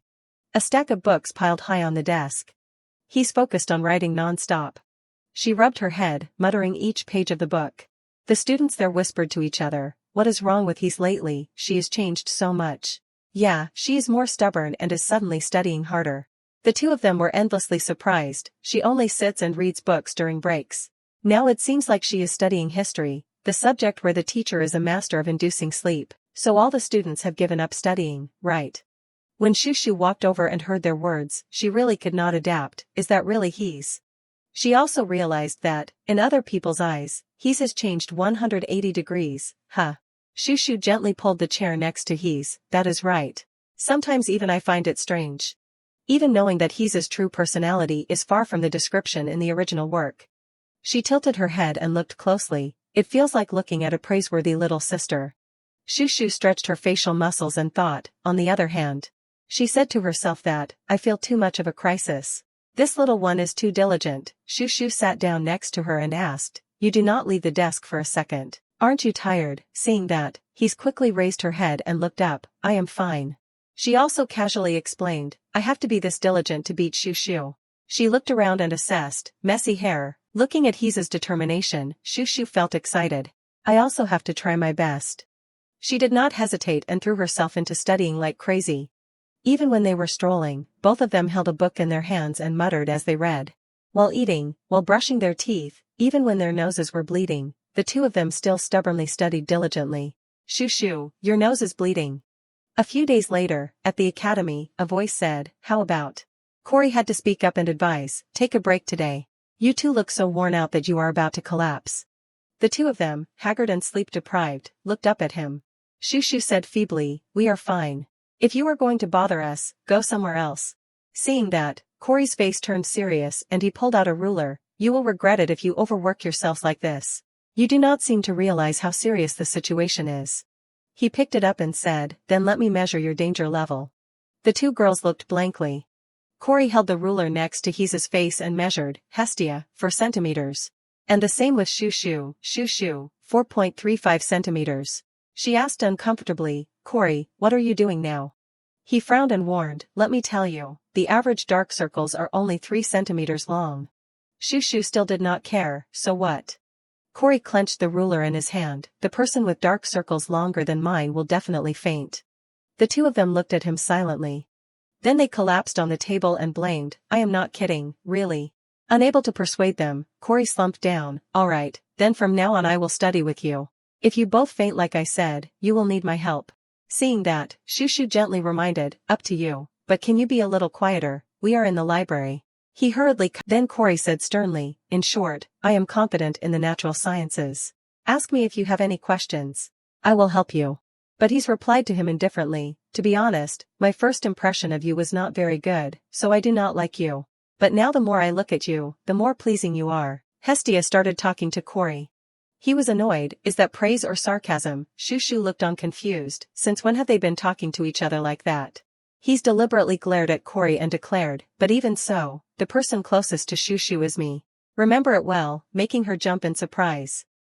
Why are you making such a random conclusion? He was slightly sad because of that. But it seemed Corey would not give in and even pulled out his earlobe, let me show you this. Shushu made it for me herself, she was shocked, why is he seriously responding again? He also turned to get closer to Shushu. Also. Corey lifted Shushu's hair to reveal the earring, I made this for him, an exchange of friendship tokens. Then he asked He sharply, what about you? Causing He to almost collapse, her face extremely shocked, at this rate, she is going to cry. She sobbed, Shushu, what about me? At this moment, she helplessly followed, as expected. Shushu could only coax her, stop, do not cry. After the exam, let us go pick out friendship jewelry, okay, he's beamed again, really. She sighed and replied, of course. Now, let us focus on studying for the exam. On the day of the exam, the students put all their effort into answering the questions. But then when the results were announced, they trembled with disappointment, I dropped in rank. But then a cheerful voice spoke up, it is over, the exam is over, I am going to sleep like a log today, anyone want to go eat something delicious? Corey suddenly appeared from behind, waving and calling out, Shushu, did you do well on the exam? She turned around, Corey. He ran over and asked curiously, What were the results between the two of you? Who won? Shushu hesitated. That. Corey was surprised. The sickbed. Perhaps it was because she had never studied seriously before that her body was so exhausted. She then recounted, right before the exam, she became too stressed and collapsed right on the exam table. He stroked his chin thoughtfully, dark circles longer than mine. Shushu continued, she finally fainted.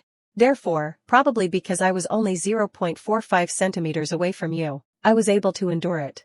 She hurriedly bid farewell. It is too late now. I have to go visit her in a bit. See you later. Corey nodded, I know. He was lying on the bed, despondent and sad. She groaned, Shushu, you were right. Life is not easy at all. I have been too stupid. I am sorry for bragging and disappointing you. Shushu immediately comforted her, what stupid, you have been more diligent than anyone else. I am sorry for focusing too much on winning and losing, which made you unable to take care of your health. He was still disappointed, but... She immediately changed the subject. Oh, that is right, do you know what? Shushu held up the result sheet. Thanks to competing with you, I moved up in rank. Thank you. Shushu is indeed amazing. Then she tilted her head and repeated, anyway, about our bet. He's nodded, oh yeah, a bet is a bet. What is your wish? Shushu smiled meaningfully. He stared blankly, not understanding. She gently revealed, my wish is. Shushu excitedly held it out in front of her, this. He's looked at it and read carefully, this is the application to join the journalism club for next semester. She suggested with interest, I want you to go there and advertise for my club, and also. Shushu also took out more thick books, take this pile of books too. He was dejected, what is all this? She picked them up and looked through them, explanation of the core family of the empire and those related to supporting political parties, the history of the Ord Empire. Records of political meetings of the empire. She then requested, read them all and write a review. He was a little embarrassed after hearing that. How can I write articles like reviews? At this time, Shushu said, actually, I. She could only be honest, read your secret notebook. He's turned bright red in the face and jumped in shock. What did you say? Shushu scratched her head and explained, it is not that I did it on purpose. When I was little, I did not know what it was, so I tried reading it. And recently, it was because you went out and the notebook was open, so I accidentally read it. She covered herself with the blanket and cried out, how humiliating, please forget about it for me. Seeing he's like that, Shushu immediately encouraged her, impossible, how can I forget such excellent words? She widened her eyes and looked up, excellent. Shushu smiled and emphasized, you really write well, very well. He was stunned. She blushed shyly, Shushu is really. He's quickly picked up the books, I know, I will try writing. Suddenly, Shushu realized, this has turned into two wishes. She also made another suggestion to Hees, to be fair, you should also say a wish. She held the books tightly and thought. Hees lowered her face and stammered, then. She said with tears in her eyes, I hope you will never leave me, even if you gradually start to hate me. Shushu was shocked to hear that. She immediately hugged and gently rubbed Hees's head, why are you crying like a fool? We will go get friendship necklaces later, okay, don't cry anymore, stop it now, Shushu sighed and thought, so she really cares about what I said about separating from me. Just then, there was a knock on the door. Someone called out, Hestia, can I come in? She replied, Corey, you said you were busy, but you were already here, come in. He walked in. Shushu waved happily, hello, I was feeling a little hungry. Did you bring the bread? Corey was stunned, I have not even asked about Hees yet. She asked confusedly, what is wrong, what happened to you? He's panicked beside her, Shushu. Just then, blood flowed continuously from her nose and all over her mouth. You, nosebleed. Shushu staggered and fell to the floor, why am I suddenly dizzy? Hees and Corey shouted in a panic, Shushu, what is wrong, Shushu? He sat down and looked at her lying motionless and trembling, indeed, dark circles longer than mine are very dangerous. What kind of curse is so strict? It does not forgive even if it is only 0.45 centimeters longer. Corey threw Shushu straight onto the bed and ordered, first, both of you obediently lie still. I will go report you sick for both Shushu and come back right away. Yes. After that, he quickly left. The two of them obediently lay still like that. Then at the same time, their eyes glanced at each other. Both Shushu and Hees burst out laughing foolishly. The two of them were happy as if all the fatigue had disappeared. At another large mansion. A woman slowly picked up a cup of tea and said softly, you have asked enough questions. Now tell me. His mother calmly asked, what is the reason you suddenly came home without notice? She sat seriously in front of her, Hestia. He's clenched her hands and said to herself, there is one thing I must do before fulfilling my promise to Shushu. She could not help but think of the words that always haunted her, studying, what for, no matter what, it is unnecessary after you get married. When she was young, he's had always had to listen to them, don't do useless things. Focus on taking care of your appearance. I will find a good son-in-law for you. Her face was full of boredom, my conservative father forced me to obey him. He's also remembered, before getting married, my mother was full of confidence, but I do not know why she lost that appearance. Her mother became depressed and collapsed in front of his. You have to be beautiful to be loved, Hestia. You have to be obedient. She had to endure all this time, constantly reminding me to live like the daughter my father wanted, with a blank face. Because of that, I created a fake life. Until he's removed her mask, fortunately, I met Shushu and realized that it was not obvious. Shushu when she was young was lively. You asked me why a little girl is learning swordsmanship. I want to learn it, so I will learn it. I will also learn magic. Will you learn with me? A bright period also came to her. Shushu was always happy, male or female, everyone eventually becomes a corpse. Why do you care about that? He's even blamed herself, a rabbit like me, only knows how to be satisfied with sticking behind Shushu. She was pulled away from the sad times by Shushu. Then the thing that he was most worried about, but just like Shushu said, we can't be together for life. She decided that, I have to completely become myself before it is too late. He's also bravely proposed to do that. At this moment, she spoke, Mother.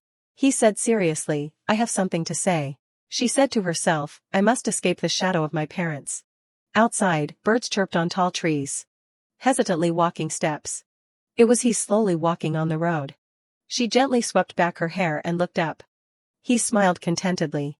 Just then, Shushu ran over and called out, He's, Shushu. She asked blankly, you said you just got home. Is there anything good, why are you so happy? He's then excitedly recounted, Mother told me to leave the house after I graduate. Shushu frowned in confusion, what are you talking about, don't make strange jokes. But her mood was extremely happy. He said casually, I am so hungry. Let us go buy some snacks to fill our stomachs.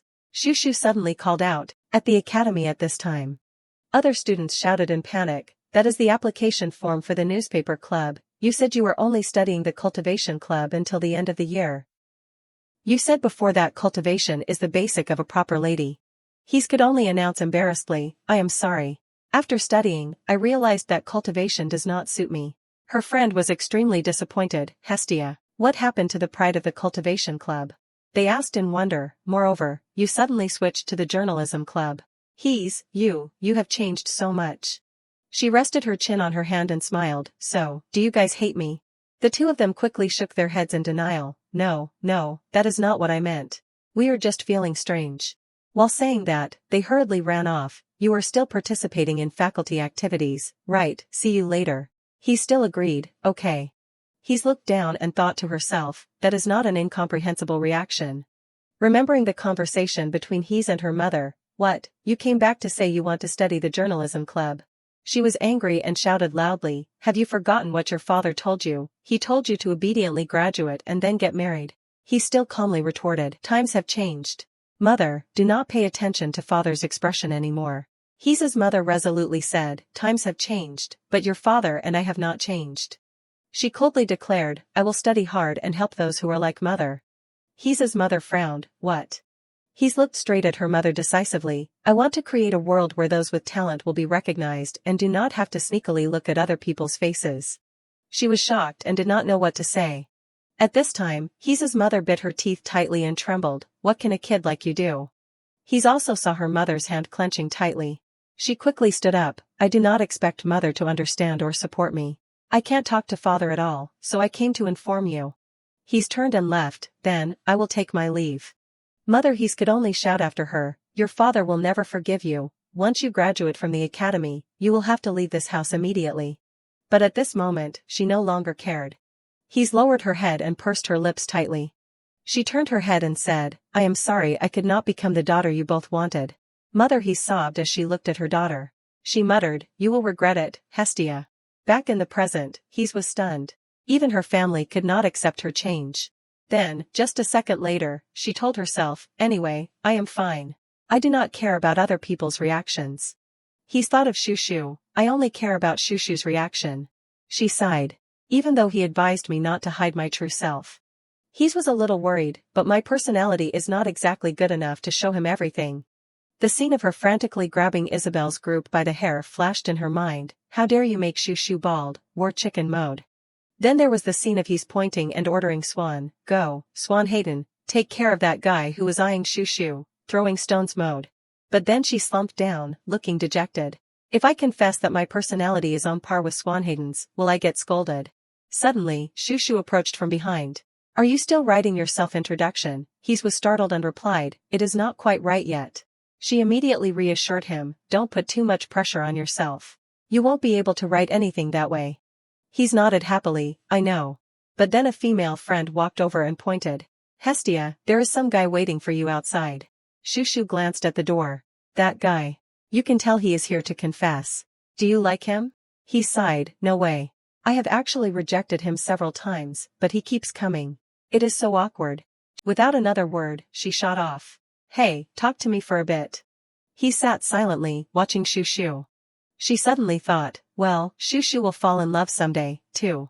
Watching Shushu struggle with that guy, he's commented, he is so gullible. I need to be careful. She turned around abruptly and thought, should I find a good person for him, I need to finish writing my self-introduction first. He's pondered, it is partly because of me that he has not been able to date. And it is not like it has only happened once or twice. She tapped her pen and said to herself, I am so worried. I should probably do that. Let us see, who is around Shushu. He's thought of Hilly, he is a prince, so he is mature, but sometimes he is very childish. Let us keep him under consideration. Corey is pretty good, but there is something that does not make me 100% satisfied. And then there is that guy named Eve. He's irritably dismissed him, he wants to stick to Shushu, so I am not satisfied. Unconditionally out. She narrowed her eyes. Currently, the remaining person is. It was the image of Swan. His face darkened without hesitation. Swan Hayden is automatically out. She remembered when she caught Swan and Shushu together. Although I do not like that he is so openly infatuated with Shushu, thankfully Shushu is oblivious. He's frowned, writing something. But it is definitely because of Swan Hayden that Shushu lost a part of his memories. Absolutely unforgivable. If it were not for that, the memories related to Swan Hayden in childhood would not have disappeared. She even mentioned, at that time, Shushu even forgot that he gave me this fountain pen, which made me so sad. He's gripped the pen tightly in her hand. She glared wildly, muttering, that guy. Who knows what he is doing to my Shushu? Ugh, you will be forever cut off from Shushu. Candidate for a moldy monkey, even considering him is a waste of space. Suddenly, Shushu called, he's. She excitedly bragged, I completely chased him away, amazing, right, he's enthusiastically responded, Shushu is the best, I am done writing too. Let us go submit our applications together, okay. The others looked at the two of them happily skipping away in astonishment. I think I saw a strange expression just now. Was I mistaken? Probably. They were excitedly happy together, as expected. He's looked at Shushu and resolved, I still can't agree to Shushu dating. If it is a handsome, talented dragon with a good personality, maybe. She gently turned her gaze. He's even told herself, no, even dragons are too ordinary compared to him, perhaps. Time passed, and autumn came, with yellow leaves falling around them. Then winter came, and he's continued to work diligently. Kareem had also grown up. The boy excitedly turned around to admire himself. Shushu remained the same, still studying magic seriously. At the academy, the students were talking incessantly. It feels like the third year is almost over already, huh, yeah, I am still considering whether I should take some improvement classes this year. Everyone's like that. Did you think only we were not making any progress? One male friend looked bored. What are you talking about? There is him. Compared to him. Suddenly, Shushu appeared, causing them to freeze. What is wrong? She darkened her face. Hestia, you really are. The newspapers reported, special news, Sharena West. A picture of Shushu holding a sword was printed. Let us explore her charm. Holding the newspaper in her hand, she trembled in horror. Why would they write an article like this and publish it in the school newspaper? And what is this picture? Did I ever take one like this? Shushu stammered, I did not foresee any of this. She thought to herself, he's kept his promise and joined the newspaper club. Thanks to his excellent writing skills, he has gained the attention of many people. And his articles were supported by many professors. The gossip about he's in the bathroom was healthier than before. Whenever he wrote an article about bullying, Swan's level of punishment would increase. The image of Swan wearing protective gear and collecting trash was the real power of the academy. He was serious in his journalist outfit. Hestia has become an influential person in the school. Shushu helplessly thought, I am really proud that my friend has made so much progress in such a short time. She shouted, but... Shushu looked down, perplexed. The pile of articles written about me. Why would he write these kinds of articles? Sharena West, let us explore her charm. Queen of saving Sharena. She collapsed to the floor. Swordsmanship and exploration, understanding Sharena's swordsmanship. Every time there is a special news story, it is about me. Shushu's face flushed red. He probably can't write all these articles alone. Who has been gathering information for him? Suddenly, a voice spoke, causing her to jump. Finally, there is special news. This voice. Corey asked, is the topic still Shushu? Hilly nodded. I heard so. She frantically hid behind a potted plant. Corey reached for a stack of newspapers. Thank goodness there are still many left. 1, 2, 3, 4, 5. Hilly next to him wondered, why are you taking so many? He casually replied, 1 to display, 1 to read, 1 to store, and the rest to keep as backups for those 3. Hearing this, Hilly did the same. Corey turned to ask, well, why are you taking so many, ah? He grinned gleefully, 1 to read, 1 to tease, and the rest to keep as backups for the ones Sharena steals. Hilly also announced, that is right, the next special news is an article I wrote about Shushu. Hestia is editing it right now and will publish it soon. Shushu collapsed, lamenting, hey, you are a prince, are not you, do you have so much free time? Hilly was happily smug. He hates being praised by me, so I am praising him all over the newspaper. He will definitely be embarrassed to death. She clenched the newspaper in her hand angrily. Corey was also at a loss. Hilly, I suddenly feel sorry for him. Unable to endure it any longer, Shushu rushed out and growled, so you two are the ones who have been constantly gathering information about me. Corey was stunned. Shoo. Since when? Hilly was startled but still tried to force a teasing smile. You heard everything.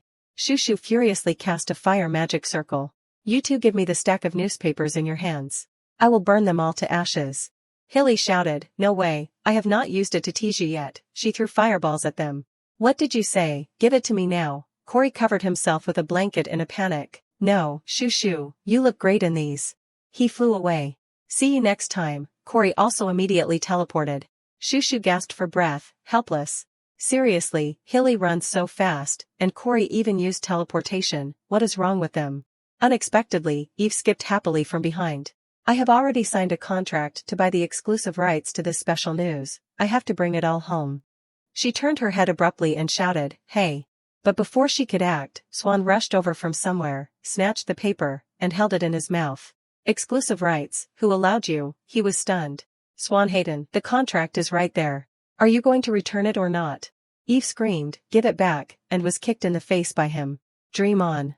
The two of them started fighting. You, give it back to me now, get out of the way. Shushu stood watching with a darkened face. She had no choice but to turn and leave. I am so hungry. I will go to the cafeteria. In the afternoon, after class, the teacher's voice rang out, students, you have worked hard today. I have also worked hard. See you tomorrow. The students were noisily chatting. Class is over, what should we eat tonight? Shushu walked slowly. She was exhausted after class. I am so tired. I should go back to the dormitory and change clothes. Shushu looked down at her trembling legs. My legs. She quickly plopped down on a nearby chair. I will rest for a bit. Shushu sighed. I was too excited this morning when they announced the recruitment for the Royal Knight Squad 3. She clicked her tongue in annoyance. I know I am qualified to participate, but I did not expect my age to be a problem. It is frustrating, so I ended up training harder than usual. Suddenly, someone's voice spoke up. What are you doing here, sister? It turned out to be Kareem approaching Shushu. Is class over for you? Seeing her younger brother, she immediately changed her mood and became cheerful. It is my Kareem, as expected, you are my well-behaved, lovely younger brother. Just looking at you is enough to heal my soul. You really look like a student now. He shyly sat down. What are you saying, sister? I have been enrolled for a year. Shushu laughed. Maybe it is because you are my darling brother, so I see you that way. Suddenly, Kareem looked up ahead. He pointed ahead. Brother Swan is over there. It looks like he is practicing magic. She casually said, is that so? I think he seems to be bullying someone. Shushu suddenly thought and asked, he calls Swan's name so familiarly. Kareem, are you close to Swan? Kareem gently replied, compared to being close, he treats me very well. It is probably because he always helps me with this and that. Last time, the senior in my dormitory asked me to make his bed. Suddenly, he hesitated. I will stop there. Shushu thought, I can roughly guess what kind of help he is giving. Kareem excitedly boasted, in short, my friends are very jealous of me because I have many older brothers taking care of me. Brother Corey and Brother Hilly take care of me a lot. And sometimes Brother Eve, who is a senior, shows concern for me too. Shushu was surprised. They? Since when? She immediately changed the subject and asked, how are your studies going? He became dejected. Well, you know, I do not have a talent for magic, and I am physically weak, so I can't exercise either. Seeing this, Shushu hurriedly reassured him. What is wrong with you? On the other hand, my Kareem is very smart. Besides, what can you do if you are only good at studying textbooks? She glanced at him with a sad face. Is this puberty? He must think magic or swordsmanship is cooler right now. Kareem. Shushu then asked, if you could choose between magic and swordsmanship, which would you choose? Kareem blankly looked up. He looked towards Swan and replied, magic. Shushu unexpectedly probed, why, the beaten-up guy screamed. He was flung high into the air. Swan Hayden, just you wait, I want to use magic to fly into the sky. Kareem excitedly recounted, it would probably be extremely fun. Last time when Brother Corey made me float in the air, it was also very interesting. Shushu silently glanced at him.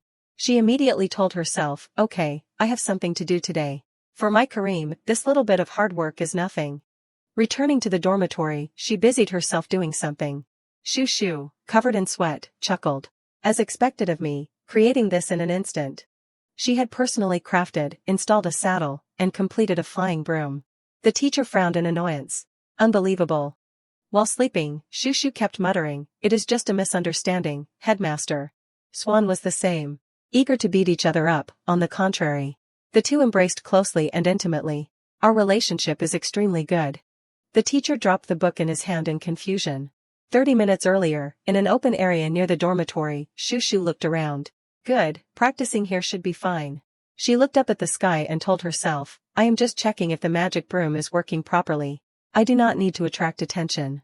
Shushu looked at the broom and told herself, you have to work well. Although I made this for Kareem, but actually. The image of her sitting on the flying broom like a witch flashed in her mind. Shushu giggled. I also want to fly into the sky like the witches I used to watch on TV in my previous life. Witches only appear on moonlit nights. With that, she gently pressed on the body of the broom, using the magic stone Corey gave to activate the magic matrix set on the broom. The stone shone brightly. Very good, it is started. As expected of Corey's stuff, the magic power is quite abundant. Shushu was pleased. The drifting magic is also pretty good. Should I try riding it? After that, she jumped up and tried sitting on it. Unexpectedly, the broom turned upside down. Shushu struggled to find a way. No, turn around, upwards. But the broom remained the same, constantly tumbling. Shushu became frustrated. It is so difficult to control. I need to add more magic matrices before I can give it to Kareem. He will get hurt like this. She still had intentions. Since I am already out, I want to try flying. Maybe I should practice a bit. But flying was not easy. Keep balance, I can do it, again. After a while, Shushu was ragged and panting. As expected.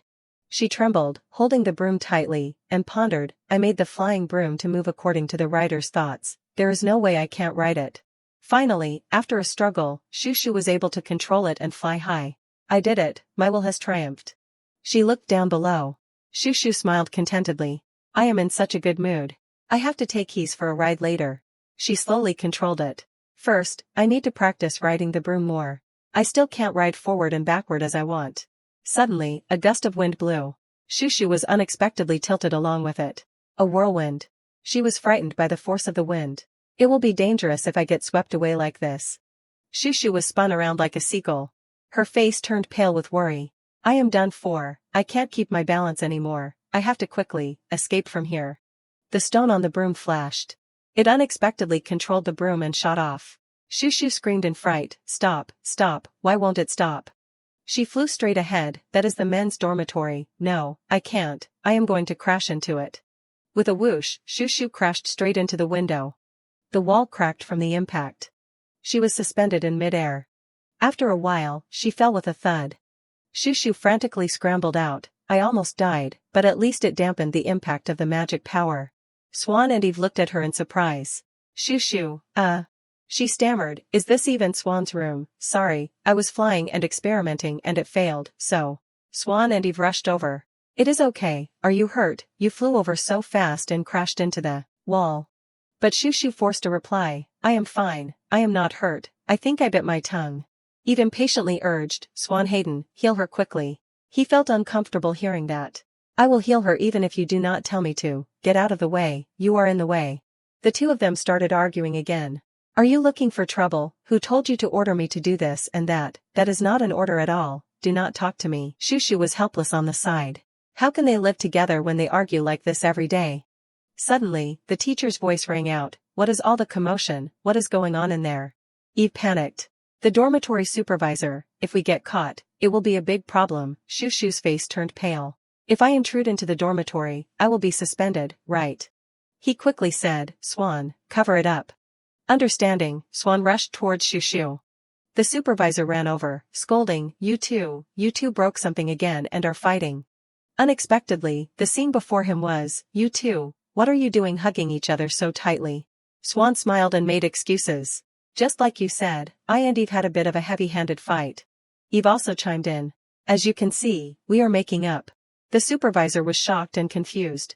You two are always on the verge of killing each other, but today you are hugging and making up. His face became uneasy. Unbelievable. He gently replied, it is just a misunderstanding, headmaster. Swan also continued, eager to beat each other up, on the contrary. The two of them put on a touching act. Our relationship is extremely good. Shushu, squeezed tightly in the middle, was suffocating.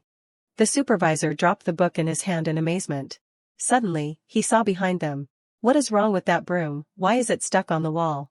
Immediately, Swan deliberately explained, Eve is a perverted cleaner, sir. That broom is one of his collections. Eve gritted his teeth and endured. This guy, my patience is starting to fall to the ground. His hand clenched tightly on his arm. You are tearing my skin, you devil, it hurts.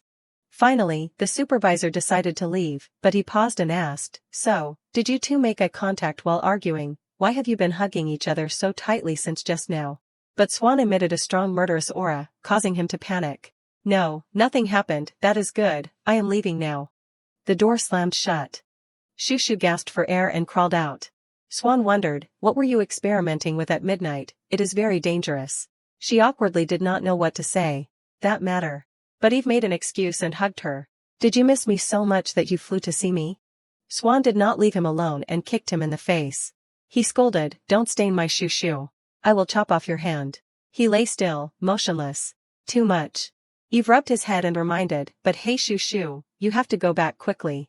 If you stay here and get caught, you will not only be punished but also might stir up bad rumors. Shushu replied awkwardly, that matter, I used all my magic power to stop the broom from flying, so to immediately use a teleportation magic matrix, riding that unstable broom again is a bit unsafe. He casually turned and said, then Swan can use magic to send you back. He raised the ring on his hand.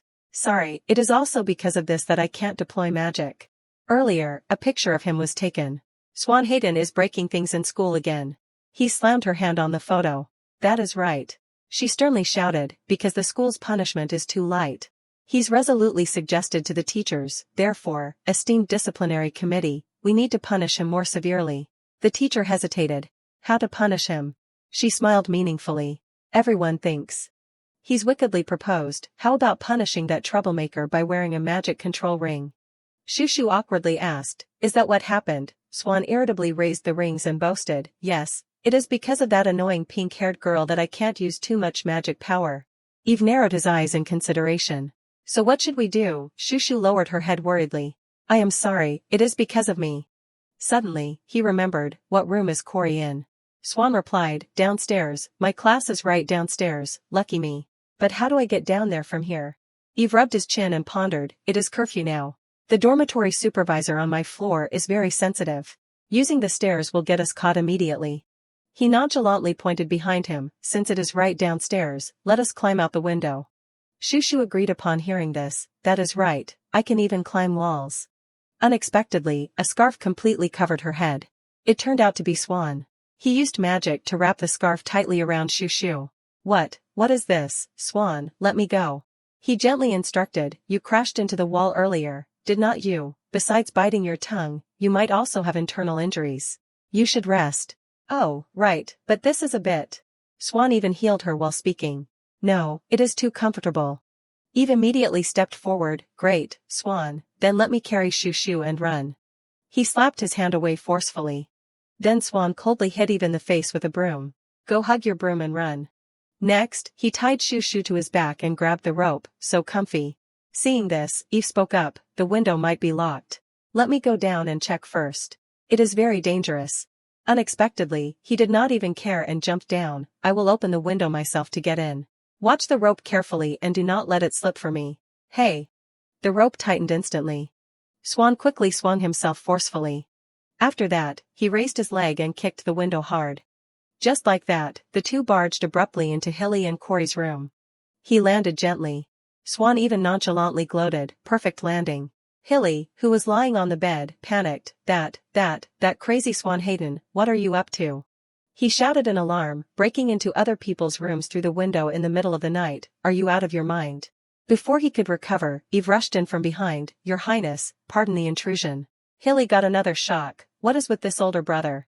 He even raised his hand to signal, although the dormitory supervisor on this floor is a bit slow, shouting like that will cause trouble. He said irritably, not my problem, get out of here immediately. Corey, still sleepy, squinted at them, listen to me first. Get out. He then pointed at the bundle behind Swan, Swan, what is that cocoon? Suddenly, Shushu came out from within, hello, Corey, Shushu. She even turned to the prince, Hilly, have a good night. Shushu lay curled up in the blanket. Hilly, standing beside, could not help but comment, Cocoon, oh Cocoon, can you look over here for a moment, oh my god, you look exactly like a larva. At this time, she could only lie still without moving. The healing magic feels so good, that is why I said not to undo it. But why do they keep me in this form? Shushu poked her head out and asked, Corey, do I look funny? He gently comforted her, not very adorable. Don't joke around. Corey said kindly, I am not joking. Shushu is always beautiful and radiant. Shushu felt more composed upon hearing that. It made her wonder, Corey says strange things from time to time. Then he spoke up, have you all decided how to get her back? Hilly immediately suggested, let her sleep for one night, then transform her into a boy and take her back. No, or just carry her and run at full speed. Are you only thinking of stupid ways? Finally, he pointed at Corey, going back the way you came, like Corey said, sounds good. He was speechless, is this a serious discussion or what? Immediately, Swan stepped forward and excitedly called out, Shushu, let us go home now. Come on. She was still dazed, wait, what are you guys doing? Corey gave further instructions, just in case, I will add 2 layers of auxiliary magic, and install shock-absorbing shields too. Stop. He wrapped Shushu tightly onto the broom and controlled it to fly up, preparation for departure is complete. Then, with a flick of his hand, it flew away quickly, what is with this blanket, why are you sending me back this way, bye-bye, take care. Shushu frowned unhappily. Being suspended in the air, she shouted, I swear, I really hate this. The next morning, Kareem hugged the broom excitedly, you are amazing, you are the best. Thank you so much. Shushu waved back, it is nothing. She rode on the broom with excitement, so happy. Shushu smiled with satisfaction, the kid is riding so well. Seems like it was not a waste of my effort to enhance the safety to perfection. She sighed and recalled, Kareem can't be like me. After speaking, Shushu turned to leave, I will go first. Ride carefully, okay, Kareem replied excitedly, sis, see you later. She walked slowly. A gust of wind blew past. Shushu raised her hand to catch a leaf, the weather is getting colder. Seems like year 3 will end before long. She played with the yellow leaf in her hand. Shushu stared intently at it, how beautiful. Noticed a couple behind her being all lovey-dovey. My darling, my baby. They even hugged happily. It is cold, is not it? Jump into my arms. I will keep you warm, my sweetie. I like this so much. She was annoyed by the dog food behind her. My love, I got you a scarf, my love is also cold, let us share it. Shushu clenched her fist angrily. I forgot. There will be more annoying couples this season. Am I beautiful, devastatingly beautiful? She frowned and thought to herself, annoying. I have given up on love, but I am still lonely. Adding my age from my past life to this one, I am almost an old maid, but I am still single. Shushu became gloomy. Why have not I even had one confession? Am I so unattractive? Suddenly, Hilly approached from behind. Sharena. He excitedly invited, wanna spar? She froze upon hearing that. Hilly raised his sword to show off. I want to try out the new sword I bought. Come on, pick up your sword. Shushu replied unhappily, I do not want to. Why do we have to spar in the middle of the road, like this? He deliberately moved closer to provoke her. Why is why? Hilly pointed at the couples. If you do not want to be infected by that darkness, then what reason do you have to choose a place to practice? Want to go on a date after school? As if enlightened, Shushu exclaimed, oh. Immediately, she exuded a murderous aura. You are right. I will draw my sword. Then both of them turned back with murderous expressions, scaring the couples. Why do I feel a chill down my spine? Hilly swung his sword at them. Hey possessive one, step with your right foot first and then counterattack, not your left foot. Shushu eagerly accepted the move. That is indeed a helpful advice, but you should put more strength into your sword, Hilly. The two deliberately chose their spot to fight. Sharena, doing that will strain your wrist. You lunatics, save me, thanks a lot, but I am not that careless. The students were screaming. Are you using other people as shields? Stop fighting, my sweetie, save me, Shushu explained loudly. No one can predict anything in actual combat. After a while, the academy grounds were empty. She panted with satisfaction, successfully cleared the roads. Hilly continued, justice has prevailed. You have worked hard. Suddenly, both of them fell silent. In the evening, Shushu returned to her room. While toweling her hair, she blushed with embarrassment, so childish. No different from Hilly in year 1. Hazel, lying on the bed, asked curiously, what is wrong? What happened? Is something wrong? Shushu denied, no, nothing. She deliberately teased her, your face is all red. Is there something happy? Shushu thought shyly, because what I did will be recorded in dark history, sis. No, I just came out of the shower, that is why I look like this. Hazel sat up excitedly, I know. Did someone invite you to be their partner? Shushu stared blankly, huh? She rushed over and said excitedly, at the year-end party, did someone invite you to be their partner already, huh? She looked away evasively. The party is held to commemorate the end of the school year for year 3 and final year, right? Hazel laughed and comforted, what are you talking about? Our Shushu is so cute and popular. But Shushu insisted, that is never gonna happen, sis. She declared heroically, maybe Shushu will even be elected Queen of Ogren Academy at this party. Shushu forced a smile, you are just kidding. The next morning at the academy.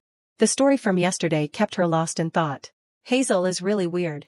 Shushu kept mumbling to herself, she is really nice to me, I am grateful, but what Queen of Ogren, electing the best female student to be the student representative, there is no way I could be it. Then suddenly, in front of her, a guy was confessing to another girl, hey, will you be my partner at the year-end party, okay? And then other students too. Isabel, will you be my partner, okay. Will you give me the honor of being your partner, okay? Shushu stood there with a gloomy face, not to mention Queen, I do not even know if anyone will invite me to be their partner. She had to turn away and leave. Even if I do not have a partner, it is fine, but if I go alone, I will probably be ridiculed as a lonely person. Shushu hesitated, I could not participate in year 1 so I can't call Kareem. And Haroon is troublesome, forget it. Let me be your partner, Shushu, I am here, take me. She sighed with annoyance, but it would be too weird to invite someone. Hestia, will you be my partner? Suddenly, a commotion erupted next to her. Hey, I asked first. It turned out to be He's. She was indifferent to the invitations of the other students. As expected of Hestia, even male students from other departments are inviting her. So many. He's glanced to the side. Shushu waved hello. She turned back. She smiled back. Shushu's heart skipped a beat, the smile of the female lead. She raised her necklace and gestured, thanks to the silent magic necklace she gave me, I can't hear how noisy it is around me. Shushu could not stop praising, beautiful and adorable, lucky me. She thought of He's appearance, as expected, the title of Queen of Ogren would suit Hestia very well. Shushu glanced at those students, aren't they going back to class, they are taking my seat. She quickly turned away. They will probably go back when class starts, I will go to the bathroom for a moment. Then she immediately bumped into a guy walking over. Sorry. He said angrily, what is it, you octopus, you almost made me drop the gift I was going to give to Hestia. Shushu tried to endure it, bear with it, bear with it. It is not the first time I have been treated like this. That is right, what am I expecting, who would want to invite an octopus like me to be their partner? She thought gloomily, I have never dreamed of dancing with a partner in high society, I swear, really. So what, forget it. Shushu walked out of the classroom, don't think about it anymore, go to the bathroom quickly and go back to class. Suddenly, she saw something outside. Shushu froze on the spot. She looked at them confusedly, what is going on? Shushu wondered, Hilly, why are you standing there? And Cory, what are you doing? Even more surprising was Swan's giant bouquet. She awkwardly asked, Swan, why are you holding that bouquet? Cory spoke up at this time, Shushu, the three of us have a serious problem. Shushu was stunned, a problem. She immediately deduced, so the three of them came to invite Hestia to be their partner, but the other male students are fighting to invite her already, so that is why they are stuck here. Shushu pressed, what problem, though I probably can't help much. Cory hesitated, that thing. From a distance, a groan could be heard. It turned out to be Eve, excitedly, hello, Shushu. She was startled and disgusted. He closed in, my Shushu, I have something to tell you. Before he could finish his sentence, let me be your part, Eve was hit hard on the head, Eve, are not you busy? Swan rushed to chase him away, final year students must be super busy. Go back and study. Eve rubbed his head unhappily, Swan Hayden, what are you doing? He still did not give up, regardless of whether I am busy or not, this party, Shushu and I. Unexpectedly, Cory shot a candy right into his mouth.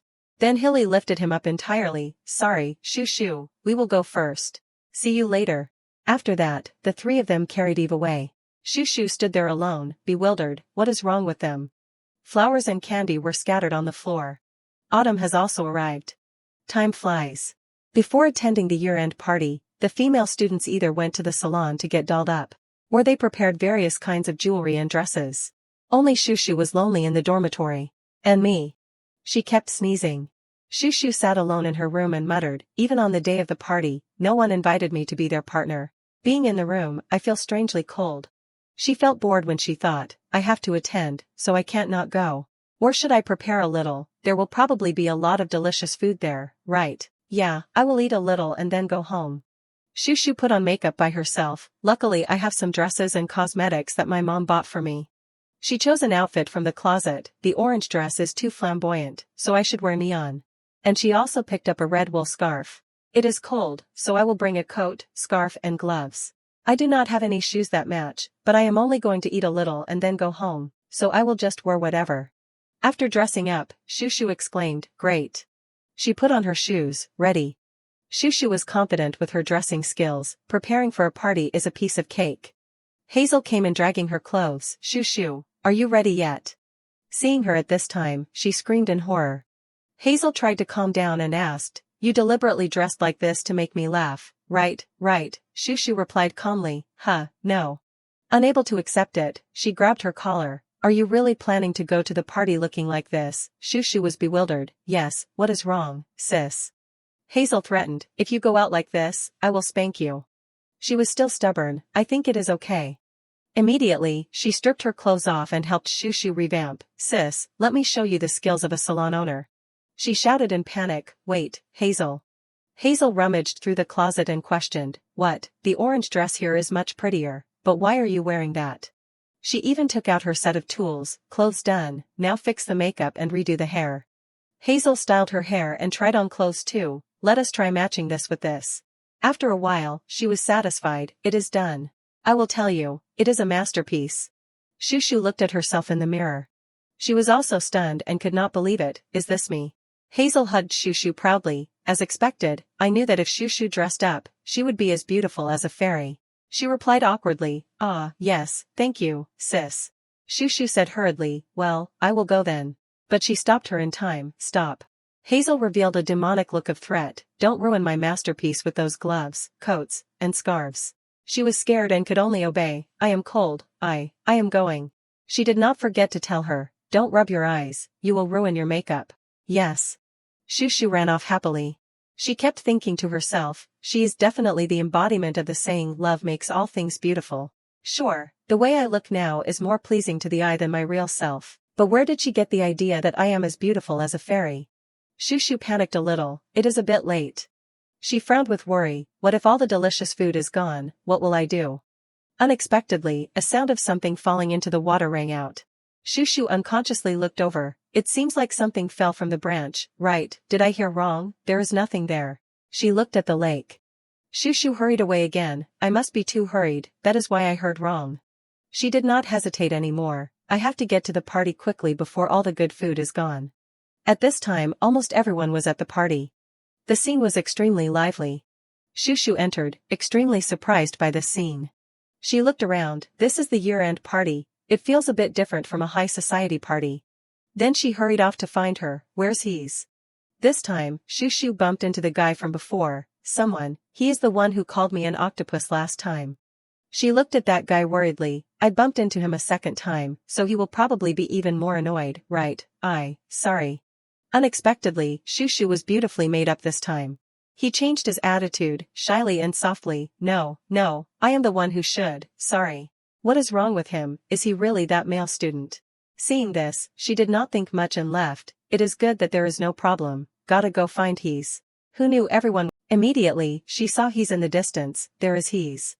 She was chatting happily with another guy.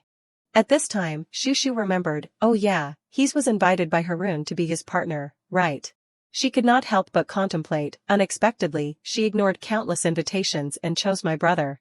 Isn't that deviating from the original too much?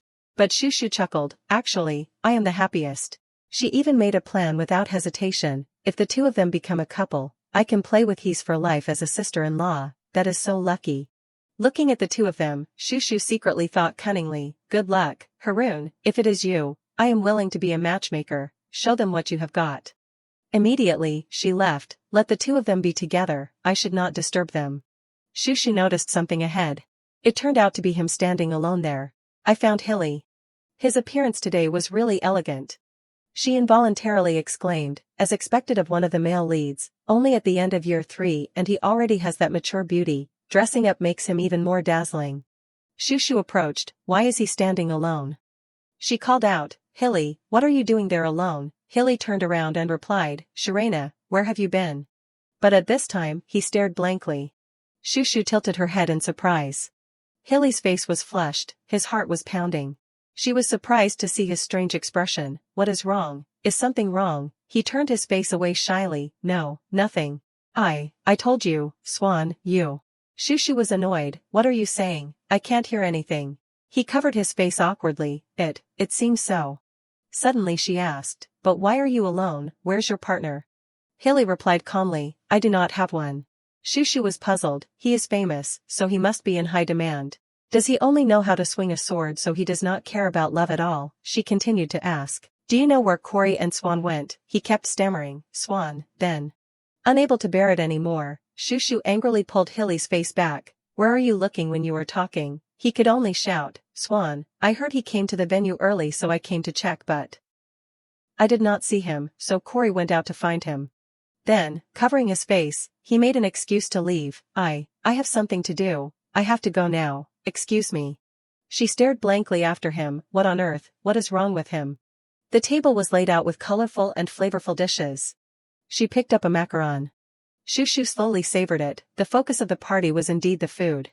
Occasionally, she glanced around. Hilly has been gone for so long, I can't see him anywhere. Even though the food was delicious, Shushu still felt bored. Going to a party alone like this is a bit boring. Where is everyone? She decided to look around. I guess I have to go find Cory. Shushu asked anyone she met on the way, have you seen Cory? Cory, he went this way a while ago, right? Oh, okay, thanks. She followed the directions out to the garden. Where did he go? Shushu rubbed her cold arms and sighed inwardly. He did not bring a partner. Why would he be looking for me? Suddenly, she was a little stunned. Remembering her friend from earlier, now that I think about it, Hilly is also all alone. Maybe because of his appearance, girls do not easily dare to ask Cory, a partner. Shushu imagined his annoyed face. With me, no, I am sorry. It was getting colder and colder around her, but with Hilly, it is easy for him to find a partner, it seems. The beautiful face of her close friend tonight appeared in her mind. It is because he likes Hestia. Shushu thought to herself, Corey is alone for the same reason. She kept walking, so, could it be that Swan is also? Suddenly, Shushu stopped. She looked around in amazement. This is the Ogren flower garden, how can the flowers still be blooming so beautifully in this weather? From afar, a voice suddenly called out, "Shu, where are you?" It was Corey. Corey walked unsteadily. Where is she? After all, before he finished speaking, he sneezed from the cold. He decided to summon a flame. Even though she could not see Corey's face, Shushu could not help but laugh. How cute. Her eyes began to blur. That is right, I remember when we first met, he was shorter and cuter. Shushu stared at the boy in front of her. I did not expect him to grow up so fast. She suddenly felt a little regretful. Time flies so fast. Corey kept calling out, "Shushu, where are you?" Shushu, she had to speak up. "Corey, I am here." He quickly turned around. "Shushu, you have been." But he was stunned by Shushu's appearance tonight. Wow. The other person was still unaware, smiling at Corey. What is wrong? He suddenly turned away, confusing Shushu. What is wrong with you? Corey's face was burning as he stammered. I was looking for you. You have been. Shushu had to get closer. What did you say? Look at me and say it. Corey became more and more flustered, stuttering and unable to form a sentence. I have been looking for you. He did not dare to look into Shushu's eyes, so. She was very confused. Hilly too, what is wrong with them? Every time Shushu moved to face Corey, he turned away. What is it? What is wrong? Shushu muttered in confusion. Why, I can't say anything. Looking at his reaction, Shushu did not know what to say. Finally, she became dejected. I see, so I look really weird, right? Hilly and you both reacted the same way. Shushu's mood plummeted. That is right, only people who have done this before should do this kind of makeup. I have to go change and he started to blush again. It is not like that. Corey's voice rang out. It is because you are too pretty. Shushu was instantly stunned. His face was flushed red, but his voice was very firm. It is because you are too pretty, that is why I am embarrassed to stare at you. The two stood facing each other for a long time. Shushu slowly spoke. She forced a smile. Is my appearance so embarrassing that it is hard to look at? Corey quickly retorted. No way. He draped a thin blanket over Shushu. Corey gently adjusted the blanket. Just take it, I only praised you because you are really pretty. Shushu gently touched it, her face gradually becoming warm. It is so warm. She could not help but think wildly, Corey has always been like this, gentle, friendly. Shushu looked at the person in front of her and smiled softly. I can feel that he cherishes me very much. She suddenly remembered her younger brother. He has a lovely younger sister in the same class as Kareem. Maybe Corey's careful care for others is all thanks to her. Shushu chuckled, thinking to herself, he must be taking care of me like a younger sister. Corey looked at her curiously. Shushu, why are you laughing? Shushu changed the subject. It is just, I like Corey's perfunctory praise too much. He laughed along. Then suddenly said, you really have not changed at all, confusing Shushu. Huh. Corey then stepped forward. It is nothing. It is very cold. Let us go back to the party hall quickly. Shushu happily agreed. Okay. The two walked and chatted. That is right. Why did Corey go to the party alone? I actually wanted to be your partner. With me. Corey's words surprised Shushu. But Hilly also wanted to ask you to be his partner. What? His voice was full of frustration, because Swan also demanded to ask you to be his partner, so the situation is a bit awkward. Shushu panicked. So that was when you guys were holding flowers in the hallway of my class. Corey sighed. Yes, making Shushu a little embarrassed. I did not know about that. She wondered in confusion. I did not do anything. Why am I so popular? Corey replied casually, because you are good. His praise made Shushu a little embarrassed, thinking to herself, it is the first time a boy has cared about me. It is kind of fun, but if I interfere, then everyone will just bury their heads and nurture their talents. I am so worried. She quickly cleared her throat, then said casually, whatever, Corey should find a proper partner next time. You should invite the person you like instead of a friend, then the party will be fun. Corey suddenly became a little sad. Okay. Shushu did not notice his mood. I can't drag him into my solo world. She suddenly felt a little confused, but Swan also wanted to ask me to be his partner. Why, we are not that close. So she spoke up and asked, Corey, now that I think about it, what about that Swan who spread rumors that I arrived first? Ah, Swan. Corey's face suddenly lit up. Let us go see Swan die. Shushu was confused. The two quickly went to the lake. A figure could be vaguely seen under the surface of the water. Looking closely, it was Swan. Shushu was stunned and speechless. She became worried. You are not kidding, are you? Swan is really, really, really dead, but Corey was still very calm. I am not kidding. The person below suddenly moved his foot slightly. Shushu quickly ran over. No, Swan Hayden. He immediately flipped 180 degrees, confusing her. He is still alive. Corey reassured. He is not dead yet. Swan's face, hidden under the water, was flushed red, and he could only silently listen to Corey's bragging. Even if he dies, he will die peacefully. Now let us pray for him to be liberated. He pretended to be understanding. After seeing you, I also understand why he is like this. Shushu misunderstood Corey's meaning again. Huh, why did you say I looked pretty in my makeup? Was I so hard to look at that he jumped into the lake? She muttered helplessly. On the way to the party, I heard something falling into the water. It turned out to be Swan Hayden. I did not expect I insulted people to the point that he jumped into the water. After seeing me from afar, I am sorry. He patted Shushu's head. Shushu, you are very pretty now, so. Then turning to the lake, Swan Hayden, Shushu misunderstood. Get up quickly, fire. Along with Corey's voice, a flame quickly appeared and rushed towards the lake. Help, fire. The surface of the water immediately exploded. Corey casually made a shield to block the water. Shushu thought to herself, he is definitely dead this time. She asked worriedly, Corey, Swan Hayden is not dead, is he? Corey's voice was a little frustrated. TSK, he can't die. Who is he? Shushu was helpless, but he seems to be dead. He pointed to the bubbles. You see, he is still alive. Sure enough, a figure quickly rushed to the surface of the water. Shushu was secretly surprised. Thanks to his healing abilities, he is completely unharmed. She felt cold just standing there. Aren't the Blanche family cold? How can he soak in the water for so long in this weather? She then asked, Swan, are you okay? Before she could finish speaking, she was stunned by the flower that was brought to her. Huh. Swan was soaked all over, and turned his face away shyly. Shushu was confused. Are you giving this to me?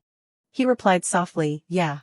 She glanced at Swan's trembling, flushed hand. His hand is red, he seems very cold, he is shaking. Finally, she had to accept it. Thank you, the flower is frozen. Corey patted his shoulder knowingly. Keep it up, Swan, I will let you off since you are not too miserable right now. I understand you. Shushu echoed without understanding. I support you too. Yeah, keep it up, although I do not understand anything. She suddenly blinked again. Huh. Not knowing why Swan ran into the water again. Swan, you will catch a cold if you do that. Shushu was worried. Corey, he is very strange. Is he hurting somewhere? We have to pull him up. Corey casually watched him jump into the water. Leave him. Pulling him up would be killing him twice. Confusing her. What are you saying? Corey suddenly rummaged around in space. It is okay. It is okay. We have said our greetings. Let us go back. Shushu was still worried. You were just leaving him there. She was speechless when she saw him throw out a small blanket. This much should be enough, right? Corey hurriedly pulled her away. Let us go. He will be happy, but, Shushu, you will catch a cold first. The two quickly left, leaving Swan alone with the blanket. He gently pulled the blanket down, revealing his dreamy eyes. Swan muttered shyly, what to do? She is too pretty. He called out in his heart, Shushu. Back in the noisy hall. A figure waved. Hey, where have you guys been? I have been waiting for a long time. When I was outside looking for Shushu, I met Swan. Everyone sat down and chatted happily. Why did not you come back together? He is dying of happiness now. Huh, Hilly is done with his business. Hilly was flustered. All the food is delicious. You guys should eat too. Shushu looked at the food on the table in confusion. You took so much. Do not tell me you are going to eat it all by yourself. He did not feel anything. Too much. I think it is just enough. Shushu and Corey joked happily. What should we name this macaron tower? The Strawberry Princess Macaron Tower. The Strawberry Princess's Introverted Escape Tower. How about that? Hilly looked at the two of them speechlessly. If you are full, do not eat. Suddenly a voice interrupted. Oh my god, Shushu, you look so pretty today. Hees and Haroon quickly walked over. Shoo, Reina, in contrast to his surprise, Hees' face was very excited. Is Shushu an angel, or a fairy? You are so cute. Did you do your own makeup? Wonderfully lovely and beautiful, Hees, Haroon. She quickly hugged Shushu. Haroon and I were a little worried about your makeup, but thankfully, let us take pictures. Get it out quickly, brother, take pictures for us. You have to take them really well, okay? The two quickly pulled her to a corner. now look here, 1, 2, 3, shoo shoo, next pose, wait, let us do a heart, brother, take a picture from this angle. Someone came up behind Hilly and whispered. Your Highness. He grabbed Cory by the collar and said to shoo shoo, shoo shoo, Cory and I have been called away for a while. He was still clinging to shoo shoo. Shoo shoo is so cute, she had to say. Yes, you guys go. He's pulled shoo shoo to make all kinds of poses. Now, look straight ahead, 1, 2. The two happily talked. Actually, I was afraid you would wear the glowing dress that Lita made. Is that dress so unstable? I think it is comfortable and good. Haroon silently held the camera. Suddenly he interrupted. Hey, I am sorry to interrupt. I have something I am curious about regarding shoo shoo. Haroon hesitated. What is your relationship with Eveness? Shoo shoo was confused. Just a little close. Why are you suddenly asking that? His eyes wandered a little. Well, Eve has been picking out dresses for you in the shopping district recently. She was shocked. Haroon quickly shook shoo shoo, strenuously warning her. In short, Eve is no good. Such a pity for our shoo shoo. He was rambling non-stop. Our shoo shoo must not shed tears. Moreover, he is a bad guy who has made many female students cry. You must absolutely not be deceived by that face. A man's face is not everything. Got it. Suddenly, a hand gently patted his shoulder. A voice rang out, making the atmosphere stiff. Haroon. Eve's sinister face approached. Why do you think I made many female students cry? He squeezed Haroon's chin tightly, making him scared. Eve threw Haroon behind him and greeted happily, shoo shoo. His voice was very gentle. You really look beautiful today. He's quickly stepped forward to block the two. What are you doing? Eve said casually, that is right, I have something I need to tell her. He whispered something in his ear. She suddenly hurriedly pulled the staggering Haroon aside and left. Shoo shoo, I will be back in a minute. Shoo shoo looked at Eve suspiciously. What is wrong? What is wrong with He smiled reassuringly. Don't worry, she will come running back panting. His attitude made Shoo shoo a little suspicious. It is just. Eve smiled gently. I just lied because I wanted us to be alone. Shoo shoo was stunned. Shoo shoo suddenly became tense. Is he going to talk about the secret commission? What do you want to say? Eve cried out, her face immediately shocked. He threw Shoo shoo a large bag. Take it. It is a graduation gift bag. I only chose things that suit shoo shoo. She laboriously put it on the ground. What is in here that is so heavy? Eve said excitedly. Guess, what is inside? Why do not you try opening it? Shoo shoo was speechless when she saw the things inside. Is this a branded gift bag?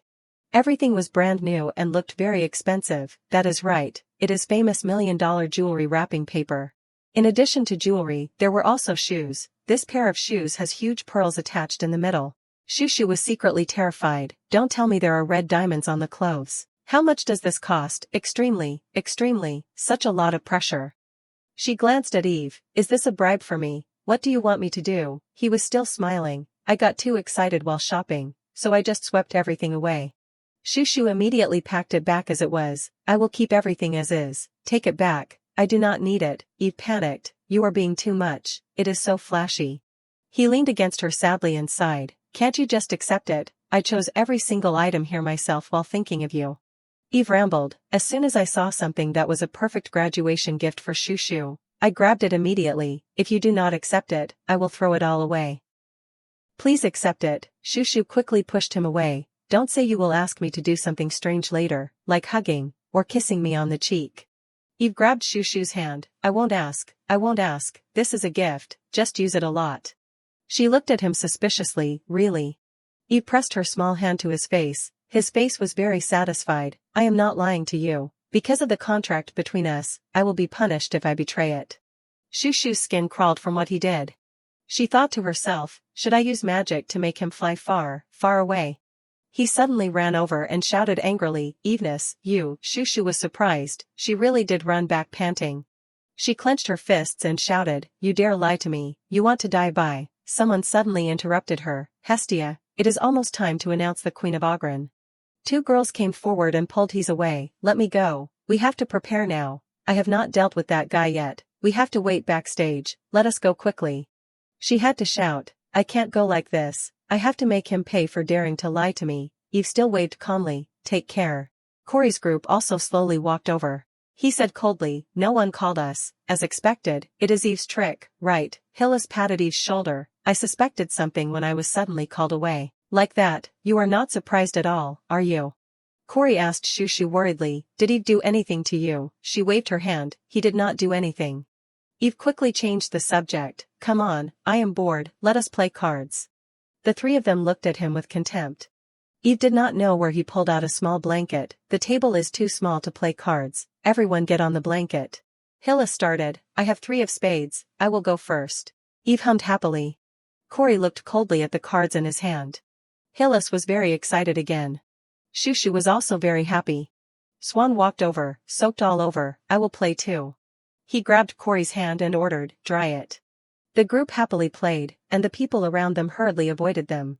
On the stage, the host happily shouted, this year, there will be an announcement of the queen of the summary party. After the selection process, the queen of this year belongs to. It immediately attracted the attention of Shushu's group. A clear voice, the person who received the most votes, Hesty applaud. He's quickly walked out under everyone's applause. She bowed slightly to receive the crown, congratulations, Hesty applaud. After the host's voice, please invite the Queen of Ogren and her partner to the dance floor. Haroon also stepped up to accompany Hees. The two quickly went down. Shushu watched Hees intently, as expected. She sighed inwardly, our Hees is so beautiful. Shushu was satisfied, I did not expect him to shine even more in this place, he really is the main character. Suddenly she felt a little sad, I am so jealous, I probably can't become like that, right? Swan next to her immediately noticed Shushu's change in attitude. He fumbled around for a while. Then spoke up, Shushu. Swan quickly placed the cards that were hastily put together on her head. He said shyly, a crown, it suits you very well. Shushu looked at Swan in surprise. She smiled happily, thank you. Corey was stunned. Even Eve and Hilla stared wide-eyed at Shushu. They began to imitate Swan, Sharena, how about this, try putting this around your neck, hey, it is too small, people wear it on their heads, what kind of necklace is this, here, put this on. Corey also joined in, compared to a necklace, a cane is more of a priority, right, oh my, wait a minute. Shushu had to shout, there is no more room to wear anything, stop. A burst of laughter rang out from outside, is that how boys are? Shushu and Hees were walking together, well, they did not let me take anything off, so I compromised and just took the crown and ran, they even made clothes out of cards. They can make things out of cards, it seems like their skills are top-notch. She touched the crown, when you were standing on stage, I kept staring at you, they probably thought I was jealous. He suddenly hesitated, are you jealous of me? Shushu took off the self-made crown, I can't say I am not, I think all girls would feel that way. Her words surprised Hees, because not many people radiate a halo like you. She pursed her lips slightly. Then she whispered, you say that again, Shushu suddenly saw Hees take off the crown on his head. Then she gently placed it on her head, Hees, why are you putting the crown on me? Hees's voice became gentler than ever, Shushu, you too. She looked at Shushu happily, Shushu is also the person who radiates the brightest halo among all the people I have ever met. Her face was very surprised. Then her mouth also began to curve up. The two of them chatted happily, you are too sweet, I can't stand it, Shushu is weird, I am serious, yes, yes. He sighed, it is true, Shushu. In the morning at school, goodbye, everyone. It was extremely noisy around, have you packed all your luggage? Yes, I am all done. Carriages bustled to pick people up. Then they left one by one, have a good winter vacation, see you next year. Everyone greeted each other, be careful. Shushu breathed a sigh of relief, I. Then announced, going to exterminate monsters. Hees was surprised, on the day of the holiday, Haroon immediately objected, no way, I even made plans to have fun from today to celebrate our family reunion. Shushu scratched her head and explained, the teacher said that my monster extermination points for this semester are not enough due to the academy event, so there is no choice. Everyone go ahead. Hees was puzzled, it is not an exam, do you have to make up points, you can't even go home during winter vacation. She switched to serious mode, this is not good, I am going to make a suggestion to the council. Shushu hurriedly stopped her, no, it is no use, we tried our best and still have to make up points. Haroon stood aside and marveled, so cool. She pushed this long-winded group of people away, Haroon, quickly take everyone home, I will be back early if I finish early. Everyone quickly said goodbye to each other, Shushu, remember to call me when you get home, okay, I know, hurry up. Sister, see you later. Inside the training forest, a shout rang out, Group 1 has discovered a monster, beginning the attack. The students immediately stirred. This way, I am cornering 3 of them in one place, attack quickly or they will run away. It was extremely chaotic around, monster orbs are rolling all over the place, do not forget to pick them up, the monsters are rushing in packs, requesting group 2 for support. A simple sword lightly poked a small monster. The monster orb rolled away. Shushu calmly picked it up. Good, with this, my part is almost done. Not far away, a group of young people were still trying hard to chase monsters. Don't let it escape, catch it. She did not pay attention to the people behind her and just pondered, but it seems like the monsters are gentler than before, or is it just my mood? Suddenly, a rustling sound came from beside her. Behind Hilly, a large snake appeared, trying to attack him. Shushu quickly threw her sword. Hilly, what are you doing? The monster was immediately defeated, and Hilly finally woke up. The monster lay flat on the ground. Shushu quickly approached. Why are you standing there like a fool? Do not you want to go home early? Hilly looked a little dazed. Sorry, I was thinking about something else. She immediately reminded him, focus on exterminating the monsters and finish it. Cory teleported close to the 2 of them. What is wrong? What happened? Shushu turned around. Someone is being lazy. Cory, you be more diligent too. Being suddenly lectured made him a little flustered. Okay. Cory quietly observed Hilly. He asked worriedly, Hilly, are you okay? Hilly looked at Cory in confusion. He was puzzled. What is going on? He sighed. Never mind. Shushu suddenly spoke up. Hey, Hilly. She turned her head. How about we spar occasionally during this winter vacation? Hilly smiled lightly. Of course, we can't let our skills decline, we are good training partners for each other after all. Cory also pondered. Then I have to join you as a referee. The 2 of them calmly replied, whatever you want, we do not mind. He suddenly had an idea. So he discussed it with the other 2. The school year is over, it is winter vacation, how about we do not train anymore and go somewhere to play? Not a bad idea. Okay, where to go? Hilly suddenly smiled. I have a good idea. What is it? He was very excited. Let us go to a valley or a lake to go ice fishing, and take this opportunity to let you know the wonderfulness of ice fishing. The other 2 immediately rejected. Forget it. Hilly was sad. Why, do not you think it is fun? Thinking about it, Cory muttered softly to Shushu. I hate exercising, it is freezing cold, what is with the fishing? She then ended this short meeting. We will talk about it later, I am going to submit the monster orbs. Okay. Shushu thought to herself, if I do not want to be dragged off to go ice fishing, I have to use my brain to its full capacity. Suddenly she noticed the worker and the boxes in front of her. Looks like he collected a lot of monster orbs. He poured the colorful monster orbs into another box. The small box quickly lit up. Shushu secretly observed, that is a cargo box with teleportation magic. I do not usually pay attention to it, so I did not know. She stood still, looking around. So that is how the monster orbs are transported away. She attracted the worker's attention. Student, are you here to submit monster orbs? He pointed in one direction. Just put them over there. I have to do a rough count, so put them on the empty platform over there.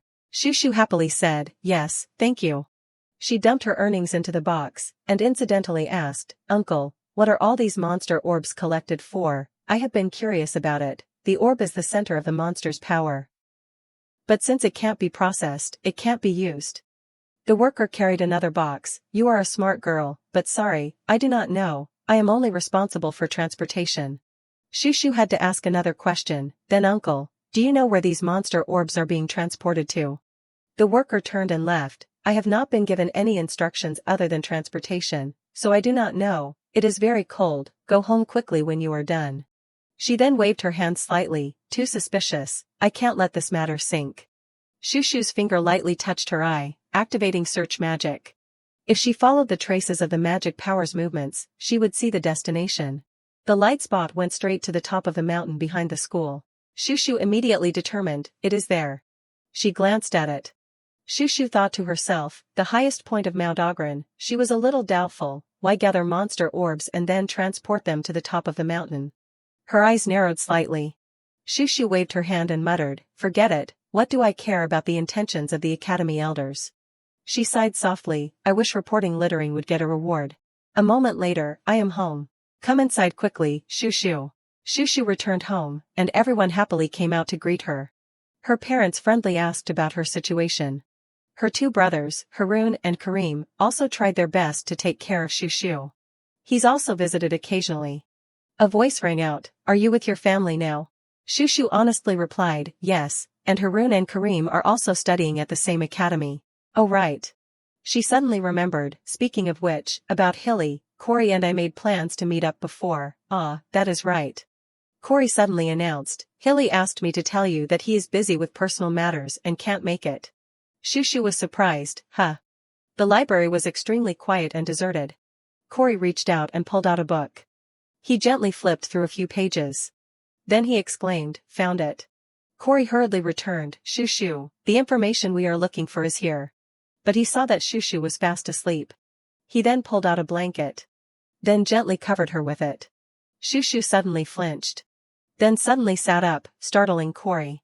He panicked, "You are awake, sorry, I only managed to wake you up because I touched you." Shushu secretly wiped her mouth and explained, "Oh no, it is just that the library is too quiet and warm, so I fell asleep." Corey did not press the issue, "Then let us go back, we have finished all the summer homework we need to do today." She stretched and agreed, "Okay, I just found out about a delicious snack shop, let us go there." The two chatted happily, "While Hilly's not here, let us go visit the magic item shop too, he does not care much about magic." "Oh yeah, approved, approved." Shushu and Corey strolled down the street. The two explored everywhere. Shushu was suddenly stuffed with a piece of cake.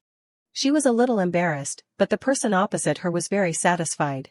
Evening came quickly. Shushu quickly flopped down. She comfortably sat on the chair, it was so satisfying to hang out. Beside her were the snacks Corey bought for her to eat at home. Shushu happily said, "Corey really knows how to take care of others." She shook her head and sighed, "He is so thoughtful, why does not anyone notice? I can't believe his only friend is still Hilly." Shushu's face suddenly darkened. She felt a little guilty, after hanging out alone with Corey all day, "I suddenly feel concerned, I should contact and ask if Hilly is doing okay." Finally, Shushu had no choice but to reach into the space to fumble around, otherwise, if he finds out we went out without him, he will get angry. She pulled out a small stone, "I have to force him to come out for the next appointment." Then she gently commanded, "Communication device, connect to Prince Hilly." No one answered for a long time, "Is he busy?" Finally, someone spoke, "Who is it?" "Ah."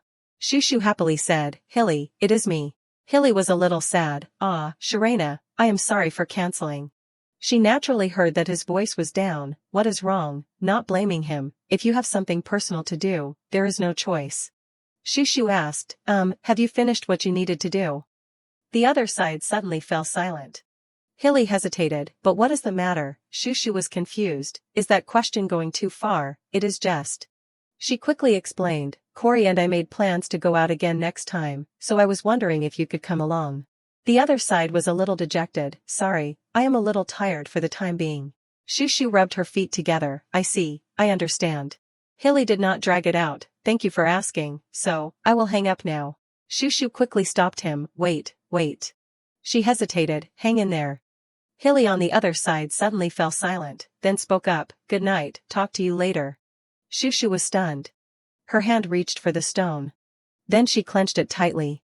Shushu thought to herself, "What is this? His voice is still down, I am worried." Her face frowned slightly. How can I enjoy going out like this, even though she thought so? Okay, I have already gone all out.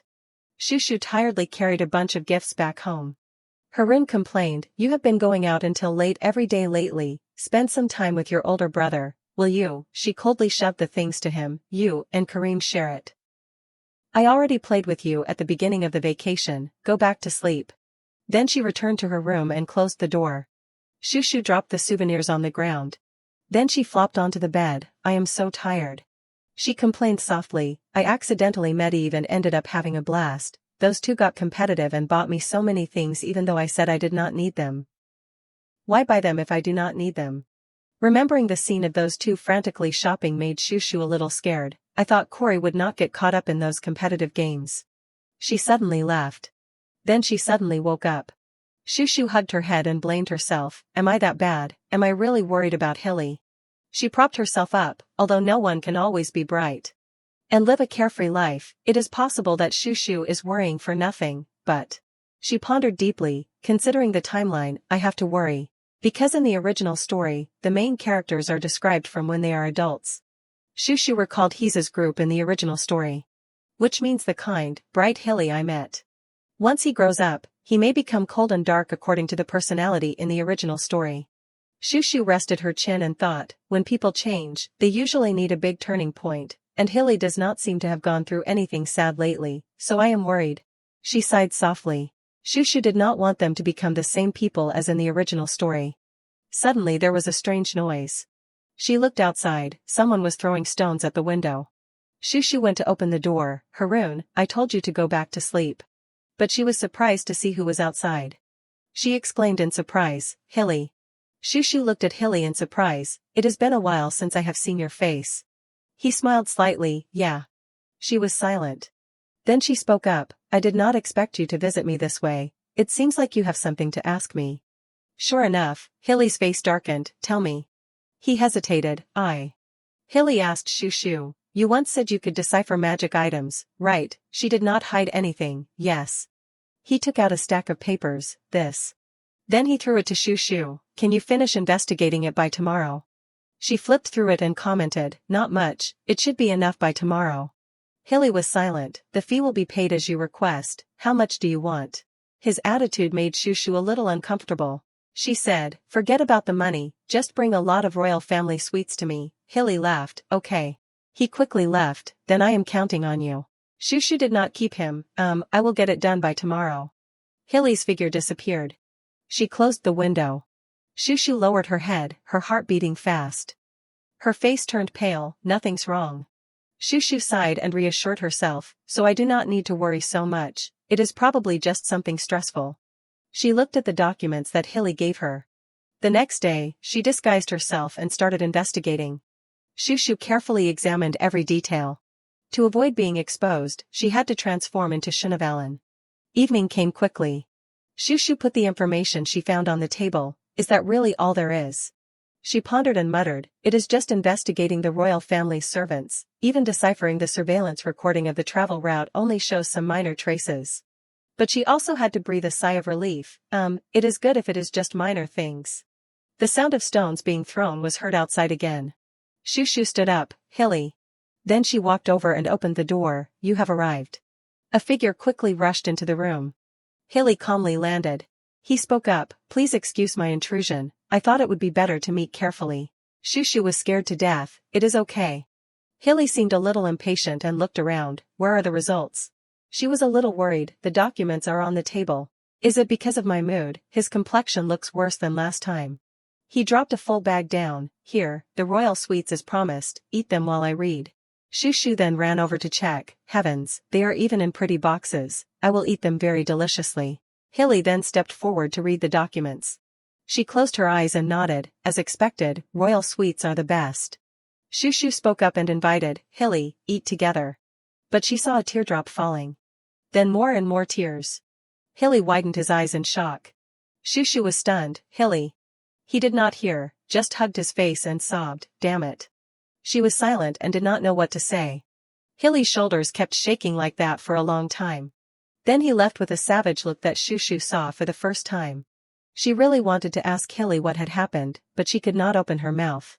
All Shushu could do was wait, she had always waited for him, but since then, she had not seen Hilly again. Time passed, and finally the new semester began. A flustered voice rang out, nothing's changed, what are you talking about? Hazel excitedly showed off, look, my hairstyle has changed a lot. She waved her hands to compare, also, Shushu, you have also grown by 0.2 centimeters. Shushu was speechless, ah yes, 3 years to grow by 0.2 centimeters, that is a huge change. Hazel quickly left, afternoon class is about to start, see you later Shushu. Shushu waved goodbye to her, yes, see you at the dormitory tonight. She laughed and thought to herself, I have grown up so I have changed a lot too, right? Shushu's face suddenly became annoyed, no. She remembered her two close friends, Hees and Corey now look completely like adults. Shushu felt extremely disappointed, so, being satisfied with growing by 0.2 centimeters, who would believe that, only this curly hair is getting curlier. She sighed dejectedly, honestly, maybe it is right for me to give up on height now. Shushu left annoyed, forget it, focus on the core of myself instead of height, I do not want to be jealous of those long-legged people because I am a relaxed girl. She thought to herself, not to mention, Corey and Hees have only changed their appearance, but their hearts are still as lovely as before. Shushu happily nodded, so they have not changed at all, they are still exactly as I know them. Suddenly, the crying face of Hilly appeared in her mind. She suddenly stopped. Shushu thought to herself, I wonder if he will come to school. A hand patted her head. Hilly happily appeared. Sharena, you seem to have gotten a little taller. Shushu was surprised. Hilly. She stared blankly at Hilly, still intact. He immediately teased, you are so happy you are about to lose your soul over getting a little taller. Shushu was angered by his teasing. What taller? It is just an illusion. On the contrary, I have gotten fatter. Hilly laughed happily. Fatter, you look healthier and gentler, eat more. If you get too fat to move, I will roll you around. Shushu was still worried. This demeanor is exactly the Hilly I know. He is better now, right? Hilly acted no differently than before. Don't stand there blankly, let us go to class. Do you know what? I heard there is a new swordsmanship teacher. The two walked happily. Shushu smiled. I probably do not need to worry too much, right? She hugged her head, her face pale. No, it is too much worry. Shushu thought to herself, it is as if he is pretending to be okay because he is exhausted. She sat on the steps thinking, Hilly is still smiling and teasing, but he looks very gloomy, and I can't ask about it. Cory approached. Shushu, so you are here. Shushu woke up. Cory, are you looking for me? He sat down next to her. I brought you new bread. Here, eat it, it must be delicious, thank you. The two ate the bread in silence. Shushu hesitated. Hey, Cory, did you notice anything unusual about Hilly? Cory took a bite of the bread. You think it is strange too. Hilly has not even been back to the dormitory lately. She was surprised. Really? He then recounted. Yeah, it seems like he goes straight to the palace after school. Cory sighed. Because of that, I feel like I have the room to myself. Shushu was worried. Is something happening at the palace? Cory scratched his head. I am not sure. I just heard rumors that the atmosphere in the royal family has changed.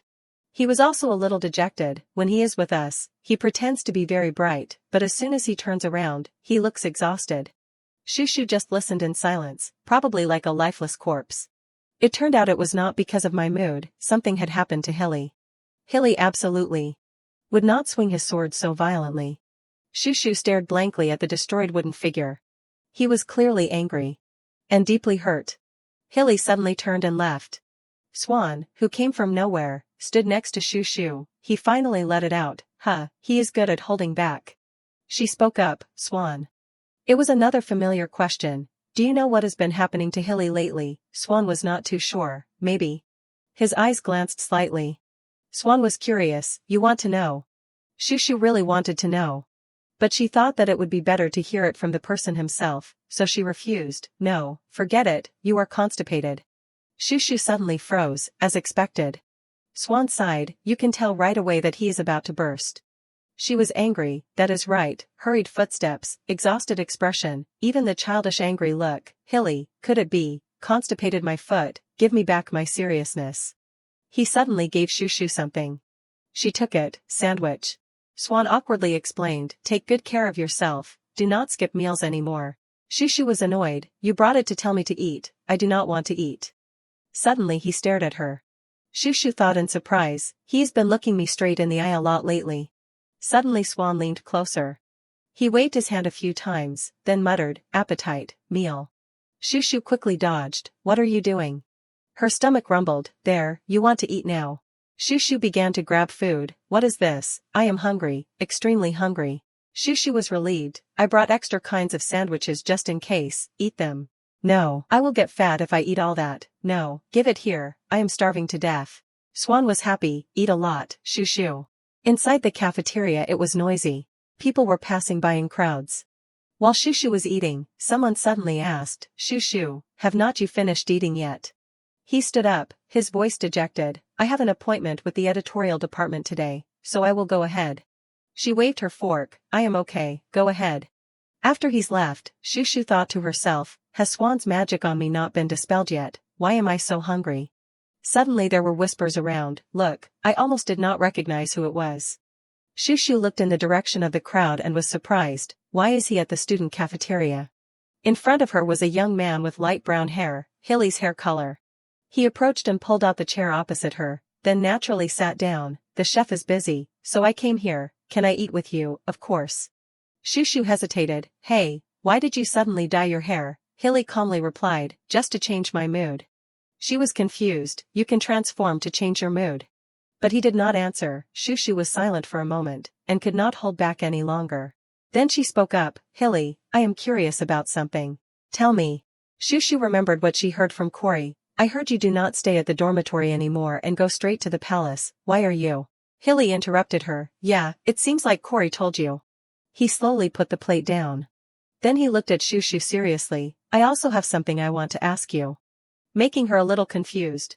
Shushu stammered, what is it, ask me. Hilly whispered, the thing. She tried to listen to what he wanted to say.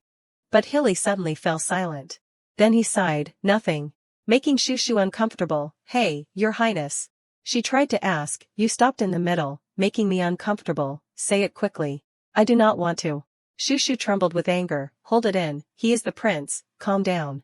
Hilly smoothed his hair, if I say it, I will probably think about it forever, but at the academy, I want to forget. Shushu looked at him worriedly. Hilly suddenly stood up, surprising her, will you take a walk with me after you finish eating? Aren't you eating anymore, you have only had a few bites. He casually turned around, I do not have an appetite, I am going to clear the dishes. Then he immediately came back, I am back, are you done eating now? Shushu panicked, so fast, I have not had a chance to eat. Hilly had no choice but to slump on the table, okay, I will wait for you. She thought to herself, you are waiting for me so openly, I suddenly feel pressured. Shushu put a piece of food in her mouth. Suddenly she stopped and stared at Hilly. From that day on, Hilly did not come to talk to Shushu as before. She stood on one side watching him. Hilly gradually lost his smile. And his eyes began to show a dangerous level of murderous intent. His hand crushed the flower in his hand. Evening.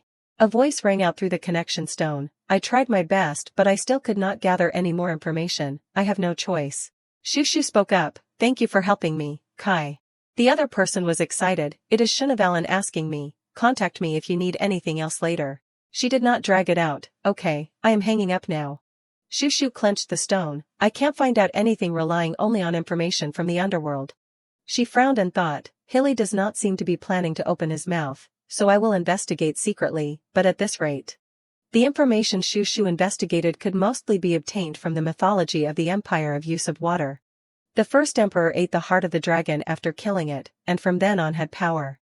Thanks to that power, the Ord royal family can use black magic, this is very famous. Unlike the Blanche family, which can use white magic due to possessing innate white magic. The Ord royal family, although they do not possess innate black magic, can use black magic if they keep the item that provides black magic. Hilly only needs to have that family heirloom to use black magic right away. That family heirloom that provides black magic is a treasure of the royal family, unique and to protect the power as well as the family heirloom. The royal family chose to marry within the bloodline. Shushu trembled inwardly, I was so shocked when I found out about that. Her face suddenly turned pale. Shushu thought to herself, could it be, this is the reason? She anxiously rubbed her head, has influencing that precedent caused an abnormality in Hilly's body, or is he confused about his own birth? Then she dejectedly lay down on the roof, I do not know. Her face was confused, what should I do now? Her eyes gradually became blurred. She began to remember her rebellious younger brother in her previous life. Han Seiyu, what is going on? It is nothing, you do not need to worry, how can I not worry when you come home with injuries? All over your body like this. He brushed her hand away, I do not need your help. Yian was worried, Han Seiyu. Shushu choked. Her face was sad, Hilly, do you really have something going on, don't you even trust me? The next morning, at the usual training session, everyone quickly split into groups to practice. Shushu looked at the person in front of her in shock. The sword strokes were incredibly dangerous. She struggled to dodge. Hilly seized the opportunity and continued to attack relentlessly. His vacant gaze worried Shushu. Again, he was losing his mind more and more during training. She had to constantly focus to avoid the attacks. Her hands trembled slightly. Before, he said he was holding back somewhat because of the difference in skill. Looking into Hilly's eyes now, all she saw was murderous intent directed at Shushu. It was as if he did not recognize that the person he was sparring with was her. Those eyes were filled with anger and bloodlust. She raised her sword to block, then shouted loudly, Hilly, snap out of it. Seeing that he did not answer, Shushu was annoyed.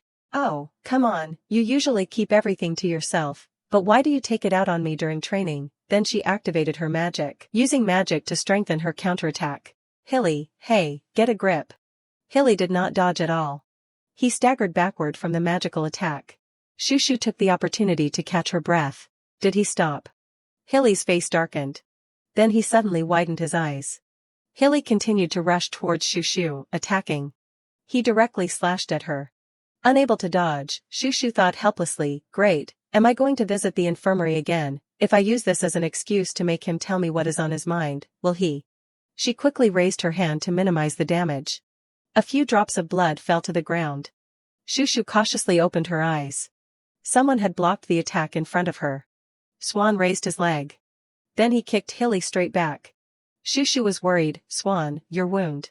He gently touched his face, and the wound immediately disappeared. It is nothing. Oh right, healing ability. Swan picked up Shushu's sword. You step back. I will borrow your sword for a bit. Hilly continued to charge forward. He enthusiastically responded. Swan threw several swords at Hilly as he approached. One fell to the ground. Another hit Hilly. Swan seized the opportunity to jump forward. He restrained Hilly, preventing him from resisting. Then he kicked him straight into the wall. Hilly struggled to get up. Swan had already jumped high into the air. He raised his sword to strike. But he used his whole body to block. Hilly's sword shattered. Swan's face became crazed. Hilly looked at him in fear. Swan conveniently kicked him in the face. Then he gently placed the sword down and walked towards Hilly. He kicked him repeatedly, angrily scolding, I have wanted to beat you up for a long time, this is perfect, I have hated your face since the first time I saw you. I was dreaming about Shushu, and you kept waking me up. Shushu helplessly watched the scene. Swan grabbed the bucket of water next to him and poured it straight over Hilly's head. He coldly looked at him. Don't act so pathetic anymore. Get up now. You are irritating me. Hilly was a little dazed. Suddenly, he woke up with a start. He sat up. Swan still wanted to hit him. Are you awake now? Let me beat you up. Hilly's face was swollen. He looked worriedly ahead. Shushu. Swan immediately froze. Then he stepped forward and brushed the dust off Hilly. Don't do that again next time, my friend, okay, it is very bad. Swan turned back and awkwardly explained, Hilly said he was hot, so I splashed water on him. You can't misunderstand. Shushu thought to herself, he beat him up mercilessly, and now he is denying it. He was worried. Are you hurt? Shushu rubbed her head. Not really. I am just exhausted. Swan still held out his hand. It is better to be safe than sorry. She did not stop him. Healing abilities are different. My magic is recovering too. He suddenly clapped his hands. Oh, and also. Swan took out a ring. Take this. Shushu was confused. What is this, suddenly giving me a ring? He explained, this ring has healing power. Let me put it on you. Remember to always wear it. Then he very naturally put it on Shushu. Oh, okay. I thought it was something else. Suddenly, she realized. The ring on her hand was placed on her ring finger. Shushu was startled and panicked. She thought frantically, wait, what finger did this idiot put the ring on? Shushu quickly took off the ring. Then put it back on her thumb. Swan suddenly cried out. His face was gloomy. Shushu angrily thought, what is with that hurt expression, so he knew what that finger meant and still teased me. Then she heard Swan click his tongue. The teacher's voice rang out, that is all for today. Good work, everyone. Everyone quickly left. I am so hungry. Let us go eat. Swan glanced around. I am hungry too. Let us go eat. Shushu turned back. Hilly, want to come with us? But Hilly struggled to sit there without answering. Swan bluntly said, looks like he wants to be alone. Let us leave him alone. Shushu did not linger. Let us go, Swan. Evening arrived, and sunset covered everything. Shushu was holding a cake in her hand. She sighed worriedly, if he is so troubled, how can I just leave? Then quickly turned back to the same spot. Don't tell me he did not eat. Is he still there? Suddenly, she heard sobbing. Shushu saw Hilly sitting in the bushes, holding his head. She suddenly hesitated slightly. Then took a deep breath. Shushu placed the cake next to Hilly. You will be tired after crying so much. Eat this. The other person suddenly stopped. She pulled out a blanket again and draped it over Hilly. His eyes were astonished. Then tears continued to fall. Shushu hugged Hilly tightly. She gently comforted him, Hilly. Shushu sadly thought, what can I do to help you? The next morning. People were constantly passing by in the schoolyard. A box of assorted ice cream appeared. Hilly bowed his head sincerely. I am sorry. His face was dejected. I temporarily lost my mind at that time. No matter what, I should not have done that to you. Shushu silently listened to him. I am really sorry. She verbally reassured him, but her hands were working at full capacity. I was not hurt, and I have already accepted the ice cream as an apology. Let us forget about it. Good thing I added a cooling feature to my 3-pocket bag. Hilly seemed to be in a good mood today. But it seemed he still did not intend to confide in Shushu. She sighed in frustration. I do not have any useful information, so I can't step forward to speak up for him. Otherwise, it will look like I am acting just to satisfy my curiosity. The gossip from her past life suddenly appeared. What is wrong, Yin? Tell me what happened. What is the taboo? Tell me more. They only knew how to interrogate. It was so frustrating. Is it going to kill you to talk? What is going on? Shushu thought to herself, in my past life, when my parents passed away, I also had a hard time suppressing my emotions. At that time I really hated being questioned by everyone. She walked slowly. So first, I will help him relieve stress by sparring with him. Shushu suddenly thought, what if he is avoiding sparring because of what happened yesterday? She was worried. Is there a way to make this a bit better? Swan suddenly appeared from the bushes. He followed the two of them. Shushu turned sharply. What is it? Swan was flustered. I want to eat ice cream too. So the ice cream eating group became 3 people. She suggested, let us slowly go to class. Swan, go too. The other 2 did not object. Okay, Shushu stood in the corner, secretly observing Hilly. Another time, when she was with Hees, she suddenly looked in his direction. Even during sparring, she habitually looked over. Shushu muttered, I keep unconsciously staring at him. He will probably be annoyed if he notices. Corey advised, or you should not look before he finds out. But Shushu did not know what to do. If I do that, I will worry. What if something suddenly happens to him? Corey asked curiously, so, are you here to check on Hilly's condition now? Shushu licked her finger. Only partly. She gave him a thumbs up. Because there is nothing better than Corey's box of cakes when I am stressed. Corey was happy. Then she habitually looked around again. But, where did Hilly go? I do not see him. Corey replied, he went to the blue class. Shushu was surprised. Blue class. She quickened her pace. Swan beat him up so badly. He should be trying to escape. Shushu hurriedly weaved through the crowd. Yet he still went to Swan's blue class. Something must be wrong. Shushu hesitated outside the door. Suddenly, she heard a voice calling, Swan, wake up. Swan Hayden. Hilly was trying hard to bother Swan. I know you can hear me. Just look at me for a moment. Please. He took off his eye mask. You are annoying. What is it? Hilly did not care about Swan's attitude. I want to ask you for a favor. He yawned and refused. I am sleepy. Please leave. But Swan paused when he heard a familiar name. I know even the Duke Blanche gave up, but...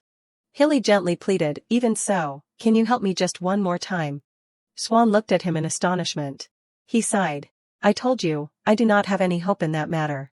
Then he was startled when he saw Shushu hesitating outside. How unusual. Hilly is happy. So, you agreed. Swan pretended to be friendly and patted him on the shoulder. Who knows, I might be able to do something. Hilly was overjoyed. So, you agree, right. He smiled brightly. Really, thank you. Swan stiffened. Of course, I have to help you. It is only natural for friends to help each other. He shouted in his head, Shushu is watching, Shushu is watching. Hilly looked at him suspiciously. Are you really willing to help? Why does your tone? Swan forced a smile. Yes, when can I help you? It sounds like you do not want to help at all. Shushu joined in. In short, he agreed to help, right, so when are you going to start? Hilly was surprised. Shushu, why are you? She replied matter-of-factly, it seems like something's going on with you. Of course, I have to help as a friend. It is a rare opportunity. I can't miss it. Hilly hesitated. You know about my circumstances. Shushu quickly replied, yes, I know a little. Although it was a lie, I had no choice but to do it to help you. Hilly rubbed his head. Really? She was a little nervous. Please let this be effective. He sighed. Okay, follow me. It is good to have a mage there too. Shushu was delighted.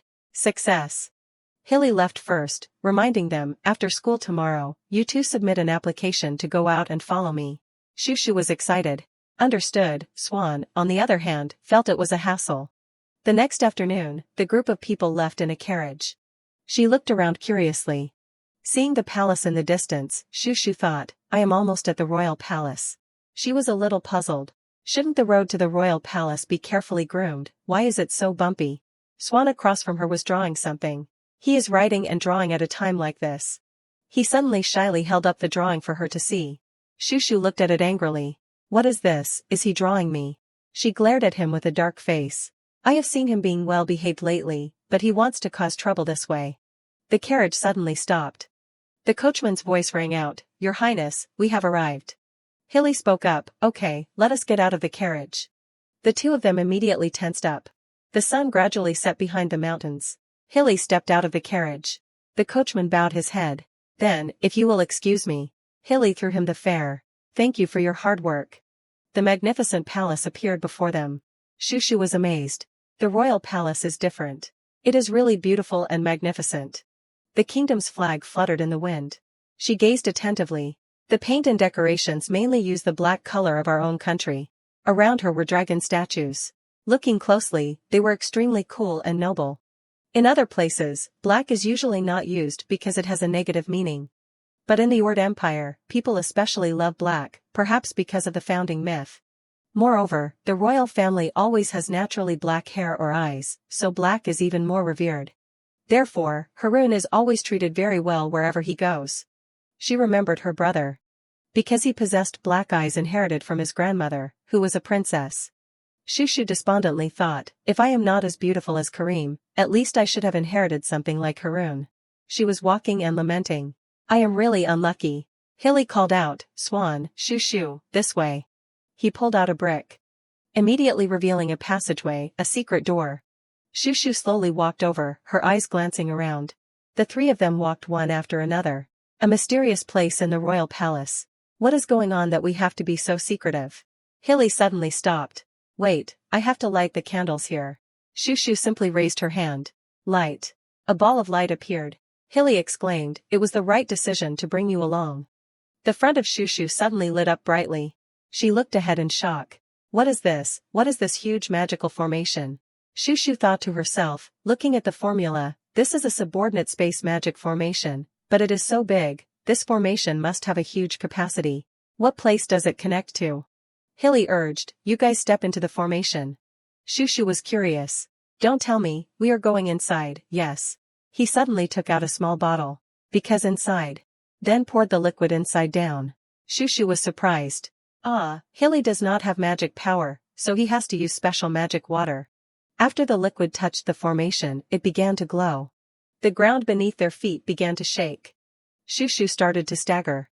The three of them quickly fell into a void. Shushu was surprised. They landed again very quickly. Shushu sat on the floor, pale-faced. So, this was what it felt like to enter a subspace. She raised her head, but the place they landed was a small room. Was this really inside a subspace, an entire house, and it was clearly nighttime, too. They could even create artificial nature. Shushu suddenly noticed the person in front of her. It was a woman who looked weak, there was someone. The woman's face was gaunt. Although she looked very ill, she was very beautiful. Who was she? Hilly stepped forward. Mother, I have come. He spoke softly. Have you eaten anything? The woman suddenly flinched and then cried out loudly. The cry attracted the attention of Shushu and Swan.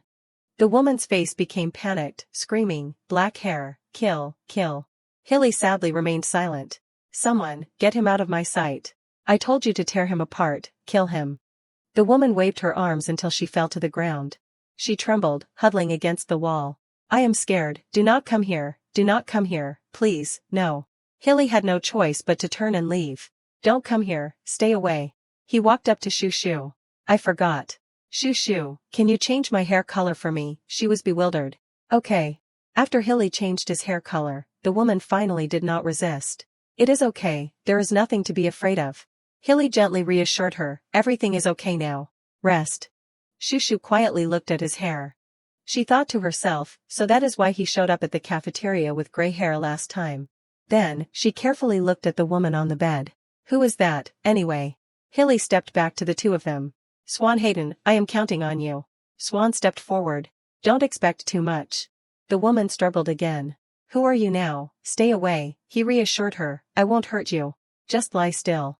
Hilly remained silent and did not interfere.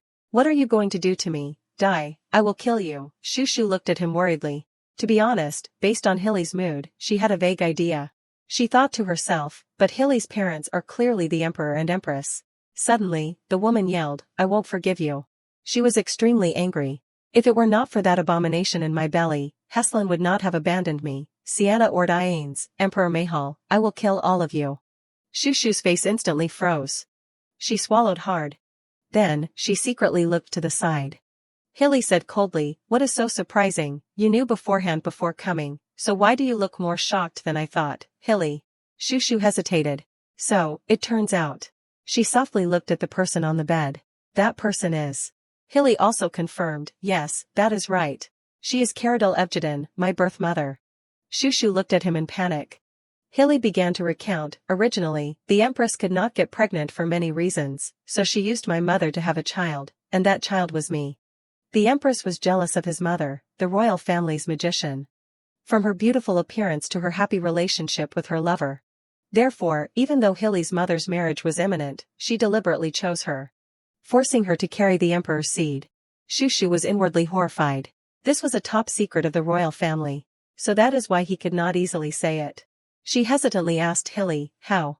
Did you know? The palace must have kept this a secret. Don't you object, just like you said, to hide the secret of my birth. The emperor and empress even imprisoned my mother. He calmly recounted, I did not know anything until the empress successfully became pregnant and gave birth to the second prince. Little Hilly sat hugging a pillow. Someone called him, Prince Hilly. Little Hilly happily rushed over, Caradil. Caradil worriedly asked, are you crying? The boy hurriedly covered his face. No, something just flew into my eye. She did not dig any deeper. I see. But why would something fly into your eye? Little Hilly stammered, it is because of mother. The boy was sad. It seems like she does not love me anymore. Caradil was a little flustered. No way, Empress Sienna is very. To Prince Hilly. Little Hilly interrupted, it is because of my little brother. Ever since he was born, mother has not even looked at me once. Caradil suddenly fell silent. She muttered, the second prince. I see. Little Hilly pulled on her clothes. Caradil, Caradil. Caradil immediately woke up. What is it? The boy looked at her resolutely. If I study harder, will mother look at me again? Caradil was stunned. Then, she smiled gently. Yes, of course. She began to praise the boy. You were even praised for having potential in swordsmanship class. Little Hilly was happy. Caradil hugged the boy. Yes, you will. The two began to chat idly. Can Caradil stay until I fall asleep tonight? Of course. Should I read you a fairy tale, or sing a lullaby? A fairy tale. Caradil, read me one. Caradil took out a book and began to read. Once upon a time. Little Hilly gradually fell asleep in her gentle voice. I accidentally met my mother secretly escaping from my prison. Hilly recounted, after meeting me, whenever there was an opportunity, mother would secretly sneak out to play with me. Even though mother was capable of escaping and disappearing, she did not leave because she loved me. The image of the gentle Caradil was always deeply imprinted in the boy's mind. So, after learning the truth, Hilly made a decision. He had to become emperor to save his mother. Shushu glanced at him. So that is why you practiced so hard. Sometimes, the training exercises I give you are really weird. Hilly did not mind. Anyway, those exercises are helpful in helping me improve. Thank you. She was a little worried. Well, it seems like your path to becoming emperor is not very smooth. What exactly is this situation? He ruffled his hair, making it messy. The problem is that it is going too smoothly. Just when I was cultivating my strength and won the position of emperor candidate, the empress played a trick. Hilly honestly told Shushu, she wanted to put her biological son, the second prince, on the throne, so I became an obstacle. And she bribed my close teacher to get rid of me. She was immediately surprised. So the person you asked me to investigate before was your teacher, who was also a teacher, who used to be in the swordsmanship department, right? Shushu recalled the teacher who had helped her get in touch with Hilly in the past. She was a little confused. The two of them looked so close. Shushu spoke up. No wonder the swordsmanship teacher changed this year. Right. The empress wanted to disguise it as Hilly dying of illness, so she used black magic on him, cursing him a little bit every day through the teacher. But Hilly's mother was a magician, and she noticed it. Then, she transferred all the curses onto herself. Hilly scratched his head in self-reproach. She was suffering from chronic illness alone, and I did not know anything. Because I did not die, the Empress discovered my mother's whereabouts and ordered the teacher to kill my mother. One rainy day, Hilly took action to resolve this threat. Fortunately, the teacher was personally dealt with by me. After that, he spread the rumor that his mother had died, created this secret space, and supported her here. Shushu was curious. So that is it. But Hilly, how can you? Hilly honestly replied, of course, it is very difficult for me alone. I have an assistant. He mentioned a familiar person. Marquis Voas created the secret location in the subspace. He helped him with a big thing. Shushu was surprised. Marquis Voas, Corey's father, right. Hilly was extremely grateful to him. He is my mother's colleague and best friend. Fortunately, he was there. Shushu looked towards the bed. So now we just need Swan to treat her and it is done. Hilly said frankly, no, it is impossible. My mother is about to die. She was horrified. If it is Swan's magic, it should be curable. He calmly replied, black magic is not easily restrained by white magic. His face darkened. Moreover, this curse is too deep, destroying her mind, not just her body. That is why my mother can't escape from the memory of the time when she was most miserable. The woman that year was very helpless. No, Heslin, do not go. Shushu hesitated. Then. Hilly smiled sadly. I want to help my mother regain her sanity. He remembered the happy memories of his childhood. At least. His voice gradually faded. At least. Finally. Then he fell silent. Shushu silently looked at him. Even though Hilly did not say anything, she could feel it. The self-reproach and self-loathing when he blamed himself. So in the original story, he also endured these things alone and became distorted. Swan muttered softly, why is the defense magic so strong? Shushu immediately stepped forward. Maybe I can create a loophole for Swan's magic to pass through. She touched the magic surrounding the two of them. If I change the order of the magic formula here, like this. Swan immediately became excited. Okay, what is this? She is absorbing my healing magic. Hilly quickly stepped forward.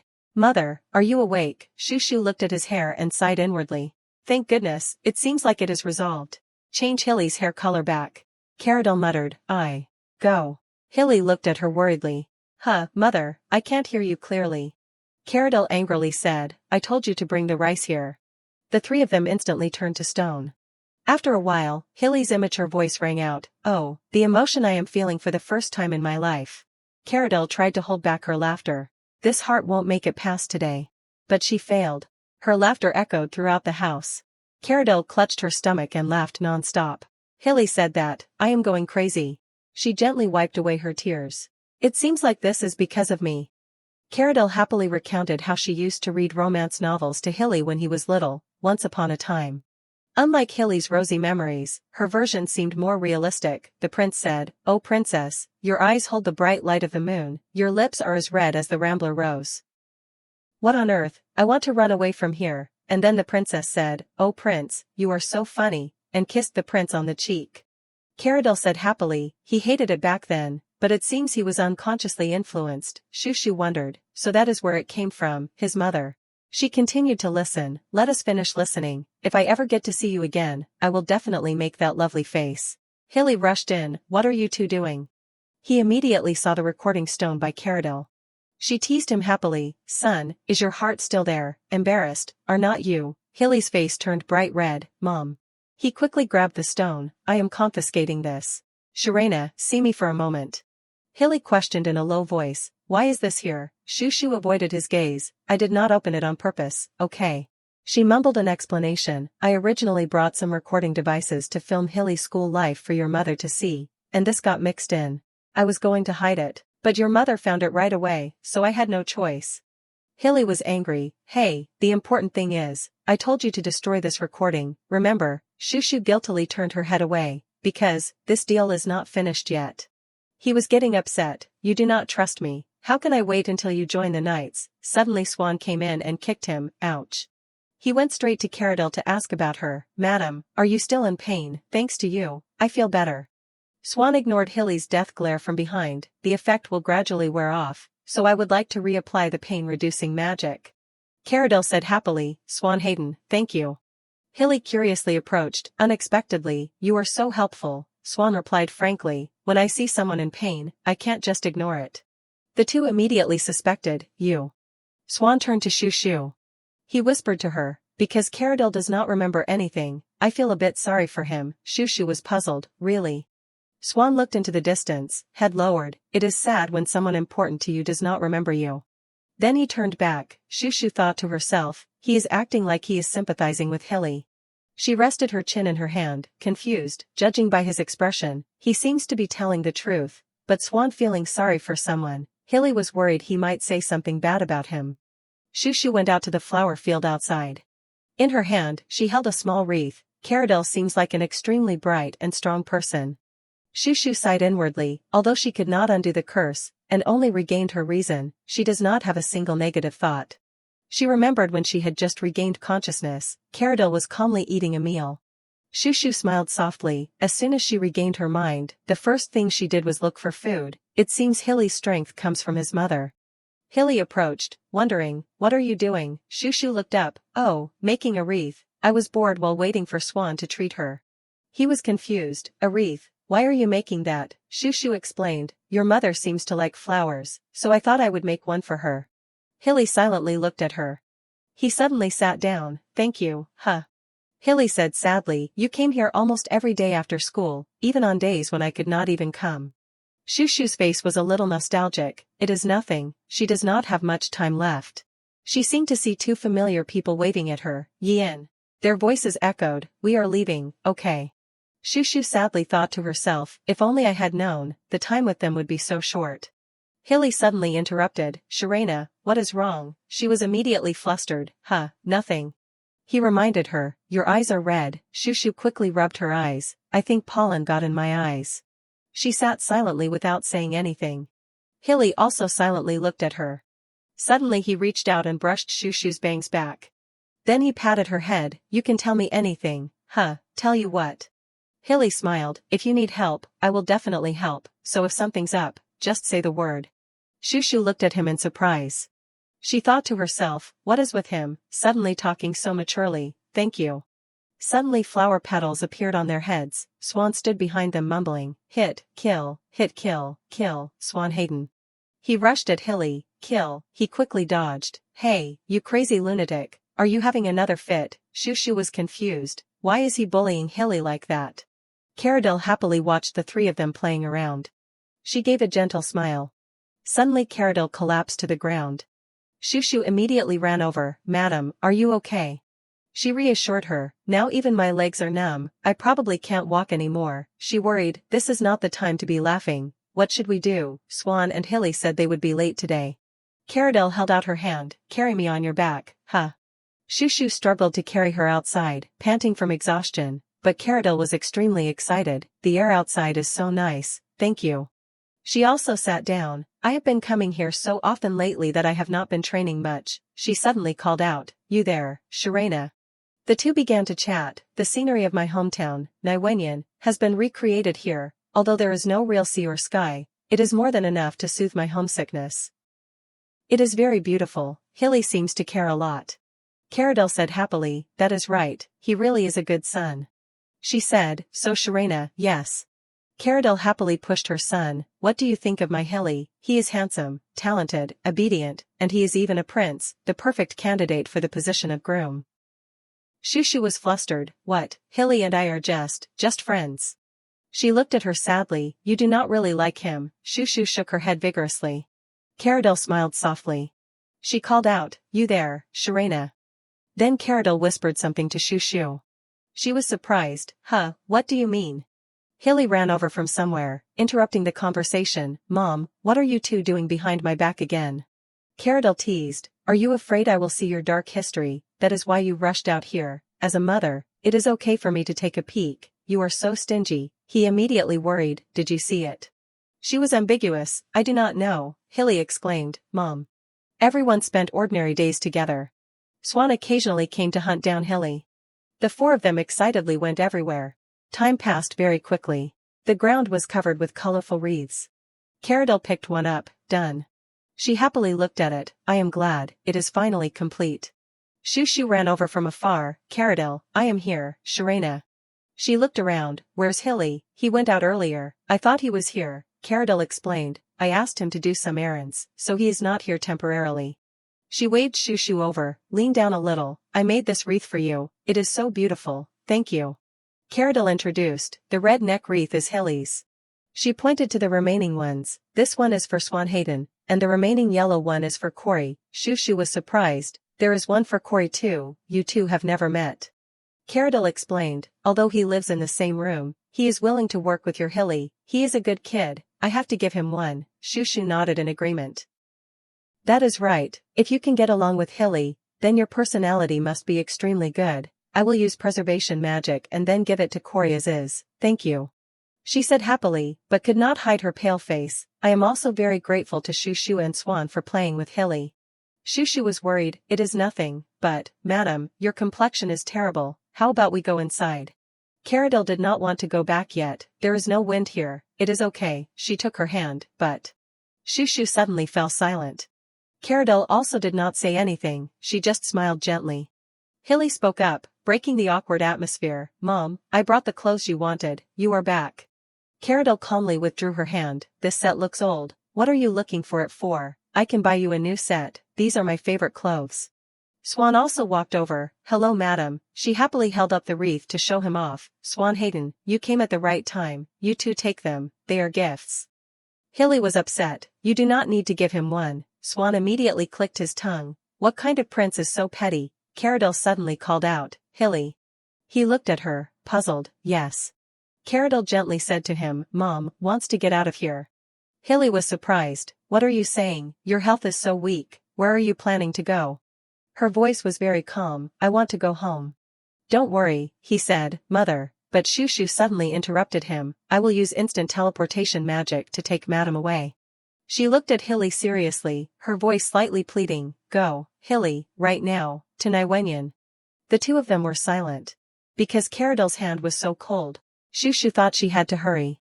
Everyone quickly approached a beautiful beach. Hilly pushed Caradil's wheelchair, her face full of admiration. The four of them quietly gazed at the scene before them. That day, Caradil had asked Swan to use the strongest pain-reducing magic and absorbed Shushu's magic power to maintain temporary health. After that, she thoroughly enjoyed the scenery and the morning light of her hometown. The sun gradually disappeared behind the horizon. As the sun began to set, Caradil hugged her and Swan tightly. The four of them watched the sunlight gradually disappear beyond the horizon. Caradil gently leaned against Hilly. He held her cold body tightly, tears streaming down his face. Shushu could not hold back either, the instructions echoed in her head, you, Sharana. The wind gently blew, as if wanting to blow the sadness away. Caradil's voice echoed, I am sure you know, I am about to die. After I die, please help Hilly not to feel empty. That is a mother's request. She suddenly brushed it off, forget it, this kind of request is old-fashioned. You and Hilly should get along, Shushu wondered, Madam is so calm, are not you afraid? Caradil calmly recounted, actually, in the beginning, I hated Hilly in my womb immensely. But for a person who had lost the will to live like her, the boy taught Caradil new love, the will to live. So, it must be said that she wanted to atone for having once hated the innocent Hilly. Caradil smiled happily, now, I am very happy to know that the life I exchanged has painted a bright future for him. At the cemetery. On a day of pouring rain, Shushu's group erected a tombstone on the hill where she used to sit. Corey lowered the umbrella over the grave, I received the gift, thank you, madam. Shushu also laid a bouquet of flowers down, rest in peace, madam. Swan gently placed a flower on the tombstone. Hilly's face was sad, he put on the white wreath. Hilly whispered, was my mother happy in her final moments? Shushu affirmed, yes, definitely a happy face. He pursed his lips tightly. Then he covered his face, Shushu leaned down to comfort him. The rain poured down. Returning to the dormitory, Shushu suddenly felt like she had just gone through a crisis. But, she plopped onto the bed, I am so tired. The unease did not completely disappear, Caradil's words to Shushu when asking her to take care of Hilly. She looked at her seriously, Shushu, there is a mountain around your academy, right? When I was researching black magic, I sensed a frightening aura there, so do not go near it. Shushu was a little worried, if it was true, what exactly was emitting such an aura? Caradil's voice echoed, Sharana, be careful of the Ogren Mountains. The next morning. Shushu tentatively and secretly observed Hilly. She followed him all day. Seeing Hilly slump down, tired and dozing off, Shushu thought to herself, everything's fine today, maybe I do not need to worry. He suddenly appeared from behind, startling her, Shushu, what are you doing here? Shushu stammered, I am just, checking to see if the trees are growing well. She was puzzled. What are you talking about? Shushu immediately changed the subject. It is time for club activities, we should go quickly. The door gently closed. Shushu leaned against the door, thinking to herself, that is right, I need to stop before I am mistaken for a stalker. I need to finish the remaining projects for the club first. Caradil's words kept echoing in her head, Shushu, Hilly is in your care. Shushu gently clenched her fist, Hilly is doing well, madam, please rest in peace. She suddenly noticed Cory, still sleeping, he really has not changed at all. Shushu quietly walked past, work quietly, do not wake him. He suddenly mumbled, today, rest, go. She was startled, you are not asleep. Cory opened his eyes, I just laid down. He lifted the blanket, inviting, you can lie down too. Shushu was sweating, it is a little cramped, I am not that small. Cory mumbled, what a pity, Shushu is so cute, I thought there would be enough room. Shushu chuckled, don't say strange things, go to sleep. Then she saw him squirming a bit. She suddenly felt tired too. So Shushu opened her mouth, I do not want to work either, let us take a nap together. Before she could finish, she saw Cory curling up. Then he used levitation magic and gave her a blanket, here, use this blanket and sleep on the sofa, I will sleep here, thank you. Shushu spread out the blanket, suddenly curious, and Cory, I have been curious before, huh? She lay down and then asked, why do you have so many blankets, and the patterns are only vegetables and fruits like strawberries, grapes, carrots, or apples? Cory rolled around in the air, because I am a picky eater, picky eater. He happily recounted his childhood experience, because I did not eat good foods, my parents gave me blankets so I could gradually get used to them, your family is so cute. But Shushu found it a bit strange. Originally, in the original work, Cory's parents completely ignored Cory. Shushu's eyes widened. Is it because the current Cory is brighter, so it also affects the people around him? She looked at him happily rolling around in the air, thinking to herself, well, it is better to change in a positive direction. The two started chatting, Cory, I heard there is a new food delivery shop near the school, let us order from them next time, don't eat it, the frog, so cool, sorry for starting a conversation. Go to sleep, Evelude voice echoed. He trembled, no, Shushu, do not lick. Shushu turned pale, not there, Shushu. She angrily looked at the orb recording the image in front of her, which was playing the sound, do you think you can just go wild anywhere and then lick and whine and I will forgive you? I know, I will give you a toy. Eve was very happy, seeing her so cute still makes me faint, Shushu of mine is really cute, huh, the voice continued, don't eat the ant. Shushu, sit, stand, kiss on the cheek. Shushu chuckled in anger, so cute. Eve quickly put away the orb, what is with your expression, don't tell me you are jealous, Shushu was angry, what? He suddenly rushed over and hugged her tightly. Eve's face was satisfied as he rubbed Shushu's head, sure enough, hugging this side is still better, so rest assured. His words made her face flush, Shushu of mine's shampoo smells good too. Shushu started to get angry, do you want to die? Eve quickly let go, this side is even colder. He looked sad, last time when Shushu bit me, licked me, I was really happy, she was angry, people will misunderstand, quickly change the name for your puppy. Shushu punched him repeatedly, give me what you need to give me and get out. Eve gave her a black letter, here, you can come find me, you know, Shushu was no longer angry, thank you for coming here to deliver it. She opened the letter, but Eve was very busy, you do not need to do this every time, he immediately refused, no, I have to do this so I can see Shushu often. Shushu was fed up, I do not want to see you. Eve laughed, then I will hire someone else, this kind of salary is not easy to find. He rummaged in his pocket, when you are done, let me know, and then he gave Shushu something, take it, huh, what is this? Eve explained, a taser, you just need to press the button and it starts. Shushu was shocked, huh, why are you giving me this? His face was serious, the guy holding the pink book is about to threaten you, do not hesitate, just do it directly, taser him. You do not understand anything, do you? Eve quickly left, see you later, bye. Shushu sighed, so tired. She walked slowly, every time I meet Eve, I feel exhausted. Shushu yawned, I will go back to class to sleep for a while and then go to the lesson. Suddenly, I saw Swan and Hilly, what are they doing? He angrily read a piece of paper, punched the wall hard and said, you can't escape, huh, what is this? Do you understand what this is that you dare to take it? Hilly sighed, do not you really know anything? He shook his head in frustration. If you read as many romance novels as I do, you would probably understand, Swan said angrily. I do not know, that is why I am asking you, why is this so fluttery?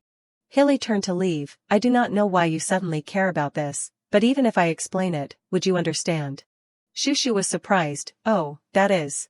She looked at the book in Swan's hand. The pink book. Is Swan the person Eve was talking about? What on earth is he holding that book for? Suddenly there was a noise. What was that? Swan did a cape dawn on Hilly, scaring him. His face was seriously stern. Darling, you can't escape me. How is it? Are you fluttered yet? Hilly was a little confused. My heart is indeed beating faster in many ways. Shushu tightened the item Eve gave her. Her face was panicked, not daring to look any further. Am I next? I thought we were friends now, so why? On that book was written, title, A Romantic Confession for Her. The boxes swayed as they moved. Shushu carried them and could not help but think, these boxes are pretty heavy. She frowned in regret. I should have had them delivered to the club office instead of the dormitory.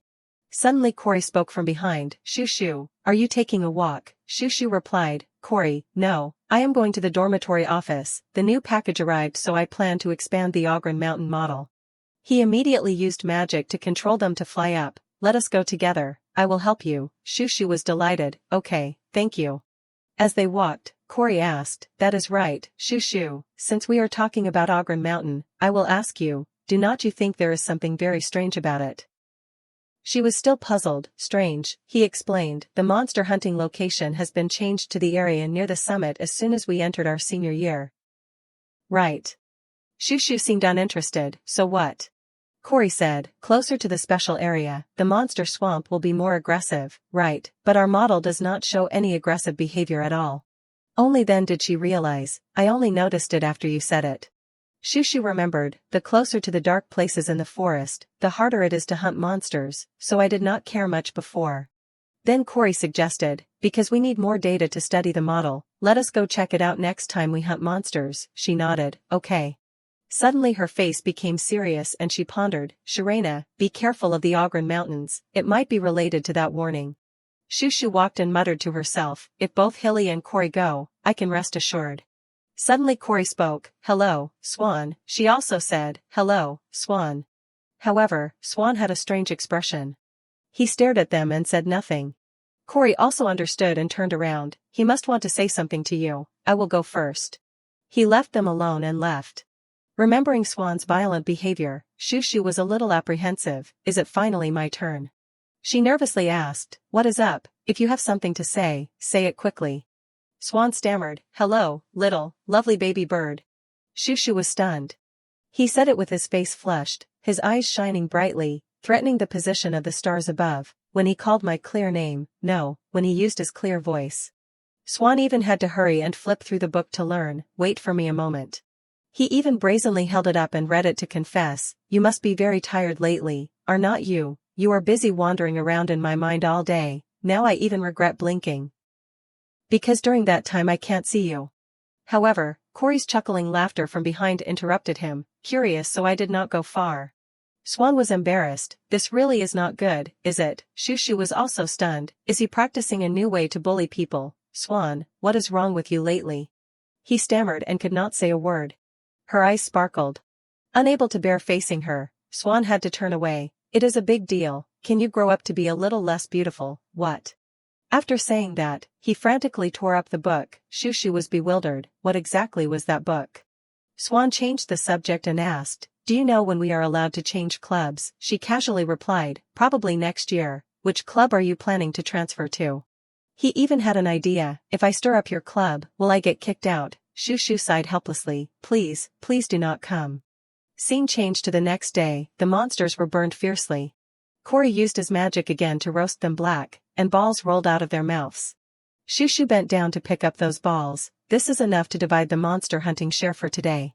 Hilly said triumphantly, I do not know if it is because we often fight strong monsters, but now we win after only a little fight, Cory replied, probably thanks to the skills accumulated from before. Shushu pointed to the group of students behind, it is also because the strength has improved, look over there, they are struggling so much. Seeing that, Hilly turned to Cory and asked, It seems like the monsters are more aggressive now, and stronger too. He nodded. Definitely. She immediately had a proposal. It just so happens that we are planning to investigate that. Do you want to join? He looked straight at Shushu and responded, okay, I will go with you guys, but... Then Hilly looked up and asked, is that crazy guy jumping back and forth up there going with us? That was Swan, who was frantically slaughtering the monsters. He laughed and slashed them with his sword in excitement. It seems you guys are stronger now. Good, good, excite me even more. Swan jumped up to hunt them one by one. The whole group looked on in annoyance. A moment later, the four of them were floating in the air. Cory spoke up, Shushu, is this high enough? Let us start searching. Hearing that, she immediately cast her eye power. Thank you, far distance magic. Shushu looked around and saw an unusual bright spot on the mountain in front. Is that it? Even in the dark forest, the strange flow of energy only gathers in one place. She spoke up, found it, let me lead the way, let me down slowly, okay. The group landed at that unusual bright spot. They looked around and exclaimed, it is much darker here than we thought. What kind of forest is this? I have a feeling, it is stifling to even breathe. Swan frowned uncomfortably. Let us finish this quickly and go back. This place makes me as uncomfortable as the dormitory manager's bad breath. Cory and Shushu felt annoyed. Swan is really something, the way he talks. She pointed to the direction ahead and said, I do not like staying here long either. Let us check quickly and go back. Do not miss any suspicious points. I will check this side. Then the four of them split up, each going in one direction. Then I will check this side. Shushu walked deeper inside, a little worried. I did not expect it to be this dark. It gives me goosebumps. She could not help but look around constantly. Because the forest was pitch black, it was difficult to find the source of this flow of energy even with exploration magic. Suddenly, Shushu stopped.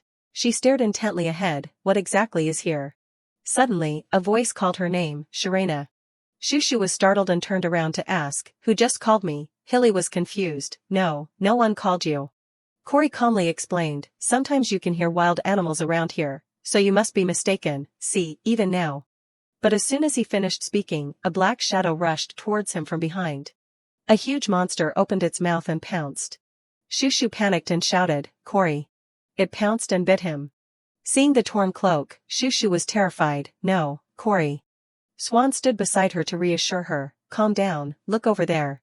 It turned out that Cory had jumped up and dodged it. I am here, I am fine. She also breathed a sigh of relief. You dodged it, thank goodness. Unexpectedly, Swan frowned. It reacted too slowly. I thought it was dead, Hilly said indifferently. A surprisingly quick dodge. Shushu was puzzled. These two are acting strange. Cory looked down at the monster. Shushu waved her hand. Cory, what are you doing? Take advantage of the monster not paying attention. Come over here quickly.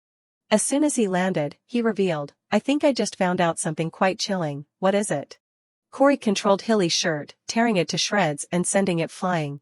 He casually flicked his hand, sending the shredded shirt towards the monster. Hilly was bewildered, reaching for his sword. The monster quickly snapped up the shirt. Cory then explained that monster seems to only care about our monster hunting uniforms. When I was on its head, it was just trying to tear my uniform.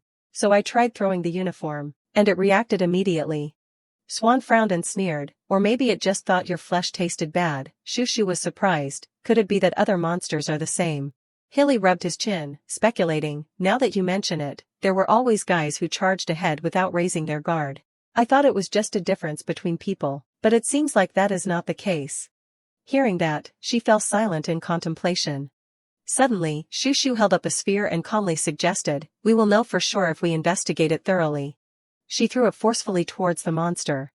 The sphere immediately sucked the monster inside. Shushu picked it up, thinking to herself, if our speculation is correct. She looked at the sphere and murmured, could this be related to Ogren Academy? Suddenly, the voice from before rang out again, Shirena.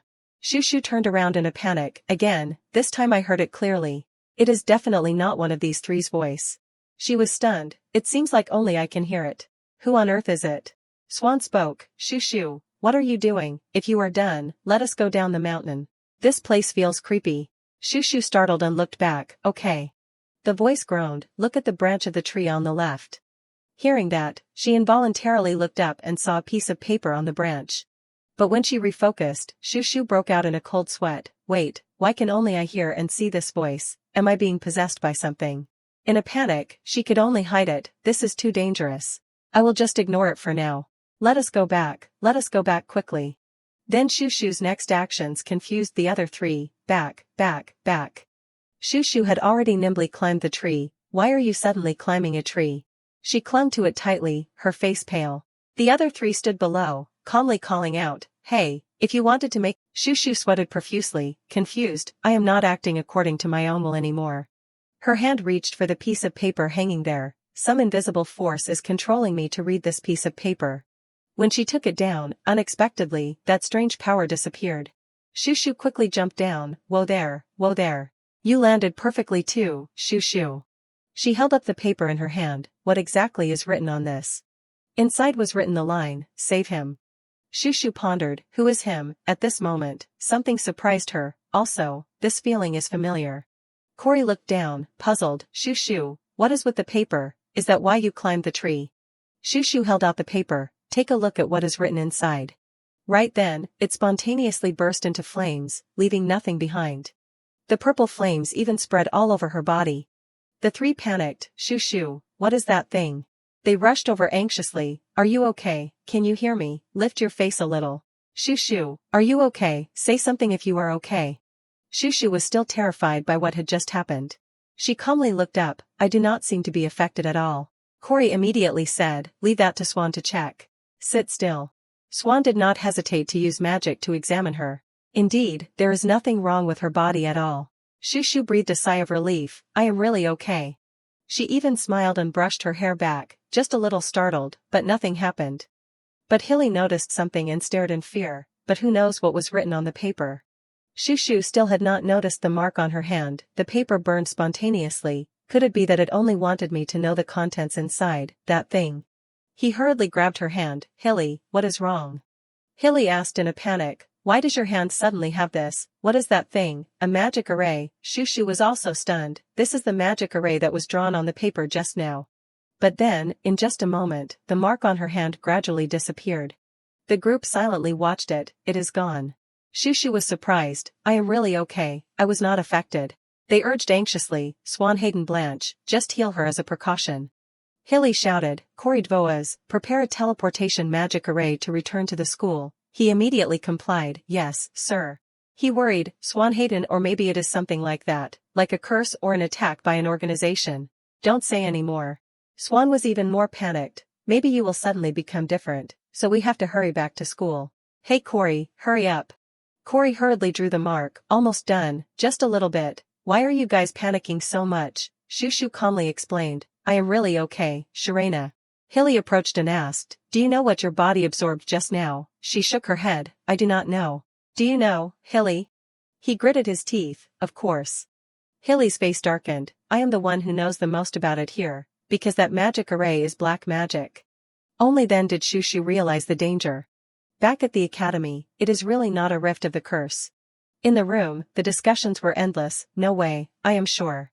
Shushu was taken back by them and rested. I have checked several times. It is not harmful magic, so what exactly is that magic array? Cory spoke. For now, I have returned to that magic array with Shushu.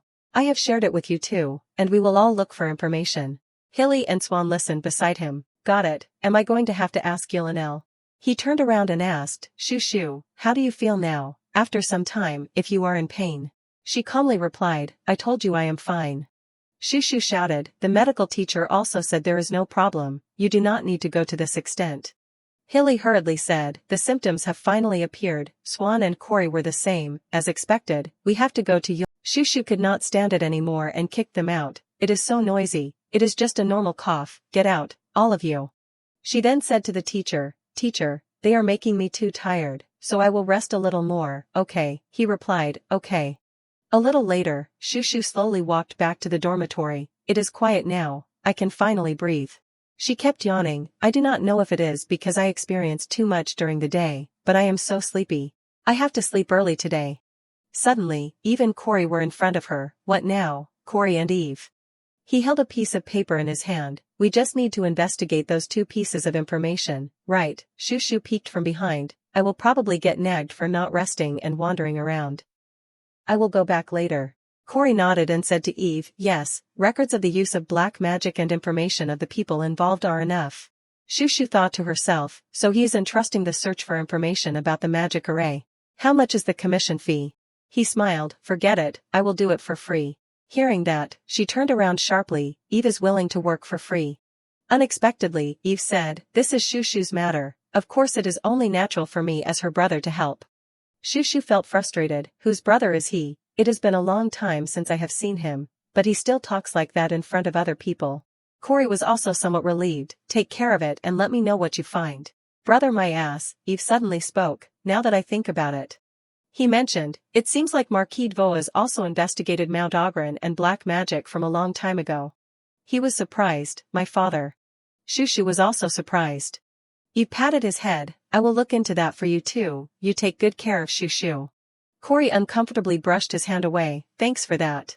After saying that, he quickly left. Eve waved his hand, see you later. Shushu decided to turn around and leave, Eve is not going back, it seems like I can't go this way. She sighed tiredly, it is a bit annoying, but I have to take a detour. Unexpectedly, he had already noticed, Shushu, hello, what are you doing here? She uncomfortably looked up, Eve, I am on my way back to the dormitory. He laughed, is that so, I will take you back.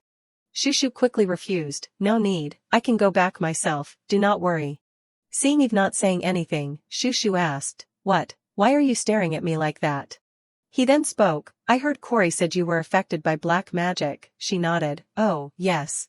Eve continued, that piece of paper really did not have anything else written on it, Shushu recounted, I am not sure, but he pondered, that is a bit of a pity. Shushu rolled her eyes, thinking to herself, how many times have I lied with this sentence today? Eve was still worried, are you really not having any health problems? Shushu casually replied, yes, for now. He sighed. Eve expressed, to be honest, when I heard that news, my heart skipped a beat, because you are more important than myself. After hearing that, she looked at him in surprise. He said sadly, do you remember when you were injured and the trade guild leader threatened your life? Eve recalled the event, I could not find any other meaning to life other than revenge, but only for one reason, I did not want to see you get hurt. He recounted, and I killed the trade guild leader on the spot. Eve reached out and stroked her cheek, at that time, I clearly realized how precious you are. He did not hesitate to admit, so, you absolutely cannot get hurt. If you get hurt or lose your life, then I. Shushu was too surprised, Eve. Suddenly, Eve lowered his face close to her. Shushu also involuntarily closed her eyes. But when she opened them, a voice rang out, always remember to be careful, Shushu. This time, she was the only one there again. Shushu was stunned, he really is a strange person.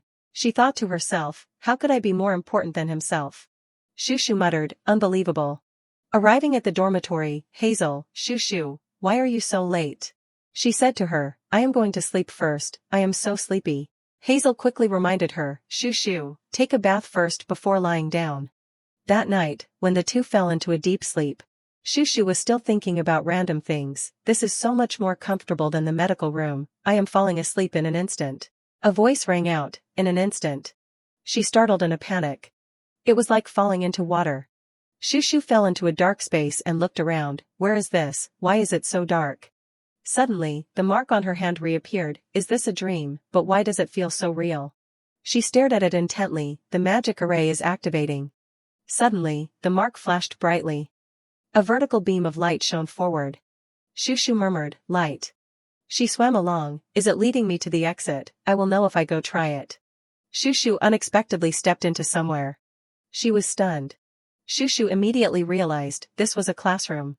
She thought to herself, could it be that she woke up in the middle of a nap in the classroom? Unexpectedly, Corey was behind her, but where did everyone go?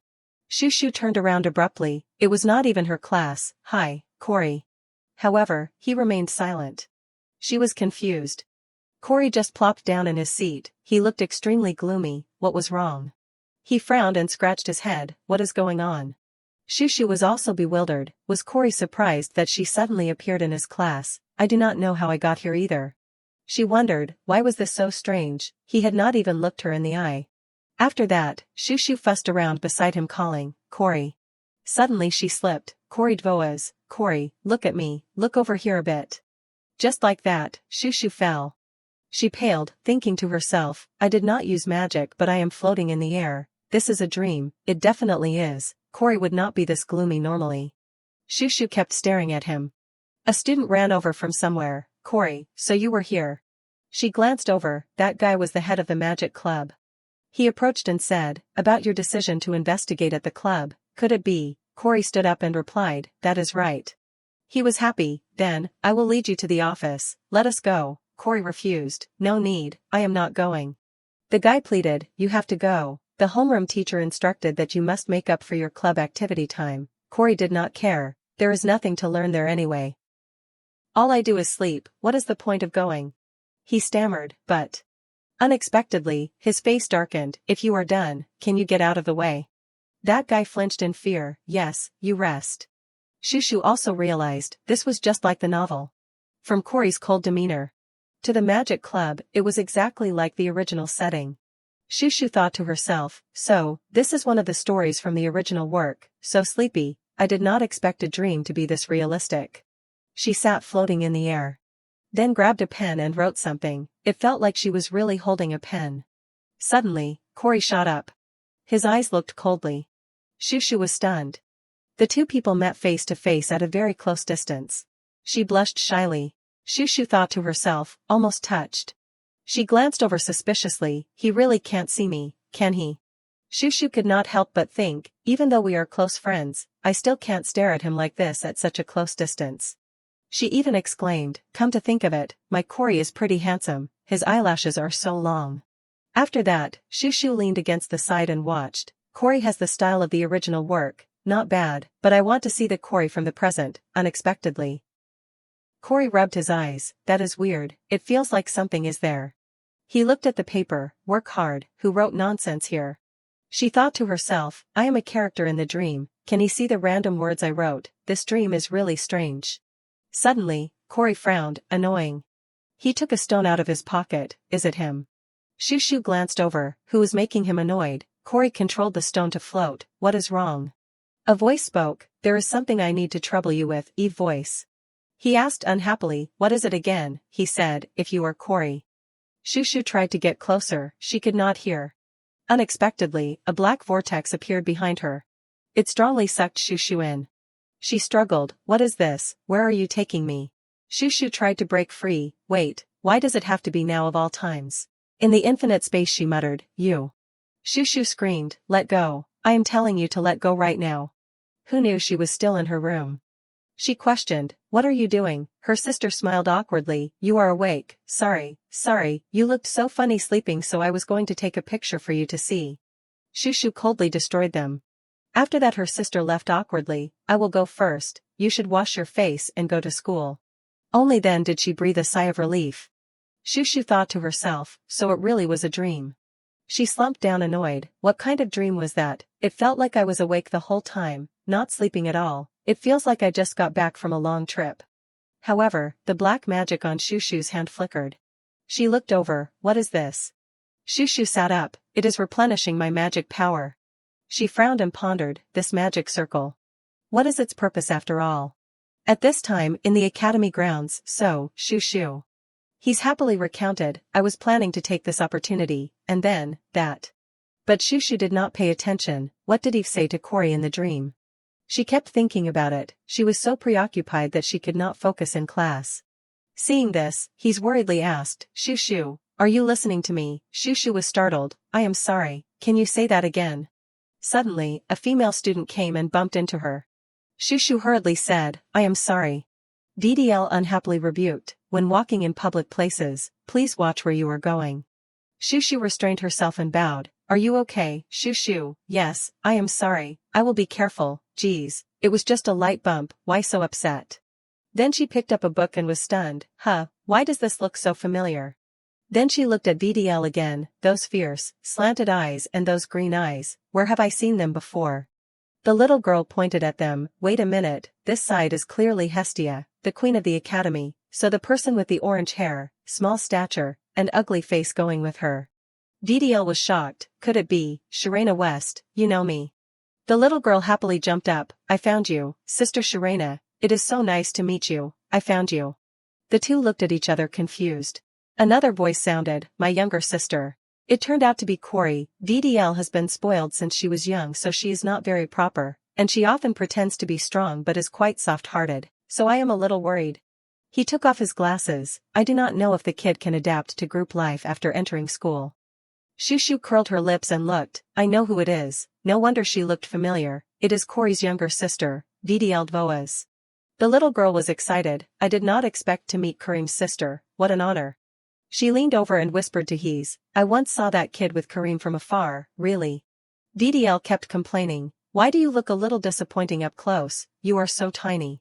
Hees angrily retorted, what is disappointing, it is still cute even if she is short. The little girl also replied, that is right, she is extremely cute. Shushu could only force a smile. Compared to Noble's, this kid's way of speaking is a bit, Corey, your younger sister seems to be the type who does not care about others. VDL dusted herself off, it is nothing, wait for me to wash my hands. The little girl grabbed Shushu's hand tightly, please help me in the future, sister, what is this, your hands are shaking. Unexpectedly, VDL added, because later you will marry into my family, and I will marry into yours. Shushu and Hees were stunned, what? She glanced over, Shushu, are you dating Corey? You are hiding it from me, when did you start dating? She was scared, no, I am not dating. Hees was annoyed, what do you mean by that? He said it is not, Shushu continued, that is right, it is not, but what do you plan to do to my family? VDL confidently said. I plan to marry Kareem when I grow up. She inquired, has Kareem agreed to that?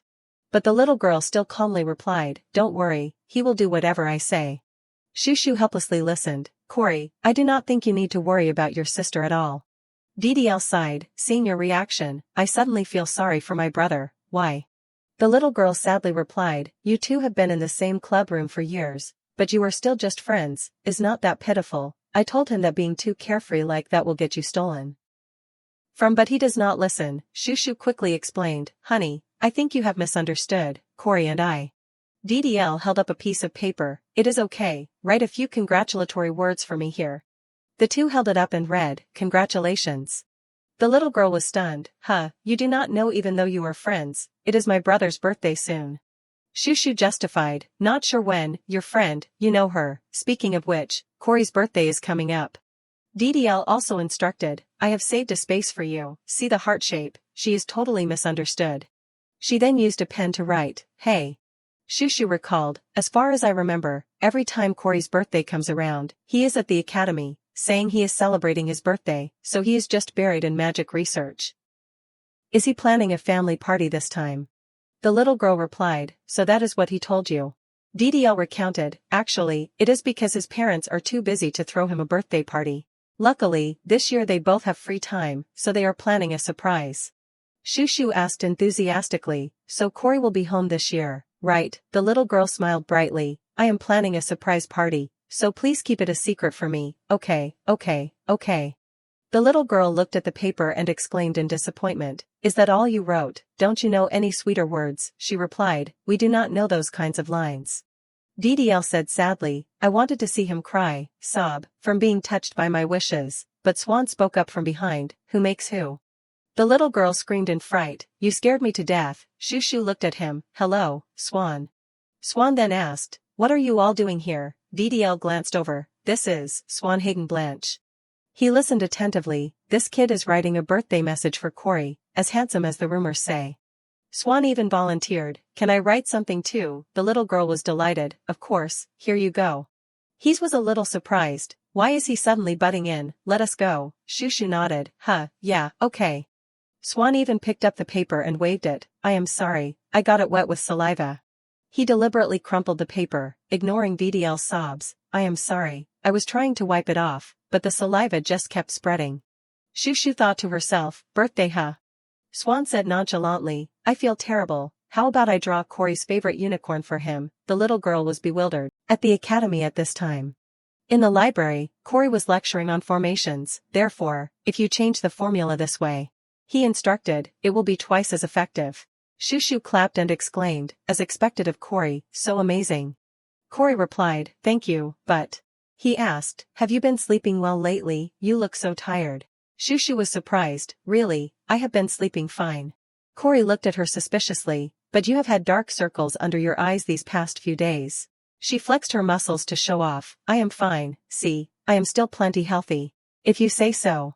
Shushu pretended to be okay, I am not lying. She also said to herself, because I feel so energetic that I am not tired at all. Shushu recalled, I bet no one thinks this is a natural phenomenon, it is all due to the influence of black magic, and has nothing to do with my will. She still experiences this every night, I still dream these days.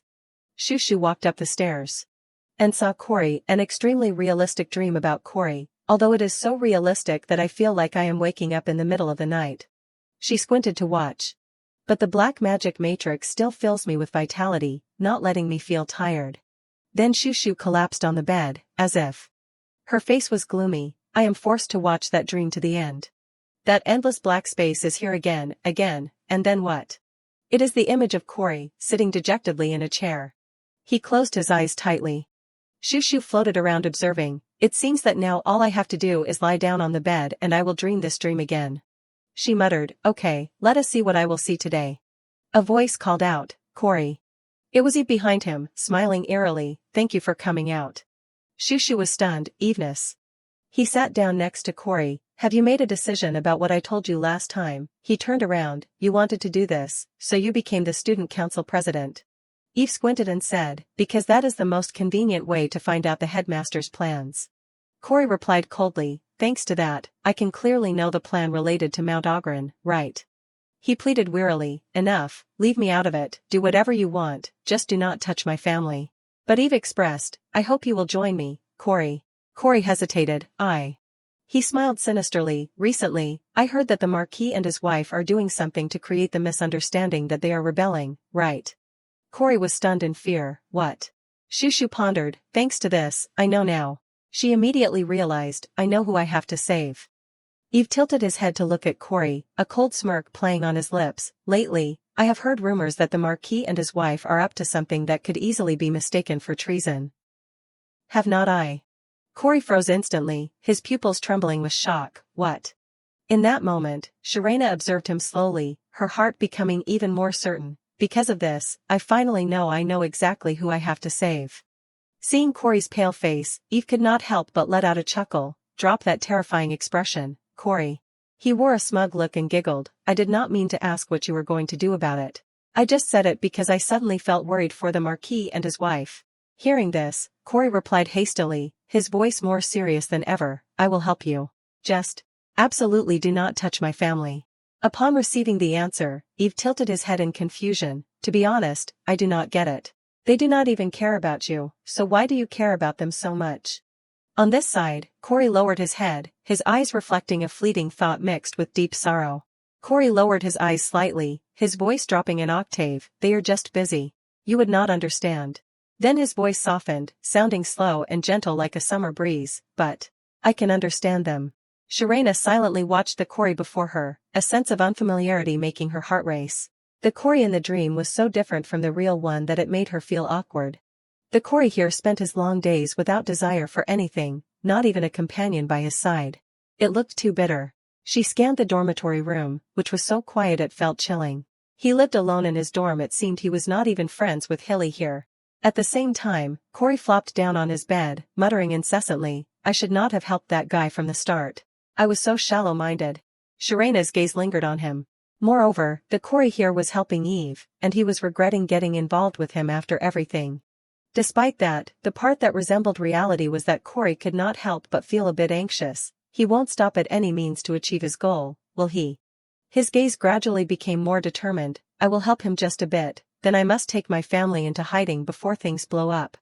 Saying this, Cory suddenly went silent, his lips trembling as if unable to form words. Subconsciously, Cory blurted out, but will my family even listen to me? On this side, Shirena watched him intently, feeling a pang of sympathy. Cory was someone who worried for others, even if he did not use the blanket his parents gave him. Shirena approached Cory, looking at him with a sad gaze, but I can feel that he loves his family very much. This warm heart is no different from the Cory I know. In the end, you will turn dark just like the male leads of the original story. A sense of unease slowly tightened around Shirena's chest. This place was definitely the world of the original novel, and if the plot followed its course, it was only a matter of time before Cory became strange.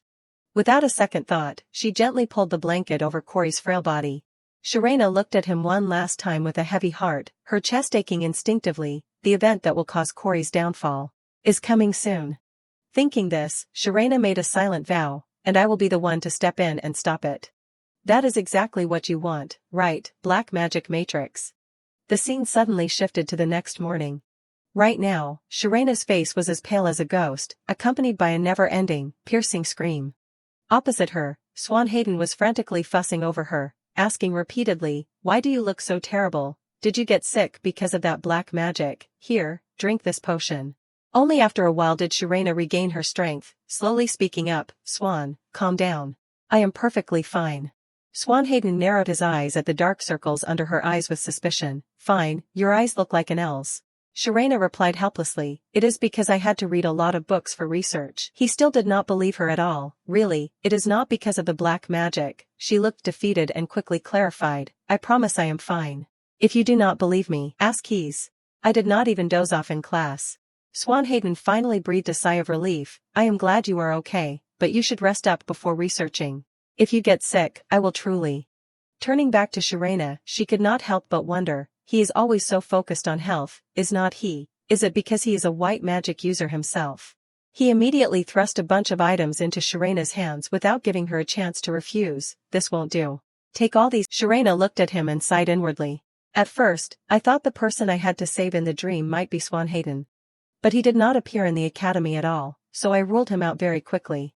That means there won't be any major incidents for the current Swan, which is such a relief." After a while, she hesitantly started to speak, "By the way." Just then, a voice rang out, "Swan, it is your club time."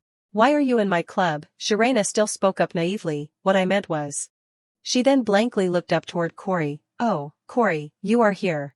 He shouted without mercy, "Swan Hayden, get out." Hearing this, Swan fired back, "Hey, I am a reserve member joining next year." A moment later, Corey casually brushed him off and exhaled, "I came here for a nap but ran into this troublemaker." Witness. Corey's eyes landed on the pile of bottles. "What is with all those bottles?" She quickly explained, "Swan said I looked tired, so he gave them to me." He immediately let out a mocking laugh, "That guy is so ridiculous. Let me clean this up. You should wrap yourself in a blanket and take a nap too." Right after covering Sharena with a blanket, Corey suddenly turned around.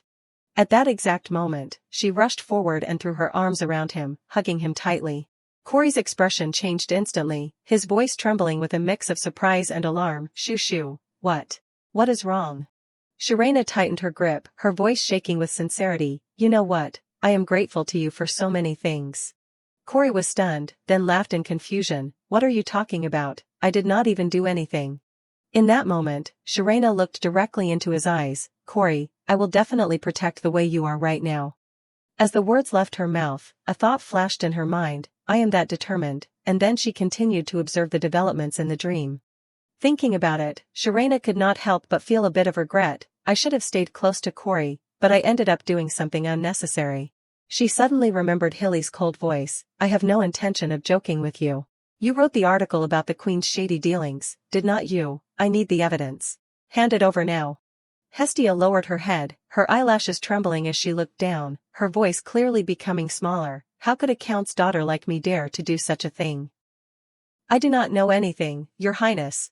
He tilted his head to look at Hestia, then suddenly grabbed her neck, forcing her to look up. "Who do you think you are putting on an act with? Do you think just because you are a count's daughter, I would not dare touch you?" At the same time, Sharena froze. "I do not want to see the two of them like that." Immediately after, Hilly hysterically hurled insults. "Your father only sees you as a commodity, does not he?" Her gaze stopped on Hestia's pale face. Even in that state, Hestia stopped trembling and looked straight into Hilly's eyes with determination. "If I can become your highness's consort, then for me and my family, it would be an honor." Hearing this, he angrily pushed Hestia away. "Forget it. I will find out on my own." Seeing this, Sharena finally dared to breathe a sigh of relief. "Is it over? Thank goodness. I have to hurry and follow Corey." She prayed silently, her eyes never leaving Hestia. "I do not want to see these versions of them that I should not see anymore." Then, suddenly, the Sharena of the past appeared, smiling brightly. Witnessing that scene, the current Sharena was almost paralyzed with shock. On the other side, that version of her was acting cute. "Did you see that, just now?" His Highness and I looked at each other. His gaze was so passionate. Could it be that he likes me too? Oh my god, I am so happy. The horrific scene made Sharena's inner self scream wildly, no. She resisted frantically. Even if it was the original story, that girl could not possibly be her. Back to the sweet version of Shrui, she called out softly, Lord Hilly. Then, Sharena poured out a string of fake compliments, such a handsome face, hair as black as ink, fiery eyes. You truly look exactly like a prince from a fairy tale. Meanwhile, the current Sharena could not hold it back and started gagging. Back in reality, Hestia looked at her worriedly, Shoo shoo, is the food not good? Sharena thought to herself, I remembered my original self, so I instinctively. She quickly shook her head in denial, it is nothing, it is just. Before she could finish, Hestia cut in, could it be? You are feeling unwell. Just as she said that, Swan Hayden appeared like a god, need medicine, just tell me. Hilly also quickly stood up, his eyes fixed on Sharena, should I call a doctor to examine you? She looked up at the two people in front of her, her eyebrows furrowing with suspicion, you two do not usually eat at the student canteen. Receiving the answer, Sharena spoke coldly, if you were going somewhere, then keep going. You too, Swan. However, even after a long while, their silhouettes still lingered in front of her. Sharena instinctively remembered her original self. She knew the personality of the original Sharena, talkative, attention-seeking, and full of pride. Thinking it over, she massaged her temples again, but seeing it with my own eyes is still so shocking. If my memories had not returned when I was little. Thinking this, Sharena looked up and stared at Hilly. Who knows, maybe pink hearts would be flying toward Hilly over there right now. On his side, he could not help but feel a bit confused. Why does the back of my neck feel like this? Just then, Corey leaned in and asked worriedly, Shoo shoo, I do not know what novel you are reading, but stop staying up all night. Hearing this, Sharena jumped, huh? Corey continued with a worried look, your complexion is not good at all. Hearing this, Sharena gave an awkward smile. She quickly changed the subject, I got it. I have swordsmanship class, so I will head out first. Hestia heard this and stood up, I am finished too. Let us go together. Then Corey suddenly called her name, Hestia. He spoke in a low voice, everyone is very worried about Shoo shoo. At that, Hestia smiled slightly and nodded as if she understood, I know. Before she left, Corey did not forget to remind her, you are closest to her, so if anything happens, you must let me know. This time Hestia did not reply. She only nodded. Back to Sharena, she excitedly tossed a pillow onto the bed, soft pillow, check. Then Sharena pulled the blanket to cover the mattress, blanket, check. She observed her results with satisfaction, good, now it is time to enter today's dream, shall we? But just as she was about to lie down, Sharena's eyes suddenly widened, that is right, the ring. She quickly bent down to rummage through the bedside drawer, where's the protection ring Swan gave me? Sharena muttered softly, if Swan had not asked, I would have completely forgotten. She looked at the ring on her hand and blinked. Even though the black magic matrix forcibly enhances my energy, my body still gets exhausted, so this ring will be useful. Sharena flopped back down onto the bed, staring up at the dark ceiling. Just how much longer do I have to have these dreams? I wish it would stop showing me what I need to help with. Right after that, Sharena was transported. Her gaze landed on a scrap of paper. Seeing it, Sharena looked dejected, hardly any clues this time either. Then she tilted her head to observe Corey, only to see him looking perpetually bored. Sharena wore a weary expression, watching that same look over and over is starting to tire me out. When can I finally stop this dream? Meanwhile, Corey maintained his usual blank, dazed expression. Seeing that, she looked around urgently. I know it is a dream, but to help him cheer up, I should. Suddenly, a voice echoed loudly, guys, bad news, Swan Hayden is back at school. Sharena started, Swan Hayden. Upon hearing the news, a student blurted out in merciless curse, this is crazy, that murderous demon. Someone else expressed indignation, he has not been at the academy for a while. I thought he dropped out. Hearing this, someone chuckled, he is a duke, who would dare make him drop out? Others cursed once more, even so, how can they just leave that schizophrenic alone? Someone said last time a kid got on his nerves and he chopped off all their limbs. As long as he is unhappy, he will torture that person until they beg for death. In that moment, the hallway was filled with endless whispers, what are the kids in the blue class with him going to do? Should they take a leave of absence? No. Maybe I should take a leave too while I am at it. Shrui quickly stepped outside, frowning slightly, this is more serious than I thought. Just then, a group of boys suddenly became terrified, everyone backing away instinctively. Then they all muttered simultaneously, I am so sleepy, let us go to sleep. I I have to go to sleep too. The whispers gradually died down, me. Me too. At this exact moment, a dark shadow appeared right in front of Sharena. The horrific scene made her stop in her tracks, her heart filling with panic. Swan Hayden is behind me. Behind Sharena, a familiar figure slowly approached. Her body instinctively began to tremble violently. What is this? I do not even dare to look back. Is it because of what those kids just said? Sharena continued to shake. She quickly made a decision. Forget it, I will just go back to Corey's room. But to go back to his room, I will have to turn around. There is no other way. I will just try my best not to look directly at his face. As soon as Sharena turned her head back, Swan Hayden was right there in her line of sight. Sharena stood frozen in place, panicked. When did he get all the way here? She hesitantly looked up, trying to stare him in the face. In that instant, Sharena's eyes widened to their limit. Her gaze stopped on Swan Hayden's expressionless face. Is this the Swan Hayden from the original story? Sharena unconsciously held her breath as she scanned him. His eyes were hollow, devoid of any emotion. Countless scars were left exposed without any attempt to hide them. At this moment, her senses screamed a warning. Her instincts were telling her that this Swan Hayden was extremely dangerous. Even if it is a dream, I probably should not be near him. Swan Hayden slowly tilted his head. Strange. Why do I feel a weird flow of mana around here? Sharena's heart skipped a beat. What? The surrounding air immediately grew tense. She looked up in fear. I have not even done anything yet. Why is he reacting? Those dark eyes slowly lifted, and then he looked confused. Was I wrong? But that only made Sharena's spine turn colder than any shout would. She tried to stay calm. It is probably just a coincidence, right? Until now, no one has reacted before I intervened. Then Sharena slowly leaned away. This won't do. I have to get out of here as soon as possible. If I face him any longer, my heart might just explode. At that exact moment, Swan Hayden suddenly snapped his eyes open wide. Then, a sudden force struck Sharena's body directly. Before she knew it, he had appeared right behind her, his head tilted at an eerie angle. Hello there. Facing that sight, Sharena was nearly dazed. No. Unbelievable. Then Swan Hayden stomped down with the toe of his boot, speaking mockingly. Sorry, but black magic has no effect on me. A chill ran down her spine. He can sense my presence. How is that possible? Meanwhile, Swan Hayden's gaze pierced through the invisible space, pinning exactly where she was. What is this? You have been exposed but still won't reveal your true form. Then I guess there is no choice. I wonder if I break the magic matrix, will I see your true form? Sharena's pupils contracted, her inner self nearly screaming, no. An object was seen stabbing directly into the wooden floor. Swan Hayden was completely bewildered. He tilted his head, staring at the floor. Clearly, the flow of black magic was strongest right there. Did I miss? You are lucky. With a small, raspy laugh that sent shivers down the spine, Swan Hayden grabbed the dagger once more. Let us see if you are still lucky this time. Another attack tore through the air.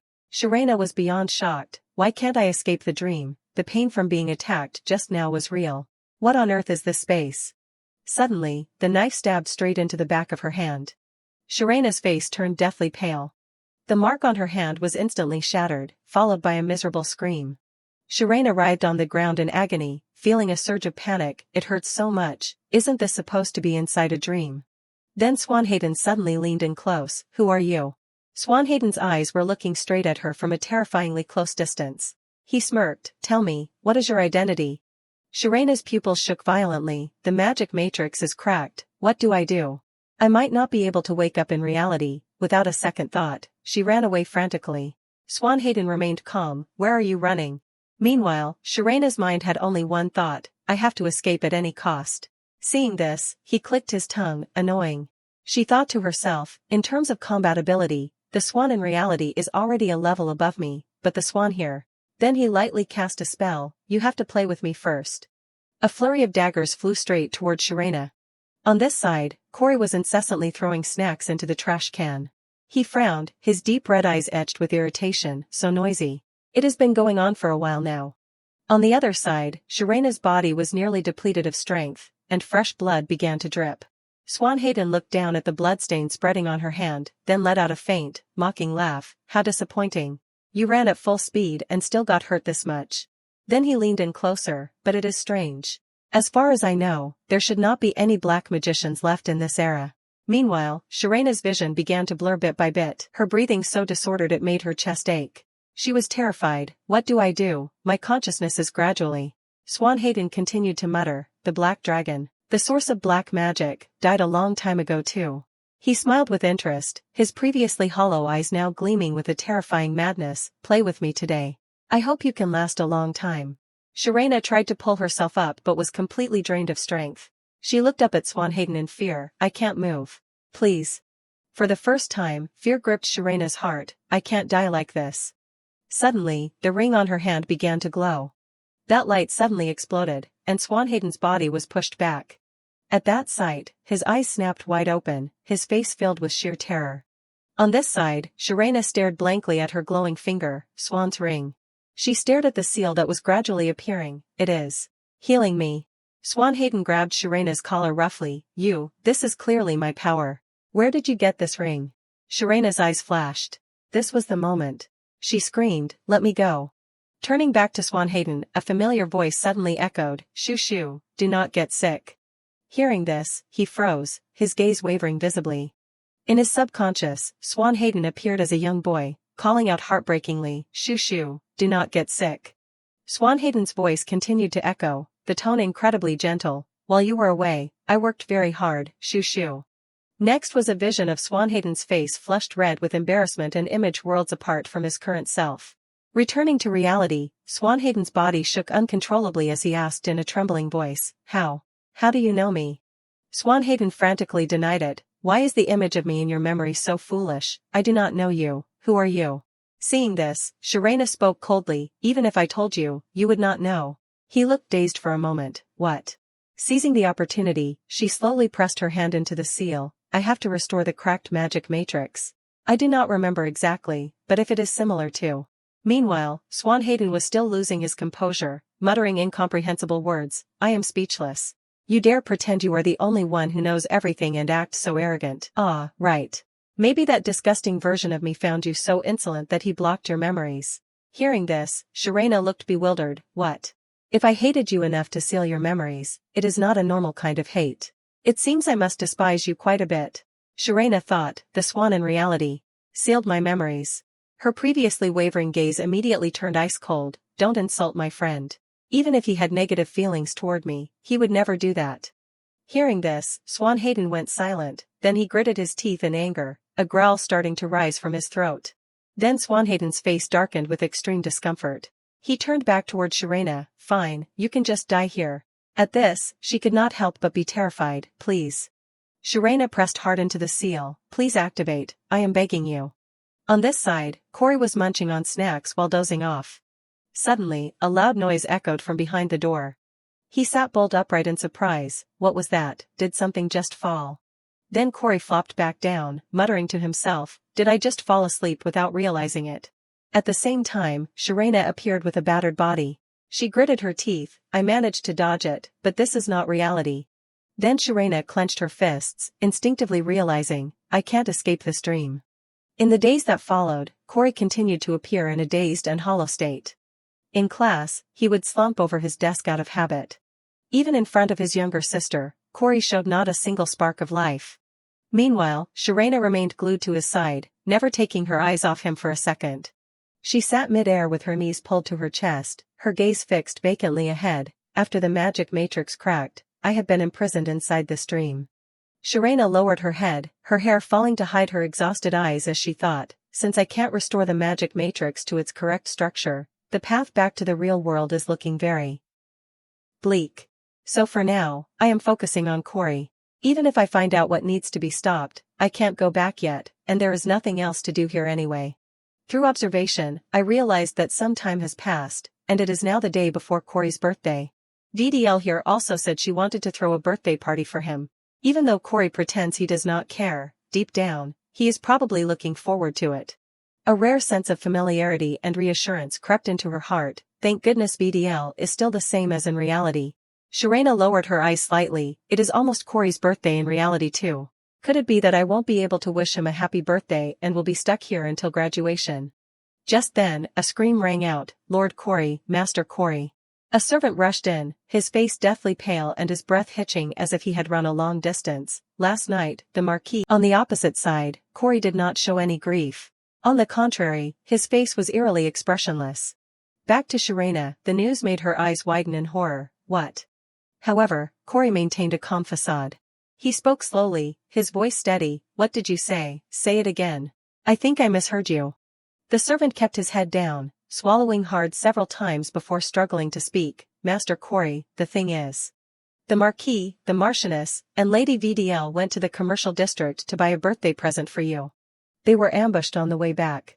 While the Marquis was confronting the enemies, the Marchioness and the lady passed away due to excessive blood loss. The servant tremblingly pulled out a box, and this was found at the scene. Saying this, his voice wavered. It seems this was the gift they intended to give you, Master Corey. At the same time, Corey took the box, his hands shaking uncontrollably. In that moment, tears fell from Corey's eyes instinctively. The servant hesitated, as if forcing himself to finish his report. Although Lady VDL survived, she has lost a leg. For now, I have safely moved the lady to the infirmary here. Suddenly, Corey screamed, I told you to stop talking. Witnessing the scene, Sharena's heart ached instinctively. Immediately after, Corey collapsed to the ground, screaming frantically, his cries filled with resentment. I do not want to hear it. I do not want to hear any of it. In the following days, Corey's room became a total mess with papers scattered everywhere. He could be seen muttering something under his breath. Since that day, the Corey in my dream has completely collapsed. Corey kept repeating over and over, no, that is not right. Tangible evidence. I need tangible evidence. He blamed himself and was trapped in extreme self-loathing. Then he clutched his head and screamed like a madman, damn it, there must be solid evidence somewhere. Corey locked himself in his room, obsessed with finding the one behind the attack. Her pitying gaze lingered on him. I did not expect him to gather and organize so much information in such a short time. It makes me so sad that I can only stand by and watch. As an observer, what I regret most is that he has even neglected VDL. Thinking this, Sharena felt even more distressed. He will definitely regret this later. Corey was still searching frantically. There must be a connection somewhere. Standing behind him, her heart beat faster and faster. I can't just stand here and watch anymore. I want to return to reality. Sharena carefully touched the seal on the back of her hand. I just need to remember the exact form of the magic matrix. At that exact moment, Corey slammed his hand down on the table. His pupils contracted violently. Unbelievable. Was it me? Seeing this, she slowly stepped closer. Did he find out who was behind it? In the hallway, the sound of hurried footsteps echoed. Corey was seen running forward at full speed. Then he burst into a room. Eveness. Corey angrily grabbed Eve by the collar. You knew from the very beginning, did not you? At the sight, Sharena was momentarily stunned. What? Eve curled his lips into a smile. Huh, what are you talking about? Seeing this, Corey yelled again. Don't pretend anymore, you knew everything, yet you still asked me to help you with the headmaster's business. Hearing this, Eve feigned innocence. The Marquis and his wife passed away recently, did not they? Suddenly, he grabbed Corey's collar. The one who told me to participate in the plan and settle the person behind that matter was you, Corey. Corey's voice trembled, as if he had just heard something beyond his endurance. What? Eve burst into a mocking laugh, his eyes curving with malice. And the one who made a hasty decision without looking into things properly was also you, and no one else. The corners of his lips quirked higher, every word intentionally stabbing into Corey's bleeding wound. You have indirectly killed your own family. Oh my, how pitiful. In that moment, the last thread of Corey's sanity snapped completely. Suddenly, a bright light flared up. Corey was seen slamming Eve's body against the wall. He slowly raised his eyes, which were usually tired but now darkened to a terrifying degree. Keep talking nonsense, and I will treat those as your last words. Eve remained fearless and let out a laugh. I do not mind dying, but do you know that because of you, another person has left this world, Corey? Corey's eyes shook. He froze. What nonsense are you talking about? Eve spoke slowly, enjoying the reaction. That one-legged young lady with a high ego seems to be struggling quite a bit too. He chuckled softly. Maybe that young lady concluded that her brother thinks it is her fault too, which is why he has not visited her even once. Perhaps because reality is too hard to accept, she is currently sitting on the window ledge of a tall building. On this side, VDL had already stepped quickly toward the window. In that instant, Corey's blood seemed to turn to ice. He ran forward frantically. No. In that moment, Corey tried to call her name, VDL, VDL. Before he knew it, a crowd had gathered. He stepped hesitantly toward VDL's location. Corey held her body tightly in agony, let out a piercing, mournful scream. His hands trembled as he cradled VDL's cold body, his disheveled hair covering half his face, his voice nearly breaking. VDL. No. In the background, Sharena looked at Corey with a heavy heart. Just like that. The Corey of this world was completely destroyed. Originally, he decided to end his own life, but Eve used his silver tongue to stop him. The mastermind behind this tragic incident is the Imperial family. The Marquis and his wife had originally agreed to the headmaster's plan as well. What is done is done. You should follow the last wishes of your deceased loved ones. Surprisingly, Corey listened to Eve's words. In his despair, Corey made a choice. Excellent. Fine, it is fine. If I can't atone for my sins, then tearing it all down sounds good too. Realizing the urgency of the situation, Sharena called out softly, but no one could hear her. Corey. Then Sharena slumped down beside the stairs. She sank into thought. How much time has passed outside? I am about to reach my limit. I probably can't fix the magic matrix. How am I going to get back to reality now? Thinking this, Sharena hung her head. Above all, even if I go back, can I save Corey? I have been stuck here so long. What if I have already missed his birthday? Just then, a familiar voice rang out. What are you doing huddled up here? Her pupils contracted instantly. This voice is. A tall figure stepped out from the shadows. Swanhaden smirked and let out a cold laugh. Found you. Hello there. Sharena turned her head back in a daze. The black magic has weakened, but it is still active. He can still see me. How? Seeing the expression on her face, he chuckled softly. I studied the magic matrix you used to return back then. I was wondering if using a white magic matrix with the opposite formula would destroy it, and it seems I was right.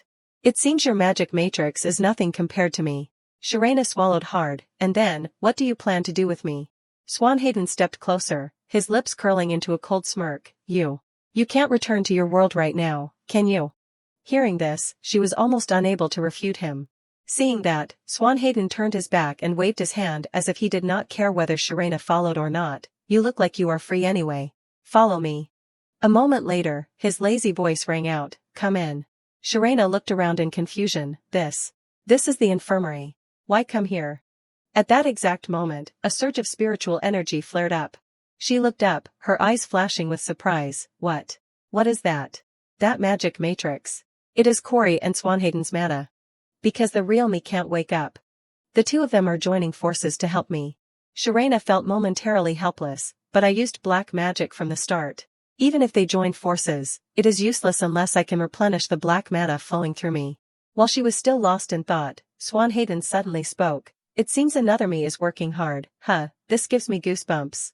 Just the ring alone was annoying enough. Sharena turned to look at him warily, wondering if he would let her go in peace. Or is he giving me hope only to eliminate me? After a moment of silence, she questioned him loudly. What is your scheme? You telling me this certainly is not out of the goodness of your heart. Swanhaden blinked a few times and replied flatly, I really do have good intentions. How mean? Actually, before I discovered that thing, I really did want to eliminate you. Hearing this, she looked up at him curiously. Does that mean you are going to let me go now? Swanhaden suddenly changed the subject. My upcoming show might be ruined because of you, which is why I decided to let you go. Sharena repeated blankly, show. He continued with cryptic words. I wanted to see the climax of that show, which is why I stayed at the academy. It is going to be very interesting. Saying this, Swanhaden smirked coldly. The color of blood will stain everything. He stepped closer, his voice impatient. What are you still doing? That matrix is still incomplete. Fix it. Hurry up and finish fixing it before I change my mind. Sharena's fingers trembled slightly as she touched the crumbling characters. She kept telling herself, I can't be careless. He is very fickle. It seems I have to fix the formula too, but what does he mean by a show stained with blood? Could it be? Sharena hesitantly made a guess. Is it because Corey turns dark? Focus on fixing the matrix. The Corey on this side is already too late to save. Almost done. Behind her, Swanhaden spoke again. After I let you escape, I thought about it carefully. He stepped closer to her curiously. Could it be that in that other world, you are my lover? Sharena asked back in shock. What do you mean by suddenly? Swanhaden pressed his lips against hers. Immediately after, Swanhaden bit Sharena's lip hard. Furious, she pushed him away. What do you think you are doing? At that moment, the ring glowed once more. Sharena's eyes widened in surprise. The pain had vanished. Back to Swanhaden, he clicked his tongue. That poor madman makes my skin crawl. Then Swan Hayden suddenly swung his arm toward her. It is time. Go, now. He stared at Sharena while flashing a sinister smile. My love, do not get in my way. Take care, my love. Her body fell straight into a black hole. In that moment, Sharena decided to let go. This was it. She slowly closed her eyes. It was over. The scene immediately shifted. It was Sharena's room in reality. Her body was seen lying motionless on the bed. At this time, Sharena's finger twitched slightly. Then she slowly opened her eyes, and a blinding light immediately shone down. Sharena sat up and hung her head as her mind gradually recovered. I have finally returned to reality. I do not know how long I have been asleep, but my whole body feels so sluggish. Sharena struggled to get out of bed, looking urgent. I am so thirsty, and my head still hurts. Suddenly, Corey appeared and looked at her in shock. Shoo. Shoo shoo. Immediately after, Corey rushed toward Sharena. He hurriedly pulled her into a hug. You are awake, thank goodness. When he's told us about you, do you have any idea how worried everyone was? Seeing this, she gave an awkward smile. I am sorry. Corey continued in a broken voice. Swan, and I saw that the magic matrix on the back of your hand was abnormal. We thought that might be the reason, so we did our best to restore it. But it still did not work. I thought you might never wake up. Truly. Thank goodness. Sharena stared at him, the corners of her mouth curling up instinctively. Corey was so sentimental. She finally felt the reality of being back. Saying this, Corey did not forget to grumble. He was crying while taking care of you every night, so I kicked her out. You broke into the Imperial Palace to find out more about black magic, and Hilly is patrolling around Mount Augram to gather information. She smiled shyly. I am sorry, everyone. Only then did Sharena look down at Swan Hayden. Why is he sleeping on the floor? Corey glanced over and clicked his tongue. He kept using his healing power on you continuously until he passed out. Hearing this, she was shocked. Was my condition so bad that even he could not handle it? He immediately interrupted and sighed. No, it is because that idiot caused enough trouble that he had to wear a bunch of restraining circles. He forced himself to use magic in that state, which is why he fainted. It is not your fault, do not worry. But very soon after, Sharena seemed to remember something. Wait, now is not the time to be idle. She turned urgently. Corey, what is the date today? He replied quickly. October 3rd. You have been asleep for 5 days. Sharena's face instantly turned pale. She muttered to herself, thank goodness, Corey's birthday is tomorrow. It is not too late. The incident will happen today, after sunset. There is still enough time. I do not know the exact time, so I have to find VDL first. But in this state, what can I even stop? On this side, Corey kept urging her, lie down and rest. You look like you are about to faint. Then he lowered his head, his voice full of self-reproach. If only I knew more about that black magic, your condition would not have been this bad. It is my fault. I am sorry. Hearing this, Sharena turned to him and did not forget to drop a threat. Right. Keep feeling guilty toward me. I will take advantage of that guilt to make you do hard labor. Faced with the unexpected proposal, he was completely bewildered. Huh. A moment later, Corey gave a forced smile. Fine. I accept the hard labor. Seeing that, she suggested, then, I am in a huge hurry right now. Let us go outside immediately. As the words left her mouth, he stared at Sharena blankly. Where to? Right then, Corey's voice rang out urgently. Location, somewhere on the road connecting my house to the city center. Just as he finished speaking, Swan Hayden's voice came from the other end of the line. Are you planning to personally scour that massive area? What is that supposed to mean? He spoke coldly and hung up. I am just passing on the message for Shoo Shoo. See you later. On the other end, Swan Hayden only had time to yell, wait a minute. Corey turned to Sharena nonchalantly, as if he had just finished a trivial task. I have contacted the two of them. Is it okay now? She nodded slightly, thank you. Her gaze fell again. There was no time to find mercenaries, but that might be for the best, although the problem was whether they would arrive to save them in time. Sharena suddenly spoke up. Corey, what about your sister? Have you contacted her? Corey replied with a rare tone of helplessness. I did, but she said she was busy and hung up immediately.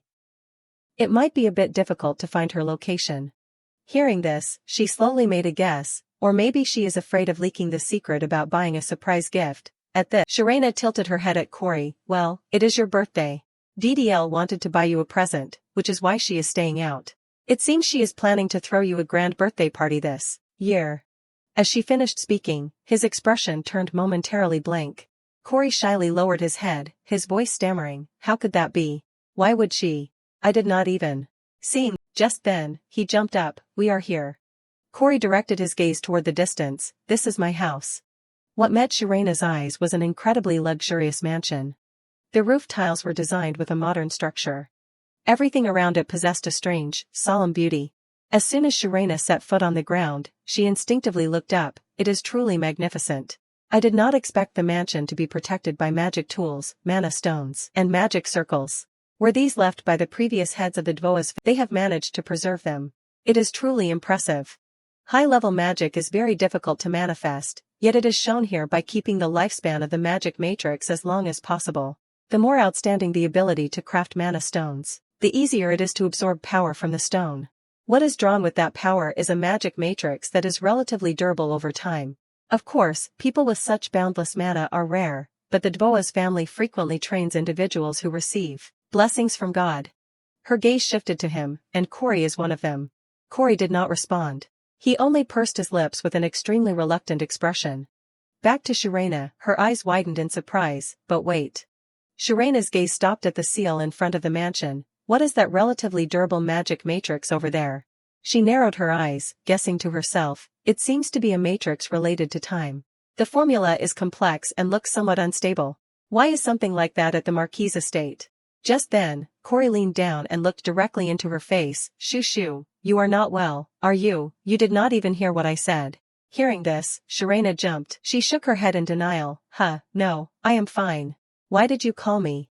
His voice was low, but every word was clear. I asked you if it is okay to follow the road connecting from here to the city center. She suddenly changed the subject. Do you think there is a chance BDL took another route? Seeing this, Corey reminded her, if she wants to shop in the commercial district, this is the only road.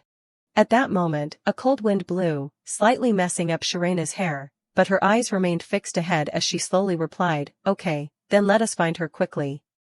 Shirena kept telling herself, the sun has already completely disappeared. I have to hurry. Corey nodded slightly and immediately moved faster, I understand. After walking a few meters, he suddenly stopped. Hey, can you tell me the truth now? What is the reason for your rush to get out here? Is your goal to find my sister? Furthermore, you told me to contact the others, why did you do that? Shirena stiffened, a lump forming in her throat. Her inner self was in turmoil, that. If I say I am doing this to prevent an accident I witnessed in a dream, it won't be very convincing. Shirena lowered her head, her voice growing quieter. I am sorry, I can't say right now. On this side, Corey did not respond, his eyes flashing with a spark of contemplation. Then suddenly, Corey let out a faint laugh. Fine, I understand. Shoo, whether you tell me or not, I believe you. Shirena's pupils shook slightly. She called his name anxiously, Corey. At that exact moment, a piercing sound echoed from the distance. He immediately snapped his head around. That sound. A carriage bearing the Dvoa's family crest was seen blocked in the middle of the road. Corey muttered softly, found it. That is my family's carriage. Hearing this, Shirena finally dared to breathe a sigh of relief. Thank God, they are still safe. Corey turned to her curiously, what do we do next? Should we go down and meet VDL? Shirena denied it without hesitation, no. Her eyes followed the dark forest in the distance where figures were lurking in the night. She thought to herself, without evidence, before that, I have to increase my energy further. Even though I ate and took potions on the way here, it is still not enough. After a moment of silence, she suddenly called, hey, Corey. Do you have any more mana stones with you? Corey replied almost instantly, yes, I brought several stones with me. Upon receiving the stone from him, Shirena expressed her gratitude, thank you. I will pay you back later. Hearing this, Corey immediately refused, forget it. He immediately stepped closer, his voice dropping an octave, but shoo, your complexion does not look good right now. We should head back to the infirmary instead. She shook her head immediately, we will just settle this quickly and then go back. Right then, Corey was about to say something, but suddenly, a thunderous explosion tore through the air. Smoke and dust billowed up. He stared down in a daze, what? What happened? Immediately after, a swarm of figures dressed in black rushed out from both sides of the forest, cheering in competition. We did it, everyone, check inside the carriage quickly. Kill them all, leave no one alive. Corey's pupils contracted violently, an ambush, shoo. Is this why you? She cut him off immediately, her voice tight with tension. I will tell you the details later. A chilling murderous aura erupted around Corey. His eyes, which were always gentle, now held nothing but fierce rage. They dare. Realizing the situation was turning bad, Sharena hurriedly intervened. Corey, calm down, your family inside the carriage will get hurt too. Sharena looked up. Even though her face was so pale she looked ready to collapse, her gaze was exceptionally determined. You handle the enemy surrounding the carriage. Corey froze for a few seconds before nodding, understood. Sharena immediately stepped to the edge of the slope and shouted, let us go, get me close to the carriage. A burst of light flared up in the middle of the air. A magic circle immediately appeared before him. Then the magic matrix exploded, and his vision instantly became blurred. The moment the two of them lunged down, the ambushers screamed in terror, we are under surprise attack. The crowd shrieked frantically, there are only two of them, block the mage first. On this side, Sharena calculated seriously, the protection matrix is working well. Not much damage. She hurriedly looked down at the carriage. Corey's parents and VDL. DDL's pale face immediately appeared, Sister Shushu. Seeing this, Sharena finally dared to breathe a sigh of relief, thank goodness, everyone is safe and sound. DDL looked up, her voice trembling slightly from confusion, what on earth is happening, why are you here? Realizing the urgency, the father leaned forward, I will help you. Can you help me out of the carriage? Hearing this, Sharena, it is enough for Corey and me to fight. If everyone comes out, it will only hinder us. She made a silent vow. She absolutely could not let their family die here. Just then, Corey's shout reached her, shoo, shoo shoo. Hearing the sound, Sharena spun around, what is wrong? He asked quickly with an urgent tone, the mages are fleeing. Should I chase them down? She could not help but feel confused. They did not seem like the type to give up easily. Fleeing, that is strange. Then Sharena suddenly stiffened, her eyes wide with horror. In that moment, she screamed at the top of her lungs while spinning around toward the back, Corey, chase them down now, don't let a single one escape. They are planning to use a concentrated bombardment matrix, they are clearly running away to manually activate the matrix because they are losing. He stiffened for a split second, shoo shoo, how do you know that? But Corey immediately turned around, asking no more questions, no, I will follow your words first. I have handled most of the surroundings. I am leaving the rest to you. After speaking, he lunged into the forest to pursue the mages. I am going. Seeing this, Sharena did not forget to remind him, be careful. According to the documents the dream version of Corey had investigated, the concentrated bombardment matrix had turned the crime scene to ash. Therefore, it had been extremely difficult to conduct an investigation. Then her pupils suddenly constricted. Originally, the explosion should have occurred upon passing the matrix, or the matrix was set to detonate automatically after a fixed time, but because Corey appeared, they needed to launch a stronger attack immediately. At that moment, a loud explosion rang out from behind Sharena. She turned her head alertly, her gaze fixed on the crowd, where are they coming from now? Seeing this, Sharena frowned slightly, calculating to herself, the Marquis's combat ability is not high, but he is still a talented mage. I know now why he could not escape and was murdered. Thinking of this, Sharena lunged forward without hesitation, her roar shaking the entire space, but this time, everything will be different. An attack matrix slammed down, followed by a loud explosion. After a long while, the crowd lay collapsed on the ground. However, the loud noises had not stopped. One by one, they continued to fall. On this side, Sharena's body began to sway. The Marquis turned to look at her through the haze of smoke and dust. The enemies keep coming. Are you all right? Sharena panted, cold sweat rolling down her temples, but she still forced a smile. Thanks to your help, Marquis, I can still fight. I can hold on until Corey returns. Her eyes glanced toward the dark forest where Corey had just vanished. However, it seemed things were not easy over there either. Suddenly, the assassins who had just been defeated slowly stood up. The Marquis jumped in shock. Oh my god, they are standing up again. They are carrying power-enhancing magic items, things considered. Illegal trade. It seems they are not ordinary assassins. I do not know how much longer my defense matrix can last. Back to Sharena, she clenched her hand, which was trembling from mana depletion. The Marquis is injured. He probably can't hold on much longer. I have used up all the mana in the ring, so I have reached my limit too. Sharena bit her lower lip hard. Hilly and Eve. Are not they here yet? Just then, VDL leaned forward. Father, sister, are you two okay? Seeing this, the Marquis called out in a panic, VDL. He nearly screamed, it is still dangerous, get back inside. Then suddenly, the Marquis was attacked. VDL screamed in horror, Father.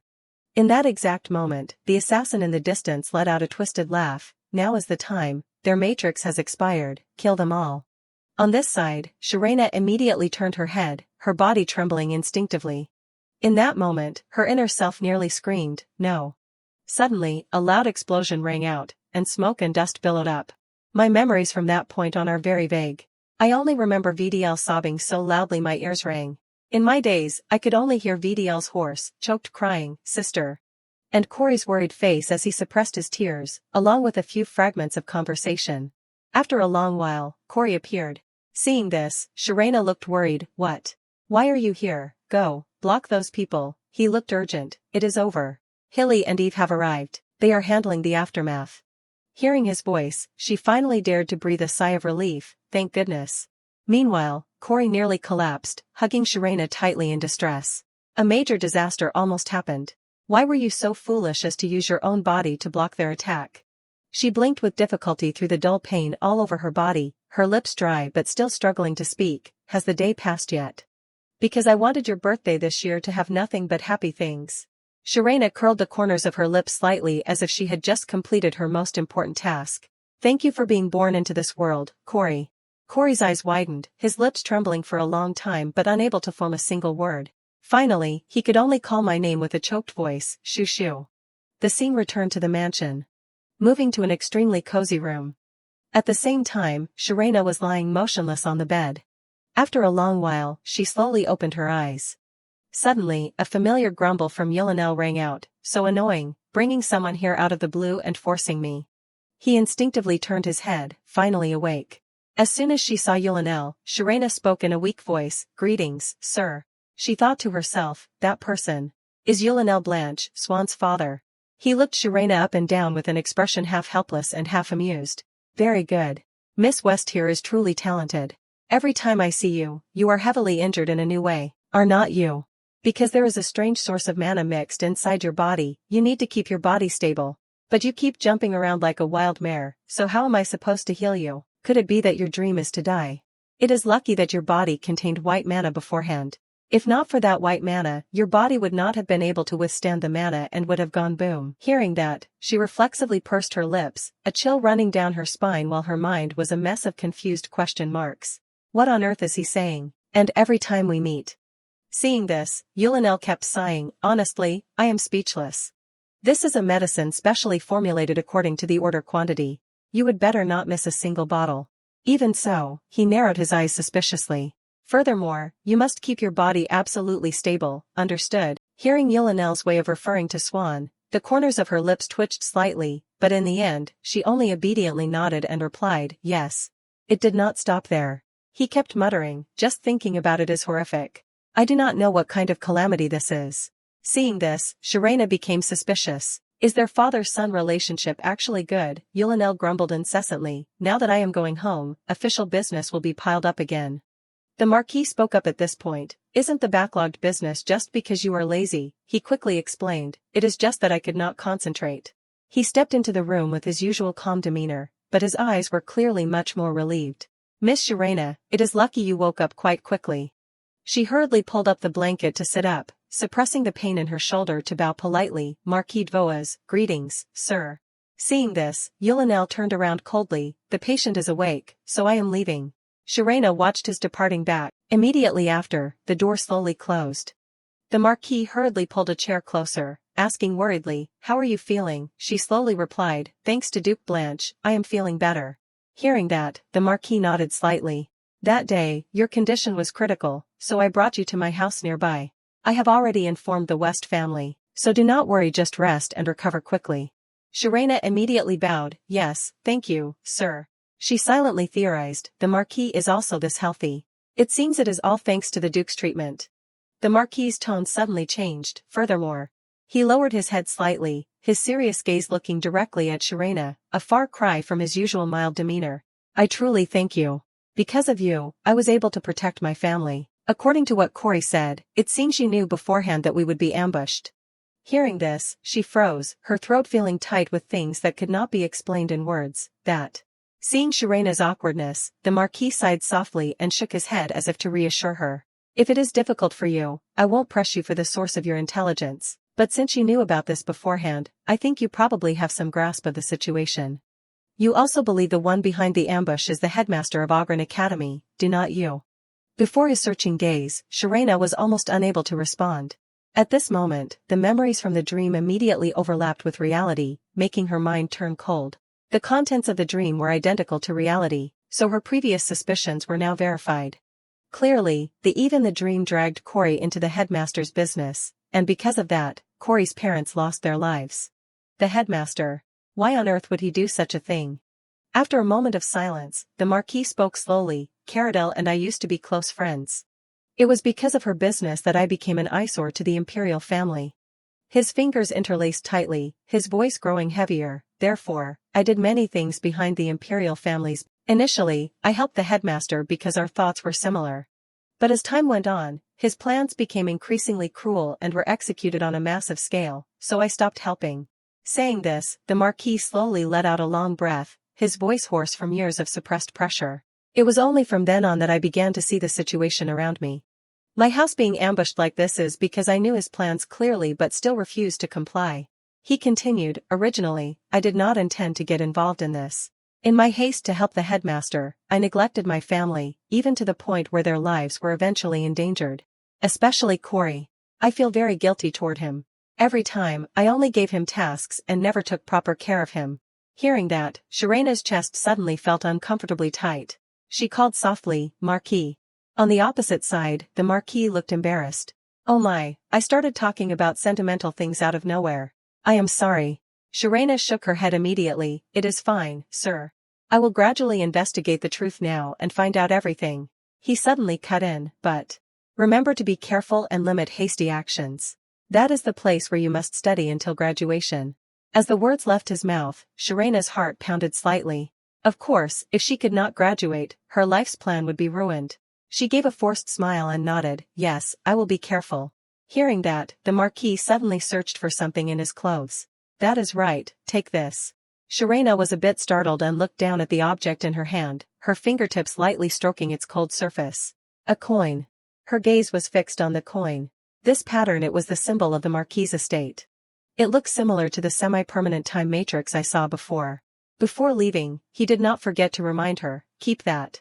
You can borrow the power of the Marquis' estate at any time. Sharena instinctively clenched the coin in her hand, her eyes wavering visibly. Any time, as long as I want. Seeing this, the Marquis laughed softly. That is right. I must repay you for saving our lives. Then he slowly leaned in and bowed his head. Once again, thank you. Miss Sharena, thank you for saving my family. You truly are someone who carries the gene to guide Corey. Hearing that, she let out a small laugh and shook her head as if she could not take it. I only did what was obvious. He turned toward the door but still remembered to turn back and ask Sharena's opinion politely, then, I will take my leave. There are many people here to visit you. Shall I let them in? Or if you are tired, I will tell them to go back. She immediately shook her head vigorously. There is no need, sir. Thanks to Duke Blanche, I am overflowing with energy. Hearing that, the Marquis did not forget to remind her, I understand. Remember to brace yourself. Sharena's eyes widened in confusion. Thank you, sir. Then the door slowly closed, and she kept her smile. As soon as the door shut, Sharena immediately grabbed the coin, her eyes shining as if she had just picked up an unimaginable treasure. Luck from heaven, I did not expect to receive support from someone other than the Crown Prince. Truly, I probably do not have to worry about starving to death in this life. Just then, a knock rang out from outside the door. She responded immediately, yes, come in. Suddenly, a series of chaotic sounds erupted outside the door as if people were jostling each other. Remember to visit within the time limit, I know, move out of the way. The time has passed already, go in quickly, he has to move before I can enter. The door was not even fully open before the sound of arguing reached the room. I will move, fine, go in, shoo. The door burst open, and Hestia nearly lunged into the room. Shoo, faced with her expression, Sharena was almost stunned. Your face. Hestia suddenly pulled her into a tight hug. Her shoulders shook violently, and her voice was completely choked. I was truly scared to death, oh my god, why do you keep disappearing all the time and getting injured? I hate it, don't get sick anymore. Hearing this, Sharena gave an awkward smile. If people saw this, they would think I was dead. Stop crying, come on, blow your nose. She looked up, trying to hold back tears but her voice was still choked. Are you okay now? You won't faint again, right? Hearing that, Hestia finally relaxed, her whole body nearly going limp. Thank goodness. Seeing this, Sharena smiled instinctively. She gently stroked her head. I am sorry for making you worry. Suddenly, Swanhaden rushed in, his shout shaking the room. The visiting time is over, why have not you left yet? Hestia immediately turned back to fire back. I do not want to. I just want Shushu to sit still and not get tired, that is all. Swanhaden suddenly flicked his finger. Do you need to go to the bathroom? As the words left his mouth, her stomach made a strange sound. Hestia hurriedly ran out. Shoo, shoo shoo, next time I will come again. On this side, Swanhaden spoke coldly. It is better if you just leave early. Sharena's gaze quickly shifted. This was the Swanhaden of reality. He was not the Swanhaden who wanted to kill her in that dream. Even though both of their personalities were stubborn, she had to distinguish clearly between dream and reality. He approached her worriedly, his eyelashes trembling slightly. Shoo shoo, where does it hurt? Why do you have that look on your face? I will get some recovery medicine for you. In that moment, she became even more certain. The swan before her was the real Swanhaden she knew. Immediately after, Swanhaden quickly slipped rings onto Sharena's fingers, his mouth explaining non-stop, these are white magic rings. Wear them all. This one is for when you pray during meals. This one is for when your mana suddenly flows backward, and this one. Sharena looked at the number of rings nearly covering her entire hand. How can I wear all these rings? He immediately lowered his head, his brow furrowed with stubbornness. Shoo shoo, you must not get hurt. You were lying there motionless, your neck and hands covered in wounds that I could only heal. If you go through this situation again, Sharena looked silently at Swanhaden and instinctively smiled. Compared to the swan in the dream, the real-life swan was truly an angel. Just as the atmosphere was about to sink, Eve tapped Swanhaden on the shoulder. Old man, time's up. I will take you out. Meanwhile, he kept repeating, shoo shoo. If you turned out like that, I completely no way. He turned to look at her and gave a light laugh. Hello, shoo shoo. I am glad you have recovered. Hearing this, Sharena replied softly, thank you for worrying about me. She thought to herself, Eve is also worlds apart from the one in the dream. The Eve in reality is much better. Real life Eve might be a bit overwhelming, but at least he is kind. Furthermore, just then, Hilly walked in. Shoo shoo, I accidentally found this on the mountain. Eat it. As soon as Sharena saw the fruit, she became worried. Hilly, this is the fruit of the Layan flower. What do you mean accidentally? He just shrugged, his face unbelievably nonchalant. The cave of the highest level monster is just ordinary. I am glad you look much healthier. There are things to do at school. Eat this to get stronger. She hesitantly accepted the gift. Thank you. Sharena stared at the herbal plant in her hand. She could not help but marvel. As expected, Hilly was also completely different. His psyche was normal, not twisted at all like in the dream. It is not like I protected everyone alone, so why am I suddenly so choked up? Then, as if suddenly realizing something, Sharena hurriedly looked around the crowded room. Now that I notice. Where's Corey? On the other side, Corey's tears were falling non-stop. He was seen staring into space with a sorrowful expression. Back to Sharena, she kept calling out loudly, Corey. Sharena walked along the hallway and continued to call out, Corey, where are you? Hestia's voice suddenly rang out, Corey, he was clearly waiting with me in the hallway, where did he go? She could not help but feel a bit confused. Why would he disappear when he is here for a visit? Suddenly, Sharena remembered Corey's tear-streaked face. Thinking this, she sighed helplessly. He makes people worry. I wonder where he went. Sharena's gaze stopped on a familiar silhouette. Found him. The corners of her mouth twitched as she prepared to call his name, Ko. However, what met Sharena's eyes were his tears falling in cascades. Corey was seen staring blankly into space. Seeing her friend, she froze for a moment. After a moment of hesitation, Sharena approached. Corey, are you okay? As soon as he heard her voice, Corey hurriedly wiped his tears. Shoo shoo. He turned back with a forced smile. Why are you out here? Sharena was stunned for a moment, her gaze landing on Corey's haggard face. Corey. Why are you crying? Is it because of me? He shook his head hurriedly. No, it is not. But as soon as he opened his mouth, his throat tightened. Corey gritted his teeth, trying to endure it. Then suddenly, Corey burst into loud sobs. Seeing this, Sharena looked flustered. Corey, I am sorry. You must have been so worried about me. I am sorry, I was wrong. At that moment, he opened his arms toward her. In that instant, Corey pulled Sharena into a tight hug, as if afraid she would vanish. His hand gently stroked Sharena's messy hair, his breath trembling slightly against the top of her head. Thank you. Saying this, Corey's voice wavered slightly. And I am sorry. Sharena smiled instinctively after hearing that. She gently comforted Corey. I only did what I should have done. Besides, I am healthy now, so do not cry anymore. Then Sharena held out her sleeve toward him. Here, wipe your tears. She could not help but think, he is so adorable. Corey was silent for a few seconds and then hesitated. Hey, shoo shoo. He gently pulled her hand forward. Will you follow me for a moment? Sharena could not help but feel a bit confused. She was pulled along, her mind still in a daze. I wonder where we are going. Finally, Corey stopped in front of a wooden door. He slowly opened the door. Go inside. Sharena froze. This place is. Magic matrices and formulas were drawn all the way up to the ceiling, with books and magic items everywhere. The scene before her eyes left her almost paralyzed with shock. Sharena looked around. No matter how she looked at it, this appeared to be Corey's room, and it was even messier than she had imagined. She spoke up hesitantly, Is there a place for you to sleep in here? No. Is this your room? Why did you lead me here? Hearing this, Corey looked urgent. Forgive my rudeness. Then suddenly, Sharena's body fell backward. He nonchalantly picked her up in his arms and said, Even if it is uncomfortable, bear with it for a bit, as we need to move. Hearing this, Sharena nodded slightly, Okay. Corey's toes slowly lifted off the ground, hovering in the air. She looked up in a daze at a door on the ceiling. At that moment, he spoke slowly, See that gap near the joint, press near there. As soon as she pressed the button, the door quickly swung open. Stepping inside, Sharena scanned the room and asked curiously, Is this a research lab? Sharena could not help but feel a bit flustered. It was even messier than his bedroom. Her eyes were quickly drawn to a certain spot. What is this? Sharena stepped closer and quickly recognized the content on those papers, information about the Academy and Mount Augram. There were also backgrounds of the assassins and investigation documents regarding the recent incident. He had even tracked down the mage who had inflicted the fatal wound on her. I heard the case was being closed, so what else is Corey investigating? On this side, Corey suddenly cast a spell. At that exact moment, he turned around, Shoo shoo, can you help me place that orange earring on the table? Sharena responded immediately, This one, wait a second.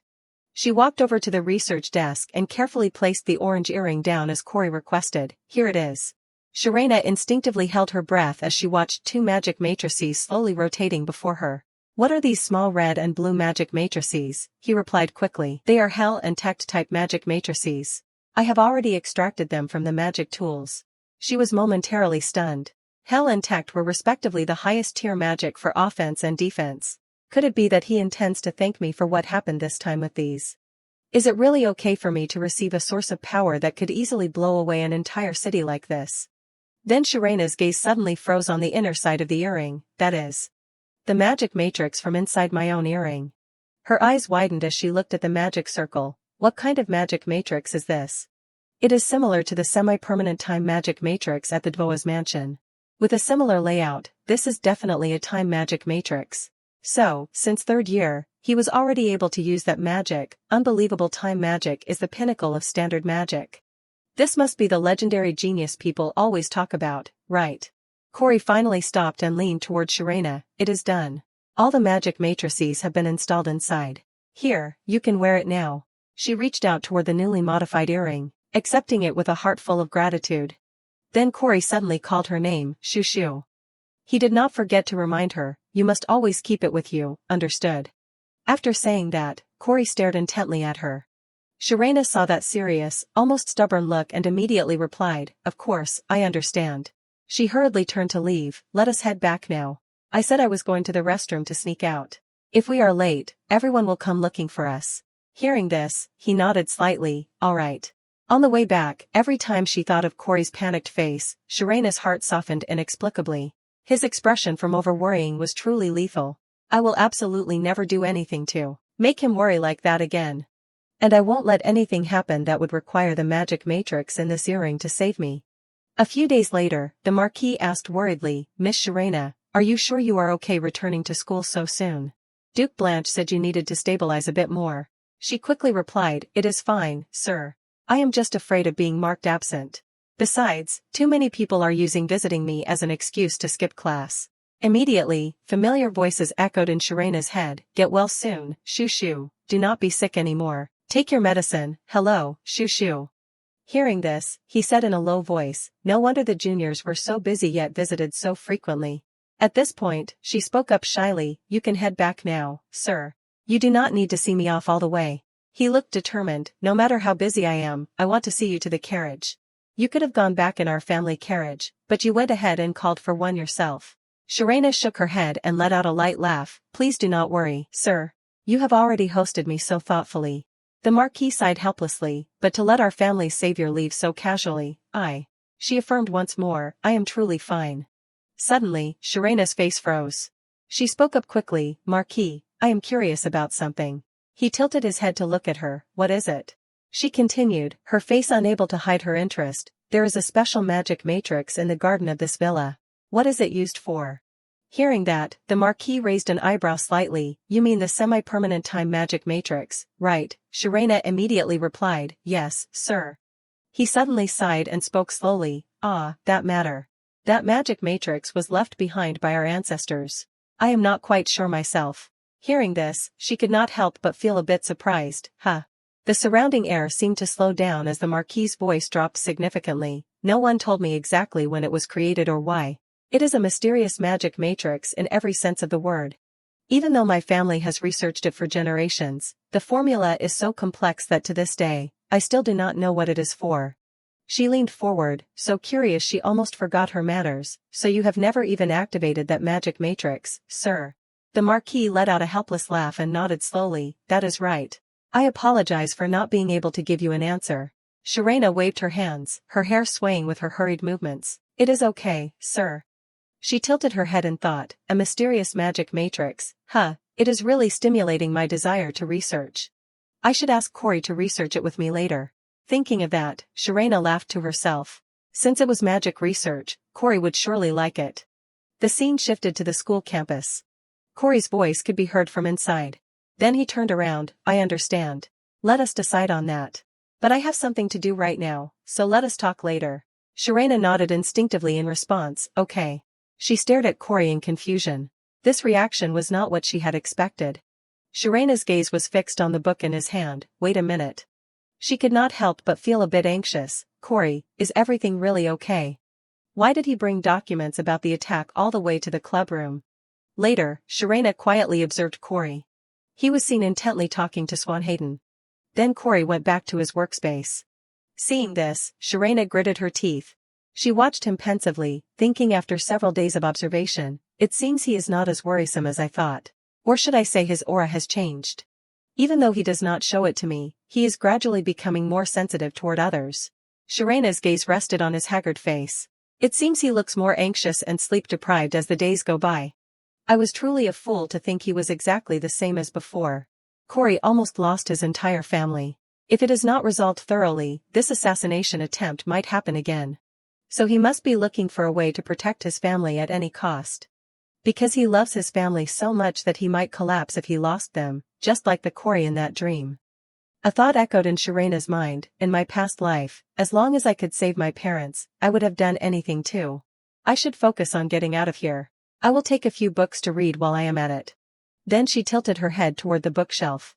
Sharena suddenly paused when she saw a stack of old books set aside. This is the first time I have seen these books. Did Corey finish borrowing them and leave them here to be returned?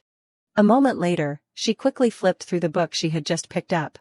Sharena instinctively flipped through the first few pages, and her eyes were immediately drawn to the content. Every type of magic possesses its own high-tier magic. For black magic it is space. For white magic it is teleportation, and for normal magic it is time. She instinctively smiled, this is quite interesting. I wonder where Corey found this kind of book.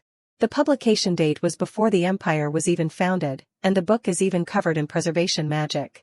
At this level, it must be an extremely rare ancient text. For a moment, Sharena instinctively glanced at the book as if she had just done something bad. I took it without saying anything to anyone. I should return it quickly.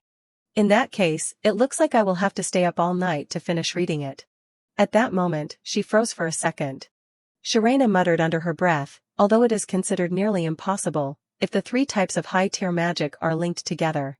It is possible to move to the space of a specific time period. Depending on the caster's choice, space magic can even see a world different from reality, and peek into events occurring in that completely different world.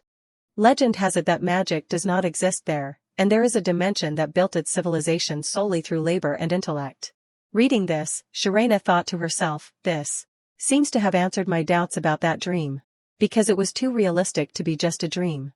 If I apply my situation to the book's content, it all makes sense. The origin of the dream was when I was hit by black magic and Swan channeled white magic into me to heal me. Because of some trivial matters, I cast normal magic. It fits the conditions perfectly. But, because this was not the correct method, the space magic was not fully activated. Is that why only my consciousness was able to travel? The more she thought about it, the more certain Shirena became, I was not dreaming. She quickly came to a conclusion, rather, I went to another dimension. Thinking of this, Shirena's face turned pale. I think I have discovered an earth-shattering truth. She looked down at the mark on the back of her hand. I wonder if I can cast it again. Because the author of that book was a godlike existence who said it was impossible. I did not expect them to be the ones monopolizing black and white magic, managing life and death. They can even scatter souls from one dimension to another. At this moment, Shirena's eyes shone with determination. Although the author lamented that one could not use two magics and thus could not travel through space, I have controlled both before. Who knows what might happen? If I want to succeed, I must find more documents. Just then, her footsteps faltered. Shirena could not help but be surprised. Corey and Eve. The two of them are meeting privately. What is going on? Eve was seen leaning in close to Corey, muttering incessantly. Seeing this, she instinctively felt afraid. This scene looked so much like what I saw in the other dimension. Could it be? Shirena hid behind a large tree. Corey said seriously, is that all you found out? Stop sticking your face so close to me. Eveness agreed, true. Black magic users cannot appear among humans. That is the one thing that I can be sure of. Also, it seems the Imperial family is giving the headmaster a hard time in every way possible. Corey wondered, do both sides hate each other? Eveness crossed his arms and said with some dejection, if I knew what the headmaster was thinking, I could be more certain, but I can't meet him. Corey suddenly remembered. The vice principal has been appearing in place of the headmaster at public events lately, right? Eveness replied correctly, therefore, I have found a way. Corey looked at him and asked, what do you plan to do? Eveness smiled with calculation, I plan to run for student council president. I will just have to postpone graduation. Once elected, there will gradually be meetings with the headmaster. Shirena was startled, what? Don't tell me. He is going to help the headmaster just like the Eve in that other dimension. She held her forehead and dismissed the thought, no, he will surely hinder the headmaster. Don't think nonsense. Shirena observed Eveness' steep smile. He chuckled and remarked, you. Seeing your actions lately makes me feel like I am looking at my past self. Corey turned to him with a huh. Eveness patted his shoulder and continued, I am advising you not to isolate yourself and to take care of yourself. Corey said indifferently, what on earth, suddenly you are pretending to care about me. Eveness laughed with 80% mischief and said, what do you mean pretending? I truly care about you. Corey asked flatly, if you have nothing left to say, I am leaving. Eveness did not hold him back any longer, alright, go back and rest. I will take care of Shushu's black magic situation. Shirena finished eavesdropping and muttered to herself in doubt, they seem normal. Am I over-worrying? Suddenly, Eveness appeared behind her and asked, are you worried about us? Why? She jumped and called out, Eve. Shirena turned her face away and said, it is nothing. Eveness laughed playfully and asked, are you curious about what I talked to Corey about? Shirena stammered, no, it is just that I. She did not ask, but Eveness spoke nonchalantly, we think someone among the Imperial family cast black magic on you, so we went to the palace to investigate. Shirena finally understood, I see. What was the result? Eveness looked at his hand as he recounted, unlike what we thought, instead, we saw a family heirloom. Shirena looked at him in surprise, an Imperial heirloom, you saw it with your own eyes. Eveness lowered his head, his expression still bewildered by that sight, yes. Surprisingly, that thing was a lump of black meat. He suspected dark mana must have been radiating from that thing. An abundant flow of mana. Dark and black as ink. Shirena could not help but marvel, mana was radiating from it, were you okay then? Eveness replied, of course. Eveness tilted his head and said, in short, that is all the information we could gather from the Imperial family.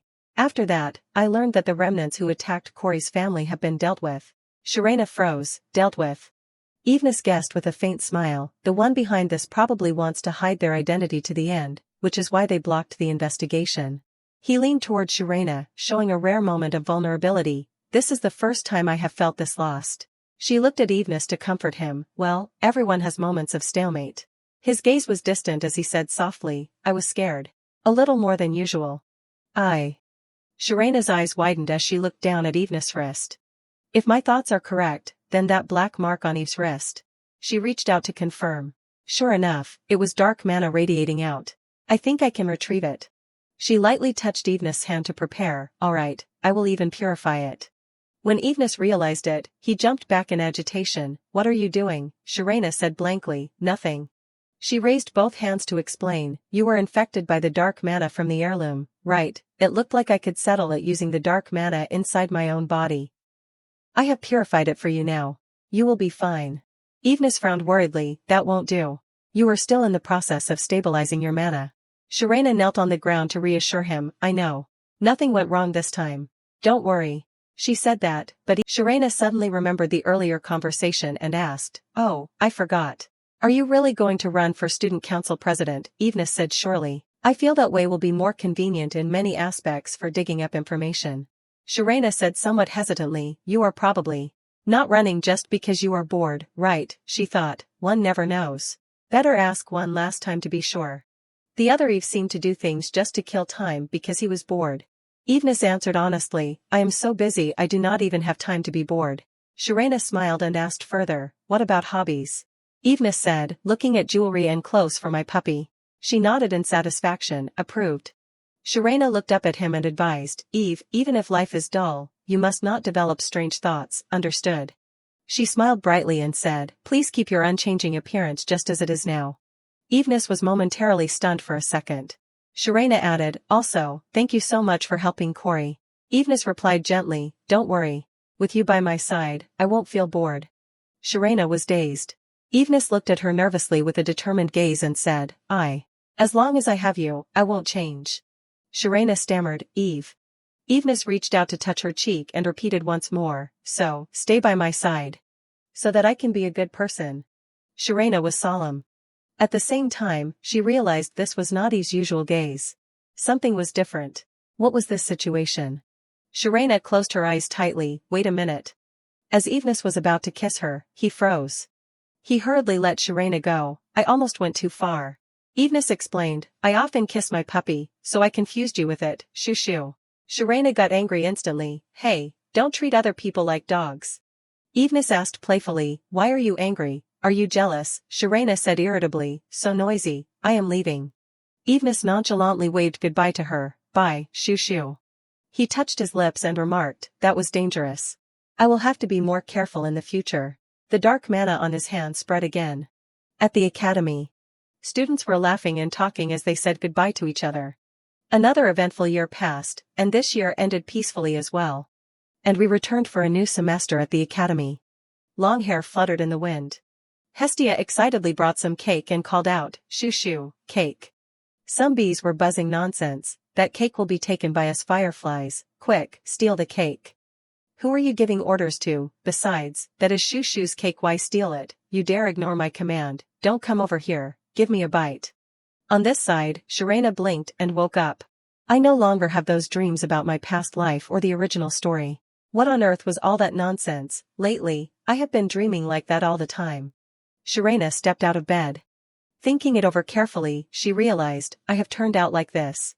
Ever since resolving the incident with Marquis Voaz's family. Perhaps God is telling me not to be bound to my past life anymore. But I do not know if it is because the memories remain. She touched the mirror in front of her. Her gaze became hollow and distant, but a small corner of my heart still aches dully. A tear dripped down Sharena's cheek. She removed her hand from the mirror. Still, at some point, I will have to forget. My school life remained as peaceful as before. If there was any change, it was Eve being elected as student council president. Evenes spotted her out of the corner of his eye. Then he raised his hand to greet her. He must have met the headmaster and was secretly investigating him according to plan. Hestia, standing nearby, did not hold back her assessment, truly pathetic. Could it be that the kids in the student council are all his fan club? At that moment, two objects flew past. Sharena was calm as she remarked, Hilly and Swan have suddenly become unexpectedly close. Why on earth are you chasing me? Someone nearby called out to Kareem. She turned her eyes toward them. Let us go together, Kareem, Hestia said. Lately he has been running around non-stop. That little one is just like those two from earlier. Sharena sighed. The girl who had just survived a calamity VDL. She had started pouring her heart and soul into the swordsmanship department and pursuits, which was also a big change. She watched her and thought, it seems since that incident, she has become more honest with her own feelings. Sharena looked at Hestia and suspected, but our Kareem probably likes ease. Hestia was also blankly wondering, Kareem will be fine, right? Sharena remembered Haroon. And he seems to like Haroon. She is even being his companion. If one were to connect all the original male leads' love lines. She grumbled irritably, it would be an extremely messy love diagram. Fortunately, lately the male leads did not seem to pay much attention to He's. He's had also become more clear and decisive recently. I have finally escaped my role as the Magpie Bridge. She turned to Hestia and said, He's, thank you. She asked blankly, for what? Sharena smiled and replied, just because. She thought, couples month is coming up, I almost worked myself to exhaustion. Truly, thank goodness. Hestia blushed slightly and looked at her. Sharena opened the door. Step by step, she walked toward the desk. She peeked at Corey, who was dozing off, and thought, why did he say he had something to say and told me to come quickly?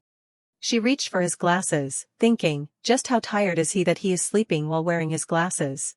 Corey woke up, and Sharena retracted her hand, sorry, did I wake you? Corey looked up at her and asked, Shoo, you are here.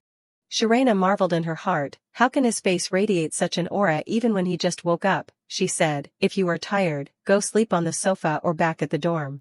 Corey gave a long yawn and said, no, I am awake now. Sharena asked about the main point, all right then, you said you had something to tell me, what is it? Corey put his glasses back on and said, that is right. He stood up and answered her, I did some experiments with a model of Mount Ogram. Look at this. Sharena looked at the tiny monsters biting something and asked, what are those monster specimens tearing at? Corey replied, scraps of clothing worn when fighting monsters. Sharena was surprised, other monsters besides the high-tier ones too. Corey took off his glasses and said seriously, to be precise, all the monsters on Mount Ogram are like that.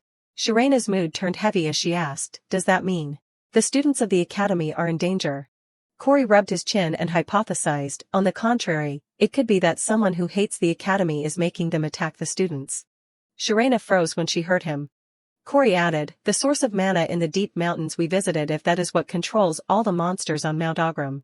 Then I guess the one using that scrap of paper cursed with black magic is not human.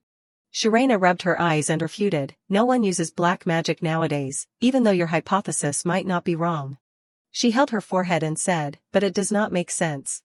Corey scratched his head, also finding it strange, I know it is illogical, but no matter how I investigate, there is no other answer. Sharena lowered her face in silence.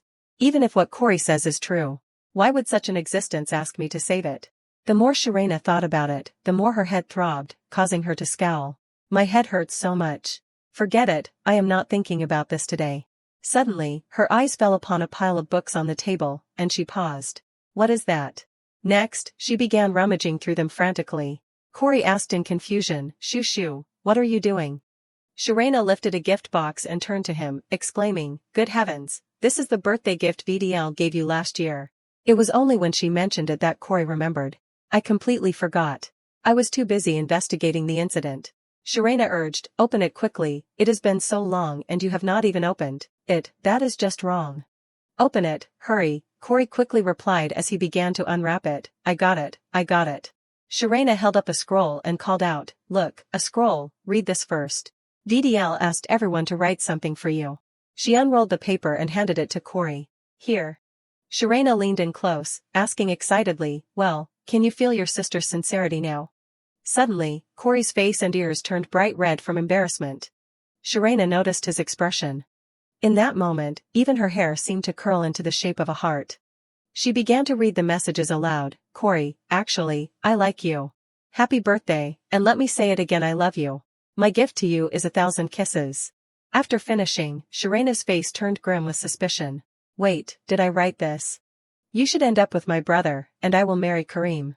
Sharena realized the truth. It seemed VDL had done it all by herself, even forging her handwriting. Corey covered his face in shame but still asked curiously, 1,000 kisses. Really? Sharena jumped and hurriedly explained, no, the thing is. I mean. that is. Corey watched her flustered state and stole a glance at her, looking completely happy. He took off his glasses and said firmly, I won't misunderstand. That does not sound like the way you talk. Sharayna let out a sigh of relief. Oh, is that so? Corey gave a warm smile and added, but I am still happy, even if it is fake. Sharayna advised him, don't you plan on dating, don't just accept fake confessions like that. Corey said indifferently, what does it matter? He looked at her and asked back, what about you? If someone confessed to you, what would you do? Sharayna froze. Faced with Corey's intense stare, she felt somewhat awkward.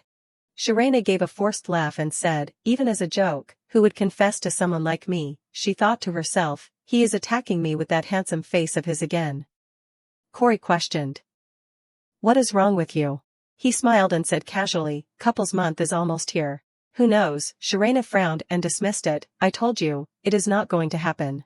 She shook her head and thought, as long as I can escape being a matchmaker during couples month, I will consider myself lucky. Outside, the sound of swords clashing rang out incessantly. The students were practicing their swordsmanship. During that time, an order was given to assemble. Everyone, stop and gather round. The instructor made an announcement that set the students buzzing with excitement. I have an important announcement. What is it, master? He continued, starting this year, the school has decided that the festival speeches will be performed by each afternoon class. What? The clubs are already doing it, and now every class has to do it too, master. This is a promotional activity for new students who have not decided whether to join the afternoon classes yet. This policy is for the sake of the next generation. Stop asking why. Hearing this, Sharayna, Hilly, and Swanhaden all stiffened. She glanced at Eric, who was laughing and joking. I see. But master, why do we have to do it? Someone else piped up. Hey, do not joke around. Didn't you just hear the explanation? Looking at him, Sharayna suddenly realized his name was Eric. He had joined not too long ago. She kept wondering, how strange. Why does his face look so familiar? On the other side, the teacher was still patiently explaining. What do you think if we perform a sword duel, master? The swordsmanship club is already doing that. Oh, really? Then, does anyone have a suggestion for a show to attract viewers? How about a sword dance? But I do not know how to dance. If you can't dance, then why suggest it? Getting involved in this is a pain. Let us just sit still. While she was trying to blend into the background, Isabel Twistle's voice piped up, Master, a sword dance by Shushu would probably be very beautiful. Hearing this, Sharayna turned around in surprise. When their eyes met, Isabel put on a cute, mischievous face. Hilly also agreed with the idea, surprising Sharayna even more. That is true. Sharayna uses a lot of power when she swings her sword. It would look really cool. Who asked you? Following that opinion, more and more people started talking. His Highness is right. It is perfect for promotion. When she uses a sword, she moves like she is flying, does not she? It seemed everyone agreed. Guys, what about the opinion of the person actually involved me? The teacher's words made it hard for her to refuse. Sharayna, you know there is a reward for winning, right? Hearing that, Sharayna began to feel exhausted. She held her forehead and sighed. Then, putting on a cool CEO vibe, she asked, how many minutes should the dance be? After leaving the training ground, Hilly, seeing the truth of the matter, spoke up, you know the bit about the prize money was a lie, right? I know. The master already apologized to me. Wiping her face, Sharayna said excitedly, but I am still doing it. The master said he would give me a sword instead of prize money. He reads you like an open book. Oh, I almost forgot. I have been meaning to tell you something since last time. I want to show you this. While searching Mount Augram, I found a scrap of paper with strange writing on it. She questioned, repeating his words, strange writing. Seeing Eric passing by and staring intently at Sharayna, Hilly replied, but I left it at the dormitory. I will show it to you next time. Okay. Suddenly, Eric approached to strike up a conversation. Sharayna. He happily bid her goodbye, I will see you in the next class. Get home safely. Seeing him being so friendly with her made Hilly curious. He poked around, asking, do you know that new student? Well, I am not sure. Something suddenly flashed in Sharayna's mind. I remember now. The story flashed back to many years ago when they were both very young. Eric had said to Sharayna dismissively, what, you like me? Sorry, but I only thought that if I hung out with you, I would get closer to He's. Even though it was not a good memory, Sharayna answered honestly about her sad and embarrassing dark history. He was my first crush back when I was a little snot-nosed kid. Hearing this, Swanhaden and Hilly were both stunned. He was what? On a day with a clear blue sky and golden sunshine. Sweet couples were walking around the campus grounds. Ignoring them, Sharena was busy drawing magic circles. When she finished, she grumbled, "Done. That should be the last one. I do not know why the devices to stop monsters from intruding have been breaking so much lately. Could it be that more monsters are heading down to the academy? I am fixing them because it counts toward club credits, but it is still a hassle. Regardless, the student's safety is much better than in the headmaster's time. Is this luck, perhaps?" Her current actions unintentionally made her think of Evenus. The person who changed the safety regulations was not the headmaster, because the headmaster had suddenly handed over all power to the vice principal. Sharena hovered in the air, wondering, so, what role is the headmaster playing now? She looked at the couples below and lost focus. Whatever. I am sure Eve will find out about that. Seeing them being so lovey-dovey filled her heart with a bit of disdain. It is couples month, so there are cockroaches everywhere. I do not want to go down there. Fortunately, she found a suitable spot. Great, this side is deserted. Just as Sharena stood up, Eric appeared behind her out of nowhere. Shoo shoo, so this is where you were. She looked at him pensively. My dark history. Why is he calling me by a pet name? Do you have something to say? However, he did not say anything, only smiled. I feel so pressured. Can you stop smiling like that? I am sorry. It is just because you have grown up to be so beautiful. At that compliment, Sharena felt as if she were slowly falling in love. She was taken aback and told herself internally, wait, did I mishear him? While Eric politely finished his sentence, I heard that you manage devices that even teachers find hard to control. You are amazing. The weather is hot. Take your time with your work. Thank you. Eric's eyes were gentle, radiating a sense of warmth from deep within. Before she knew it, Sharena was blushing from the way he held her hand. She was even surprised herself, finding it hard to understand. What is this atmosphere? Has anyone ever complimented me like this before? Maybe this is quite sudden, but... That is right, he was interested in his, so... She still could not escape her own thoughts. Then came the confession, will you be my girlfriend? In that moment, Sharena could not think of anything. For a split second, my mind went blank. How did I even answer back then? Rumors had spread throughout the school. Is that true? It was rumored that Sharena was carrying love letters everywhere. If she confessed, it must be to one of the close male friends she hangs out with, right? No wonder they are always together. Looks like there is a new couple coming. Hearing those idle rumors, Corey also froze for a beat. The whispering crowd talked about her and the others as if they were betting chips. In the end, who will be the one to receive Sharena's love letter? Even Evenus found it confusing when he was dragged into the story. Swan Hayden was even worse off. He was so shocked he started foaming at the mouth. Which bastard is it? On another side, Hestia suddenly screamed, I can't believe it, you are already dating. It was not just about to be a confession, I am sorry for not telling you sooner. Sharena replied shyly, I do not know why the rumors turned out that way, but the person who was confessed to was actually me. Hestia was still worried for her. Even so, why Eric from the red class, what is so good about him? You do not even know him that well. I liked him when I was little. Back then, he dumped you because he liked me, shoo shoo, why does it have to be him? Besides, who knows when these opportunities will come to me again? Even though Sharena's words were casual, they left Hestia speechless. She became even more worried. Yes, when it comes to romance, Shoo Shoo's self-worth is zero. No matter what anyone says, Shoo Shoo is mine. I absolutely won't give her to you. It is probably all my fault, is not it?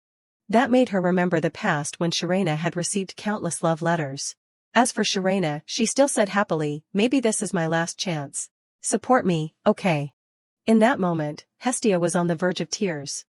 Even though she did not like it, for her sake, Hestia managed to force out one word, all right. Even so, Hestia became even more determined. No way. I will absolutely never acknowledge that Eric fellow.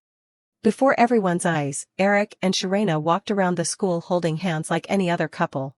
The two of them were stuck together like glue, even feeding each other during meals. They even performed public displays of affection, like making heart shapes. Although embarrassed, Sharena still went along with her boyfriend's wishes. In a corner of the room filled with books. To Sharena's confusion, everyone including Evenus, Corey, Hilly, and Swan Hayden had gathered together. Why is everyone gathered here? Hestia was also there. She believed, brothers, Eric is a scoundrel like no other. Help me convince Shoo Shoo. Hilly was also skeptical. Are you really dating that Eric Crywage guy? Shirena replied shyly, that is right. Despite his pain, Corey still managed a forced smile. I see. Everyone realized it. They were truly dating. Shoo, you. Evenus mustered all his courage to ask, is dating him fun? She replied even more bashfully, I suppose so. I feel happy every day. Her sweet romance left everyone feeling helpless. Corey congratulated her, but in his heart, he thought differently. She clearly likes him so much, what can we even say, that is great. Congratulations, shoo. Forced congratulations poured out. Congratulations, Shirena. Right, I will support you as an older brother. Evenus was still smiling brightly. You know, shoo, I heard that couples these days tend to get married before they even hold hands. Don't be ridiculous. I hold Corey's hand all the time and it is fine. I know you are friends, so holding hands is fine. Lovers are different, or so they say. Corey, why are even you saying that, and why are you avoiding my eyes? I also heard rumors about that.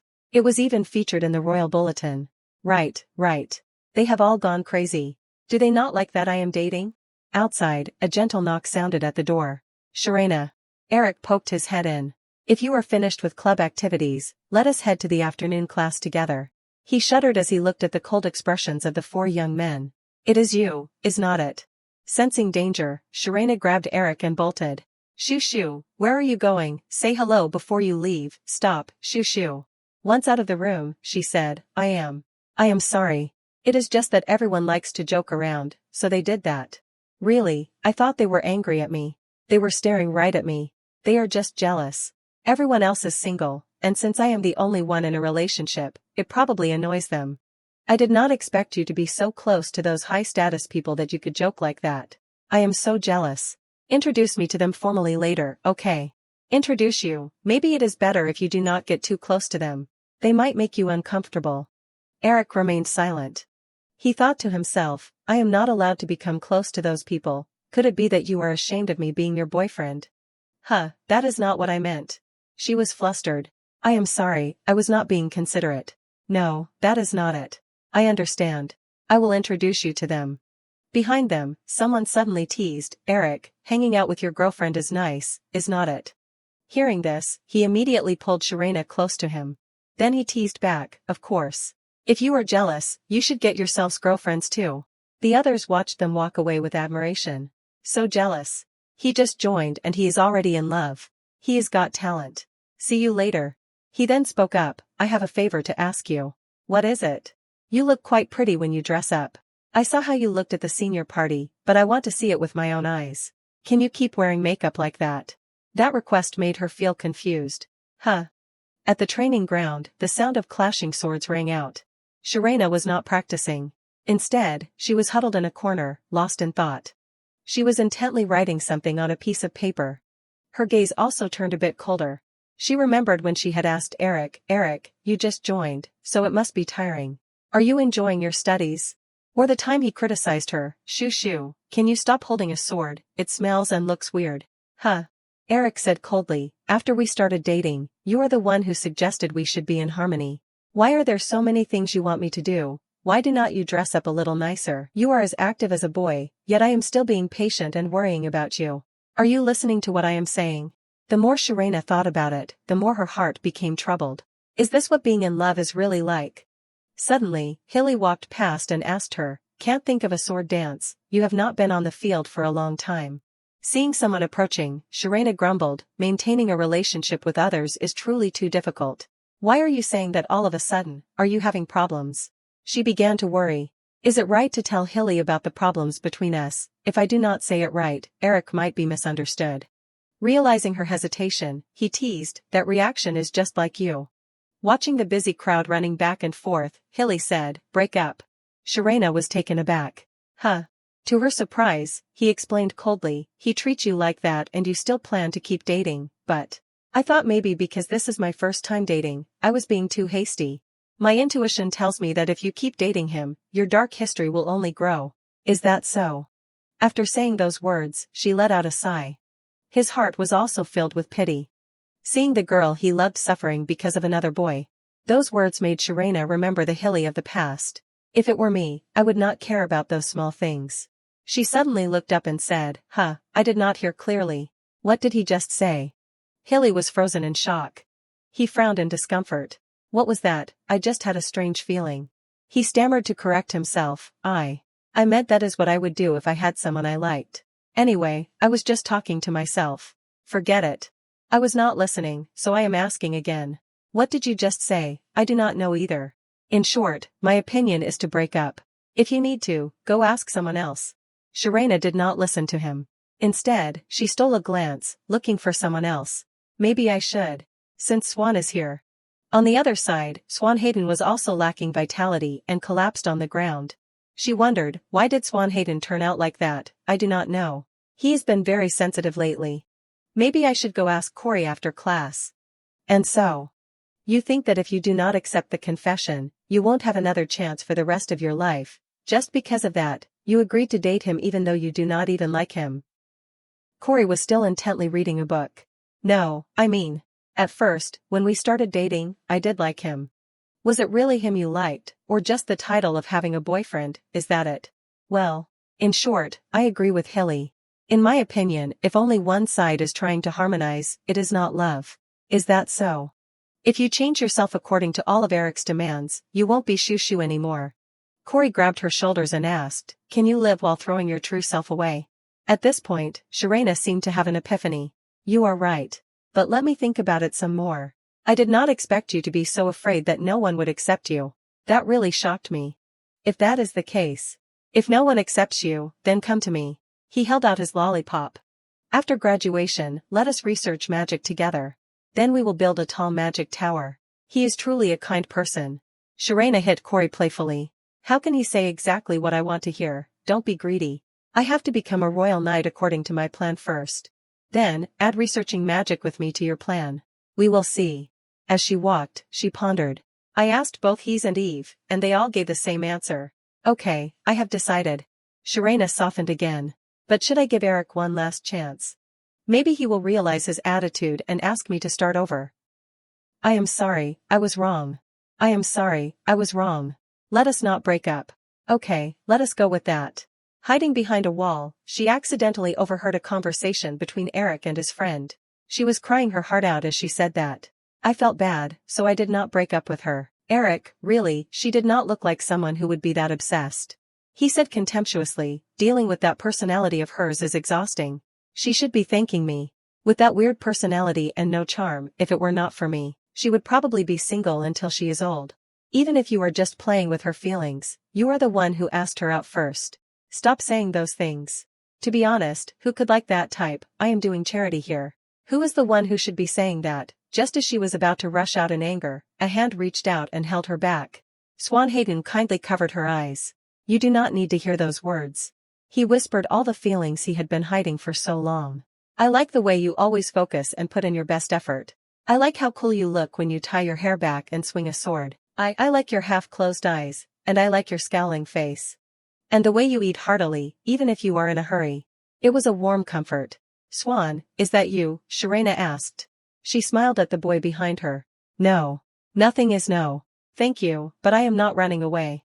Swanhaden suddenly proposed, should I turn that bastard into a dog for you? You just have to say the word. To be honest, I would really love that. Do you have dueling gloves there? Let me borrow them. Immediately after, she stepped forward, making his friend alert. Eric, behind. Behind you. Eric looked back with disdain. What is it? What are you doing here? Suddenly, a glove flew straight into his cheek. Eric angrily clutched his face, turning pale with fear. Sharena, on the contrary, spoke up nonchalantly, I challenge you to a duel. Sharena now appeared in the newspaper thanks to her fame. The goddess of the swordsmanship department has crushed the obstacle in her path. Sharena West wins a total victory. Heroic viral quotes were cited, where is your knightly virtue? Oh, you who made the goddess weep, I will not forgive you. I am making a declaration. Information about that time continued to surface, with testimonies appearing one after another. Eric deserved that beating, from witnesses who saw the match with their own eyes. Sharena held the newspaper about herself, her face blank with disbelief. Just then, other girls passed by and showered her with praise. Sister, you are so cool, you did the right thing, Sister Shushu is truly the best. Hestia also appeared and excitedly praised her to the skies. That is our Shoo Shoo, you were so cool, Shoo Shoo. Meanwhile, Sharena did not know where to hide her face. You. Stop writing these kinds of articles. Hestia pointed to the sky and said with regret, I should have shown everyone Eric's face when he rolled on the ground after being defeated by you. Weak but acting like a big shot. Hearing that, she added a playful comment, people might think you were the one who fought Eric. Hestia did not hesitate to do anything for her, but she asked somewhat hesitantly, if you want, I will fight. But Shoo Shoo, are you okay? You two did date, after all. Sharena grew pensive for a moment upon hearing that. Hestia could see through her feelings and said, wasn't it just because of the title of boyfriend that you felt you liked him? Sharena did not think much more of it and said coldly, I think I am fine. And in truth, she did not think much of Eric's ability either. Eric's swordsmanship was truly terrible. Sharena did not see Eric as a worthy opponent. Instead, she felt sorry for him. To the point where later on, I felt more pity for him than anger. At that time, she had not stopped throwing out harsh criticisms, you call that move an attack. It was just the strike of a tiny, ugly, short person who can't even handle a sword properly. There is nothing scary about it, right? Sharena had not spared Eric's feelings then, continuously pointing out his flaws. You wasted your time playing around and ended up failing the entrance exam, so you should have put in some effort. Your father even used money to get you into that class. Don't you feel guilty? Eric could not stand it anymore and screamed in rage, shut up. To prove to Sharena that he was absolutely not useless, he immediately launched an attack. However, in just a split second, Eric was hit by her counter-attack. He collapsed onto the ground in a state of utter humiliation. Sharena did not even bother to hold a grudge against Eric. She calmly spoke, come to think of it, just how much must you have lost? At least then I might have offered some charity. Her words pierced straight through Eric's pride. He immediately turned back, hesitating as he tried to say something, Sharena, I. But Sharena did not even let him finish before lunging forward, thanks for everything during this time. She was not angry, only offering a gentle smile as she rushed toward him, but you are revolting, so do not ever show your face before me again. Now, as she recalled it, Sharena instinctively smiled, why did I ever mistake that for liking such a person? She then acted as if she did not care at all, I learned my lesson from this. What is the point of romance? From now on, I am ignoring it all. Hearing this, Hestia was confused. What are you talking about? She did not want Sharena to stop focusing on herself, so she advised, don't say those things. You are adorable and full of charm. Besides, there are tons of people who love the way you are. Hestia then immediately poured out a stream of endless praise for Sharena, Shoo Shoo's worth even if you added up everyone I have ever met, they could not reach your heels. You just have to sit still and people would naturally line up to confess to you. Sharena, hearing this, was deeply moved, is it really that much? Thank you. Hearing you praise me like that makes me feel a bit embarrassed. Suddenly, Hestia burst into tears, making her extremely flustered. Why are you crying all of a sudden? She immediately pulled Sharena into a hug, surprising her, Even though she had done nothing wrong, Hestia took the blame, it is all my fault, I am sorry. Sharena, seeing that she was just being overly sensitive, replied, you are saying strange things again. How is it your fault? Don't talk nonsense, stop crying now. Hestia held her hand and made a suggestion, then, you must repeat my words until I stop crying. Sharena asked, what words? She was determined not to let Sharena feel insecure and demanded she repeat, I am beautiful, I am talented, I am the most wonderful person in the world. Sharena froze in confusion upon hearing this, Hestia continued to urge her while Sharena felt the phrases were quite cringe-worthy, hurry up and repeat it, I am beautiful, I am wonderful, why do I have to say those things? Should I start crying again? At this time everyone was excitedly visiting the booths, let us go over there. A giant blue bear was standing there, promoting its stall, step right up, step right up. In a small room, Sharena was having an important meeting, you did not need to bring any gifts, sir. When receiving the kindness from their family, she expressed her respect, thank you very much, Marchioness Boaz. The Marchioness also smiled warmly back at her, don't mention it, the tea is truly delicious. DDL was a bit puzzled and questioned, but do you two only open a tea shop every year? She did not hold back and pointed directly, commenting bluntly, the decoration and arrangement are terrible. If you do not want to do it, you would be better off doing something else. It was so hard for the whole family to finally sit down for tea. Corey did not know what else to do but bow, thank you for understanding. Have a safe trip, customers. The Marquis was a bit curious and asked calmly, is the club membership still just the two of you? Sharena froze for a moment in surprise. Corey just tilted his head and smiled gently, yes. Isn't it nice? The Marchioness smiled again and took Sharena's hand, I see. I truly welcome you. Yes. They did not bother the two of them further and waved goodbye, we are off. You two have fun. Sharena stood there wondering, did she mean I am invited to their house, brother, see you later. Corey suddenly made a proposal, shoo, I will watch the place. You go explore. Sharena asked in surprise, is that okay? He saw it was not crowded and wanted her to have some time to play, there are not many customers. Just go. Hearing this, she was overjoyed, Corey, you are the best, thank you. Seeing Sharena smiling so brightly, he thought to himself, it seems she has completely forgotten about Eric. And if that was true, it really made Corey feel relieved, thank goodness. Everyone outside was enjoying moments together in the haunted house. To street food being grilled over glowing charcoal. Sharena was walking around with a meat skewer in her hand. She looked toward a friend's portrait booth, draw this handsomeness, please. Around Sharena, the calls for customers were non-stop, come, super cheap, everyone, stress relief for just 1 coin. Sharena glanced over and was startled to see a worn-out classmate, the swordsmanship department's plush bear will gently spar with you. He looked up with a haggard face and pleaded, Sharena, do not you dare laugh. Sharena smiled slightly because she saw he was truly sacrificing himself for money. She heard that whoever lost a bet in the swordsmanship club had to be the plush bear. It seemed Hilly was quite dedicated. Just then, she stopped in front of a mysterious tent, a counseling club. It must be fortune-telling. 2 people were inviting her, step right up, the counseling club will tell your future. Sharena found it interesting and spent a few coins to go in. Here, I am coming in, oh my, thank you, please enter. As she pulled back the curtain and looked inside, she had to admit, it really had an atmosphere. Swanhagen sat there, rotating a crystal ball and spoke, come in. He did not seem very happy and spoke quite gruffly, another annoyance has arrived. Sit down. Sharena froze as she recognized that familiar voice, this voice is. Very quickly, she realized the identity of the person sitting there, Swanhagen. They both recognized each other and were silent for a moment. Swanhagen no longer looked cold. Instead, he was filled with embarrassment. Sharena tilted her head and questioned him, Swan, what are you doing here? He hesitated and replied, I am telling fortunes. Love, studies, wealth, and future destiny. Swanhagen lowered his head and gently got to the point, what do you want to know? At this point, Sharena was still surprised. She thought he would not do things like this. Did the whole counseling club make a bet, and Swan lost so he has to do it? However, she wanted to try it once, so she suggested, getting my fortune told by Swan, check my wealth for me. Swanhagen suddenly fell into silence, his face flushing red. Then his hands began to shuffle the cards professionally. He drew a card and gave the first conclusion, as long as you are breathing, money will flow in like water.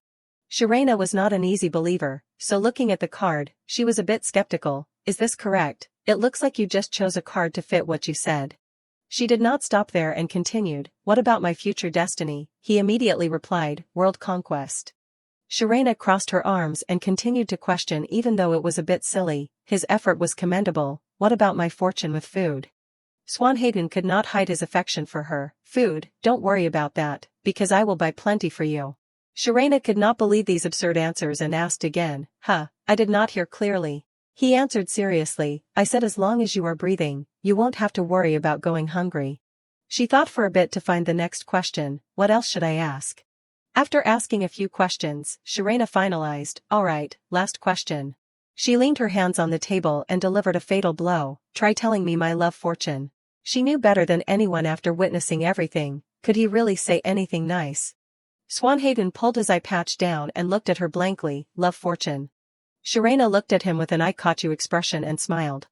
As for Swanhagen, he was being made to blush intensely by her. His hands continued to glide through the deck, well, it is. In an instant, Swanhagen threw a card down in front of her, definitely. And the result of the card this time was still very good, Prince Charming. That is right, a Prince Charming will definitely appear by your side. However, she only thought this was his kindness, is this Swan's way of comforting me? Immediately after, Sharena slowly picked up the card, oh. She stared closely at it and suddenly realized something, this card. Finally, Sharena discovered a significant modification, did you change this prince's hair color to white? Swanhagen knew he could not answer that question, so he immediately suggested, it is closing time. get out. Oh, really? Sharena teased him. Swan Hayden, why so early? You just decided to end it and walk out. She did not make it difficult for him and slowly pulled back the curtain to exit. Sharena recalled the Prince Charming card and could not believe it was real. It was probably a joke, right? At this moment, she laughed to herself. I almost thought Swan was going to be my Prince Charming. However, Sharena did not put too much weight on it. Better not let my imagination run wild. What was I even expecting? Suddenly, a new person appeared. Found you. What are you doing here, Sister Hazel? When she found Sharena, she immediately urged her. The performance is about to start. Get ready, already. They could not stay longer and waved goodbye. Swan, see you later. Hestia suddenly flew past him like a gust of wind and spoke. Swan Hayden Blanche, I have picked a great spot. You come along too. And of course, she still maintained a haughty face, saying, even though I do not like being with you, the more Shushu fans the better. The others immediately tied Swan Hayden up. Yes, we are coming, let us go, Swan. He naturally would not let himself be tied like a donkey and snapped, untie me or else, I can walk myself, get away, nice and easy now, Swan. As night fell, everyone gathered at the stands. Everyone gave endless praise for the performances. What a wonderful harmony, that was the choir from the divinity department. And the host continued to hype the stage. Is everyone looking forward to the next act? In the meantime, Sharena was extremely nervous. Sister, I do not think this is a good idea. Out there, she was about to be called. The next performance is a representative from the swordsmanship department. Hazel was extremely excited about her new look. So beautiful. You are really the type who stands out immediately once you put on makeup. But Sharena found it a bit much. Isn't it a bit too grand, sister? The host then invited her onto the stage. Everyone, please give a round of applause to welcome the swordsmanship department representative. Everyone had gathered to cheer for Sharena. She slowly stepped onto the stage. Everyone froze, their eyes fixed on Sharena. She sat low on the stage in a very captivating pose to prepare for the performance. Sharena raised her sword high, blending with her graceful silk ribbons. Her gaze was not distracted but focused absolutely. Sharena began to display her first fluid movements. Each step and each swing of her sword merged together to create a beautiful dance. Hestia could not help but look at Sharena with mesmerizing eyes. Shoo. The others also kept silent to enjoy her masterpiece. Corey, at this moment, seemed to have his soul captured by Sharena's charisma. She looked like a goddess wandering the mortal world. Sharena continued to glide as light as a cloud among the soft silk ribbons. Her eyes were full of determination and strength, just like a sharp sword. Everyone clapped vigorously to praise her. Amazing, Shoo. Marry me. So cool, sister. After the performance ended, some fans came to find Sharena. Oh, Shoo is not here. She must be exhausted. She left as soon as she finished. Hearing Hazel say that, they could not help but feel regret. I wanted to give her flowers and gifts. She smiled and said she would pass on the message. She worked hard, so let her rest. I will deliver these for you. Even though Sharena really wanted to greet them, she felt regretful too. Sorry, kids, I am wiped out. To recharge herself, she looked around. I need to find a quiet place to rest and cool down. Suddenly, Sharena stopped in front of a magical place. She immediately felt the comfort it brought. So cool, I will rest here for a bit. Sharena did not hesitate and sat down on a stone ledge. She closed her eyes and relaxed, feeling the atmosphere around her. It feels like the heat of the performance is gradually settling down. So pleasant. Suddenly, Sharena opened her eyes at a noise. A strawberry cream crepe was held out in front of her. Sharena looked at it and was a bit dazed by this sweet gift. Here, take it. Indeed, Swan Hayden had not broken his word about not letting her go hungry. Swan. Although a bit unexpected, Sharena calmly accepted it. Thank you. Swan Hayden did not want to disturb her and turned to leave. Sorry, you are resting and I disturbed you. I will go. But Sharena called him. Swan, wait a minute. She wanted to ask for the truth. Could it be? You came looking for me to give me this, Swan Hayden, because he cared for her, had prepared it. No. It is just. You seemed like you did not have a proper dinner before the performance. He gently recalled the previous fortune-telling and whispered, the fortune said so, did not it? You won't have to suffer from hunger, because I will buy food for you at any time. His eyes lowered as his face flushed red. Furthermore, Swan Hayden could not contain his feelings and expressed, Shoo. I want to see that side of you once more. Huh. He offered her praise with all his heart. You on stage were truly very beautiful. Sharena was a bit dazed facing this unexpected recognition. Swanhaden's face was now bright red as he did not know what else to say.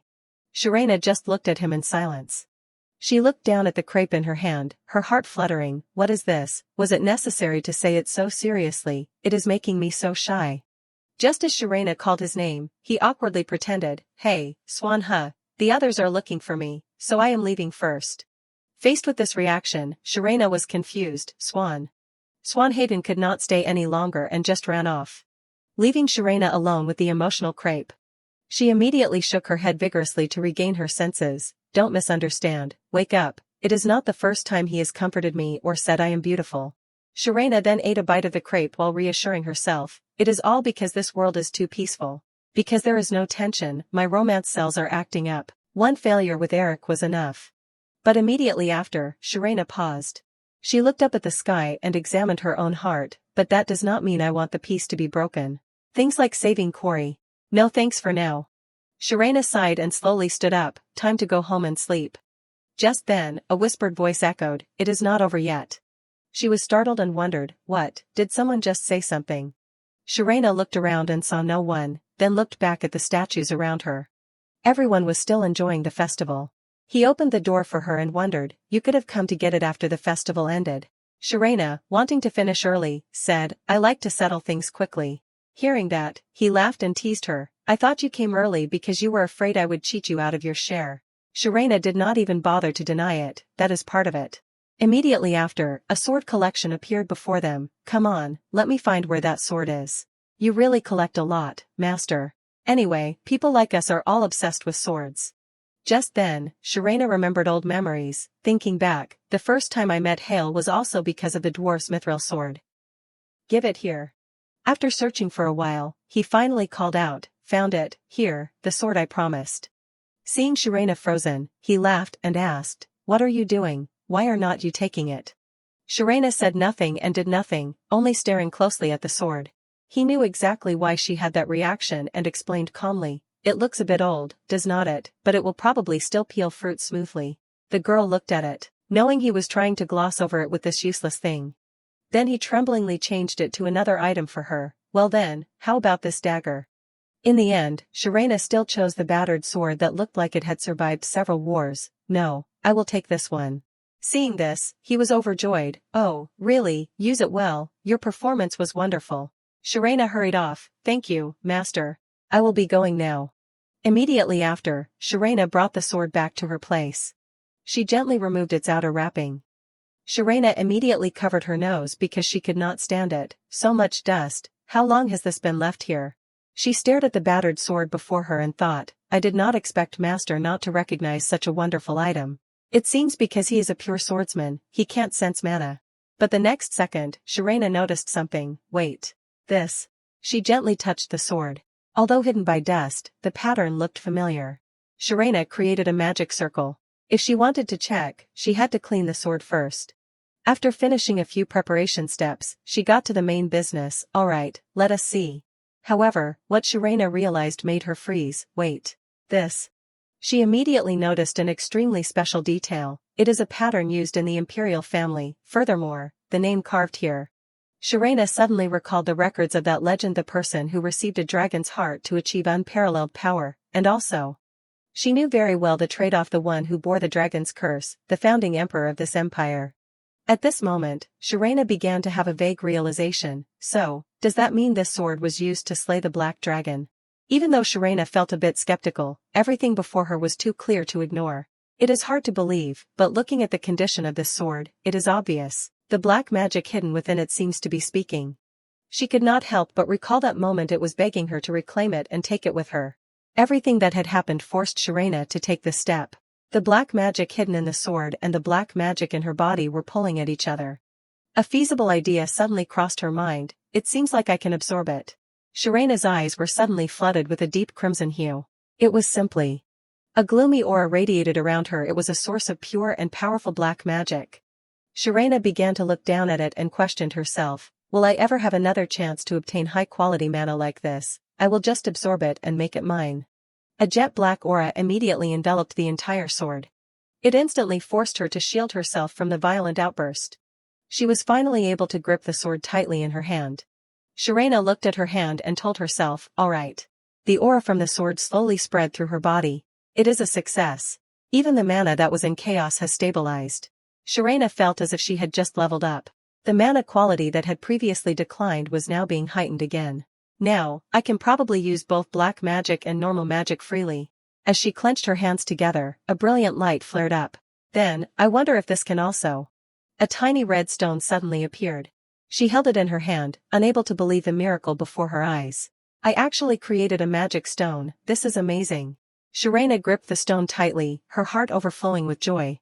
Even though I can't create them in large quantities like Swan or Quarry, this is the first stone I have ever made, so I will keep it as a memento. But this is still a huge step forward for me.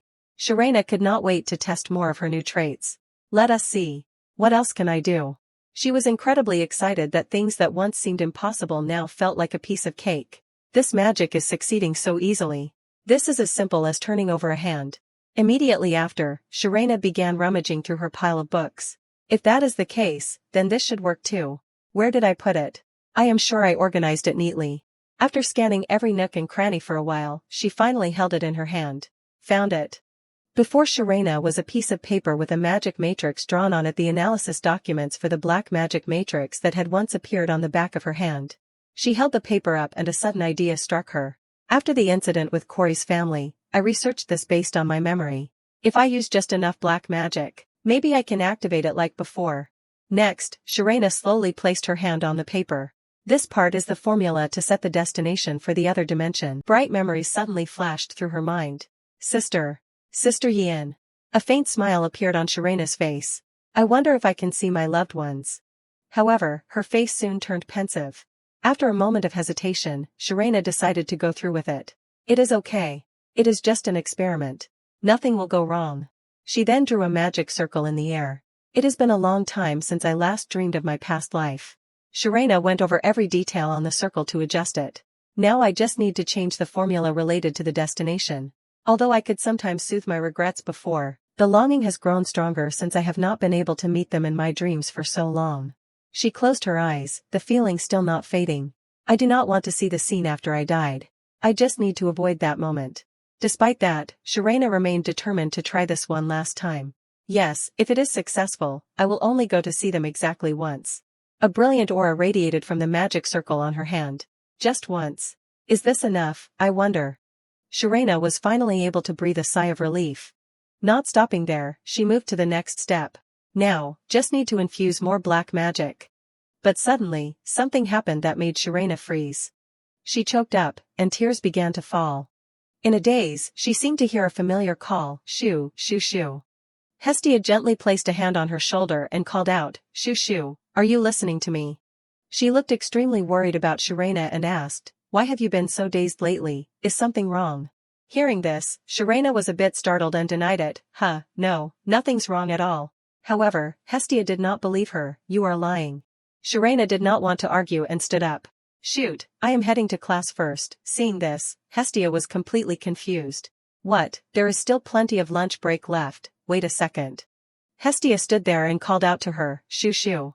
Sharena's face was now heavy with sadness. I think I might have made a mistake. Everyone was still practicing swordsmanship together. Sharena had just experienced a moment of disillusionment. Space magic was successful even more easily than I thought. She kept gripping her sword and parrying. Perhaps because of that, unlike my initial determination, I can't stop. However, the feeling of regret still had not faded from Sharena's heart. To see those longed-for faces just once and then stop it was an impossible intention from the start. Those dear images flashed through her mind, her younger brother Yi Huan saying he was all grown up now and demanding to cook for her. Those small figures were etched deep into her heart, the youngest, Sammy, imitating the bears on TV. Sharena truly could not overcome that pain yet. And say you. The more he grows, the more my heart aches. She no longer had the mind for sword practice, so she suggested, since everything is exactly as I remembered and longed for. I am sorry, I am not feeling well today. Let us take a break. Sharena sat down under a tree and reflected on herself. I keep rewatching my past life countless times, just like an addict. Her eyes had now become strangely hollow. Sharena just held herself and muttered, 405, 294, 248. Shirena had done it countless times, but not once did she dare to face herself. Now, I am so skilled that I can draw the timeline I want even with my eyes closed. She always felt as if she were lost within the flow of time. In that moment, Shirena had called out to him, "Hansei, you stay right there for me."